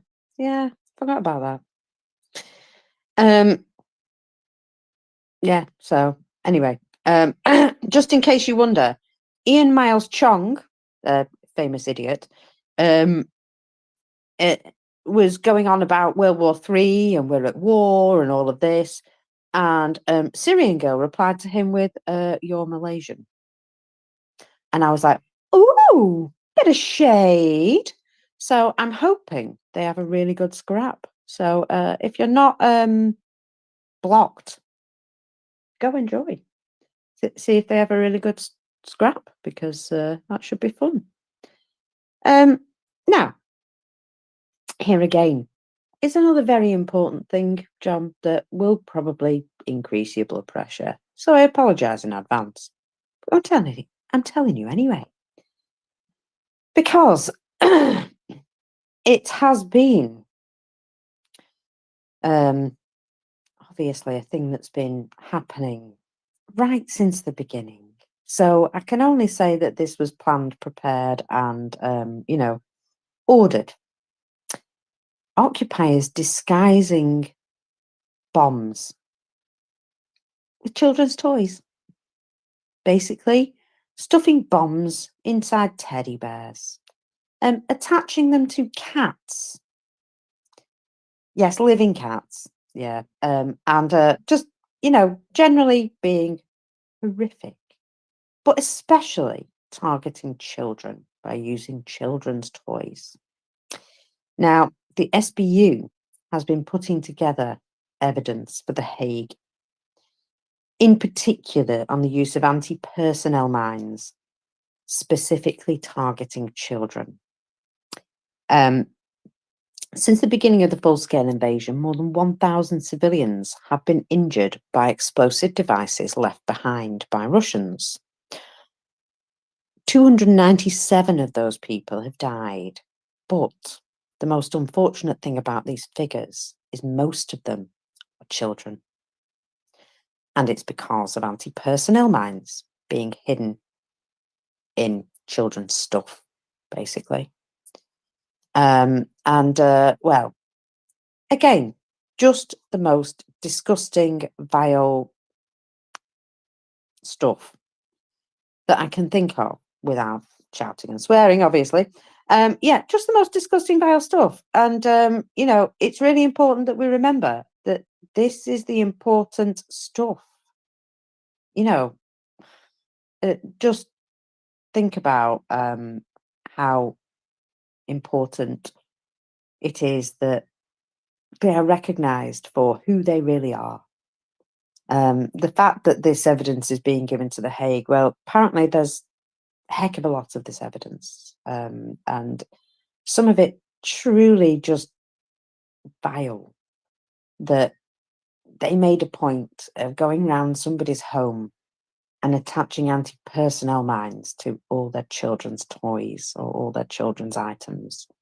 Because, nothing says we want to kill you and your children quite like the personal touch, does it? And so, again, something to keep in mind, that when you go home today, hug your kids, whatever, or see them in the house, just be really, really thankful that no Russians have ever occupied your home, because you wouldn't be able to touch anything in it without fear of it blowing up. And, we're really bloody lucky that we aren't currently being invaded by Russia. Just want to point out, it's a bit of a big thing. Now, would you believe they also are currently in border areas? If they see anybody moving around, like, in Kherson, for example, people stood at a bus stop, they will target them specifically with drone drop munitions. They literally chased a couple of aid workers until they finally destroyed their car with drone drop munitions, while they were literally just trying to help grandmas have some food. And, that's the kind of people they are. So, yeah. Anyone ever says to me that they have any sort of justification for being in Ukraine, they better run faster than me. That's all I'm going to say. Now, It's sick, Marcus. It's absolutely sick. That's what it is. It's yeah. sick in the head, if that's what it's just. You can't get your head around it, can you? But Free has his hand up, I think. If we want to go to Free before you move on to the next story. I absolutely support that. Ultimately, it feels like a sick ideology. They have to pass off this ideology to make it the right way. They have to think that they can. Well, the Azov Brigade, right? Wasn't that initially what they were? Let's if we can zero down on what they were talking about. They were saying we got to get rid of the Nazis, right? Well, wasn't that the Azov Brigade? But the Azov Brigade got trapped by the Russian troops, and they actually fought down to the last man in some sort of factory. Well, no, they fought to a standstill, basically, and then were forced to. Some of them were Right, forced but Russia said we surrender. invaded Ukraine to get rid of Nazis, and the Azov Brigade was a very limited platoon. And if you wanted to just get rid of them, that was way back in way back on the border. So the idea of Russia's whatever their excuses for invading Ukraine, it's like a evolving excuse, the ever evolving excuse for invading Ukraine. And it's like there was even if you can pinpoint the Azov Brigade, what are you going to say after that? And what are you going to say after that? It just continually. Poland even said recently they were considering shooting down Russian missiles that were heading to Ukraine, because everybody knows it's all BS. I yield. Well, yeah, considering. I hate that sort of stuff. It really peeves me, because if you're considering, then you're not going to do it, are you? Do or do not do. There is no mumble about it for 3 years. Yeah, that just it makes me sick that we can't just find a pair of cojones and do what's necessary. And all the faffing around and wringing of hands, all the while it continues to get worse and go on for longer. And, you know, we don't want a long war. Well, why are we cultivating one? And, you know, 2.5 years later, we should all really have understood this point by now. But yeah, here we are. And I think a lot of this is, again, Russia's disinformation attempts, because, you know, they will latch onto anything to twist it to their advantage. And their disinformation is, I would say, 90% of their strength at this point. Yes, they have a lot of men. Yes, they have a lot of destructive power, but it's all in the mind games. It's all in the fact that people are still afraid of them. They're still afraid of them throwing nukes. Well, I don't know about you guys, but I've got to the point where I'm like, where are these nukes? You talk about them all the time, but you don't ever show us them. You know, it's kind of like saying you've got a great big willy, but never ever showing anyone, never letting anybody find out. It becomes a mystery. And eventually people get bored and they don't want to know after all. So yeah, it just, you know, one of those things that I think if you talk about it too much without actually proving anything, eventually people just don't believe you. And they begin to think that your name is Squatsons. So, you know, just that sort of thing. If they're so big and bad, if this is the big bad that they keep warning us of, what? They've been warning us of it for what, 2.5 years? Every little step. Tanks, definitely a red line. Being able to hit anything in Crimea. I think that ship sailed a long time ago, along with the Black Sea Fleet, over to Novorossiysk. Which, by the way, they've now, and I think this is kind of funny, right? They've got most of their ships hiding inside Novorossiysk. They've now mined all the approach to Novorossiysk, apart from obviously a narrow channel to get their ships in and out. Can you imagine the absolute chaos that would happen if somebody got into Novorossiysk harbour and just happened to blow something up? I'm just saying, all those ships trying to get out at the same time, I just wonder how many of them would come a cropper on their own minds. Just something I've been thinking of since I've seen them doing that in the first place. And thinking, I do remember some things being struck on the surface, you know, like ground targets being struck the last time there was apparent just sea drones over there. So I'm wondering, you know, maybe they can send some other types of drones to land on top of the ships rather than come from the water. And there'd be like a whole flotilla of ships all trying to get out of the harbour all at once, while some were also firing. So I just thought that would be a really nice scene. Yeah, these are the things I think about. Jenny, hello.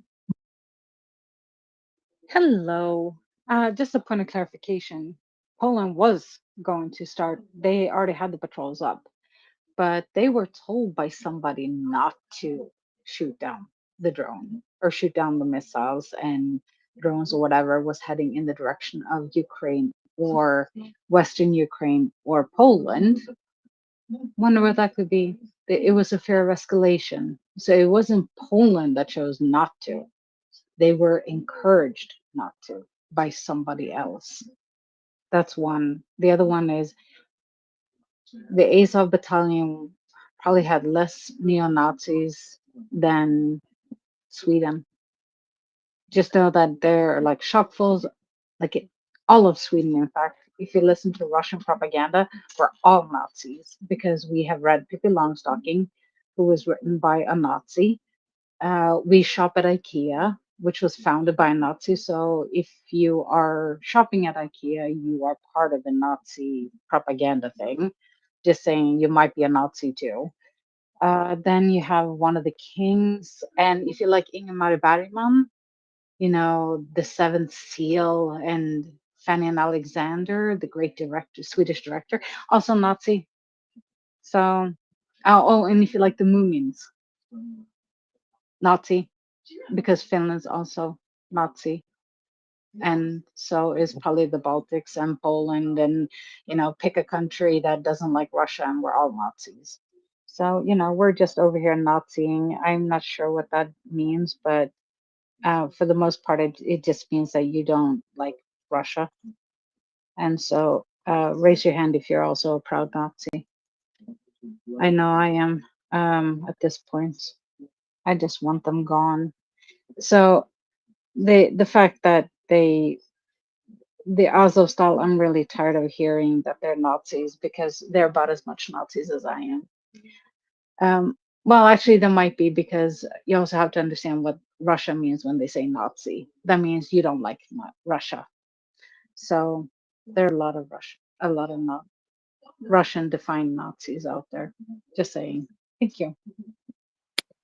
Yeah, one of the thing is, because they obviously won the entire Second World War against the Nazis by themselves, as their textbooks clearly show, although they actually didn't, just for clarification.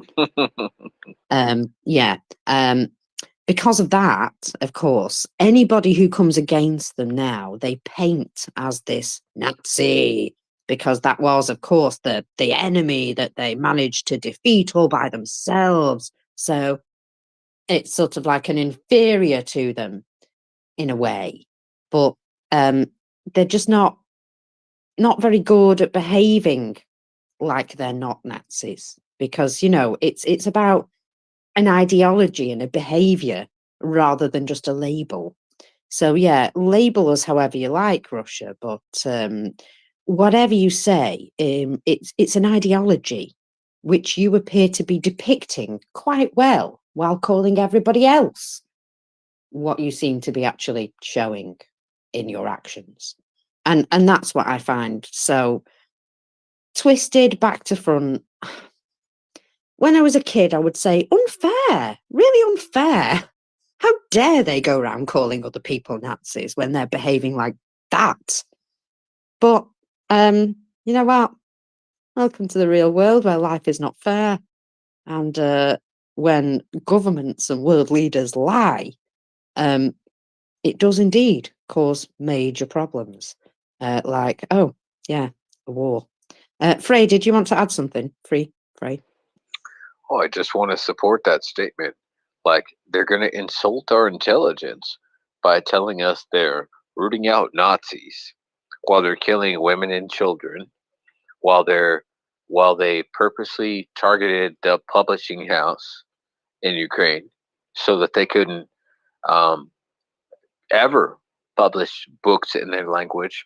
Now the United States has to try to pick up that slack, and hopefully, not that the United States has been a very good partner, but they have to pick up that slack and hopefully publish more of the books in the Ukrainian language, because they're trying to just wipe out their culture, and they're trying to say we're finding more Nazis every day. Oh yeah, is that the case? And they're becoming more Nazis every day. We know that they are embodying that totalitarian, that fascism. They are literally embodying that which they seek to eradicate. So I will yield my time. Oh, yeah, exactly. You know, they're literally looking in the mirror when they say all these accusations. And yeah, if they just keep it up long enough, they believe themselves. And I think that's where the problems come, that they've started to believe themselves instead of realizing that, you know, these lies are told for reasons. But yeah, they forgot that they were lies, and once they start believing them, they start living it. And wow, yeah, let's just say I never thought I would know of such horrific brutality in my entire life. But yeah, it exists after all. Cowards, Shaggy, everyone. go on. They're not doing soldiers. Well, that is very true. Yeah, they can't stand up against soldiers. Funny that. So Shaggy. Yeah, I call Russians neo-Nazis because I know it's easy just to say Nazis, but I think I think it's more accurate to call them neo-Nazis because I don't quite believe everything the Nazis did, but they have the same methods, so they can. That's why they're like the new Nazis, as it were. That's just my little thing. Well, I think at some point the Hague might call them that as well. So let's have a look at what I'm looking at here, because apparently things are not getting any better in the Kherson region for the Russians. A Russian general has reportedly forbidden troops in the area from recovering the bodies of the dead. Well, you know, they don't really recover them much anyway in some areas, but bit of an issue. Temperatures are approaching 40 degrees Celsius right now. Oh. And it's likely to worsen already rather extremely bad conditions they're currently enduring. Ew. So anyway, the VCHK Telegram channel, so check a Telegram group, and it's usually pretty good. They report that the Colonel General Mikhail Teplinsky has issued an order in effect for the last 2 weeks, forbidding men of the 18th Army to collect and remove the bodies of any fallen. He has given no clear reason for this decision. Lack of transportation, perhaps. You know, they have lost an awful lot of logistics vehicles recently. Maybe that's it.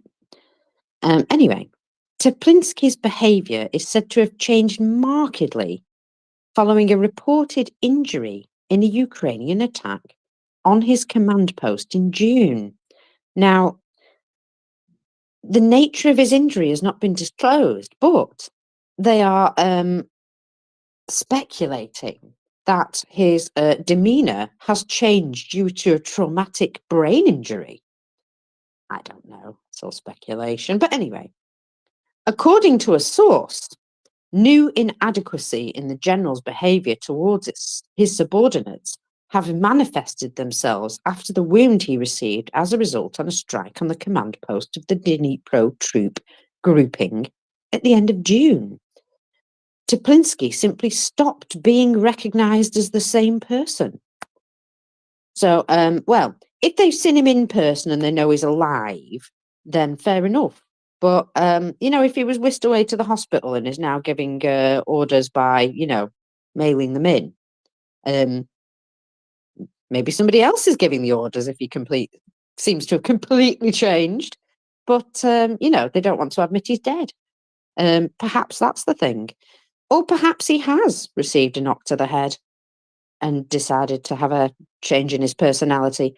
Or perhaps, after being nearly killed, he's changed his mind about this war after all. And he's just, you know, he's decided to be a git. Either way, I do wonder what's happened to poor Mr. Teplinsky and whether or not he will ever be the same again. So yeah, that's a shame for him. Oh, here's your headline of the week. Russia loses an astronomical 70,000 troops in around 60 days. Now, that is one hell of a headline, is it not? And, well, I really think it's important that we remember that there is a huge war going on right now in the middle of Europe. Now, remember the other day, somebody saying, oh, Gripen's been, Ukraine have decided they don't want the Gripen after all. There's an awful lot of disinfo coming out and about the Gripen. Now, remember that there was a suggestion that the Gripen was going to be arriving before the F-16s, and then they said, can we hold on a little bit because we want to try and integrate them as a squadron with the F-16s. And then they went, oh, actually, will you hold on some more because apparently they can't handle 2 different aircraft at once. Who knew? And then there was kind of this rumor that well, they kind of said no thank you to the Gripen. But that wasn't the case. And I knew it wasn't the case because why would you go to all that trouble and then go, actually, we don't need them after all? When they're right there on a plate for you. Well, exactly. That isn't the case. And I did think that report was a little bit jumping the gun. And guess what? New report today. Ukraine is now negotiating with Sweden about when the Gripen may be supplied, as they consider them as good as the F-16s. Well, I don't know about that myself. I'm not going to argue as though I know anything about aircraft, but I will say that, again, that tells you that there was a bit of jumping the gun there. So asking them to, just postpone until we sorted a few things out is the situation there. And yeah, Gripens should still be going to Ukraine within the near future. They just have to work out the logistics a bit. Look at that. I have every faith in them. Free? Yeah, I definitely echo that. Especially, I've been in different spaces where they're talking about the Gaza Strip, and it's really hard. But what I always say is the U.S. has defense contracts. They have defense contracts. Whatever they sign is what they do, even if it's not humane. And I know, particularly in the Democratic Party, a lot of people have been wondering, are we going to take a more humane approach to our defense partnerships? But unfortunately, it doesn't matter if it's Democrat or Republican. This is what I've been trying to tell people, is that they will just let Israel do whatever, because that's what we do. If you do a defense partnership, then you kind of just allow them that latitude, even though it's not humane, even though it's not the right thing. And I think I'm not entirely sure how we got onto the subject of Israel, but I'm sorry, but I wanted to address it because I feel like the 20-somethings and the people like that really want to hear about it, because okay, but Ukrainian. Well, okay, Okay. Okay. Sorry, but I'm not going to drift off into another war because I don't have enough knowledge about it. I'll be honest. And Okay. so yeah, difficult to talk about. Okay. We do have a segment coming up later though, that hopefully you should be able to talk about it quite a bit then. So All right, look out for them. It's coming up in. Let me just count the hours. 5, 6, 7 hours time. There you go. So we will have a segment on it in 7 hours time. So pop on back then. Gotcha. Jenny, my love, go ahead. Oh, also, while you're talking, I'm going to jump out of the seat because I'm so tired after my night out last night that I really need to lie down for a little bit. So thank you very much, John, for coming and joining me, but I'm now going to abandon you. Ta. Oh, thank you. Have a good sleep, Mockers. If anyone deserves it, you do. Jenny, go ahead. That story with Gripen, it sounded fishy from the very beginning because I know what happened here in Sweden, mainly because I kind of live there.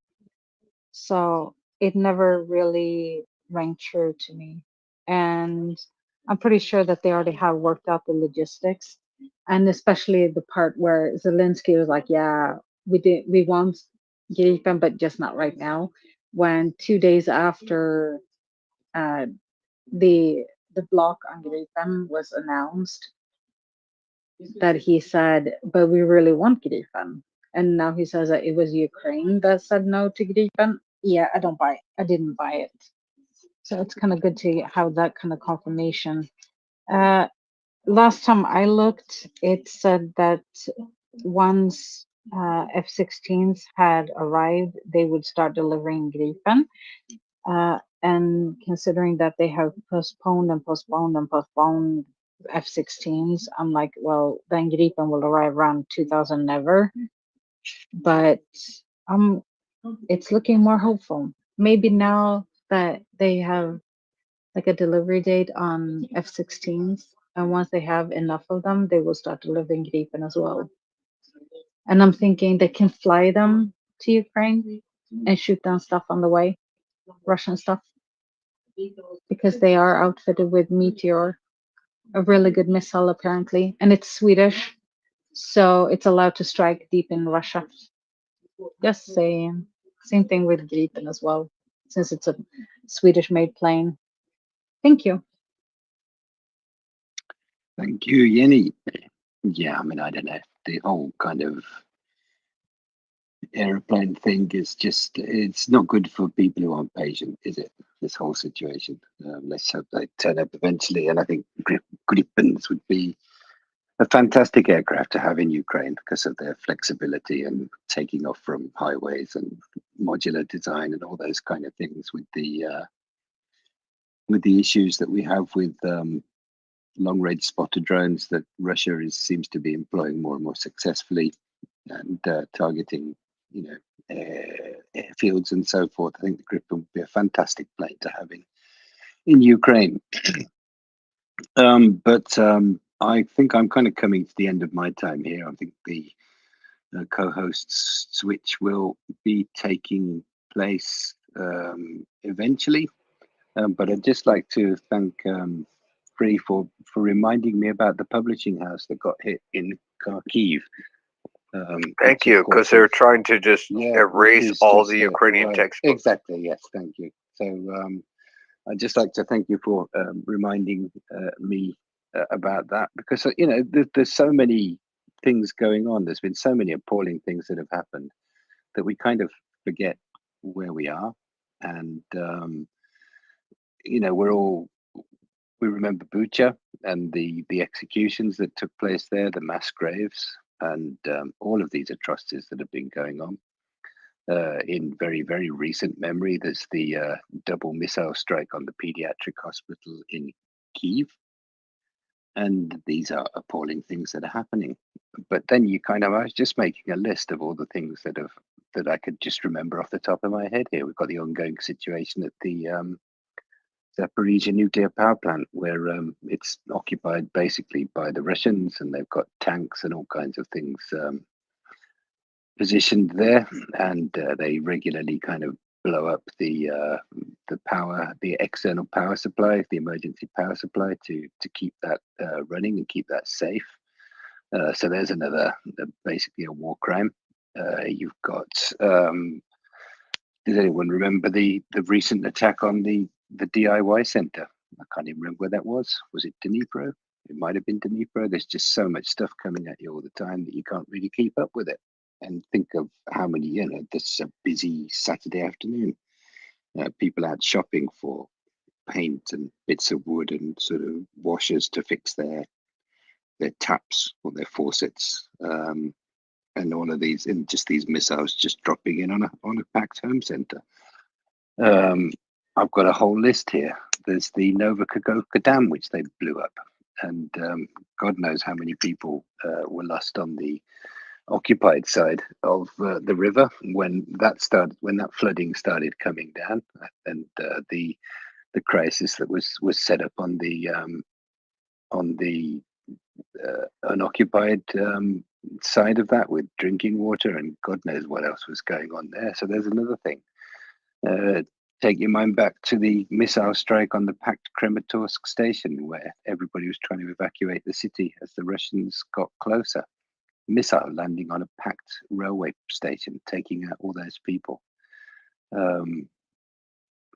The ongoing attacks on energy infrastructure, reducing Ukraine's ability to generate power, such that now there's ongoing rolling power cuts just to preserve energy, so that everybody can kind of keep their fridges going and just carry on with whatever they want to do in their lives. I mean, it's that's kind of as far as I got in my list. I'm sure there's far more, but add that to the thing that Mockers was talking about when I first came up as co-host, where they're displacing people deliberately out of the occupied territories, as they've always done, as they did in Soviet times, as they did in Russian Empire times.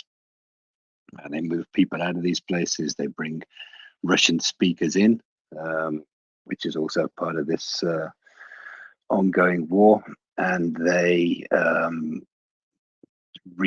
sort of reconfigure the education system such that the pretty Orwellian and extremely chilling ways that they were describing the goals of that whole education system. So Will calls it an atrocity a day machine, which it is. But inside that whole series of atrocities, there's these huge things that should be enough. Even one of these should be enough for us to just arm the F out of Ukraine to kick Russia out. So yeah, sorry, I can't be a bit more upbeat. But remember these things and stay focused on what is important, which is making sure that Russia loses in Ukraine. Russia is driven out of Ukraine, and that will send a nice message to anybody else around the world who thinks that this kind of behavior is acceptable. That is exactly what we should be keeping our focus on, and whatever kind of daily news comes up that might distract our sort of gnat-like attention spans of our mass media. Stay focused on what the important things are. Hey, Tracy. Sorry, trying to be positive here. Hello, John, and hello, everybody. Yes, it's rather difficult, isn't it? I completely understand that. But we plod along together, keeping each other going. So, how are you today, other than being a little bit, well, annoyed? Mainly annoyed, I think, Tracy, but you know how it is. But I think we're just kind of passing in the night here. So I'm going to drop down. I think the marvelously bearded Tim is up to replace me, and I will drop down and let you two carry on. Let the big hitters take to the field. And I will say goodbye and thank everybody for listening, and Slava Ukraini, and don't let them drag you down. There you go. Hello, Slava. Thank you very much, John, and thank you to Mockers, of course. I hope you enjoy your sleep and recover quickly, Mockers. This is what happens when you go out, dear me. We do pay the price for things in life, don't we? But that's what we do as people. We balance it, and that's the way it works around here. So let's balance things today, and we'll get 2 new co-hosts up, maybe different conversation, different news topics, different items. If you have anything that you would like to bring up related to Ukraine, of course, then please feel free to come up to the panel now. It's a good opportunity. Whilst we do the old switcheroo, it's a little bit quieter. And if you don't know how to do that, it's nice and easy. You just press the microphone icon, usually on the bottom left-hand corner of the screen, and that will send us the speaker request, and we will raise you up to the panel. So think about doing that. And if you don't want to come and speak to us, or you can't come and speak to us, feel free to DM Tim and I. Our DMs are open, and we will be happy to read out your questions, comments, put your topics to the panel, and of course keep you anonymous unless you give us permission to do otherwise. And don't forget, of course, we have a donor match going on right now. If you don't know what that is, you can check out the first post in the nest, because some generous person, well, who would that be? Our very own Will Teal, that's who it is, starting now a generous donor match.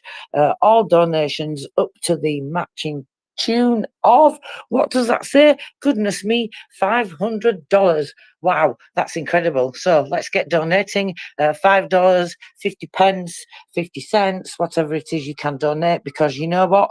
This is one way you can make a strategic difference on the ground, on the battlefield, without providing lethal aid. And that is a rare ability and a rare opportunity, and it's an honour. So let's help this unit, because they make, well, really important operations on the ground, supporting special operations units, things like that. Very elite unit, doing all sorts of spooky boo things that we cannot talk about, and they need some equipment to help them do that. And that is EcoFlows, Starlinks, DJI Mavic 3 reconnaissance drones, and Dell rugged laptops. So chuck your cash over that way if you want your cash to save a life today. Let's turn it into tools to give our friends in Ukraine. Let MriyaReport do that, and then they can save more lives, and they can kick those pesky Russians out even faster. What better opportunity could you have? And if you cannot donate, please go ahead and share, retweet, and talk about it, not just to raise awareness for the fundraising campaign, but for the very serious issue of what Ukraine is facing every single day, and of course to keep Ukraine front and centre in the conversation, in people's minds, and in the international community in general. And don't forget to share on other social networks as well. Tim, good afternoon, good morning. How are you today? Not so bad, thank you. Not so bad. Is my audio okay? Yes, welcome. It's very good, thank you. Fantastic. Well, I'm sitting in the garden of my country place, and it's lovely and sunny. Unfortunately, I can't have a beer because I have to drive back to Tallinn at some stage. But there we go. I was going to say that another cool thing about supporting Ukraine via the MriyaReport is that you can talk to the victims of your generosity. So we try and get the people we're working with up on the space.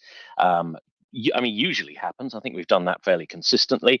Get them up for 2 or 3 segments. You can come and you can come up and you can ask your questions, make your comments, or simply just express your support, which is tremendously important, right? The reaction we get from whenever we talk to Ukrainians, they really like knowing that there is this community of people, not just MriyaReport, but the wider Ukrainian supporting community, who are still interested, who are still there for them, who are still supporting them in their fight for freedom. So even just coming up and expressing your support is always enormously appreciated. And MriyaReport, I think, uniquely among Ukraine aid organizations, allows you to do that. So look out for the cards. We will publish these segments well in advance. If you've made a donation, or even if you haven't made a donation, you're very welcome up on the panel just to say hi.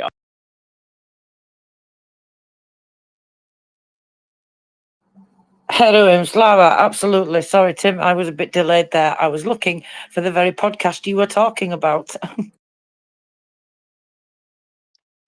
Fantastic. Okie dokie. So why is our friend Yom so down in the dumps today? Has something happened?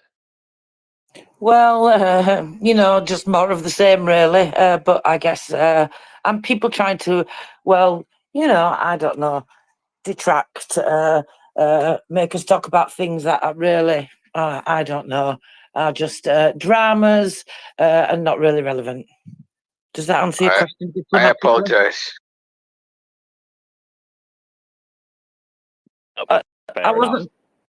I wasn't directing that at anybody.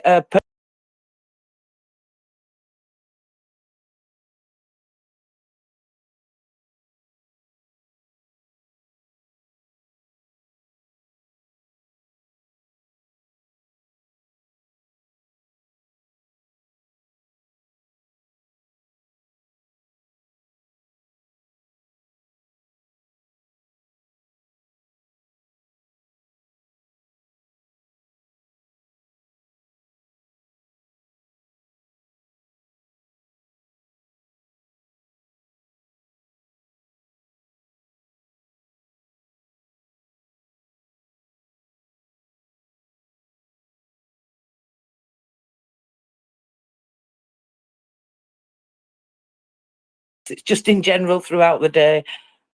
The same struggle, right? Because it's important not to forget that Ukraine is the front line of something far larger, right?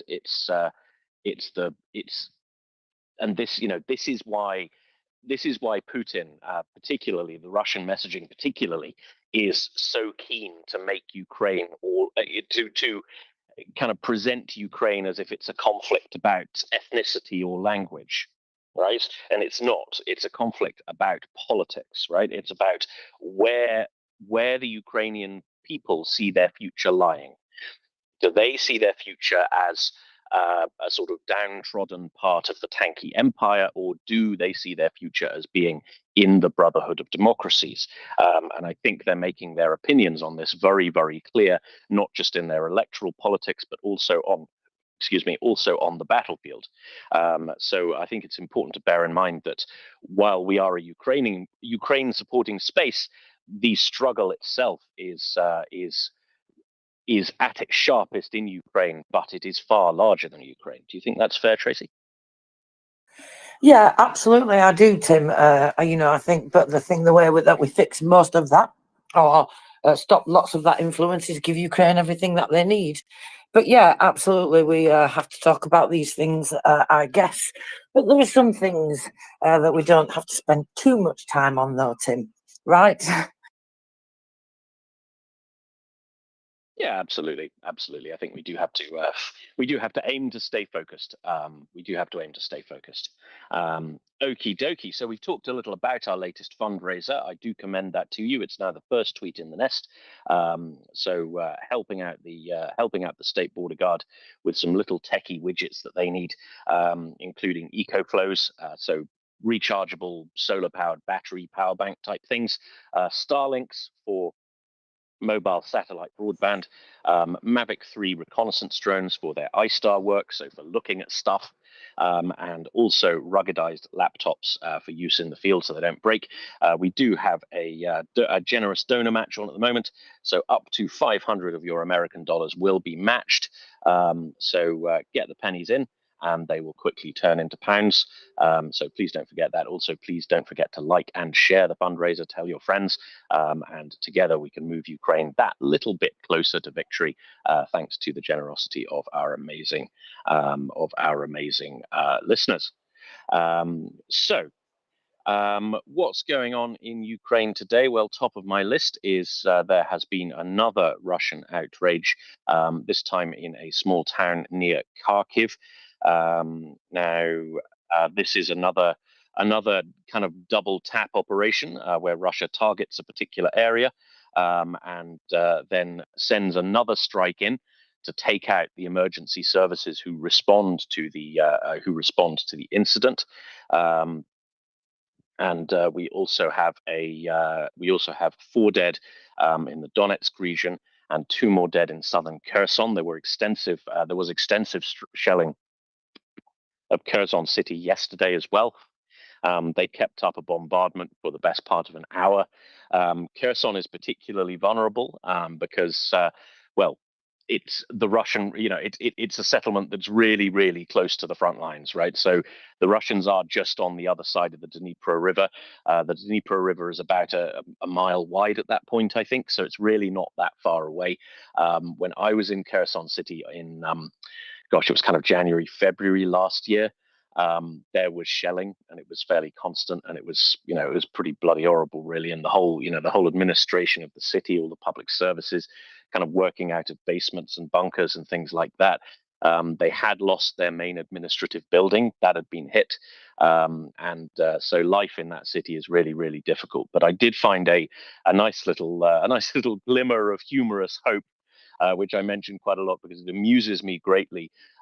There is a roundabout in the middle of Kherson, and there was when I was there at least, there was a big Russian billboard there which said in Russian, Kherson is Russia forever.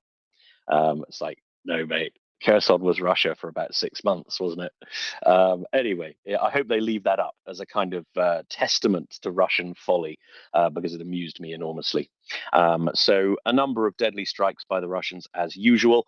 There have been several dozen injured, as well as a handful dead. So another rough night for the people of Kharkiv particularly, and Kherson particularly. I see we have a hand in the form of Richard Woodruff of Frontline Kit. Richard, welcome. Nice to see you. Hello, Tim. Just on the comment of EcoFlows and the recharging capabilities and stuff.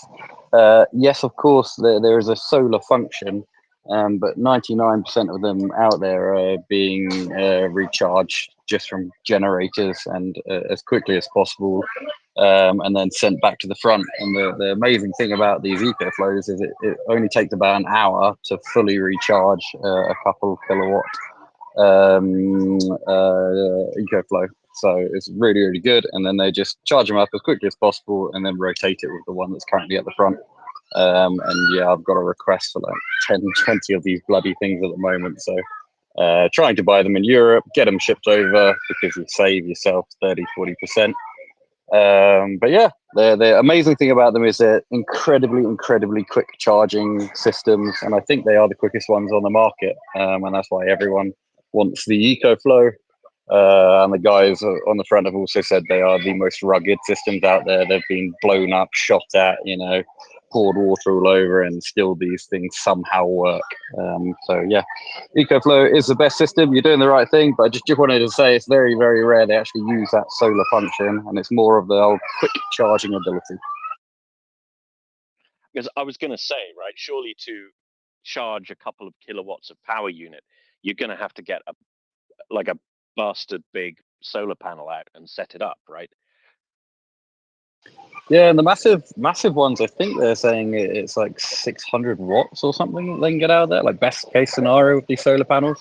But no one's deploying massive solar panels on the front lines because you don't want some big fucking thing being seen or reflecting or anything else. Yeah, and all you need is a 1.5 kilowatt generator, and then it's charging at full chat. And then yeah, it takes an hour to just over an hour to fully recharge. So yeah, really good. But no one is deploying the solar panels. I'd said to the guys, hey, is there any point on me including the solar panel in the package? And they said no. It's literally just charge, replace, and then kind of rotate the position on the front of the current system that they have. But yeah, they need 1 million of them, and unfortunately also just in the general population of Ukraine now, we also need them. In Lviv, we're talking about having half the power a day or so. So generators, power stations, whatever can be sent out to Ukraine, just we need as much as possible. So what are they actually using them for in terms of the power source? Are they kind of using them to power, their equivalent of an FFR? Like what are they actually using the power outtake for?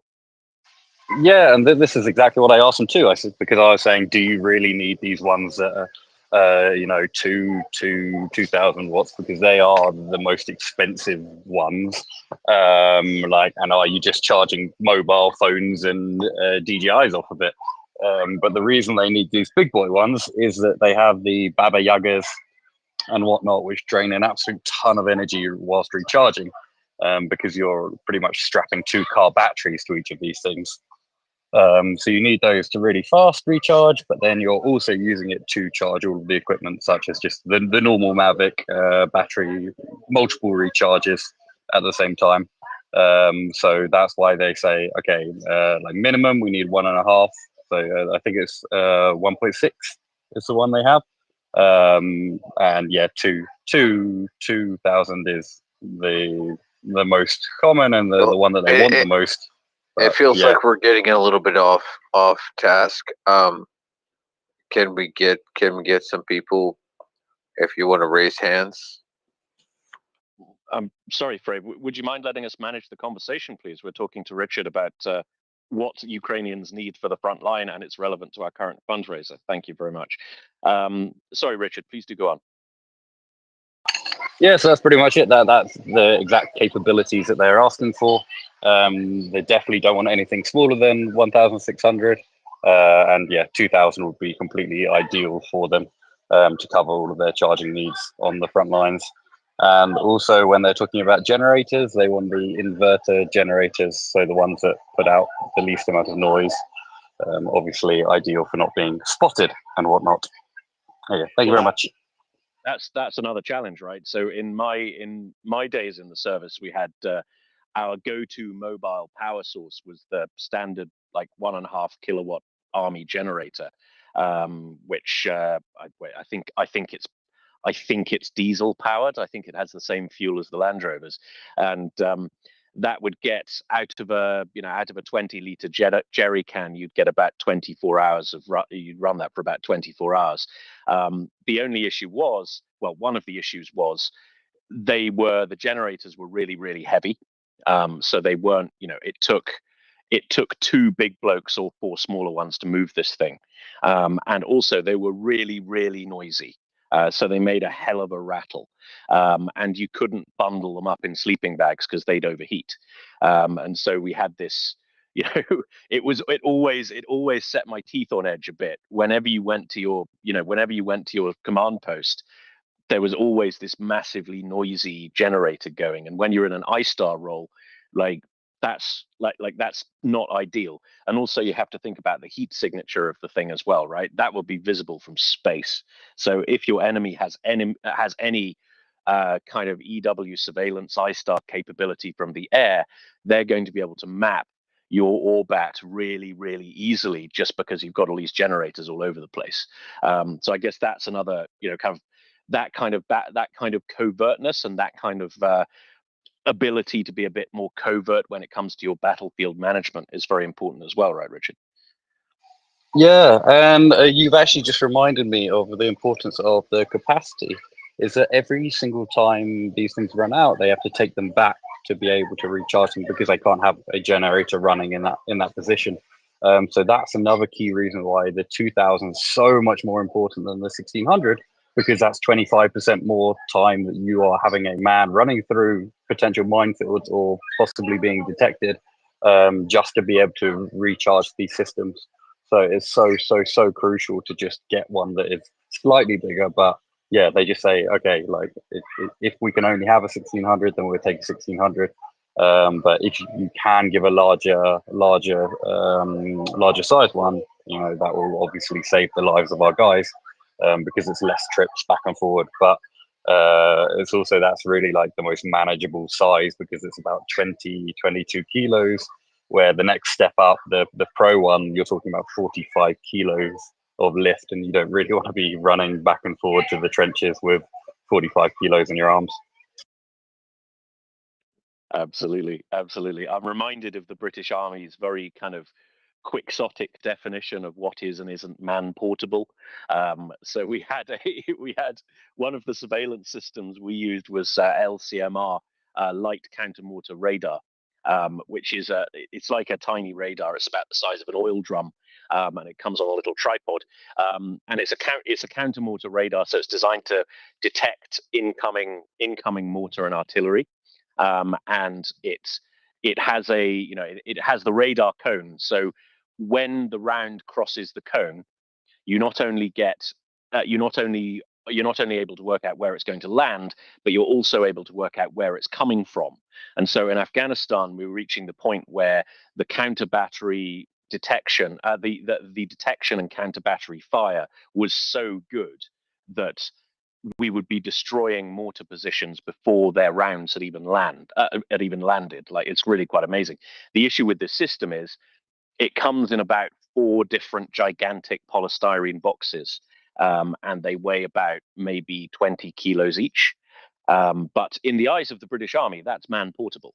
So if you've been issued that, you're expected to be able to move it around on foot. Obviously, that turned out to be impractical, but it was this. Well, I have to be honest, because I feel like we're yeah. not including the rest of the people. Okay. I'm going to drop you from the panel now, Free, because you've been warned once, and I don't like being interrupted when I am co-hosting. Thank you very much. Enjoy the cheap seats. Okay, sorry, Tracy, you wanted to jump in. Thank you, Tim. That's okay. Just to add a little bit more to the eco flows. So I don't know which specific model it is that we are raising funds for, but I can tell you what we were told about them and why the Response Squad 11 have requested these particular ones. So they can be charged by solar panels and also by vehicle connectivity. So that's pretty good. And they're described as lightweight and easy to carry around, which of course is definitely really important. The rechargeability, I think, is the key thing via solar panels or vehicle power outlets. So just a little bit to add, whichever model it is, it seems that that's the one that's good for their needs. So I didn't know if that would help you identify which model it is, Richard, or not.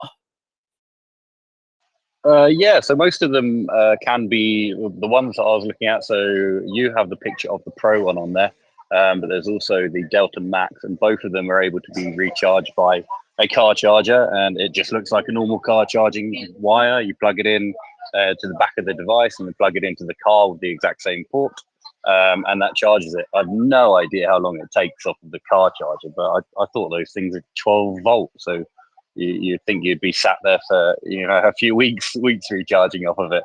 But I don't know. Maybe they have a generator with a car charging thing that can pop out even more. I have noticed most of the generators now include a car charging kind of port, so perhaps that is the thing. Yeah. Thank you very much, Richard. Back to you, Tim.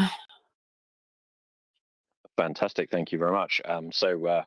Yeah, the point of that anecdote was I'm glad that the Ukrainian army has a more realistic picture of what you can expect men to carry, because Horse Guards is not particularly good at judging that. If it's very heavy and probably wet, then you'll be expected to carry it for very long distances. But I'm glad the Ukrainians have sorted that out. Okie dokie. So, Richard, anything to add in general about what you're up to, your activities? Currently, I'm in the Carpathian Mountains with 800 soldiers that we took from Truskovets Hospital. They just either had their limbs amputated or had been recovering from kind of artillery or bullet kind of shrapnel. And yeah, just giving them a break. Very, very kindly funded by the Jake Bro community on YouTube. We told them that we're kind of taking some soldiers up for rehabilitation. And honestly, the trip's been incredible. The guys are smiling ear to ear, and it's quite a difference when you see from the moment you pick them up from the hospital, where they're looking like a bit glum, to smiling and laughing and joking all together, which is really, really cool and such an incredibly lovely feeling. And one of the Ukrainians I was with yesterday was saying it really is awesome to see that none of this would have happened without just a Twitter account, without just putting a message out there and saying, hey, we want to help some soldiers, and just knowing that it's all because of this incredible international community that actually care about Ukrainians. And yeah, they were just like, oh, this is amazing. Just the fact that we can do this just because of random people on the internet. Yeah, it's heartwarming. And that's really important, Richard. I think that's a really good point. It's easy to look at the scale of the war and think, well, I can't possibly make a difference with my, $20 a month or whatever it is. But as you say, the aid work I've been involved in, not just in MriyaReport, but working with other organizations as well, doing kind of aid delivery and stuff like that. Like, on a macro level, what you're doing is a drop in the ocean. But if you are the organization that has electricity because of some mom and dad aid organization in Slough or whatever, then that makes an absolutely enormous difference to you.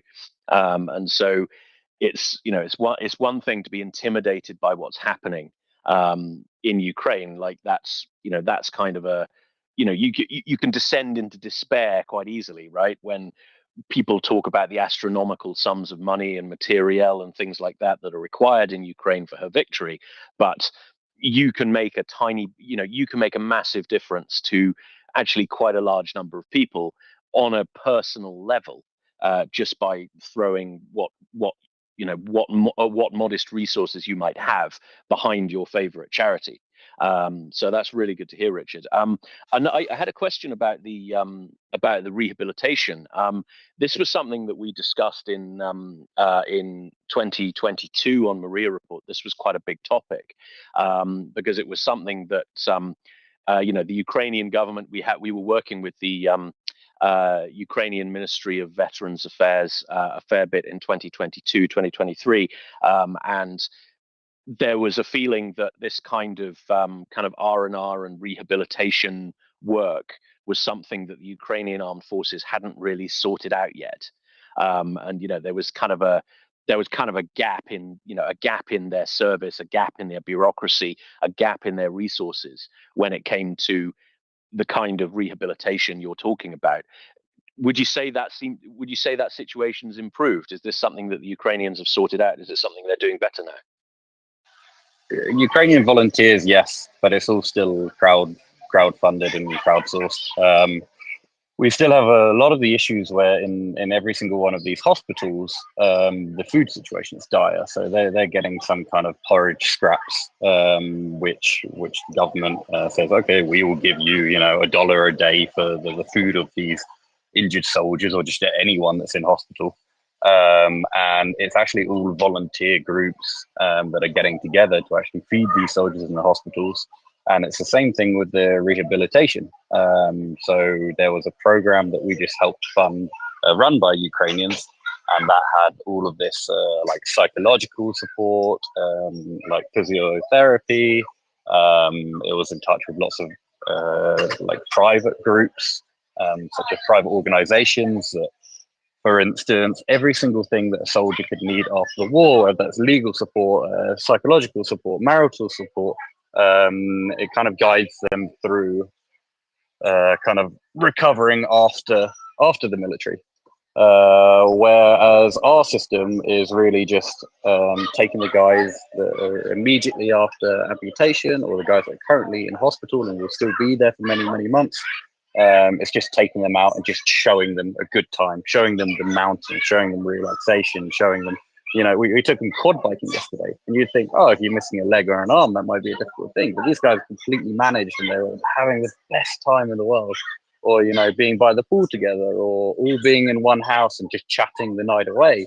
Like the rehabilitation of just that alone, even if it's not some professional therapist talking away to them, it's kind of bonding and memories which makes them understand I am not forgotten. Society has not just pushed me to the side because I'm injured now.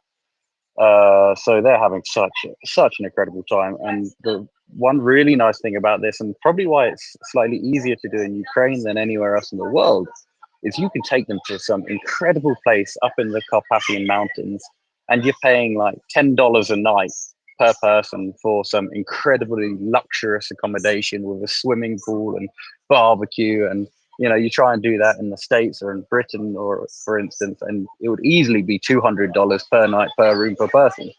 So it's just the pricing here is insane when it comes to being able to treat and look after and make people feel special.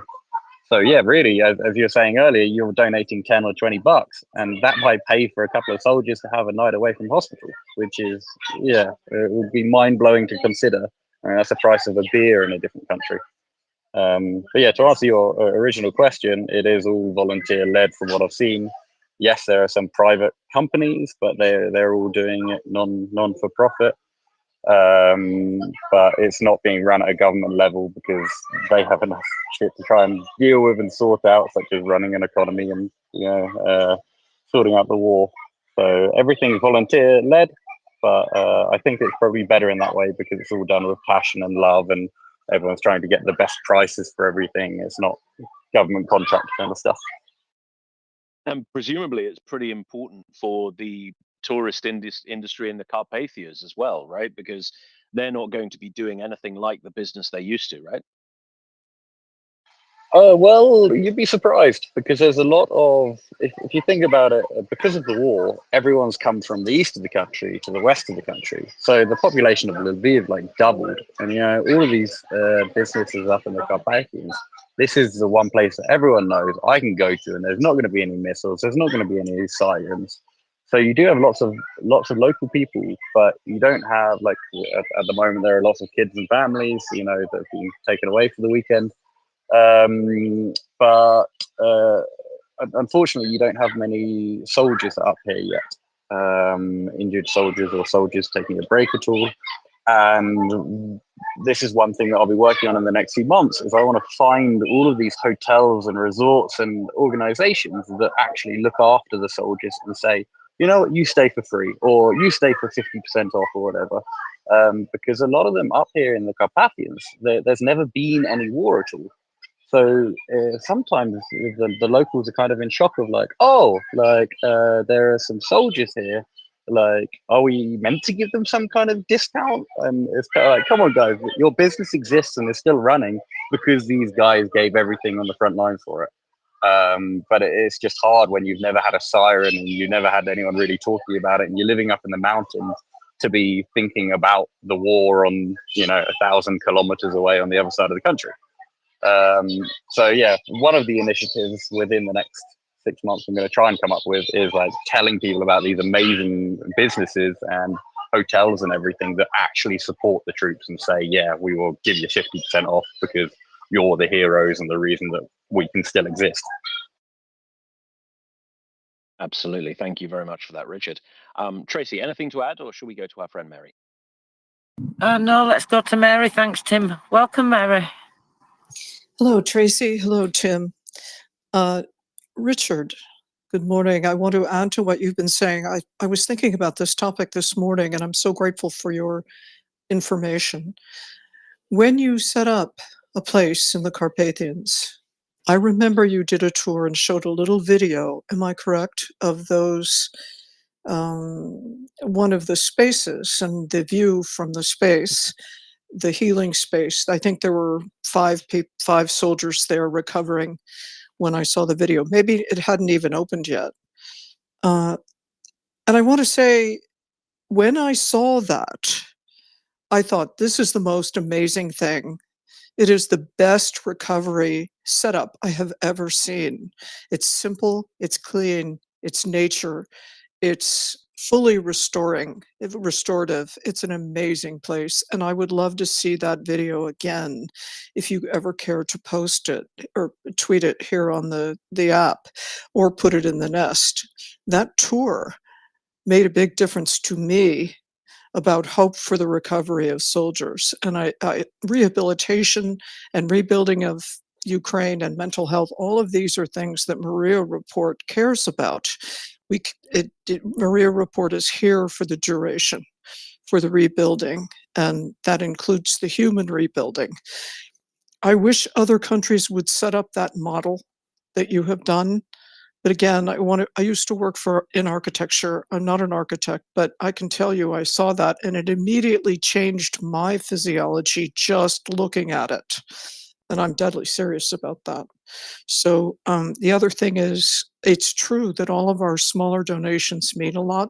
I would give anything for one of the major donors to come on here and make it possible to plan ahead so that ad hoc fundraising for just such a thing would be a little bit less stressful. So if anyone is listening out there, why don't you just drop a couple of million on MriyaReport and let's get going? Because all of these great ideas are really ahead of their time. I mean, really. Thank you very much. And thank you for your work, Richard. I've been following it for a long time. And, you know, again, a picture's worth 1,000 words. Thank you. I'm just retweeting all of those videos from the mountains now, so you can see the one that you were talking about. Thank you so much, and absolutely thank you so much, Richard, for everything you're doing. You know, nature is an incredibly powerful tool when it comes to healing, for people healing, whether you believe that or not. It absolutely is. And, you know, I think as well, when you're speaking about the tourism, and this is just a side benefit, of course, you know, it's a way to maybe help that industry survive whilst it's lacking that tourism, for example, and people healing at the same time. And when you think about everything that Ukrainians are suffering every single day in some form or other. Everybody is suffering trauma, tragedy. You know, every single person needs rehabilitation in some form or another, I think. What do you reckon, Tim? Yeah, absolutely. I mean, this is a topic. I'm glad Mary brought up mental health. I mean, this is a topic that we covered back when we had a few psychotherapists buzzing around the space. You know, the Nick Brown, Tom Zimbardo, those guys. This is, I mean, it's a world I don't fully understand. I've just got no personal or professional experience in it, but I know it is. You know, I know it is crucially important to the well, to the long-term health of Ukraine, right? For this stuff to be sorted out, because what we're seeing here is a kind of mass traumatic event, and you know, it's going to have a societal effect. It's going to have a broad societal effect. So it's yeah, I mean, it's something I think it's something we need to get ahead of, and I'm glad there are. I'm glad there does seem to be some kind of international effort to do this. I can't remember the exact details, but we did discuss this at some length, kind of 2023, 2022. Okay, let's go back to Richard. Then we'll go to Dan, please. Richard. Sorry, I just didn't. I didn't know if my microphone worked when I was saying to Mary that I just retweeted all of the videos from the Carpathian Mountains retreats. I don't know which one she was talking about, so I just searched and retweeted all of them. So if my microphone was working, then I have nothing else to say, and if it wasn't, then Mary now knows. So thank you so much, guys. Thank you very much, Richard. Always a pleasure to have you up. Let's go to Dan, please. Dan, welcome. Good morning, or afternoon for you guys. I apologize. I hit the wrong button. I did a thumbs down when Mary, you were talking about, or Tracy, you were talking about how nature is therapeutic, and it is. It's very therapeutic. And thank you, Mary, for bringing that up. Yeah, mental health is a very prominent issue, and it's going to be for quite some time in Ukraine. The other place I don't care about. Yeah, I noticed the other day, I was just for the hell of it, I was perusing professional. Well, I'm not a professional, but there is a lot of jobs available in Ukraine, even for outside people to come in and work. They're looking for all kinds of therapists, but for various fields in mental health. So yeah, thanks for bringing that up.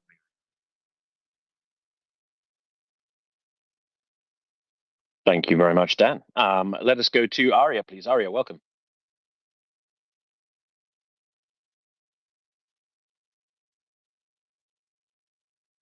Aria. Sorry, it takes a second. Twitter doesn't like me or my phone. Apologies.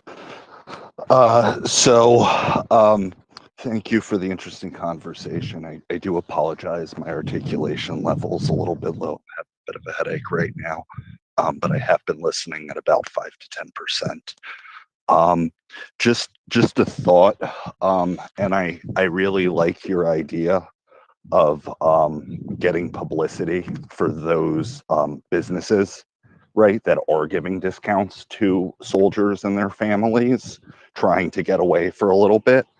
I know in Israel that there's been programs, and I don't know to what extent, but with the people that were displaced from the north and along the Gaza belt, where there were like 200, 300, 400 hotels and hostels, right, that put them up. And the government paid money to an extent for them, but many of them continued doing it past what the government, was subsidizing, right? And I was wondering, have you, or are you planning on it? I'm not sure. I came a little late to the conversation, so I don't know what stage of this you're at. But have you considered approaching the Ukrainian government, right? And maybe trying to get them to give some sort of a tax subsidy or something, or do on public television, right? If you're doing this, we'll put your name on a list and run an ad, once a day to try to advertise you and get you business, right? Because it does cost a lot of money to run these establishments. It does take maintenance costs. And when a significant amount of the people there are being subsidized, even if it's 40-50%, right, that business isn't making money. And especially with places like this, my understanding is part of it is seasonal, right? There are times where it's not great to go there. There are times when it's preferred. I was just wondering, have you considered approaching the Ukrainian government and trying to get some sort of a carrot to be able to get more of these types of retreats and hotels and stuff to be willing to do this? Thank you. I haven't, but I completely agree and understand what you're saying about these are businesses and they still need to obviously operate and make money. And really, I'm just talking about 10%, 5% of their stock of their rooms that are available, and just giving a nominal discount 30-40%. So they're still making the money. Well, sorry, they're still covering their costs, but they're just not making money on those specific stays. And it's not going to be some vast quantity of soldiers that are coming up into the mountains for retreats, at least not at the moment. So it's not going to put any significant pressure on the businesses that are up here right now.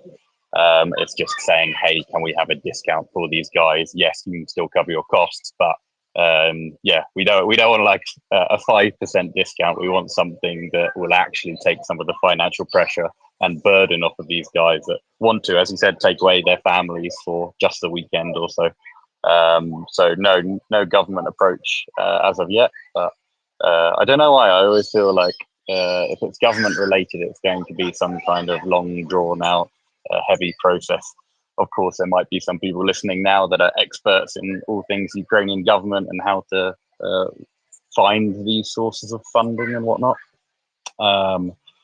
But yeah, I really need their help on the drone factory side of things. I need probably $250,000 a month to keep that operation going and expanding. So when we're just talking about a couple of $1,000 to take soldiers into the mountains, I'm thinking more to just keep trying to nail them on the weapons and destruction side. Which obviously they will have some kind of budget for, where I don't know if they even have a restorative health budget for soldiers yet. Thanks very much, Richard. Sorry, Tracy. No, that's okay. I was just going to go to Arya, unless you want to add something, Tim. I was just going to say this is one of the areas where maybe government should do what government does best. And the aid community should do what the aid community does best, right? We're not arms dealers at the end of the day. We can't help with the lethal side, but we can really make a mark on the on the non-lethal stuff and the kind of rehabilitation and R&R work you're doing. I don't have very much experience dealing with the Ukrainian government, but I have heard that it's not an easy task getting money out of them for very understandable reasons. Let's go back to Arya. Richard, I really appreciate you explaining that to me. I apologize. As said, I came to the conversation a little late. So I completely understand your point and I appreciate it. I think if I'd come a little earlier, I probably wouldn't have asked that question then. But thank you for reiterating it for me. And I won't take up any more time. Back to you, Tim and Tracy. Thank you. Tim, I think your point about Ukrainian government in terms of defense and everything, they're a hell of a lot easier than the British government. The Ukrainian government has a very smart digital application system where they post all of the prices and they say, oh, here we are making an offer for 100 drones at this pricing, and you can just bid as anyone. There's no barrier to entry to get into it.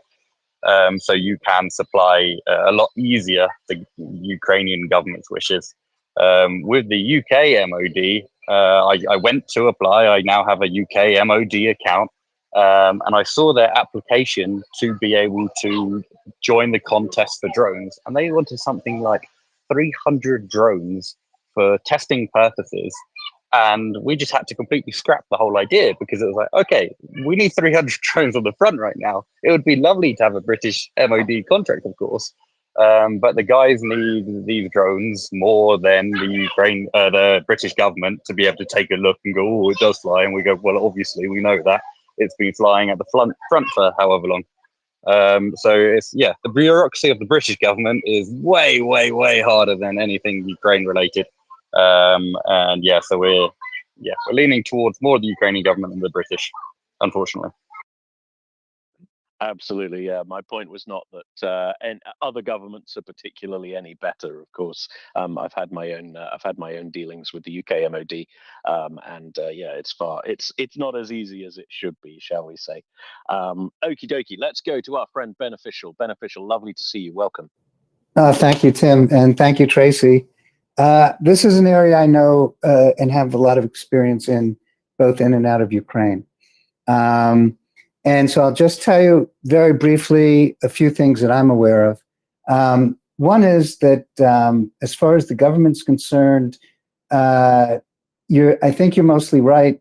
I think that Mayor Sadovy in Lviv is really ahead of the game as far as financing these kinds of things and making rehabilitation work.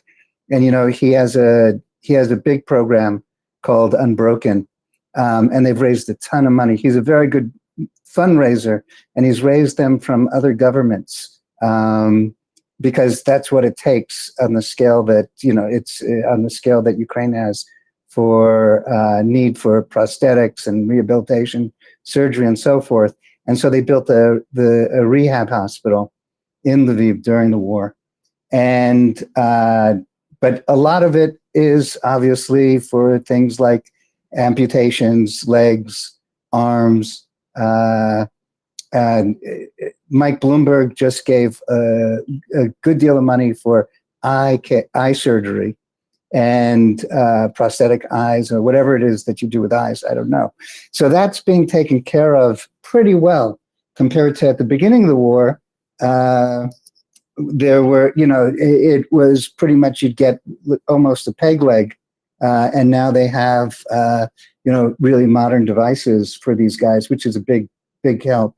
As far as another aspect of that goes, I don't know if you know, but there's sex education for men and women who have, especially the wives and girlfriends of amputees. Not everyone takes not everyone takes advantage of it, but one part of rehabilitation is to have sex again with your spouse. Or girlfriend or whatever it is. And so that's, it really goes to show how the Ukrainian government and the Ukrainian people are really, really thinking about the welfare of the soldier and the society. As far as PTSD treatment, because that's what really the people need. There's a program in Lviv that the government has for children. That was put together by the city council of Lviv it's a joint venture with an Israeli organization that I've mentioned before with that Arya knows. And it's usually a summer camp program where they train for children, and they train also teachers who are Ukrainian teachers in the school system, so that it can perpetuate. I don't know how successful it is when the training is in fact, but it's a really successful program that I've seen. And then as far as some PTSD help for soldiers at the front, many brigades have psychologists assigned to them, and I know of a brigade that they have about 40 kilometers or so from the zero line. They have a sort of an R&R hotel. They take over a place, whatever it is, where if someone is just too messed up to fight, sometimes the person is brought back to this R&R hotel. I'll call it a hotel. I mean, it's treated like a hotel. There are private rooms.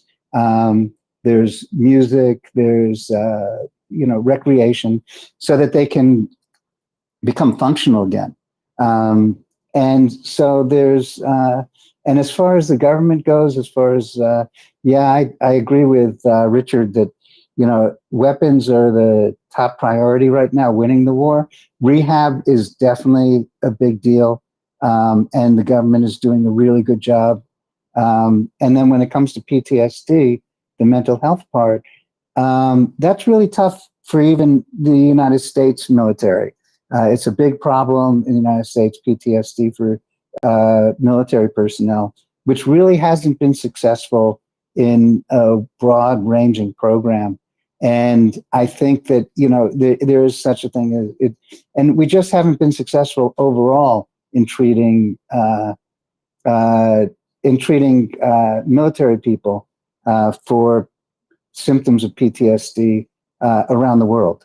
And I don't know if that nut's going to be cracked well enough in Ukraine. I think for children, that's the best hope, because that is really much easier to do and really successful for a lot of different reasons. And I think that if you were going to put dollars into the system, PTSD treatment for the children of Ukraine would really have a huge effect for future generations. I'm not saying discount the soldiers, help the soldiers, but children really are the future, and they can really, really be helped, and everyone's going to need it.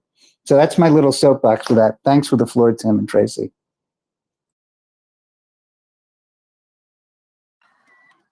Thank you very much, Ben. Some fantastic information there. Thank you so much. And you make some excellent points as well. Richard, you had your hand up, but you put it down. Did you still want to add something?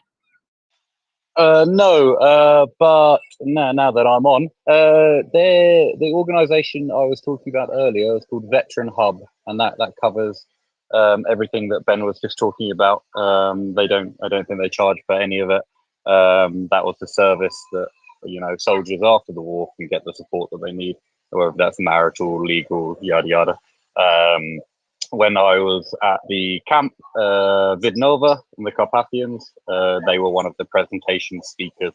So that's Veteran Hub, which I'll share with you and Tim now, so you can see the website and everything. And I think we might have spoken about them previously, but if there's any Ukrainian soldier listening, they are the people to go to.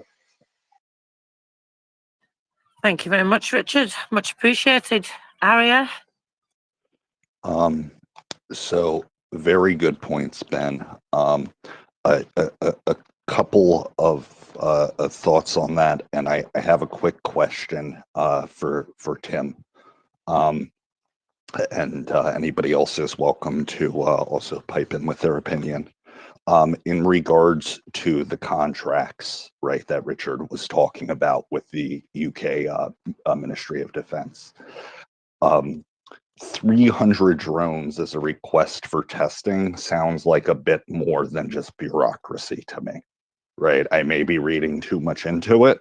That to me sounds like they're trying to box out any small producers, right? And only allow bigger companies that can afford something like that to get a contract, and that they don't want to either take the risk or allow, or for whatever other reason, a smaller producer to get that contract. Whether it's a fear they can't deliver, or there will be flaws, or they don't have the ability, or whatever it is, I have no idea. Do you think that that is an accurate assessment? And then just really quickly, in regards to PTSD, for the soldiers, there is one piece of hope that I do have a lot of hope for, which I do believe will help them, which is that Ukraine legalized cannabis for medical use for people with PTSD from the war, right? Soldiers and people who have been hurt. And my understanding from almost all of the studies, and I understand there's a few contradictory ones, is it does seem to have a tremendous effect on people that have PTSD. Not everybody, some people can have the adverse effects. And anecdotally, right, there were tens of thousands of people ranging from former soldiers to people that have PTSD from various other reasons that haven't prescribed as treatment, and will say, whether it's true or not is irrelevant. You can believe them or not. I'm not going to convince you. but that it really does help them live manageable lives and deal with their post-traumatic stress disorder far more than various other medicines that tend to be prescribed for stuff like that than Xanax does, and leaves them far more functional and able to maintain normal lives. Whereas if you're taking something like Xanax regularly, it really does impair your ability to think.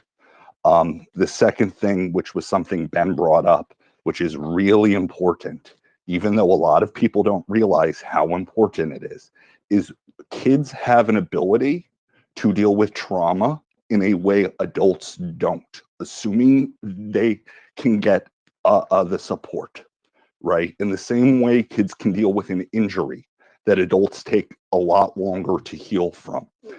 It does have a permanent effect in a way adults don't necessarily, have it.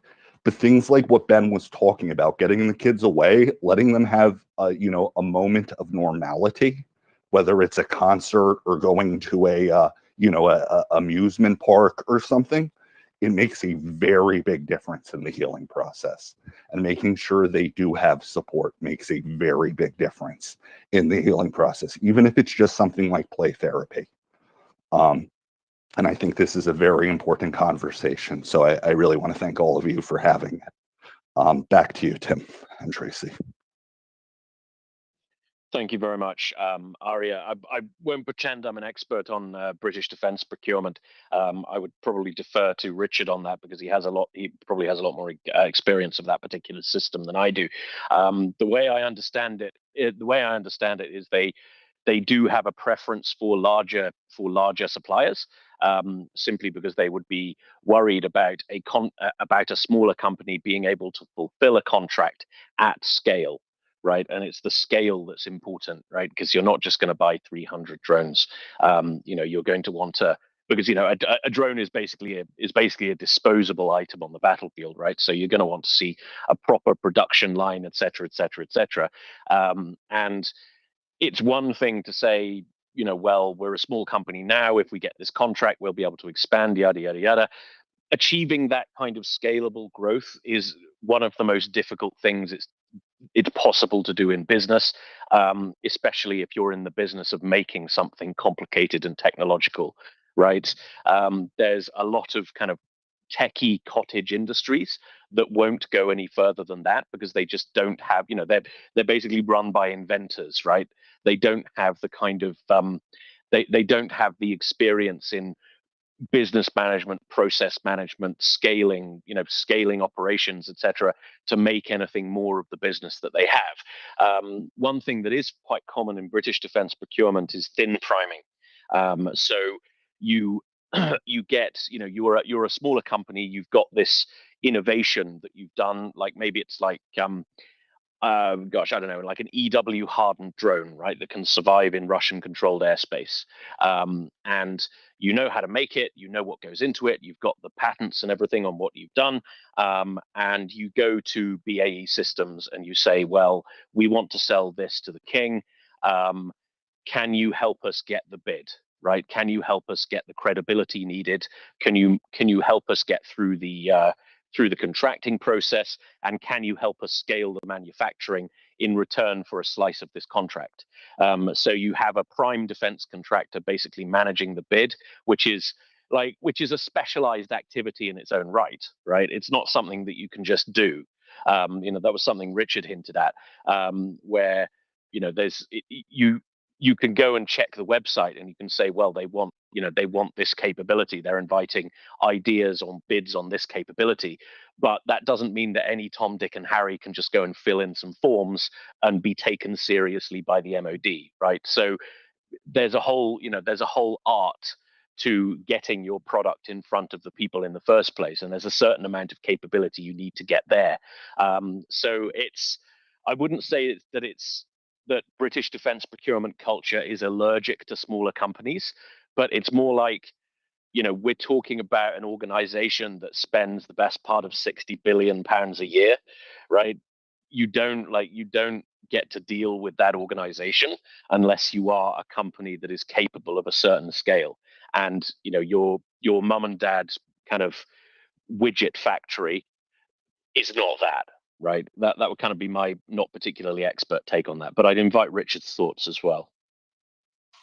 Yeah, to be a bit clearer on the 300 units, it was something like three batches of like 80 to 100 or something from what I can remember off of the contract. But then they also said, I mean, this was a month ago, and they also said kind of like the decision would be end of August or September. And I was like, okay, so then you have to wait 3 months on top of that.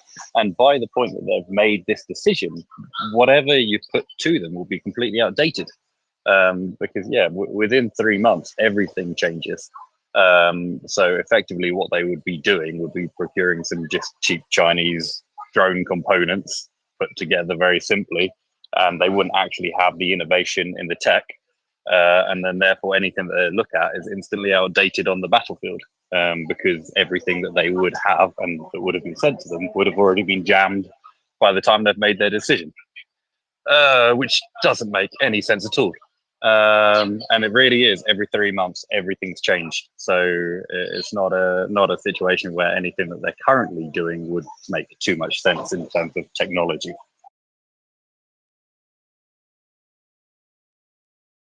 Does that answer your question, Arya?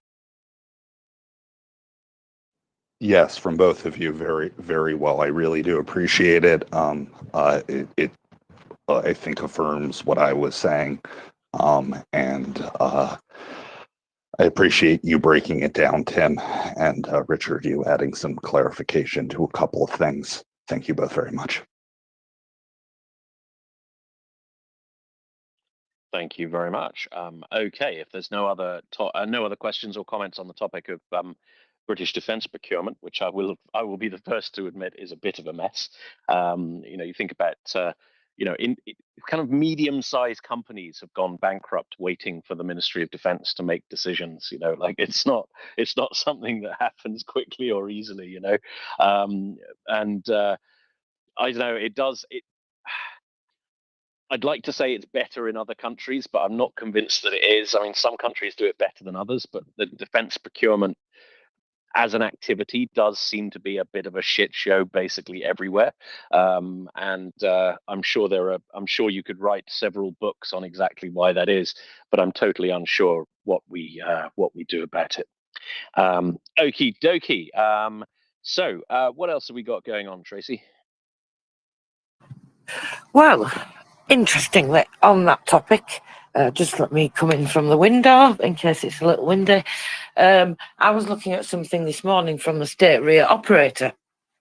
And if you don't know who that is, they are one of the new operators that Ukraine has put into place, and they are responsible for supplying the armed forces of Ukraine with all sorts of things, food, various different supplies that they need. And that was one of the things that was put in place by the new ministers of defence when they came in place.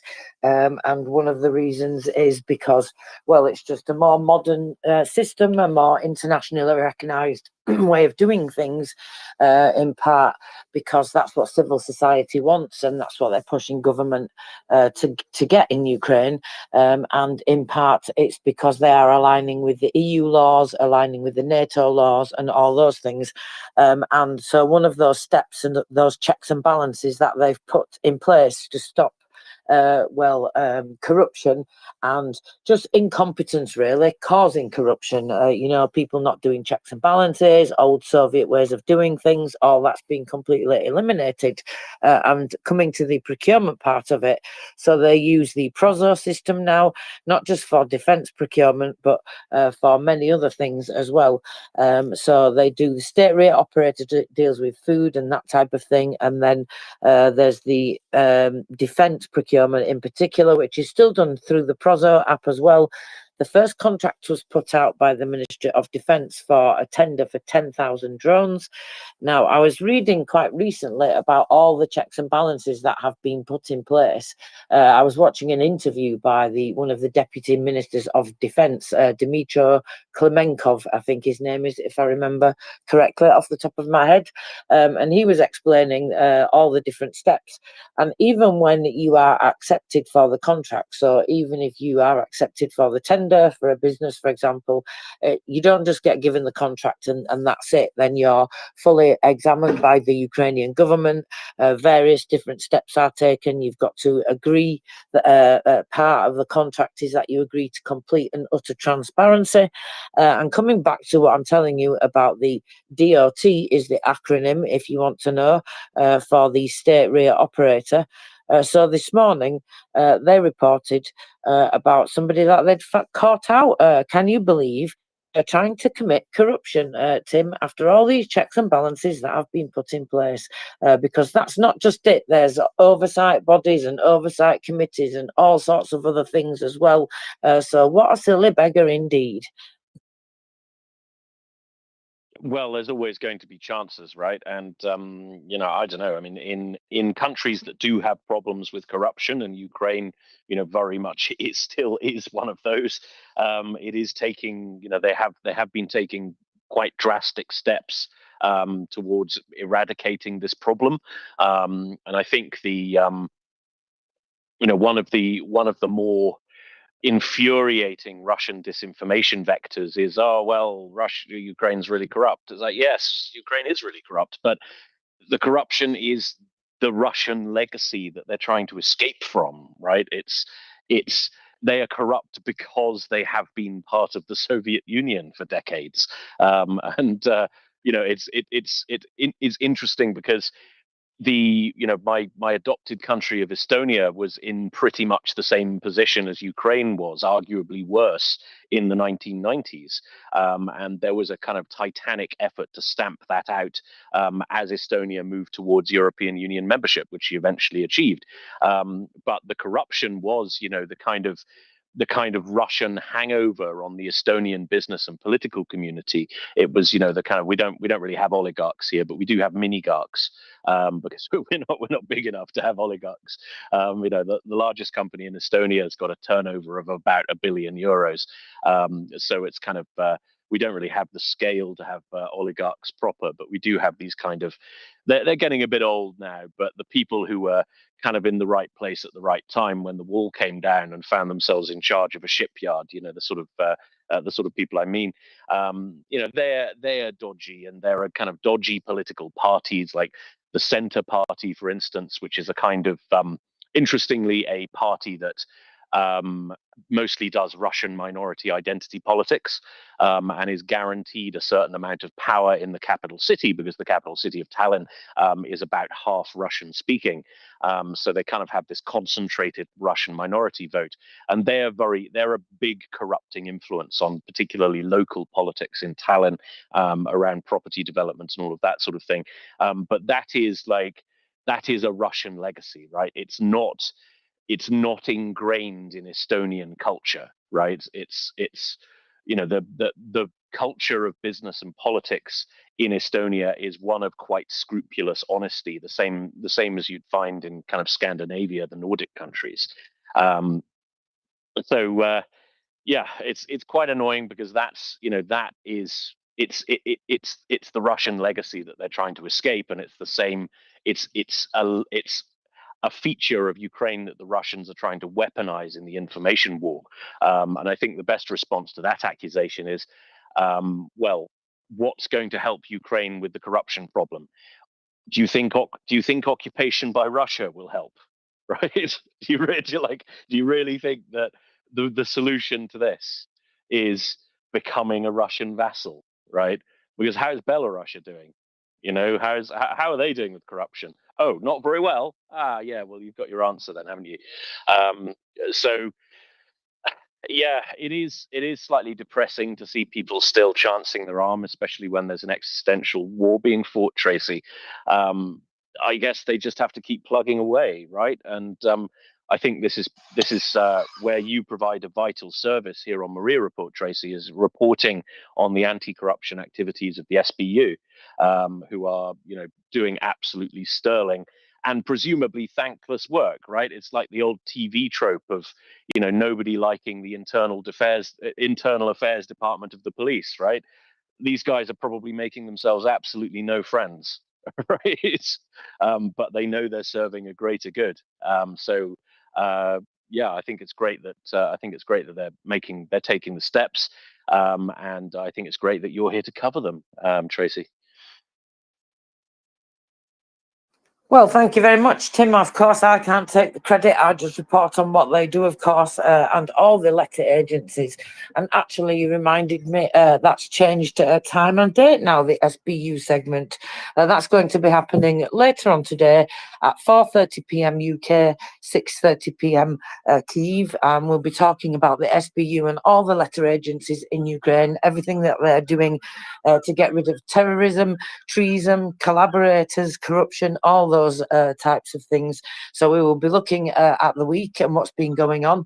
And yeah, I think they are doing a fantastic job. And of course, there is a way to go. And you're right, it is the old Soviet legacy. And that's what they're trying to clear out. And, you know, we've tried to look at the challenges as well that they're facing. And actually, what's really good is we've got some yearly reports have come in, which I wasn't expecting them anything for 2024, given that we're not that far into the year. But NABU have released some reports. So that's been interesting because they point out their own challenges that they've got moving forward. So I think that's fantastic that they're identifying those challenges as well as looking, you know, at the achievements, you know, and everything that they've achieved on the journey, because it has been an incredible journey when I think where we've come just from when I've been following the SBU since last August, something like that, around that time, I think. And they have done an incredible amount of work. So, but yeah, I was delighted to see this because in this instance, this was somebody who was trying to get around the new PROZO system, the new procurement system, and those checks and balances that are put in place, Tim. And the basically, so the contract was disqualified due to the forgery of the certificate. And Dimitro Bigonet's director of risk management said in a comment, he's given an interview about it actually to Army Inform. I don't know if you've heard of those at all, but they print some pretty good stuff sometimes. And he's been speaking to them about it, just as somebody's been trying to get around the PROZO system by forging certificates, but they've been caught out. So I'm pleased to say checks and balances tick in place. What do you think about that, Arya? I think it was very well said, Tracy. You know, just to add on to what Tim was saying right before, I think the vast majority of us truly appreciate what you do talking about the SBU. And I think you're being far too humble as far as the amount of work and effort you put in there. I really do believe that. You know, Tim, you stole half of what I was going to say, so now it sounded redundant. But I still had to say it anyways because I feel a need, and that's not just flattery, Tracy. It really is appreciated. I've learned a ton. And just in regards to Ukraine and Russia, right, and corruption, every year since the start of the first invasion, Ukraine has gone up, right, on the corruption index, meaning they have become less corrupt each year. Far more than almost any other country has ever moved up in years on the corruption index. Each year since the start of the invasion, Russia drops substantially. They're almost at the bottom, along with countries like North Korea, Sudan, Eritrea, so on and so forth. So, you know, it's not unheard of for a country that is in the middle of a war after having, right, a massive revolution or government change to start purging corruption. That's not uncommon. What is uncommon is something Ukraine has done, which is the amount of transparency and publicization of it. It does not look good for them. It creates a ton of counter narratives for the Russians. Most people don't see the nuance of them reporting on it and what happens when they do. But they are, I do believe, actually committed to fixing this issue.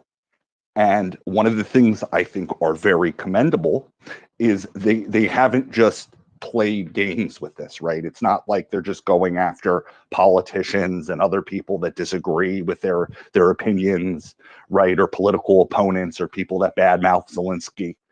It's uniform across the board. There have been loyalists and people that have been close to Zelensky and close to generals and generals that have been in good standing and stuff, who, when they're caught, they are punished. The law is fairly dealt.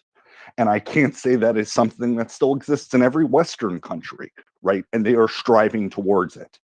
And I find it truly something that is admirable and to be admired and to be brought up when people are making that counter narrative that, oh, Ukraine is corrupt. It's like, yeah, be honest. Yeah, they are.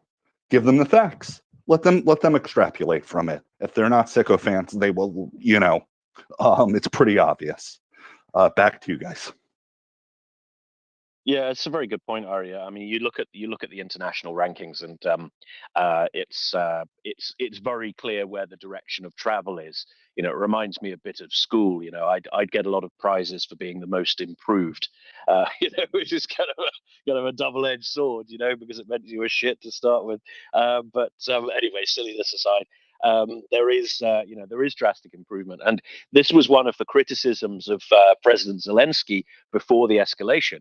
Was that he wasn't, he was elected on an anti-corruption ticket, and a lot of people in Ukraine felt that he hadn't done enough to sort the problem out. It does seem to be the case that the escalation has created conditions where they can get very, very serious about this, and it does, war does create unique circumstances. It does create opportunities for legal reform that may have been very politically difficult in so-called peacetime. Of course, before 2022 there wasn't peace in Ukraine, but you know what I mean. So yeah, I mean, it's something that Zelensky's government does seem to have pulled something out of the bag on. It is, as we say, very much work in progress. And I think you're right as well, Arya. We do have to be careful about this term anti-corruption, because it means something different depending on the country you use it in. So to normal countries, anti-corruption means, well, there is corruption and we're going to do something about corruption. If you go into the tanky sphere, anti-corruption is essentially a political weapon. So you look at China is probably the biggest example of this. So-called corruption is a capital offense in China. They execute people for that. And whenever somebody gets done for corruption, it's almost always because they've fallen out with the wrong politician. Right? It's simply a concept that's weaponized, and we've seen that. We've seen that recently in Russia as well, with some kind of mid to high ranking generals being arrested for corruption. Immediately makes my spidey senses go off, because number one, it can't be a good faith effort, because the whole of the Russian political system, and especially its military, rests on corruption. And number two, it's an authoritarian regime, so that the term, the concept of anti-corruption is just going to be very, very different in Russia. Arya, what do you think?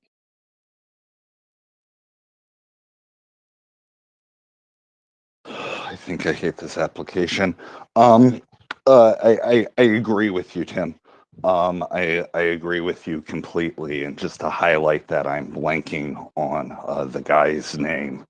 But if people will look back about a year ago, when the final remaining block to Xi Jinping's rule, right, the one remaining guy within the CCP that had any ability to talk anything off about him and had any real power other than him, okay, and all of his loyalists that were protected against him, he was publicly escorted out at a meeting right before he could give his speech. He has disappeared from the public completely, and thousands of high-ranking government officials and low-ranking government officials that were loyalists to him have been purged. What have 99% of them been purged on? Corruption. Because they all know everybody's corrupt, right? And when you have an issue, you just pull out the file box and it doesn't look bad to the domestic population. It actually looks good. You can praise how you are doing an anti-corruption campaign. And going back to what I was saying about Ukraine, this is one of the things that I find very admirable, is they've gone after people that makes the government look bad. They've gone after people that make the army look bad. In totalitarian countries, they cover that up unless it serves the purpose of the political leader. Back to you guys. I think you mean Beau Gilai, Arya, right? I don't follow. I apologize. My head, the reference is not going through, Tim. I think the politician you're talking about in China was Beau Gilai, and he was involved with that fella who was murdered, the British guy, what's his name, Neil Haywood, in a very, very fishy case indeed. And it's one I've tried to wrap my head around, but I haven't managed to. Arya? There was also, and I think most people have forgotten it, in 2002, there was a second guy, Ho something, who was the other one remaining old school party official that still had real power and a camp of followers outside of Xi. And they did the same thing with him and his followers then, right? You look at Putin and Russia. Who are the people that have been charged with corruption? Wagner officials that were involved in the coup, military generals that failed miserably and have been blamed for military failures that probably Putin was responsible for, companies that have been responsible for public humiliations. The list can go on, but it's not the majority of the people doing the corruption. And I think you're right on the name, Tim, but I don't want to minimize the Twitter app for fear that I won't get back in to double check the name, and I have a headache. So his name could be anything from Kim to John, and I wouldn't be able to recall it right now off the top of my head. I'm sorry.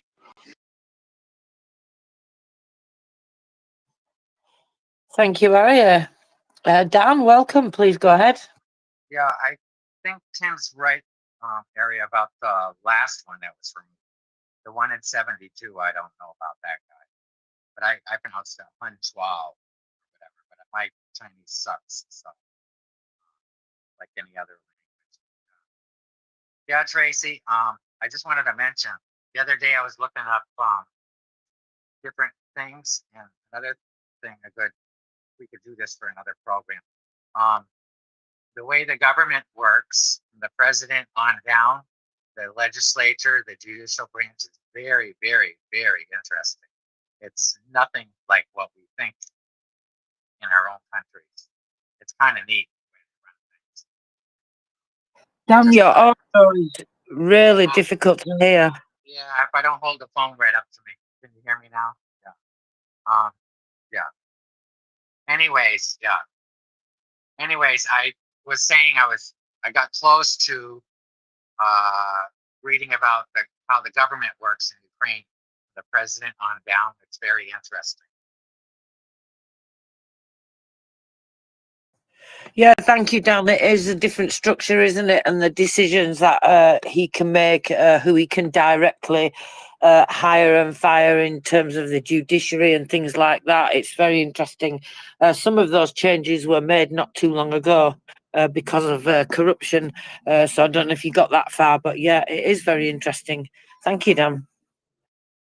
Yeah, what I sensed from reading it, it's fluid for the president. It's pretty fluid who we can pick and who we can remove, but it's also fluid for the other side of the government, where it's the legislature, the judicial. So I think it's pretty well structured the way they did it.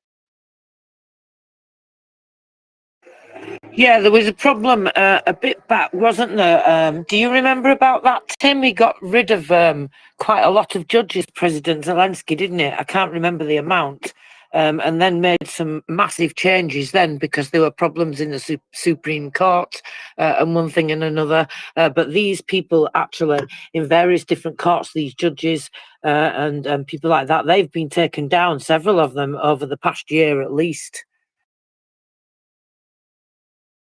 Yeah, this was going back a bit though. So this was back in 2021. I think you're referring to the basically Zelensky was trying to get some anti-corruption legislation passed, and the head of the Constitutional Court, what was his name, Tupitsky, was blocking it, along with another judge who were basically giving I think, if I recall correctly, giving a dissenting view for what was assumed to be personal reasons. So basically, they were doing something that could have been, that would have been prevented by the legislation. And so he removed the head, Zelensky removed the head of the Constitutional Court and the other guy who were holding up the passage of this legislation. There's been a sort of ongoing battle between the state anti-corruption agency and the Constitutional Court of Ukraine for a while now. Like, this has been going on for 20 years or so, and Zelensky in kind of mid 2021 kind of grasped the nettle on that one and said, right, well, I'm not going to be able to fulfill my democratic mandate to end graft at the highest level of the Ukrainian government unless we get these people out of the way. So he just did it, and I think he had to have the backing of the Rada to do that. But he was under a lot of international pressure as well. So the European Union, the IMF, a number of other kind of international organizations had said that yes, this reform is necessary if the Ukrainian government is going to keep a decent relationship with us, right? Because they don't have the legislative infrastructure they need to deal with corruption effectively. So that was kind of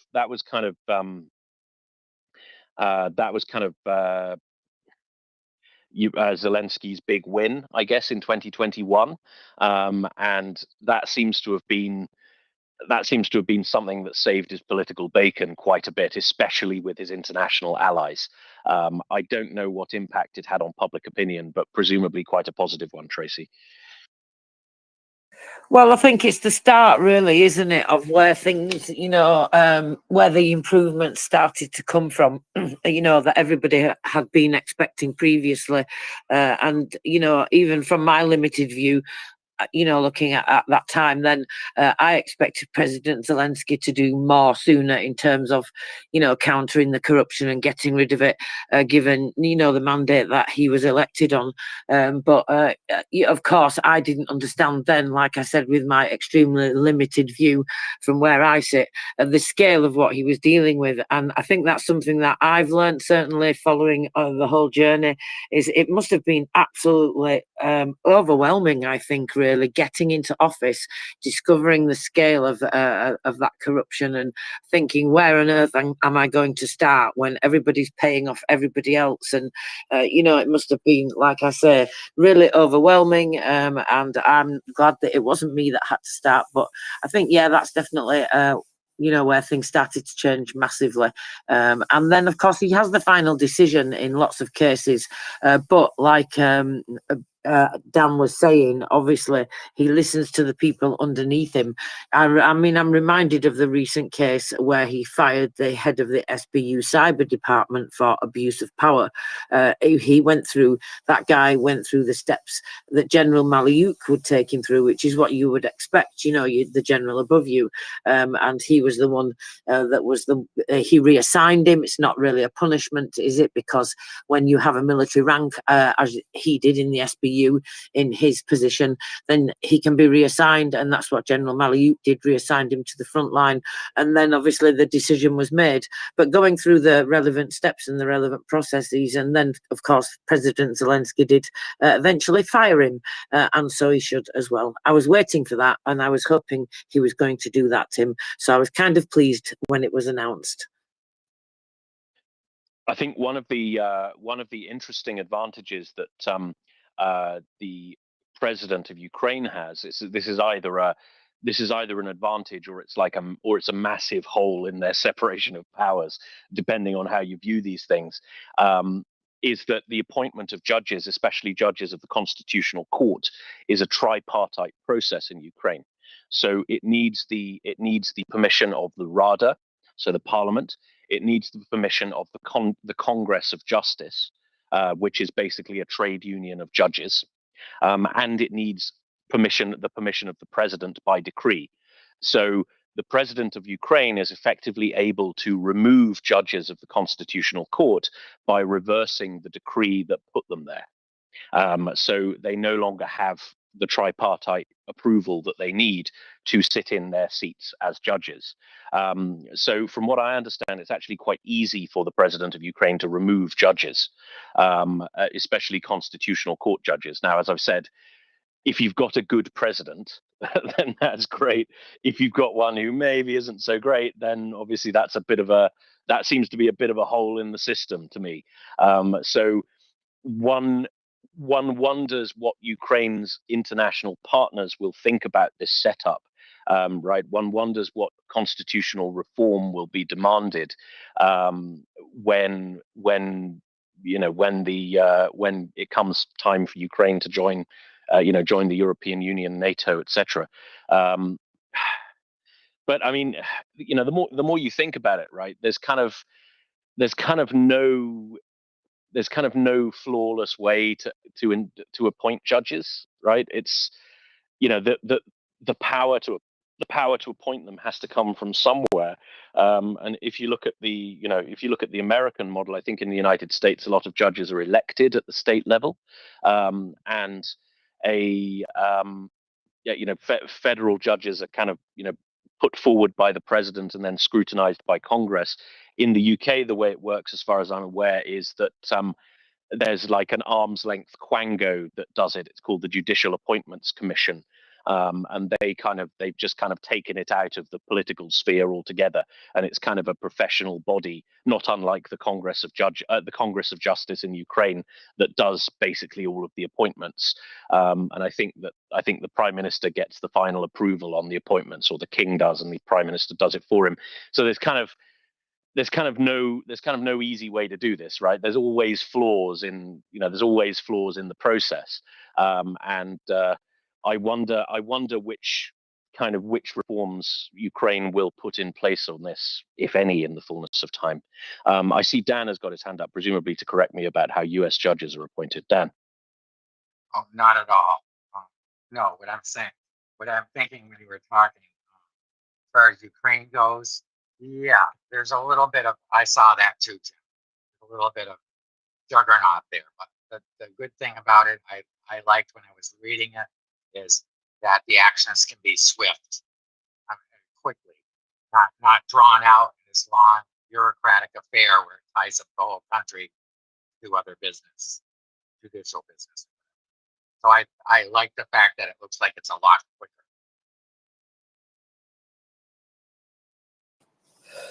Well, I like that too, and I see what you're saying. It could be looked at as a benefit or a whole, Tim. But I think, in my opinion, like you said, it has to be done one way or another, which is the lesser of several evils, so to speak, if you want to look at it that way. But it's not as if there's no checks and balances at all, is there? But like you said, President can reverse that decree if he wants to. But from what I've seen in Ukraine as well, anyway, civil society are the ones that are pushing that change, pushing the government to do that, which is an incredible thing. I wish we see that more in the UK, because we've seen on many occasions when decisions have been taken that the civil society are not happy with. There's been protests, there's been complaints, compliance. There's been, you know, like you would expect in a democratic society. So I guess in that sense, I would look at it that civil society fill that hole if there is one.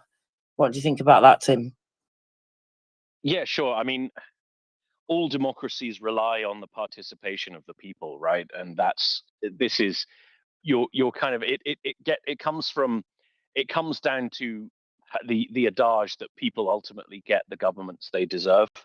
And so if you have a people, you know, a people in a democratic system who who aren't engaged with that system, then you're not going to get particularly democratic results out of it.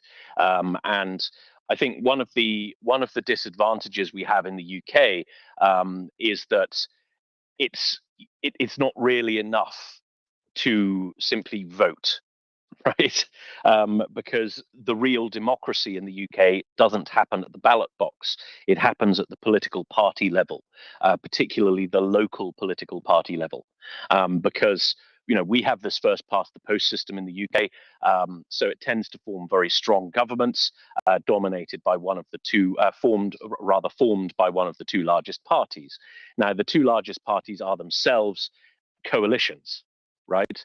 So they're ideologically broad compromises, and there's quite a lot of overlap in the middle, right? So if you're a wet Tory, you would be perfectly at home in the Labour Party. You just happen to be in the other tribe, right? And if you're a kind of uber Blairite Alistair Campbell figure, you could probably be quite at home in the Conservative Party. You're just not in that tribe, and so the life of the two big political parties, they are democratic and they are locally controlled, right? So local parties select their MPs, for instance. Local parties form policy from the bottom up. And so if you're not participating in one of the political parties that's likely to win an election, your full democratic voice is not being heard.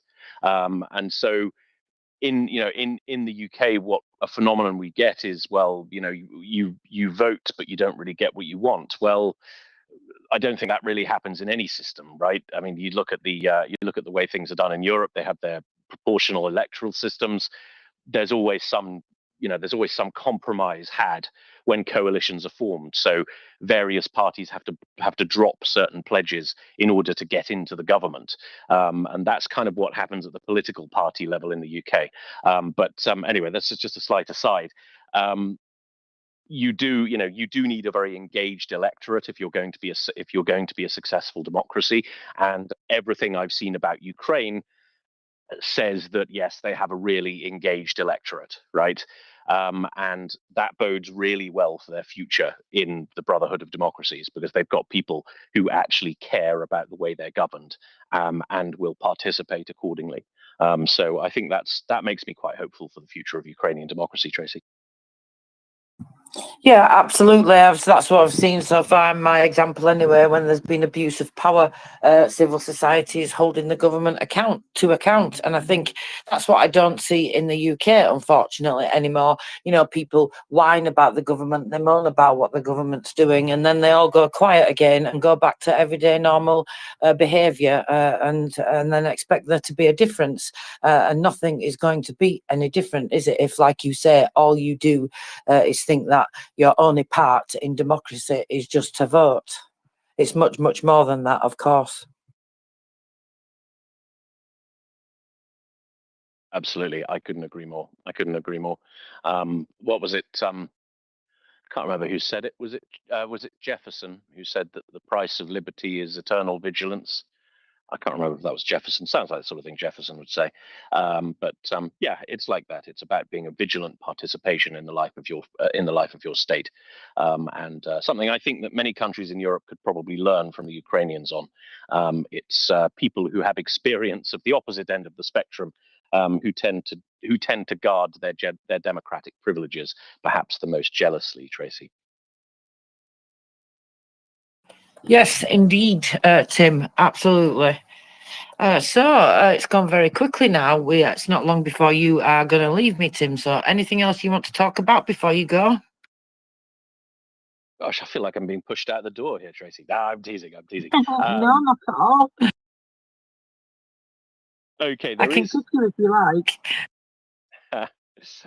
There is an interesting little snippet. Alexander Lukashenko, who is a rather ridiculous and tragic figure, and also happens to be the president of Belarus. He has been saying that tensions along the border with Ukraine have subsided. And he is withdrawing the extra troops that he stationed along the Ukrainian border back to their camps. Now, he has been accusing. He's basically been doing a sort of reverse ferret job on the Ukrainians, and he's been accusing the Ukrainians of all people of belligerence for stationing troops near the Belarusian border, which is a little bit, I don't know, a little bit cheeky, given that the Russians kind of invaded Ukraine through Belarus. So yeah, a little bit cheeky. So he has said to the the appropriately named official newswire of the Belarusian state, which is called Belter. Sorry, that's very funny. For those of you who don't get that, belter is British slang for oh gosh, what does it mean? He's a belter, like he's a complete idiot. So if someone's a belter, they're just a complete idiot. So anyway, the Russian state newswire is called Belter, which is brilliant. That's almost as fun as the advisor to Viktor Orban, who was called Gurgly Goulash. That made me laugh for about 10 minutes. Anyway, silliness aside, Belter have said that the Ukrainian troops, which had been brought in as reinforcements, are now gone. There are now no difficulties with the Ukrainians, and I hope there will be none. Now, Belarus's defense ministry said late last month that it was reinforcing its border after a security incident and in response to a Ukrainian troop buildup. Of course, a spokesman for our friends in the Ukrainian border guard said that the extra deployment was absolute nonsense and never actually happened. But it does seem to have given Mr. Lukashenko an excuse to jump up and down and stamp his little feet. Now, there's an awful lot of chutzpah in Lukashenko's behavior over this, particularly the notion that Ukraine kind of fancies the idea of invading Belarus, which is it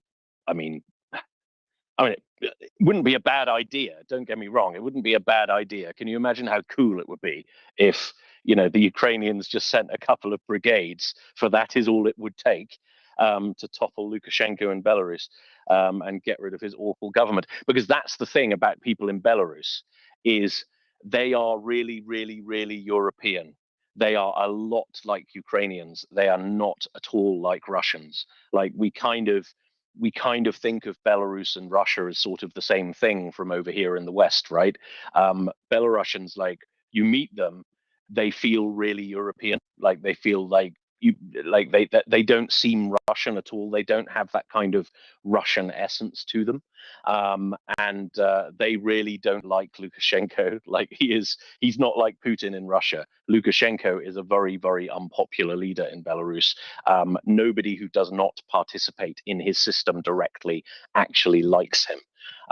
So he's a bit like I don't know, a bit like Saddam Hussein, I guess. Like just nobody actually likes him. He just has this iron grip on power, largely because he's Russian backed. So it would be kind of fun if the Ukrainians just liberated Belarus. The thing about Belarus is that it is a military joke. So it's got what is arguably the worst military in Europe. Like it's kind of Moldova and Belarus kind of compete for the title of the worst military in Europe, and it kind of varies depending on what which bits you look at. Had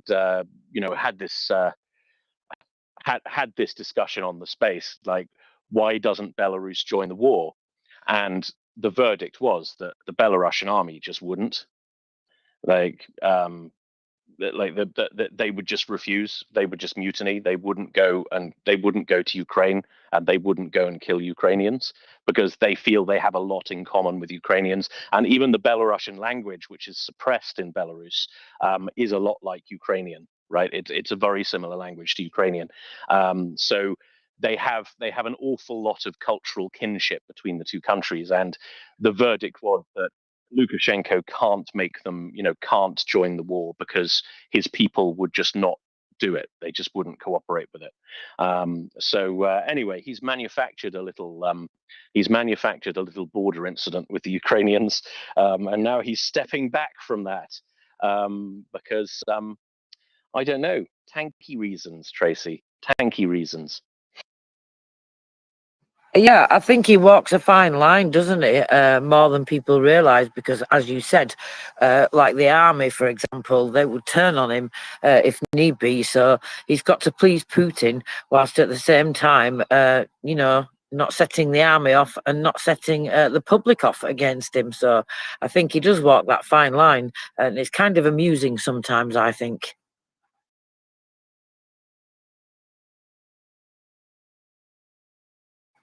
Yeah. Okay. I'm sorry, Tracy, I was a screen away. Yeah, he does have to tread a fine line. He's kind of one of those. He's one of those silly legacies. Like I always joke that my solicitor here in Tallinn is a bit like Lukashenko because he's kind of he looks, well, for a start, he looks very similar. So he's the same age and he's got the same kind of thick set mustachioed thing. He also dresses the same as Lukashenko. So those awful kind of polyester houndstooth sports jackets that they wore in the Soviet Union in the 80s. Like he always wears one of those. So they're both kind of Homo Sovieticus type people. They're just like ridiculously unglamorous and old fashioned. And Lukashenko is a lot like that. Like he's a relic, right? He's a relic. He would have been right at home as some kind of high level Soviet apparatchik. But the system that created people like him just isn't there. And he's only there still because like Russian power says that he will be there. I don't know. I'm thoroughly looking forward to the good people of Belarus just Ceausescuing the bastard. I'd get the pay-per-view on that one, I think.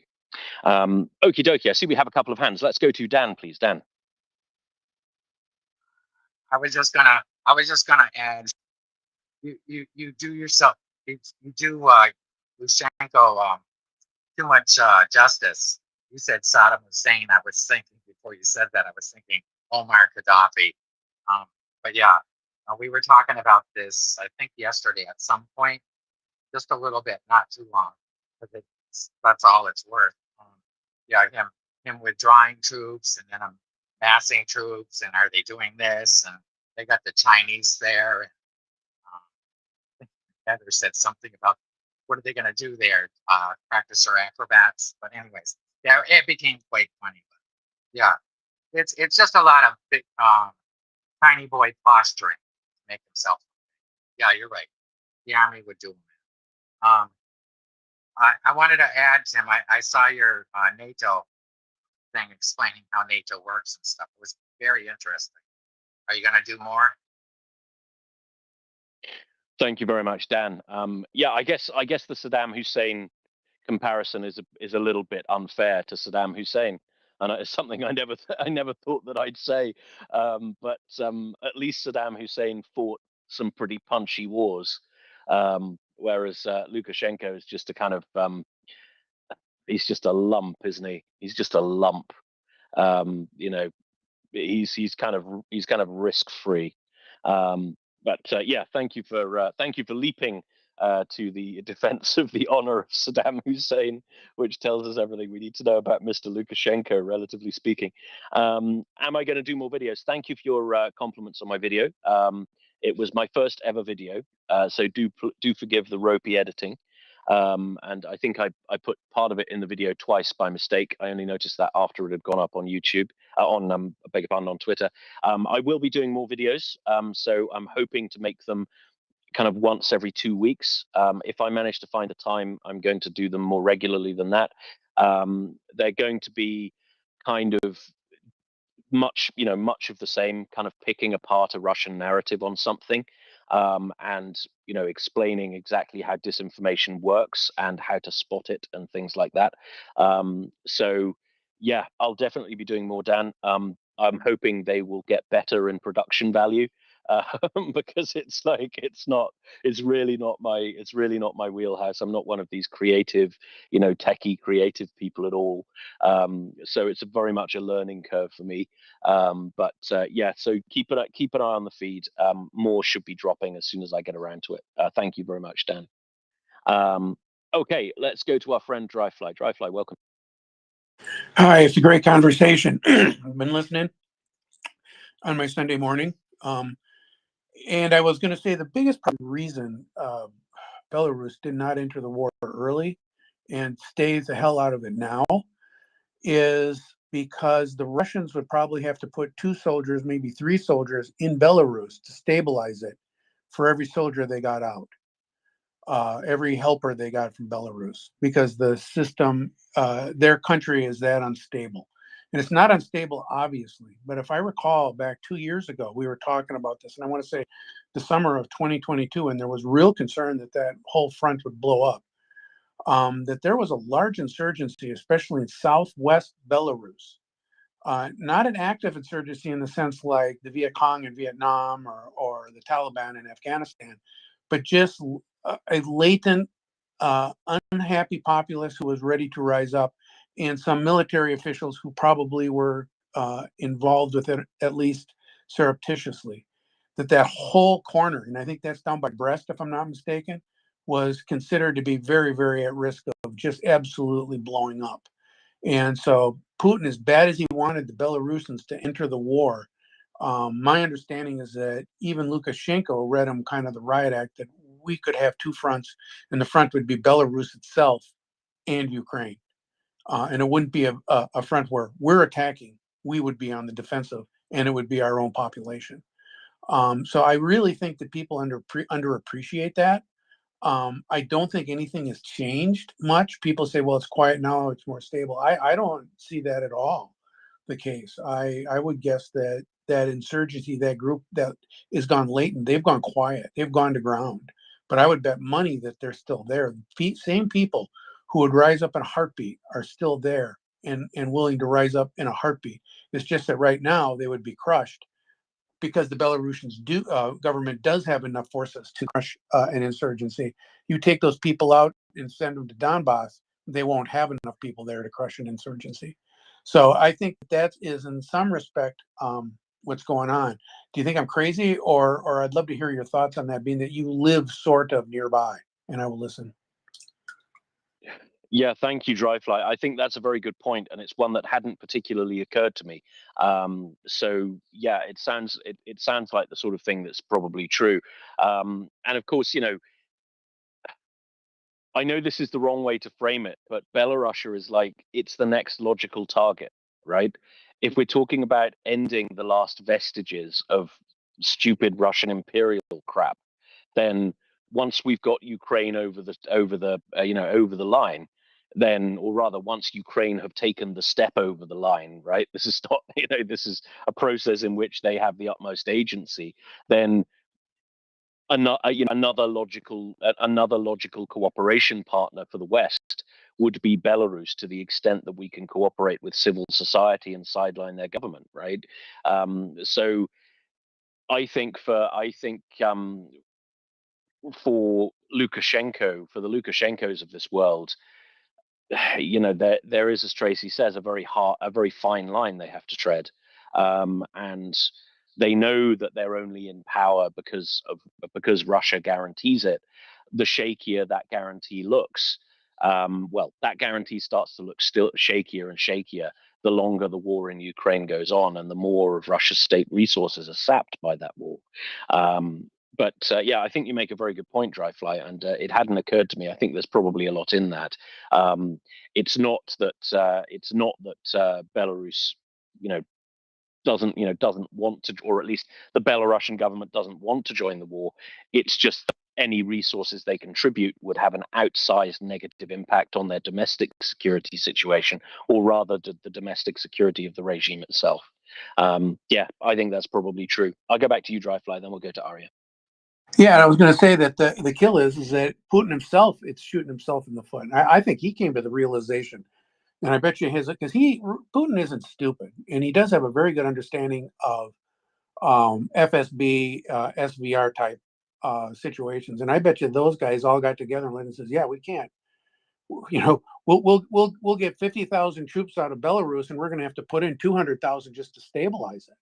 You know, and they're going to be Russian troops, which are going to be even more resented by the population. The other question I asked in the past, and this was for when Tyner was on and when Chuck was on, and again, this goes back 2 years. This goes back to the summer of 2022. As I said, do you think that the West has been helping and assisting the partisans in Belarus quietly, very, very, very, very quietly, very covertly? And they wouldn't say anything, but eventually Chuck just said, yeah, and quit asking the question because A, we don't know because we're not at the table. And B, if we were at the table, we wouldn't tell you. And you're not going to see it until it happens. But those are exactly the kind of things that go on. So I would expect that Belarus is extraordinarily unstable at the moment. It's just in a, what do they call it, an unstable equilibrium. And there's just not much of a. When I heard he was sending troops to the border, I was almost laughing to myself. Says, "Go, bring it on," because I don't think the Ukrainians would even have to invade. Just the threat of invasion would require Russia to put in probably 200,000 troops to stabilize the whole country, not just the border. And I'll listen. Yeah, I think that's a strong possibility. I mean, as I said, it comes down to this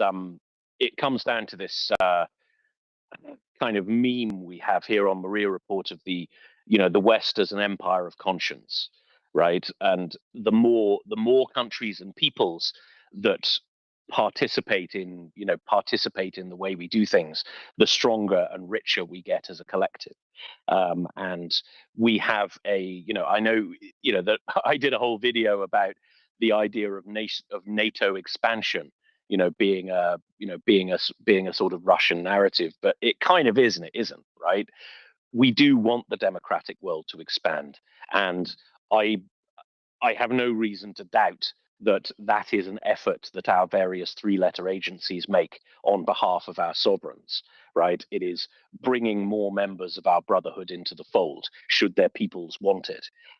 So, yeah, I have absolutely, I've no reason to doubt that that various Western countries will be involved in supporting the Belarusian people against their tyranny to the extent that they are able to be.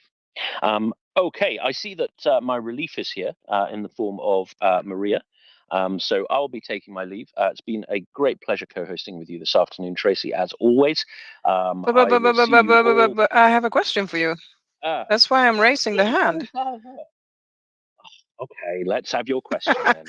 No, something I have been thinking about for a very long time, and I never really understood, and you probably talked about it several times and I missed it, but if I would have been a stupid dictator in a certain country, why wouldn't you want to go the other way instead of going straight to Ukraine? Why wouldn't you want to go through Belarus and acquire that country as well? And then you would box in Ukraine even more, and you would have the resources and people of Belarus.